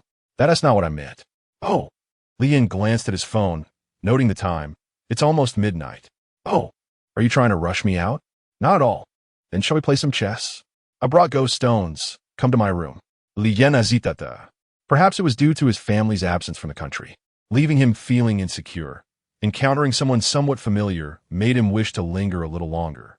Fong had advised him to engage more with Wenju and look after her. What if Fong returned and inquired about it? And it turned out to be otherwise? Since he wouldn't be sleeping anytime soon, he agreed. All right, let's play. In the corridor, a man stood at the entrance of Wenju's room, dressed in a suit at such a late hour, appearing as if he were about to attend an important meeting. However, Jiang Yuanzhou had a similar demeanor, even wearing sunglasses at night. Lian had grown accustomed to it, and found nothing particularly strange. Do you know him? Wenju peered through the peephole. Yes. Upon hearing the door open, the man turned to glance back, smiling. He then faced Wenju, sizing up Lian before returning his gaze to Wenju. I couldn't reach you by phone. I brought you some late-night snacks. The man adjusted his pocket, revealing the small wontons from a stall downstairs that had a lively atmosphere. You'll like it. I didn't receive your call because my phone's in the room. I've already eaten. Thanks, Wenju replied coolly. He seemed unfazed, turning to Lian. And you are? A relative. My name is Lian. His face brightened as he extended his hand. You are the one who filmed a bowl of noodles, right? Truly impressive. Not wishing to be rude, Lian switched the teacup to his left hand and shook his hand. You are too kind. I'm Dai Chung. Pleased to meet you. I didn't expect you to know my junior. The pointless small talk encroached upon their gaming time, causing Wenju's displeasure to grow, her brows knitting tighter. Dai Chung noticed her discomfort. I sincerely apologize for interrupting you. It's fine. Wenju retrieved her room card from her sweater pocket, swiping it to open the door with a beep. Would you like to come in? Is that appropriate? Perhaps not. Dai Ching. Just as the clock struck midnight, it began to rain. Outside the floor-to-ceiling windows, the urban nightscape glistened in the rain. With a few lights still on in the distant office buildings, a glimpse of the struggles of the working class. Inside the room, Lian conceded defeat, lifting his cup of hot tea, feeling at peace. When playing with Mo, he still wished to put up a fight, yet he had no illusions of winning against Wenju. In any field, amateurs could never outmatch professionals. After one game, she remembered to tie her hair back, grasping a hairband and gathering her long locks. Lian lowered his gaze to the chessboard. She simply tied her hair in a bun, adopting a teacherly demeanor. You played too conservatively. You only focused on defense and never attempted to invade. That is a major blunder in chess, especially at the start with black. One move might protect a space, but another can break through an opponent's territory. I aim to lose fewer stones. That is meaningless. Losing half a point or 100 points is still losing, especially when the disparity between opponents is vast. Playing a gentle game leaves no chance at all. Only in chess did Wenju exude unwavering confidence. After she explained some principles of the game and reviewed a local battle, Li Yin picked up a black stone and tossed it into the bowl. Dai Cheng is the brother of that person next door, right? Yes. Oh. He couldn't help but frown. While a mere coincidence was possible, the look exchanged earlier did not convey the feeling of encountering a stranger. Rather, it seemed laced with disdain. The encounter on the subway was likely intentional. It was utterly perplexing. What had he done to offend him? All for an award? Was it truly that significant? You seem somewhat distracted, Wenju remarked, looking displeased. Expecting someone to take the game seriously is rather excessive, Li Yin silently critiqued, glancing at the board. Apologies. I was momentarily lost in thought. Let me take back a move. That won't do. Li Yin. Chapter 94. The Unforeseen Turmoil of the Chessboard. Though composed of rather inferior materials, still produced a melodious sound when the pieces were placed upon it. Yet, whether in a beautiful garden or within the confines of a hotel room, Li Yin always found himself in torment. His opponents were formidable and showed no mercy. Chi-Mo, seemingly innocent, appeared intent on annihilating him on the board. Why do you wish to play chess with me? I am quite inept, he lamented. Because no one else is willing to engage with me, she replied. Surely, at least the senior who brings you wontons would be willing to play. Dai Cheng is even weaker than you and has no desire to learn. When he plays, he utters nonsensical phrases, pretending to be profound. It's utterly repulsive. You, however, are more genuine. When you play chess, you remind me of my father. As she spoke, Wenju's gaze fell upon Li Yan's hand, which was awkwardly lodged between his toes. Li Yin withdrew his hand, apologizing, I'm sorry, it's just a habit. Wenju shook her head, it's fine. You can be more at ease. In fact, it's quite nice. I thought you detested people who lack manners. I do indeed, Li Yin affirmed. But you exhibit no such lack. You simply regard me as a friend, thus disregarding trivialities. Wenju studied the chessboard while Li Yin, holding a piece, pondered his next move. Those raised in intellectual households often speak pleasantly. Are you complimenting me or mocking me? Wenju's expression remained stoic as she regarded him. At least it is not mockery, she said, her brows arching slightly, indicating her improved mood. Perhaps her temperament rarely allowed for companionship, and she relished the opportunity for conversation, which diverted her focus from the chessboard. After several games, as the clock struck 2 in the morning, Wenju still appeared vibrant, while Li Yin could not suppress his yawns, prompting his return to his room. Midday arrived. The alarm clock chimed, and Li Yin, still groggy, stumbled into the bathroom. By the time he emerged, he was fully awake. Having slept well at Chi-Mo's, the occasional late night did not weigh heavily on him. Wrapped in a bathrobe, he pulled back the curtains to reveal a gray, drizzly day. This incessant plum rain seemed to linger far too long. A shiver coursed through him, despite the warmth of the room, for he was particularly sensitive to the cold. He rummaged through the drawer for a shirt, retrieving an unopened white dress shirt. The plastic insert held the collar stiffly in place. Aunt Jiang had meticulously pre-tied the necktie, ready for him to don. The tie appeared quite fine, undoubtedly of high value given the Qi family's reputation. Expensive items certainly had their merits. It looked far superior to what his mother had once chosen for his father from a street vendor. Yet, inexplicably, Li Yin was reluctant to wear it. Ding dong. The doorbell rang. Li Yin hastily donned the previous day's attire, smoothing his tousled hair before opening the door. Teacher Jiang stood there, her eyes slightly darkened, holding breakfast in hand, looking quite irate. Damn it, truly damn it, she muttered. What did I do to deserve this? Li Yin Karia. You were omitted from the attendance list, she replied, handing him the breakfast. He gestured for her to sit on the sofa, taking a bite of a bun. What about my award? He asked. Your name was completely removed from the list, she reiterated, a cigarette but pinched between her fingers, likely forgotten in her stupor. Li Yin took the cigarette from her fingers and tossed it into the trash. Has the situation been resolved? Almost. It's not a major issue, just that the awarding party received a complaint. Should we return then? Li Yin Karia. Just like that? Yes. Why should we return? This is your deserved honor. It doesn't seem that significant. I could forego it. You feel no grievance? None. Then why am I here?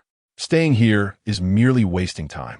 It's clearly intentional. Li Yin continued, chewing on his bun, speaking through a mouthful. This award could go to Lin Qingxian or Dai Cheng. Why does it not apply to me? At some point, Jiang Yuanzhou had leaned against the doorframe, nodding at Li Yin. The video has been edited and is ready for release. Teacher Jiang, surprised, asked what video? The entire recording from the train, very clear, not the sort from surveillance. Jiang Yuanzhou clarified. Li Yin responded. I don't recall mentioning this. Do you wish to clarify? I do think about it. Jiang Yuanzhou nodded. Teacher Jiang visibly relaxed, casting a sidelong glance at Li Yin. You should have informed me sooner. It's not that I didn't want to mention it earlier. I hadn't seen it myself, and wasn't certain of its utility. Jiang Yuanzhou sent the video to both of them. Teacher Jiang scrutinized it frame by frame, eventually nodding. There's no major issue.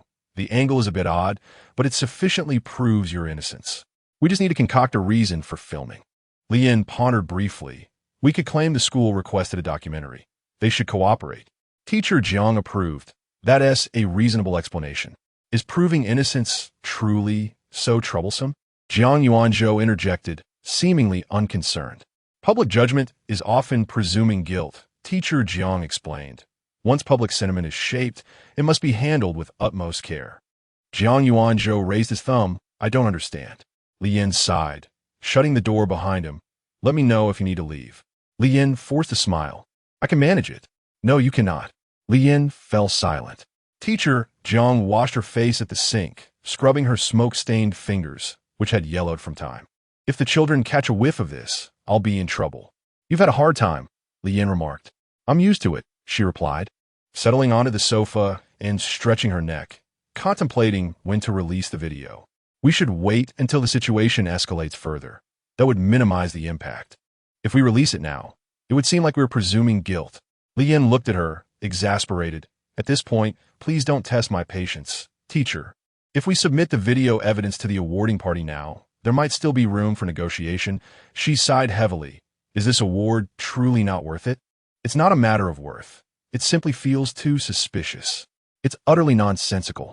This is not Li Yin's conspiracy theory. It seems deliberately targeted at him. He would rather forfeit the award than not seek justice. The awarding party's attitude has stripped the honor from the award. Is this award truly so valuable? Teacher Jiang scratched her brow. It holds some renown within the circle, but few ordinary people are aware of it. I believe they aim to leverage this opportunity to enter the public eye, especially given the current public sentiment. Then I must hold on and wait for the results before releasing the evidence. Li Yin thought, overwhelmed by the complications. This profession makes it difficult to offend anyone. Is it possible to change majors at school? Are you serious? I lack the talent and interest to exhaust myself in this field. She cast a few glances at Li Yin. With a solution in hand, why are you still so glum? It's simply not improving. You should go out and enjoy yourself. I'll handle the concluding work with the awarding party and will contact you when I'm done. She comforted Li Yin, who bore dark circles under her eyes. Don't dwell on it too much. You've worked hard, he replied. It's nothing. I've always served the youth. Chapter 95. The importance of keeping warm. Is it really necessary to be so exaggerated? At the entrance of the hotel, Jiang Yuanzhou leaned against a stone lion. Sizing up Li Yin. Have you really donned a down jacket? The temperature has dipped into single digits. If one doesn't wear it now, when will they? This down jacket cost a staggering $999. One ought to wear it more often to avoid wasting such an expense. Jiang Yuanzhou rolled his eyes. Do you have any idea how much your suit costs? Li Yin covered his ears, dodging that figure. It's not like I'm going to ask you for money. Why are you worrying? He extinguished his cigarette on the stone lion and casually tossed the butt into a trash can, then jogged a few steps to catch up with Li Yin. Where are you off to? I'll accompany you. Li Yin, with his beloved down jacket pocketed, strolled around the flower bed as he exited the hotel, nonchalantly stating, Can't I wander about on my own? Jiang Yuanzhou chuckled. I can make it seem like you're alone. By the way, Where do you usually hide? I want to tell you. Li Yin replied, where to? Do we need to drive?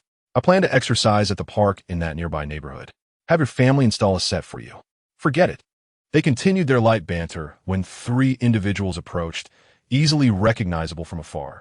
Wenju, Dai, Chung, and the woman who had caused trouble yesterday. TSK, TSK, TSK. Jiang Yuanzhou clicked his tongue. What a twist of fate. What S with the TSK? You've summoned the dogs. He nudged the dog aside with his foot, then patted his pant leg. I looked it up. This girl is named Dai Chungying. Her brother is the product of her father's affair. But now he is the legitimate heir.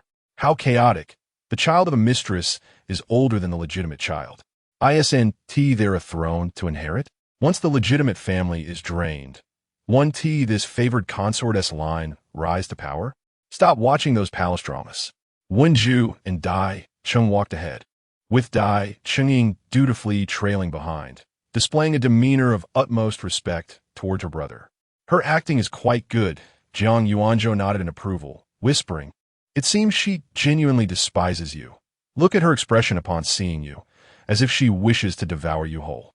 Li Yin replied, she probably equally detests every man. No, no, no. She particularly loathes you. What have I done to provoke her? I'm off to buy an ice cream and enjoy the show. Care to join? Not at all. As long as you don't follow me, I'm fine. Indeed, Jiang Yuanzhou went to the convenience store to buy ice cream, and in the blink of an eye, he vanished from sight. Meanwhile, Wenju had noticed Li Yin. Have you had breakfast? She asked, jogging over. I have you? Li Yin scrutinized Wenju, noting she wore a knitted dress. Aren't you cold? A little, but breakfast was much better. I didn't expect it to get colder. Seeing Li Yin loosen his scarf, Wenju waved her hand. No, I'm fine. What do you mean fine? Li Yin secured his scarf. Actually, I'm still a bit cold. Oh, go home and wear something warmer. I forgot to bring it. Li Yin pointed to a nearby store. Let's go buy something there. I can't haggle. Everything sold on this street is overpriced. Uncle Chio is so wealthy. Do you still need to haggle? There is plenty of money on the car my father gave me, but my mother doesn't allow me to use my father's money. But your parents have reconciled. Haven't they? Wenju's expression turned shocked. When did they reconcile? Li Yin mirrored her astonishment. What? They haven't reconciled yet? Wenju frowned. What do you mean? Li Yin responded, my mother only agreed to treatment. Have they truly reconciled? We'll discuss this later. Dai Chungying had approached, her eyes betraying a clear disdain. Dai Chung, meanwhile, appeared contemplative. Dai Chung, you met him yesterday. This is his sister, my classmate, Dai Chungying. Li Yin nodded, yes. I'm acquainted. Dai Chungying scoffed, scum. Wenju was taken aback, huh? After a few seconds of processing, she glanced at Dai Chungying. Are you referring to the one on the train? Li Yin? Dai Chungying composed herself, pouting as if wronged. Yes, that is him. That is impossible. Really? I wouldn't lie to you. Li Yin glared at Dai Chungying. Then why did you run off yesterday? Call the police, then. What good would calling the police do if you refuse to admit it? She feigned tears, retreating behind Wenju. Li Yin's cheeks twitched. What an excellent actress. Is she a professional? Wenju was taken aback. How did you know? Dai Chungying remained silent. Dai Chung, with an innocent expression, interjected, this might be a misunderstanding. A misunderstanding? Stop pretending. Li Yin pointed towards the hotel. They took my room card earlier. I have to buy my own breakfast now. What does that mean? Dai Chung feigned ignorance. Wenju frowned. Does the hotel serve breakfast? Li Yin nodded. Yes, it's a buffet. I heard each person gets a bowl of bird's nest. My advisor didn't receive a breakfast voucher and was furious.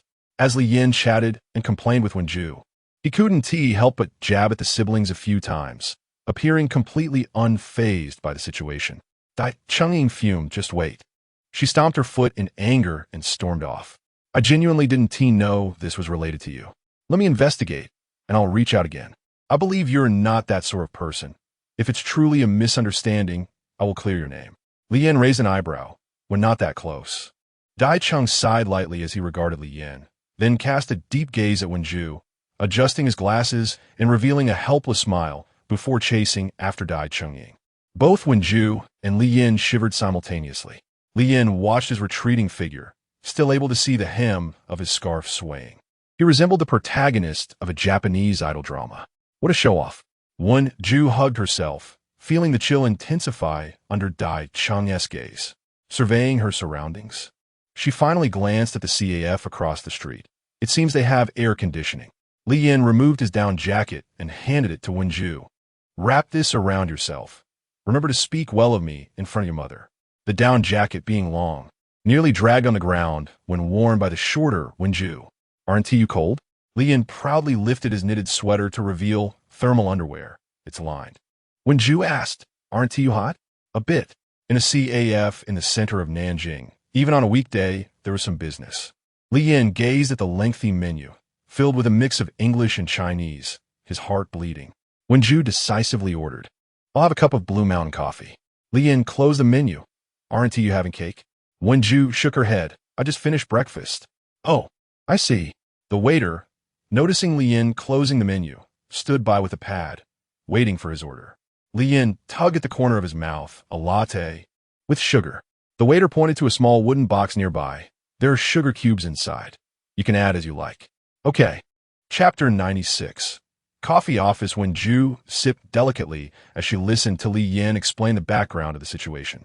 The CAF was filled with the sound of a vinyl record, playing music that could have been composed by Mozart, Beethoven, or perhaps another great musician, though the specific concerto remained unknown.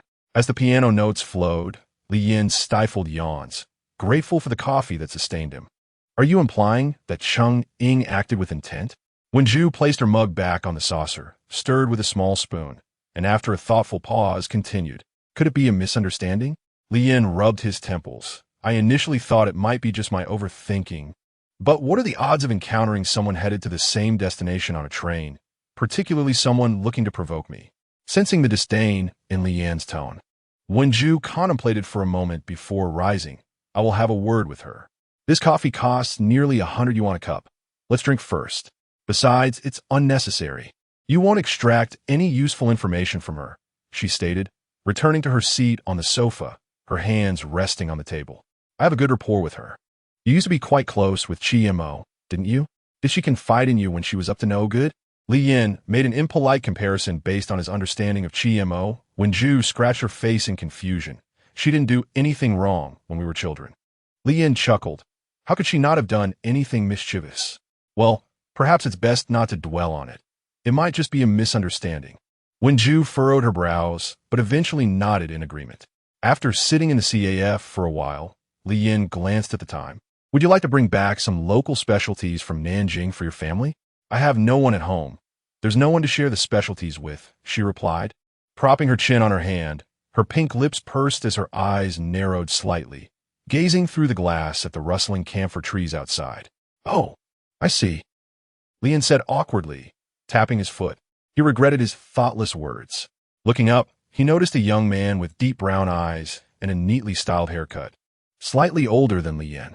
The man appeared weary, with pronounced dark circles under his eyes, dressed in a formal suit complete with a waistcoat, far more polished than Jiang Yuanzhou, who wore only an outer coat with unbuttoned cuffs. Little sister, it's been a long time, the man said, causing Wen-ju to momentarily snap out of her thoughts, visibly relieved. Yes, brother, she replied, shifting to make space for him. After the man sat down, he nodded at Li Yin, intrigued. You are Li Yin? Yes, I am, Li Yin replied. Xiao Yuanqi, Wen-ju's brother. I've seen photos of you from your childhood. I never thought I would recognize you, he said with a hearty laugh. Pleasure to meet you. Li Yin nuda politeli.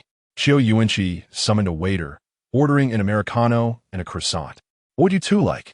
I'm still working on this cup, Li Yin said, taking another sip of the somewhat sour coffee, realizing it was not to his taste. Wen-ju shook her head. I'm fine, thank you. Xiao Yuanqi didn't press further. Propping his chin on his hand, smiling at Wen-ju, I've been occupied with work for father these past few days. Now that I'm finally free, since you're alone at home, why not move in with me? There's a servant to take care of you, and it would be much easier. Wen-ju shook her head. I'm used to it. It's all right. Let me arrange for a nanny for you, he offered. Really unnecessary, she replied. Then as you wish, he conceded, casting a resigned smile at Li Yin. Li Yin awkwardly tugged at the corners of his mouth, sensing the polite distance between the siblings. Perhaps this was how sisters grew up. It was a bittersweet realization. As they waited for their coffee, A familiar figure entered, the middle-aged man who had driven a luxury car to pick up Li Yin and the others that night. Despite his rotund figure, he checked his watch with an air of sophistication. "Old Joe, have you finished your business?" Chiao Yuanqi greeted him promptly. The man nodded. "Yes. It seems there are no issues here, Mr. Chiao. I need to hand over the funds and contract documents to your secretary." Chiao Yuanqi acknowledged him, turning to Li Yin. "If you don't mind." "Not at all," Li Yin replied, shifting to make room. Chiao Yuanqi kindly called over the CAF's waiter. Old Joe didn't consult the menu, simply requesting a cup of hot milk, which was not an option on the menu. Li Yin took another sip of his sour coffee, secretly rolling his eyes, wishing he had ordered milk instead. "This is a friend of Uncle Chi who has come to assist me with some matters," he explained. Old Joe wiped his hands and, in a somewhat obsequious manner, shook hands with Li Yin. "I'm unworthy of your attention. I'm merely an assistant to Mr. Chi." A fleeting, imperceptible expression crossed Chiao Yuanqi's face before he quickly masked it. "I didn't realize you two were acquainted." Old Joe nodded. "Yes, I picked him up last night." Li Yin interjected, "Just call me Xiao Li." Regarding the unnecessary politeness due to certain circumstances, Li Yin felt somewhat overwhelmed. "Uncle Jiang was just joking with me that day." "What joke? Oh, I see." "No worries, just a casual introduction," Old Joe said, glancing at Wenju. "Did this affect you in any way?" Chiao Yuanqi kindly explained, "This is my sister." "My apologies, I truly had no idea." "Miss Wen," Old Joe said. Wenju merely shook her head. "It's fine." At this moment, the conversation split into two segments. Wenju and Chiao Yuanqi discussed family matters, while Old Joe shared insights about tourist attractions in Nanjing with Li Yin. After a quarter of an hour, Li Yin pretended to check his phone. "I need to buy something." "You all continue." Old Joe's reluctance was evident. Li Yin couldn't help but feel a twitch in his cheek. Receiving such lingering attention from a middle-aged man, aside from his father, was a rather complex experience. Wenju could not contain her laughter. "I didn't expect Xiao Li to dislike me so much." Li Yin touched his nose. "Not at all. I was just about to sneeze."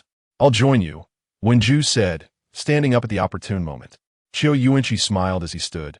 "My sister is grown up. I can't keep her here. Let me see you off. Where to?" Wenju's smile was slightly forced. "It's not like that. Just drop us off at the nearby pedestrian street."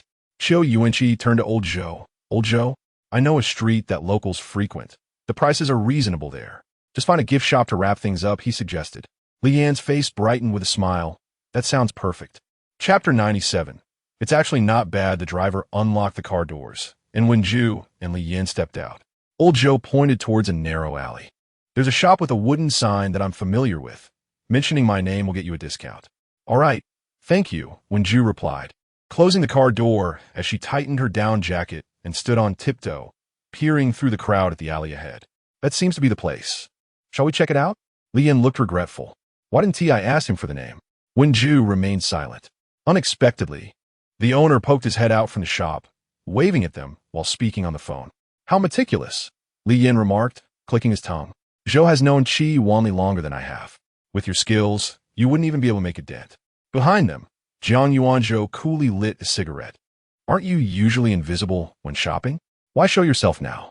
Wenju, being more proper, called out, "Uncle Jiang, your daughter is still as sensible as ever. Just like when she was little." Jiang Yuanzhou replied, glancing at Li Yin. "I have 600 left of this month's salary, just enough to buy a gift for my niece. Do you have a problem with that?" Li Yin replied, "There are still 23 days left in this month. I'm willing to spend it. If necessary, I can just steal some of Qi Wanli's cigarettes to smoke. Can you stop me? As long as you're happy." In the car, Old Joe hung up the phone, rubbing his ear thoughtfully. Chiao Yuanqi opened the window, stuffing a cigarette in his mouth and offering one to Old Joe. "Is it middle ear inflammation? You should see a doctor." "I'll pass. My throat feels off, but it's nothing serious," Old Joe replied.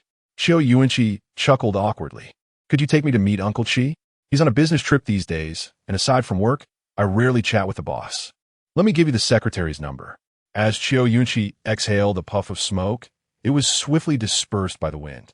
"I wish I could spend a few more days with you to learn more." Old Joe smiled. "You're too polite, Chiao. There will be opportunities to collaborate." Satisfied, Chiao Yuanqi smiled back. "I've always worked for my father, and now that I'm finally independent, I fear I won't do well." Old Joe glanced at Chiyo Yuanchi. You've done splendidly. At your age, I was still clueless. If it weren't for encountering President Xi, I would have been in serious trouble. Chiyo Yuanchi remained silent. 20 minutes later, they arrived at the train station. Old Zhao tapped the driver's shoulder. This is good. Chiyo Yuanchi smiled. Just drive me in. What does a few points off your license matter? We must adhere to the rules. Chiyo Yuanchi didn't insist further. Thank you for your help these past few days. I may seek your guidance in the future. Certainly. Old Joe stood patiently until the car's taillights disappeared before hailing a taxi. He entered a private club with ease, chatting amiably with the front desk. Xiao Wang, still working here? Wasn't it you who recommended me? The receptionist frowned. Old Joe leaned against the bar, exasperated. Why haven't you shown any ambition? At least aim for a middle management position. She was typically brusque with Old Joe. I won't cater to anyone. Who said being a leader requires indulging people? Look at your boss's attire. Old Joe flicked at his suit, revealing a rather enigmatic expression. I advise you to abandon the pyramid scheme. You've escaped being caught for years. It's time to let it go. Forget it. People like you are beyond persuasion. Your boss is waiting for you in a private room. Chi Wanli, eavesdropping at the bar, had an interesting expression. Upon seeing his boss, the receptionist forced a reluctant smile. The two entered a modest meeting room in the club, which also featured a pool table. Old Joe poured tea for Chi Wanli, who lounged on the sofa, crossing his legs. I wonder, have you remained single all these years for that woman? Ha ha ha, you flatter me. Why not talk about what you're doing now? If you don't believe me, take her to the company. Old Joe smiled again. If I did that, I wouldn't be able to even joke today. He then handed over a teacup. Also, she's married. Chi Wanli paused, sighed, and took the paper cup, patting the sofa. Please have a seat. How's Chio's son doing? It would be a challenge to even be village chief in our village. Not everyone can become a village chief right away. It's a gradual learning process. As long as they're not bad people. Not necessarily. Old Joe frowned. Chi Wanli nodded. I understand. Will he still be involved? Only to this extent. Chi Wanli appeared somewhat disappointed. Old Joe nodded. Understood. Having known each other for a long time, they didn't need extensive discussions. A knock on the door sounded just in time. Mo Qian removed her sunglasses and mask, revealing an exquisite makeup. What was the attitude of the receptionist at the door? Can't we find a better place? Old Joe remained silent. Wanli chuckled. I've endured, so you should too. Mo Qian sat across from them, shook hands with Old Joe, and turned to Chi Wanli. Is this the friend you introduced me to for collaboration? Chi Wanli provided a significant sum of money for her to invest without interfering in the operations. The details were to be coordinated between Old Joe and her. As today was specifically to introduce them, Chi Wanli nodded. He was the previous general manager, reluctant to join the board for retirement, still seeking something to do. Mo Qian expressed mild surprise. Does President Xi place such importance on this industry? He manages not only this matter. My personal assets are currently under his management. Chi Wanli stated candidly. Mo Qian felt touched. The mere fact that he shared such information with her indicated that Chi Wanli regarded their family as friends. However, she couldn't control whether her daughter strayed. It should affect our relationship, right? By the way, Chiyo Juanji's son also wants to get involved. And I'd like to discuss how much of a stake he can have. Chi Wanli added. How much? Let him buy as much as he dares to invest. The details can be discussed between you two. Old Joe respectfully handed over his business card. Mo Qian accepted it with the same demeanor.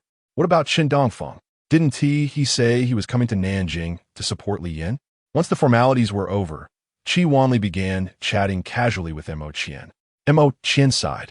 I thought it best not to let him meddle. He tends to come up with odd ideas, so I let him make some money. I didn't expect it to lead to trouble. Had I known, I'd have brought him along. Chi Wanli shook his head. In your industry, I wouldn't say execution is common, but I believe the average prison sentence must be around 3 years, right? Quite amusing. He chuckled. Mo Qian felt somewhat awkward. I'll find a way. Chi Wanli waved his hand. No need to worry. We're just discussing friendships here, not business. Mo Qian sighed in relief. Old Joe rubbed his ear and took out a pair of headphones, playing some sultry music. He quickly switched off the external speakers, his cheeks twitching slightly. Are these the so-called judges? They evaluate such things? Thank goodness I didn't marry. Had I wed someone from back home, I would have been in trouble. Mo Chin looked puzzled. What on earth? Just listening to what people in your line of work say behind closed doors, old Joe replied, appearing quite embarrassed. I wouldn't treat President Chi's friends like this. Mo Chin wiped her face. The managerial level of a large group is indeed impressive. How did you manage that? I acquired a cosmetic studio, thinking it might come in handy, and it turns out it did, old Joe explained. Mo Chin froze. When did you acquire it? Old Joe laughed awkwardly. Last night. Mo Chin was speechless. Chi Wanli interlocked his fingers, looking serious. I apologize. I was unaware of this matter. I don't engage in such activities. Mo Chin remained silent. Actually, our industry isn't too bad. Ha, ha ha, Mo Chin. Chapter 98. The Despicable Man. After purchasing some local specialties, they returned to the hotel entrance. Teacher Jiang had completed her handover. This time, Lian was obedient and opted for the vehicle arranged by Jiang Yuanzhou instead of taking the train. Wen Zhu brought a gift for Chi Mo and sent 2 additional packages to the courier station for international shipment in the afternoon. As she prepared to remove her down jacket, Lian waved his hand, saying, "Never mind, keep it on. Just remember to dry clean it and return it to me." Wen Zhu hesitated. Perhaps I should return as well. There's nothing for me to do here. Lian reminded her. Aren't you here to accompany your friend? It would be inappropriate to leave. Wen Zhu nodded. True. Well then, goodbye. If anything comes up, just call Jiang Yuanzhou. He can resolve anything like a deity. Lian extended his hand towards Jiang Yuanzhou, asking for his business card. Jiang Yuanzhou rolled his eyes. I already gave her my number. Jiang Wan arranged it. Lian chuckled awkwardly. Oh, I see. Wen Zhu wiped her face to suppress a laugh. Tell Chi Mo that I'll visit her when I return.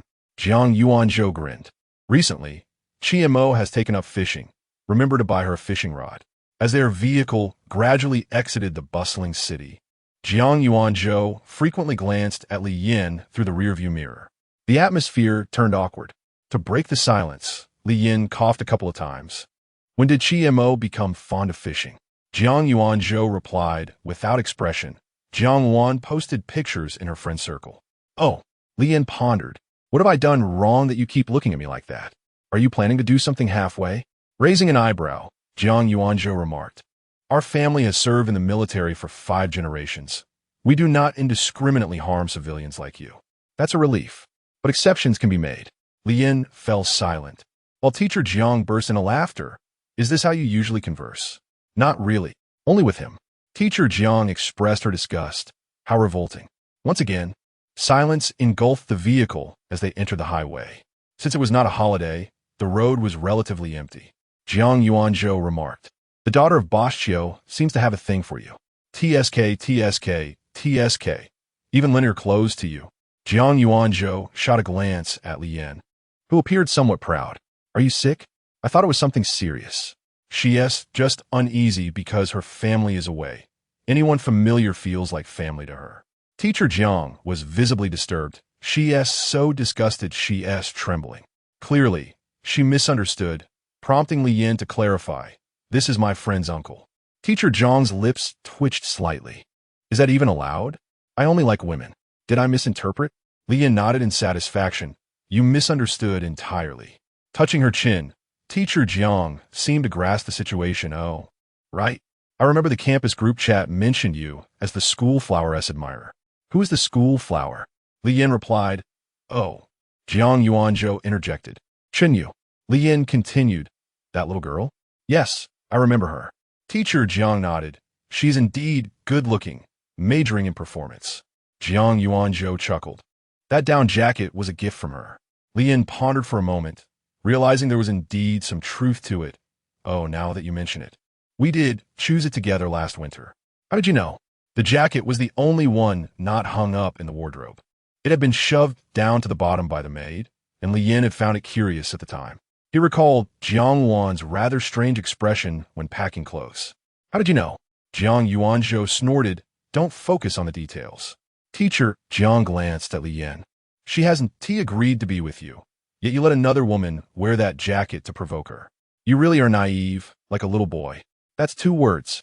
Li Yin remained expressionless. TSK, TSK, TSK. Li Yin laughed awkwardly. Look at our directing teacher. Such a vivid imagination. Jiang Yuanzhou replied flatly, I think so too. Li Yan. With one hand on the steering wheel, Jiang Yuanzhou teased Li Yan, if Chiemo finds out, do you know what your fate will be? Recalling the koi in the pond, Li Yan felt a chill run down his spine. What fate? Jiang Yuanzhou smiled slightly, knowing her. She would probably wear that down jacket all winter. Within 3 years, she would buy the same style. Li Yan scoffed, so what? She would always wear that jacket to chat with Chenyo. Teacher Jiang looked at Li Yan sympathetically. That's too harsh. The wealthy truly inhabit a predatory world. She might as well not attend school. Li Yan's gaze drifted. Jiang Yuanzhou shot him a glance. You're feeling guilty. You did on purpose. Li Yan protested. I really didn't tea. Either you turn this car around, or I'm going back. You're clearly feeling guilty. Li Yan, don't mess around. Buy me a pack of cigarettes. Teacher Jiang. Li Yan, I will not succumb to tyranny. As dusk fell, they arrived home. In the yard, Jiang Yuanzhou strolled leisurely, a cigarette in hand, occasionally tapping it against his palm like a triumphant general. Jiang Wan, curious, inquired, When did you start smoking this brand? Have you downgraded? Jiang Yuanzhou replied proudly, Li Yan bought this for me. Jiang Wan, filled with jealousy, casually removed her apron. Didn't T bring anything for me this time? Before she turned to find Li Yan, Jiang Wan suddenly reacted, looking suspiciously at Jiang Yuanzhou. Tell me, what's the secret? Jiang Yuanzhou scratched his head. There is no secret. He just thinks I've been working hard and wanted to show some consideration for the elders. It's quite normal. You feel guilty. I don't. Are you telling the truth? What truth? I have the dashcam footage.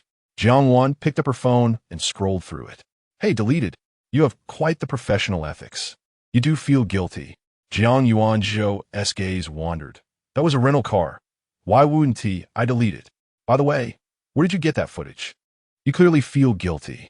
At the pond, Li Yan, unaware of Jiang Yuanzhou's betrayal, was receiving a warm welcome from Chiemo. The fishing rod was now in Li Yan's hands, with Chiemo hanging onto him. Li Yan, you make great progress. After a moment with the fishing rod, Li Yan's phone in his sweatshirt pocket began to buzz. Chiemo slid off him, took back the fishing rod, and moved a few paces away, raising her hand to signal that Li Yan should answer his phone. The caller ID was Zhang Jiang. Li Yan answered the call. Hello. I heard from the teacher that you're back. Yes, what is up? Let us all have dinner and watch a movie tonight. I'm a bit tired today. I don't feel like going. Whether you stick your head out or pull it back in, it's still a knife. I'm not a turtle. After a brief pause, Li Yan sighed, fine, I'll go. Chapter 99. A feast without joy. Dinner time arrived, and at the dining table, Chiemo gazed longingly at the crabs. She picked one up and placed it in Li Yan's hand, signaling with her fingers to separate it. She knew that as long as they shared their meal, she would escape reprimand. Li Yan skillfully cracked open the crab shell, offering half to Chiemo and placing the other half on the shell to wait until she had finished her portion. Jiang Wan emerged from the kitchen with a plate of stir-fried greens. Noticing Chiemo's guilty demeanor as she lowered her head to eat the crab, she remarked with irritation, You shouldn't always indulge her, otherwise she will never grow up. Li Yan chuckled awkwardly and accepted the dishes from Aunt Wu, distributing them to Chiemo. Jiang Wan then turned to serve a bowl of ginger soup. Placing it in front of Chiemo, Chiemo's large eyes darted to the yellow ginger soup. Sensing impending trouble, she covertly winked at Li Yan, believing herself to be discreet. Li Yan responded, Chiemo, you must drink this ginger soup today, whether you want it or not, or you will only have this single crab to eat. Chiemo protested, shaking her head. Jiang Wan shot her a stern look and began a countdown. 1, 2.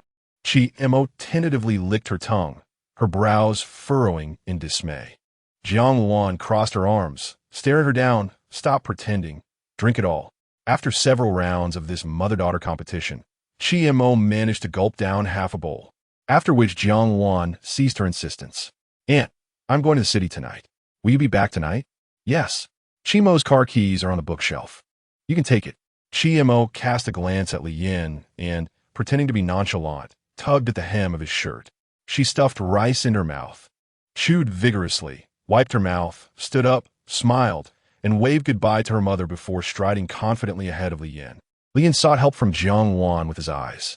Just pack her some leftovers. Don't spoil her. Jiang Wan rested her chin on her hand, gazing at Chi Mo. Finish your pinyin homework tonight. If you don't earn that 20 yuan tonight, with Christmas approaching, 100 yuan won't be enough for gifts. Chi Mo hesitated for 3 seconds before releasing Li Yan's shirt hem with a sigh. Li Yan, curious, inquired what gift. Jiang Wan seemed to recall something amusing, covering her mouth to stifle a laugh. The other day, while I was scrolling through my social media, she took a liking to a car and plans to earn money here to buy it for you. A bicycle? Li Yan laughed heartily. That's quite expensive. The kind that has 4 wheels and runs on gas. Chi Mo furrowed her brows, glancing at her mother, feeling somewhat deceived. She beckoned Jiang Yuanzhou, who was busy in the kitchen, over. Will you cook for me? Chi Mo shook her head and showed him an image stored on her phone. The text read, Christmas gift. Jiang Yuanzhou smiled gently. Don't worry. Chi Wanli can afford it. Li Yan remained skeptical. Chi Mo had limited understanding of Chi Wanli's earning capacity, but reassured by Jiang Yuanzhou's words, she nodded in agreement. Another message appeared on her phone. I will earn money to buy something for Xiao Huahua. Jiang Yuanzhou understood the arrangement Jiang Wan had made with her. If you learn to speak well, I'll give you 10 yuan an hour as pocket money, he said. However, he set daily KPIs that Chi Mo could not complete, meaning she could never receive the full amount. Seeing Jiang Wan signaling him to hold back laughter, he patted Chi Mo's shoulder. You can do it. With Chi Mo's determined gaze, Li Yan drove the small pink convertible out of the garage. The Chi family strictly adhered to the rule of dining when the sky turned dark, finishing their meal before it was even 6 o'clock. Their destination was a Hai-Di Lao in the mall. Upon arrival, the group was already inside, diligently folding origami cranes. Why are you always late? Zhang Jing remarked, visibly displeased. Li Yan casually fabricated an excuse. Traffic. Opposite him, Yuan shot him a glance and declined the server's offer to pour drinks, saying, This is a distinguished guest. We'll wait for him to arrive before drinking. I'll pour for him. Li Yan, yielding. I was wrong. Il est pour. Is that acceptable?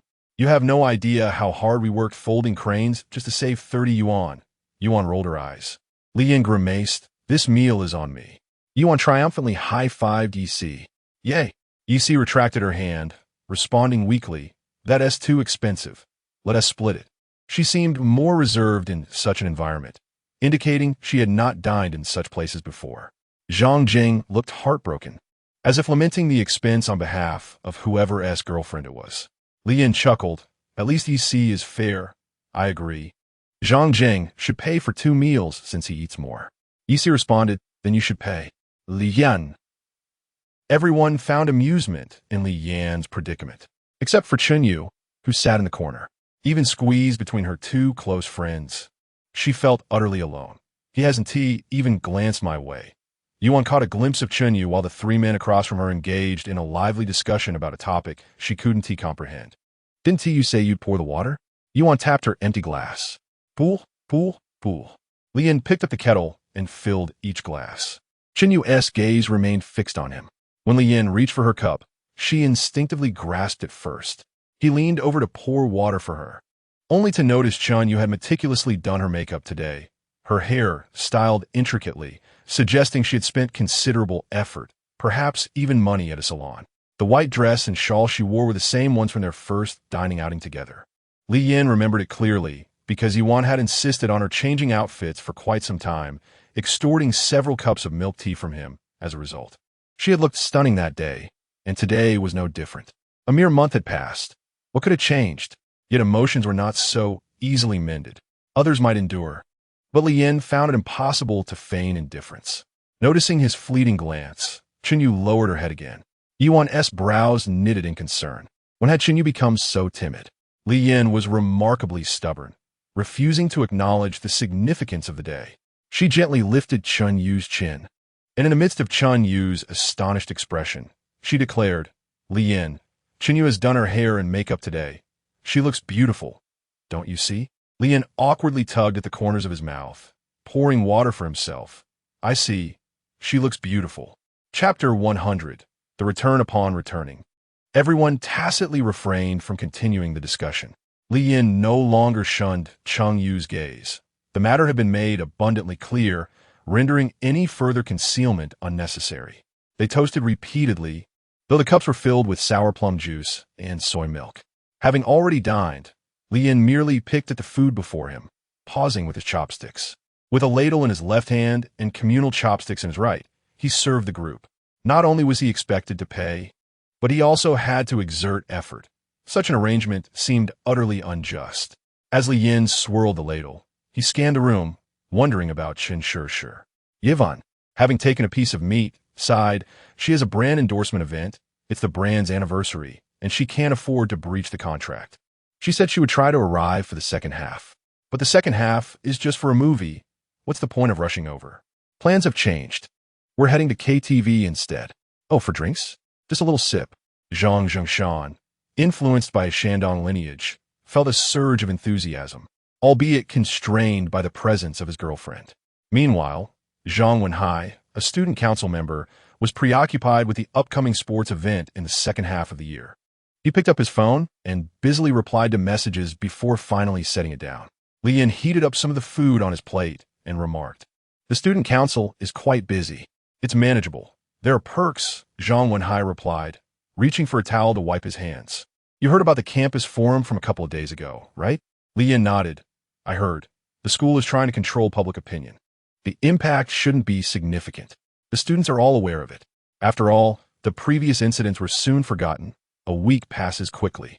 It may not be so simple." Zhang Wenhai sighed. "Do you recall the 100,000 yuan prize? Some people are envious, and the rumors abound. The leaders from the city hall mentioned a reward, but due to confidentiality, they provided the money under the guise of being an outstanding student. Holding on to that money caused Li Yin unease, leading him to donate it without a second thought. In truth, it was unrelated to the microfilm. However, to the average student, that honor seemed to correlate directly with the microfilm. Regardless of its influence, it was not solely his work. His intention was to downplay the impact, but bringing it up again proved to be quite troublesome. Li Yin rubbed his temples. "I truly did not anticipate this." Cheng Yu asked with concern, "Do you know who is framing you?" "I know, though I cannot fathom her intentions. I am just an ordinary person. Why would they target me?" After not speaking to Li Yin for a long while, she felt a flutter in her heart and a wave of melancholy washed over her. She picked up a piece of green vegetable and swallowed it, then inquired, "Are you currently staying at Chimo's house?" Li Yin wiped his face and replied vaguely, "Yes." "Is there a connection?" Yuan's eyes twinkled mischievously. Oh, you mean that quiet girl at the mall the other day, right?" Li Yin nodded. "Exactly. You must be quite burdened, having such lavish meals and living in a villa. Though it sounds luxurious, it is indeed rather exhausting, especially at night. To be honest, Chimo's sleeping habits are quite extraordinary." Cheng Yu pondered. That may indicate it is not merely an isolated incident. Given the close association with Uncle Chi, there will inevitably be complications. Realizing her words could be misconstrued, she clarified, "Not that Uncle Chi has done anything wrong, but some might seek to gain something from him because of this situation." Li Yin, puzzled, asked, "What benefit could they derive from this?" Cheng Yu sighed. "I recall back in elementary school when someone bullied me just to gain favor with my father. They would have their parents invite my mother to dinner. My mother almost fell for it. Such occurrences are quite common. While the chances of someone leveraging their connection to Uncle Chi are slim, other motives could exist. If connections are involved, it can become quite troublesome. In any case, please be cautious." Before she could finish, an unexpected guest arrived, cloaked in a black coat, revealing a blue collar beneath. Luo Yinran patted Li Yin on the shoulder. "We meet again. Why haven't you liked my posts on social media? Come with me. Is it really just for that? Do you not understand? Are you joking with me? Or are you attempting to interrogate me? You're overthinking it, ha ha ha." However, her laughter abruptly ceased. "I must take action, after all. I initiated this, so please show some respect." At that moment, Cheng Yu rose. "Hello, I am Cheng Kang's daughter. Today is my birthday, and I invited Li Yin." Luo Yinran turned her gaze to Cheng Yu, narrowing her eyes. Li Yin felt a chill run down his spine. "She's joking, let's go. What are you so anxious about?" "My contact lens fell out. Help me find it." Li Yin bewildered. Watched as she donned her contact lenses and grinned. "You're you, right? I used to carry you when you were little." "Huh, I'm Luo Yinran." She pointed to herself. Don't you remember? Cheng Yu was momentarily taken aback before exclaiming, Sister Yinran, wow, it's been so many years. Luo Yinran beamed. I've been working until now, and I haven't even had a meal. May I join you? Of course. She pulled up a chair and began eating. Truly a connection to be reckoned with. Lian rolled his eyes. Luo Yinran shot him a glare. Which household connection has fallen to the point of taking the auxiliary police exam? Sighing, Li Yin remarked. Why is it that every time I pay, you manage to show up? With her mouth full, Luo Yinran mumbled, perhaps this is fate. What exactly is happening? Li Yin folded his arms on the table, resting his head on his hands, adopting a posture of complete indifference. Luo Yinran raised an eyebrow. You genuinely don't know? Li Yin's father, at least, worked in the same agency and had spent some time with Luo Yinran. Not to mention her body camera had never been turned on. Thus, he remained unfazed. I have a rough idea. Please enlighten me. Someone reported that you were inappropriate. Indeed, it's true. The person is here. Dai Chungying? I didn't even know her name. Li Yin was taken aback. Luo Yinran caught the mischievous glance Cheng Yu cast towards Li Yin, and she immediately smirked at him. To Cheng Yu, she reassured, Yu, don't worry. This guy is relatively reliable. He has been wronged. Cheng Yu gave her a wry smile, her expression complex. Luo Yinran poked Li Yin and whispered, Playboy, planning to keep her hanging? Be careful. Cheng Bureau might lock you up. This matter can be discussed later. Li Yin, disinterested in joking, shot her a glare. What do you mean by saying I'm wronged? Regardless of our past friendship, such individuals would never draw conclusions without certainty. Though Luo Yinran loved to jest, her professionalism remained intact. There was something amiss. Shifting from a playful demeanor to one of unease, she averted her gaze. Ha, I just feel that way. Li Yin chuckled. You think my character is good? Uft. Luo Yinran's expression shifted dramatically, scoffing, with the websites in your browsing history. How dare you speak of character? Li Yin was left speechless.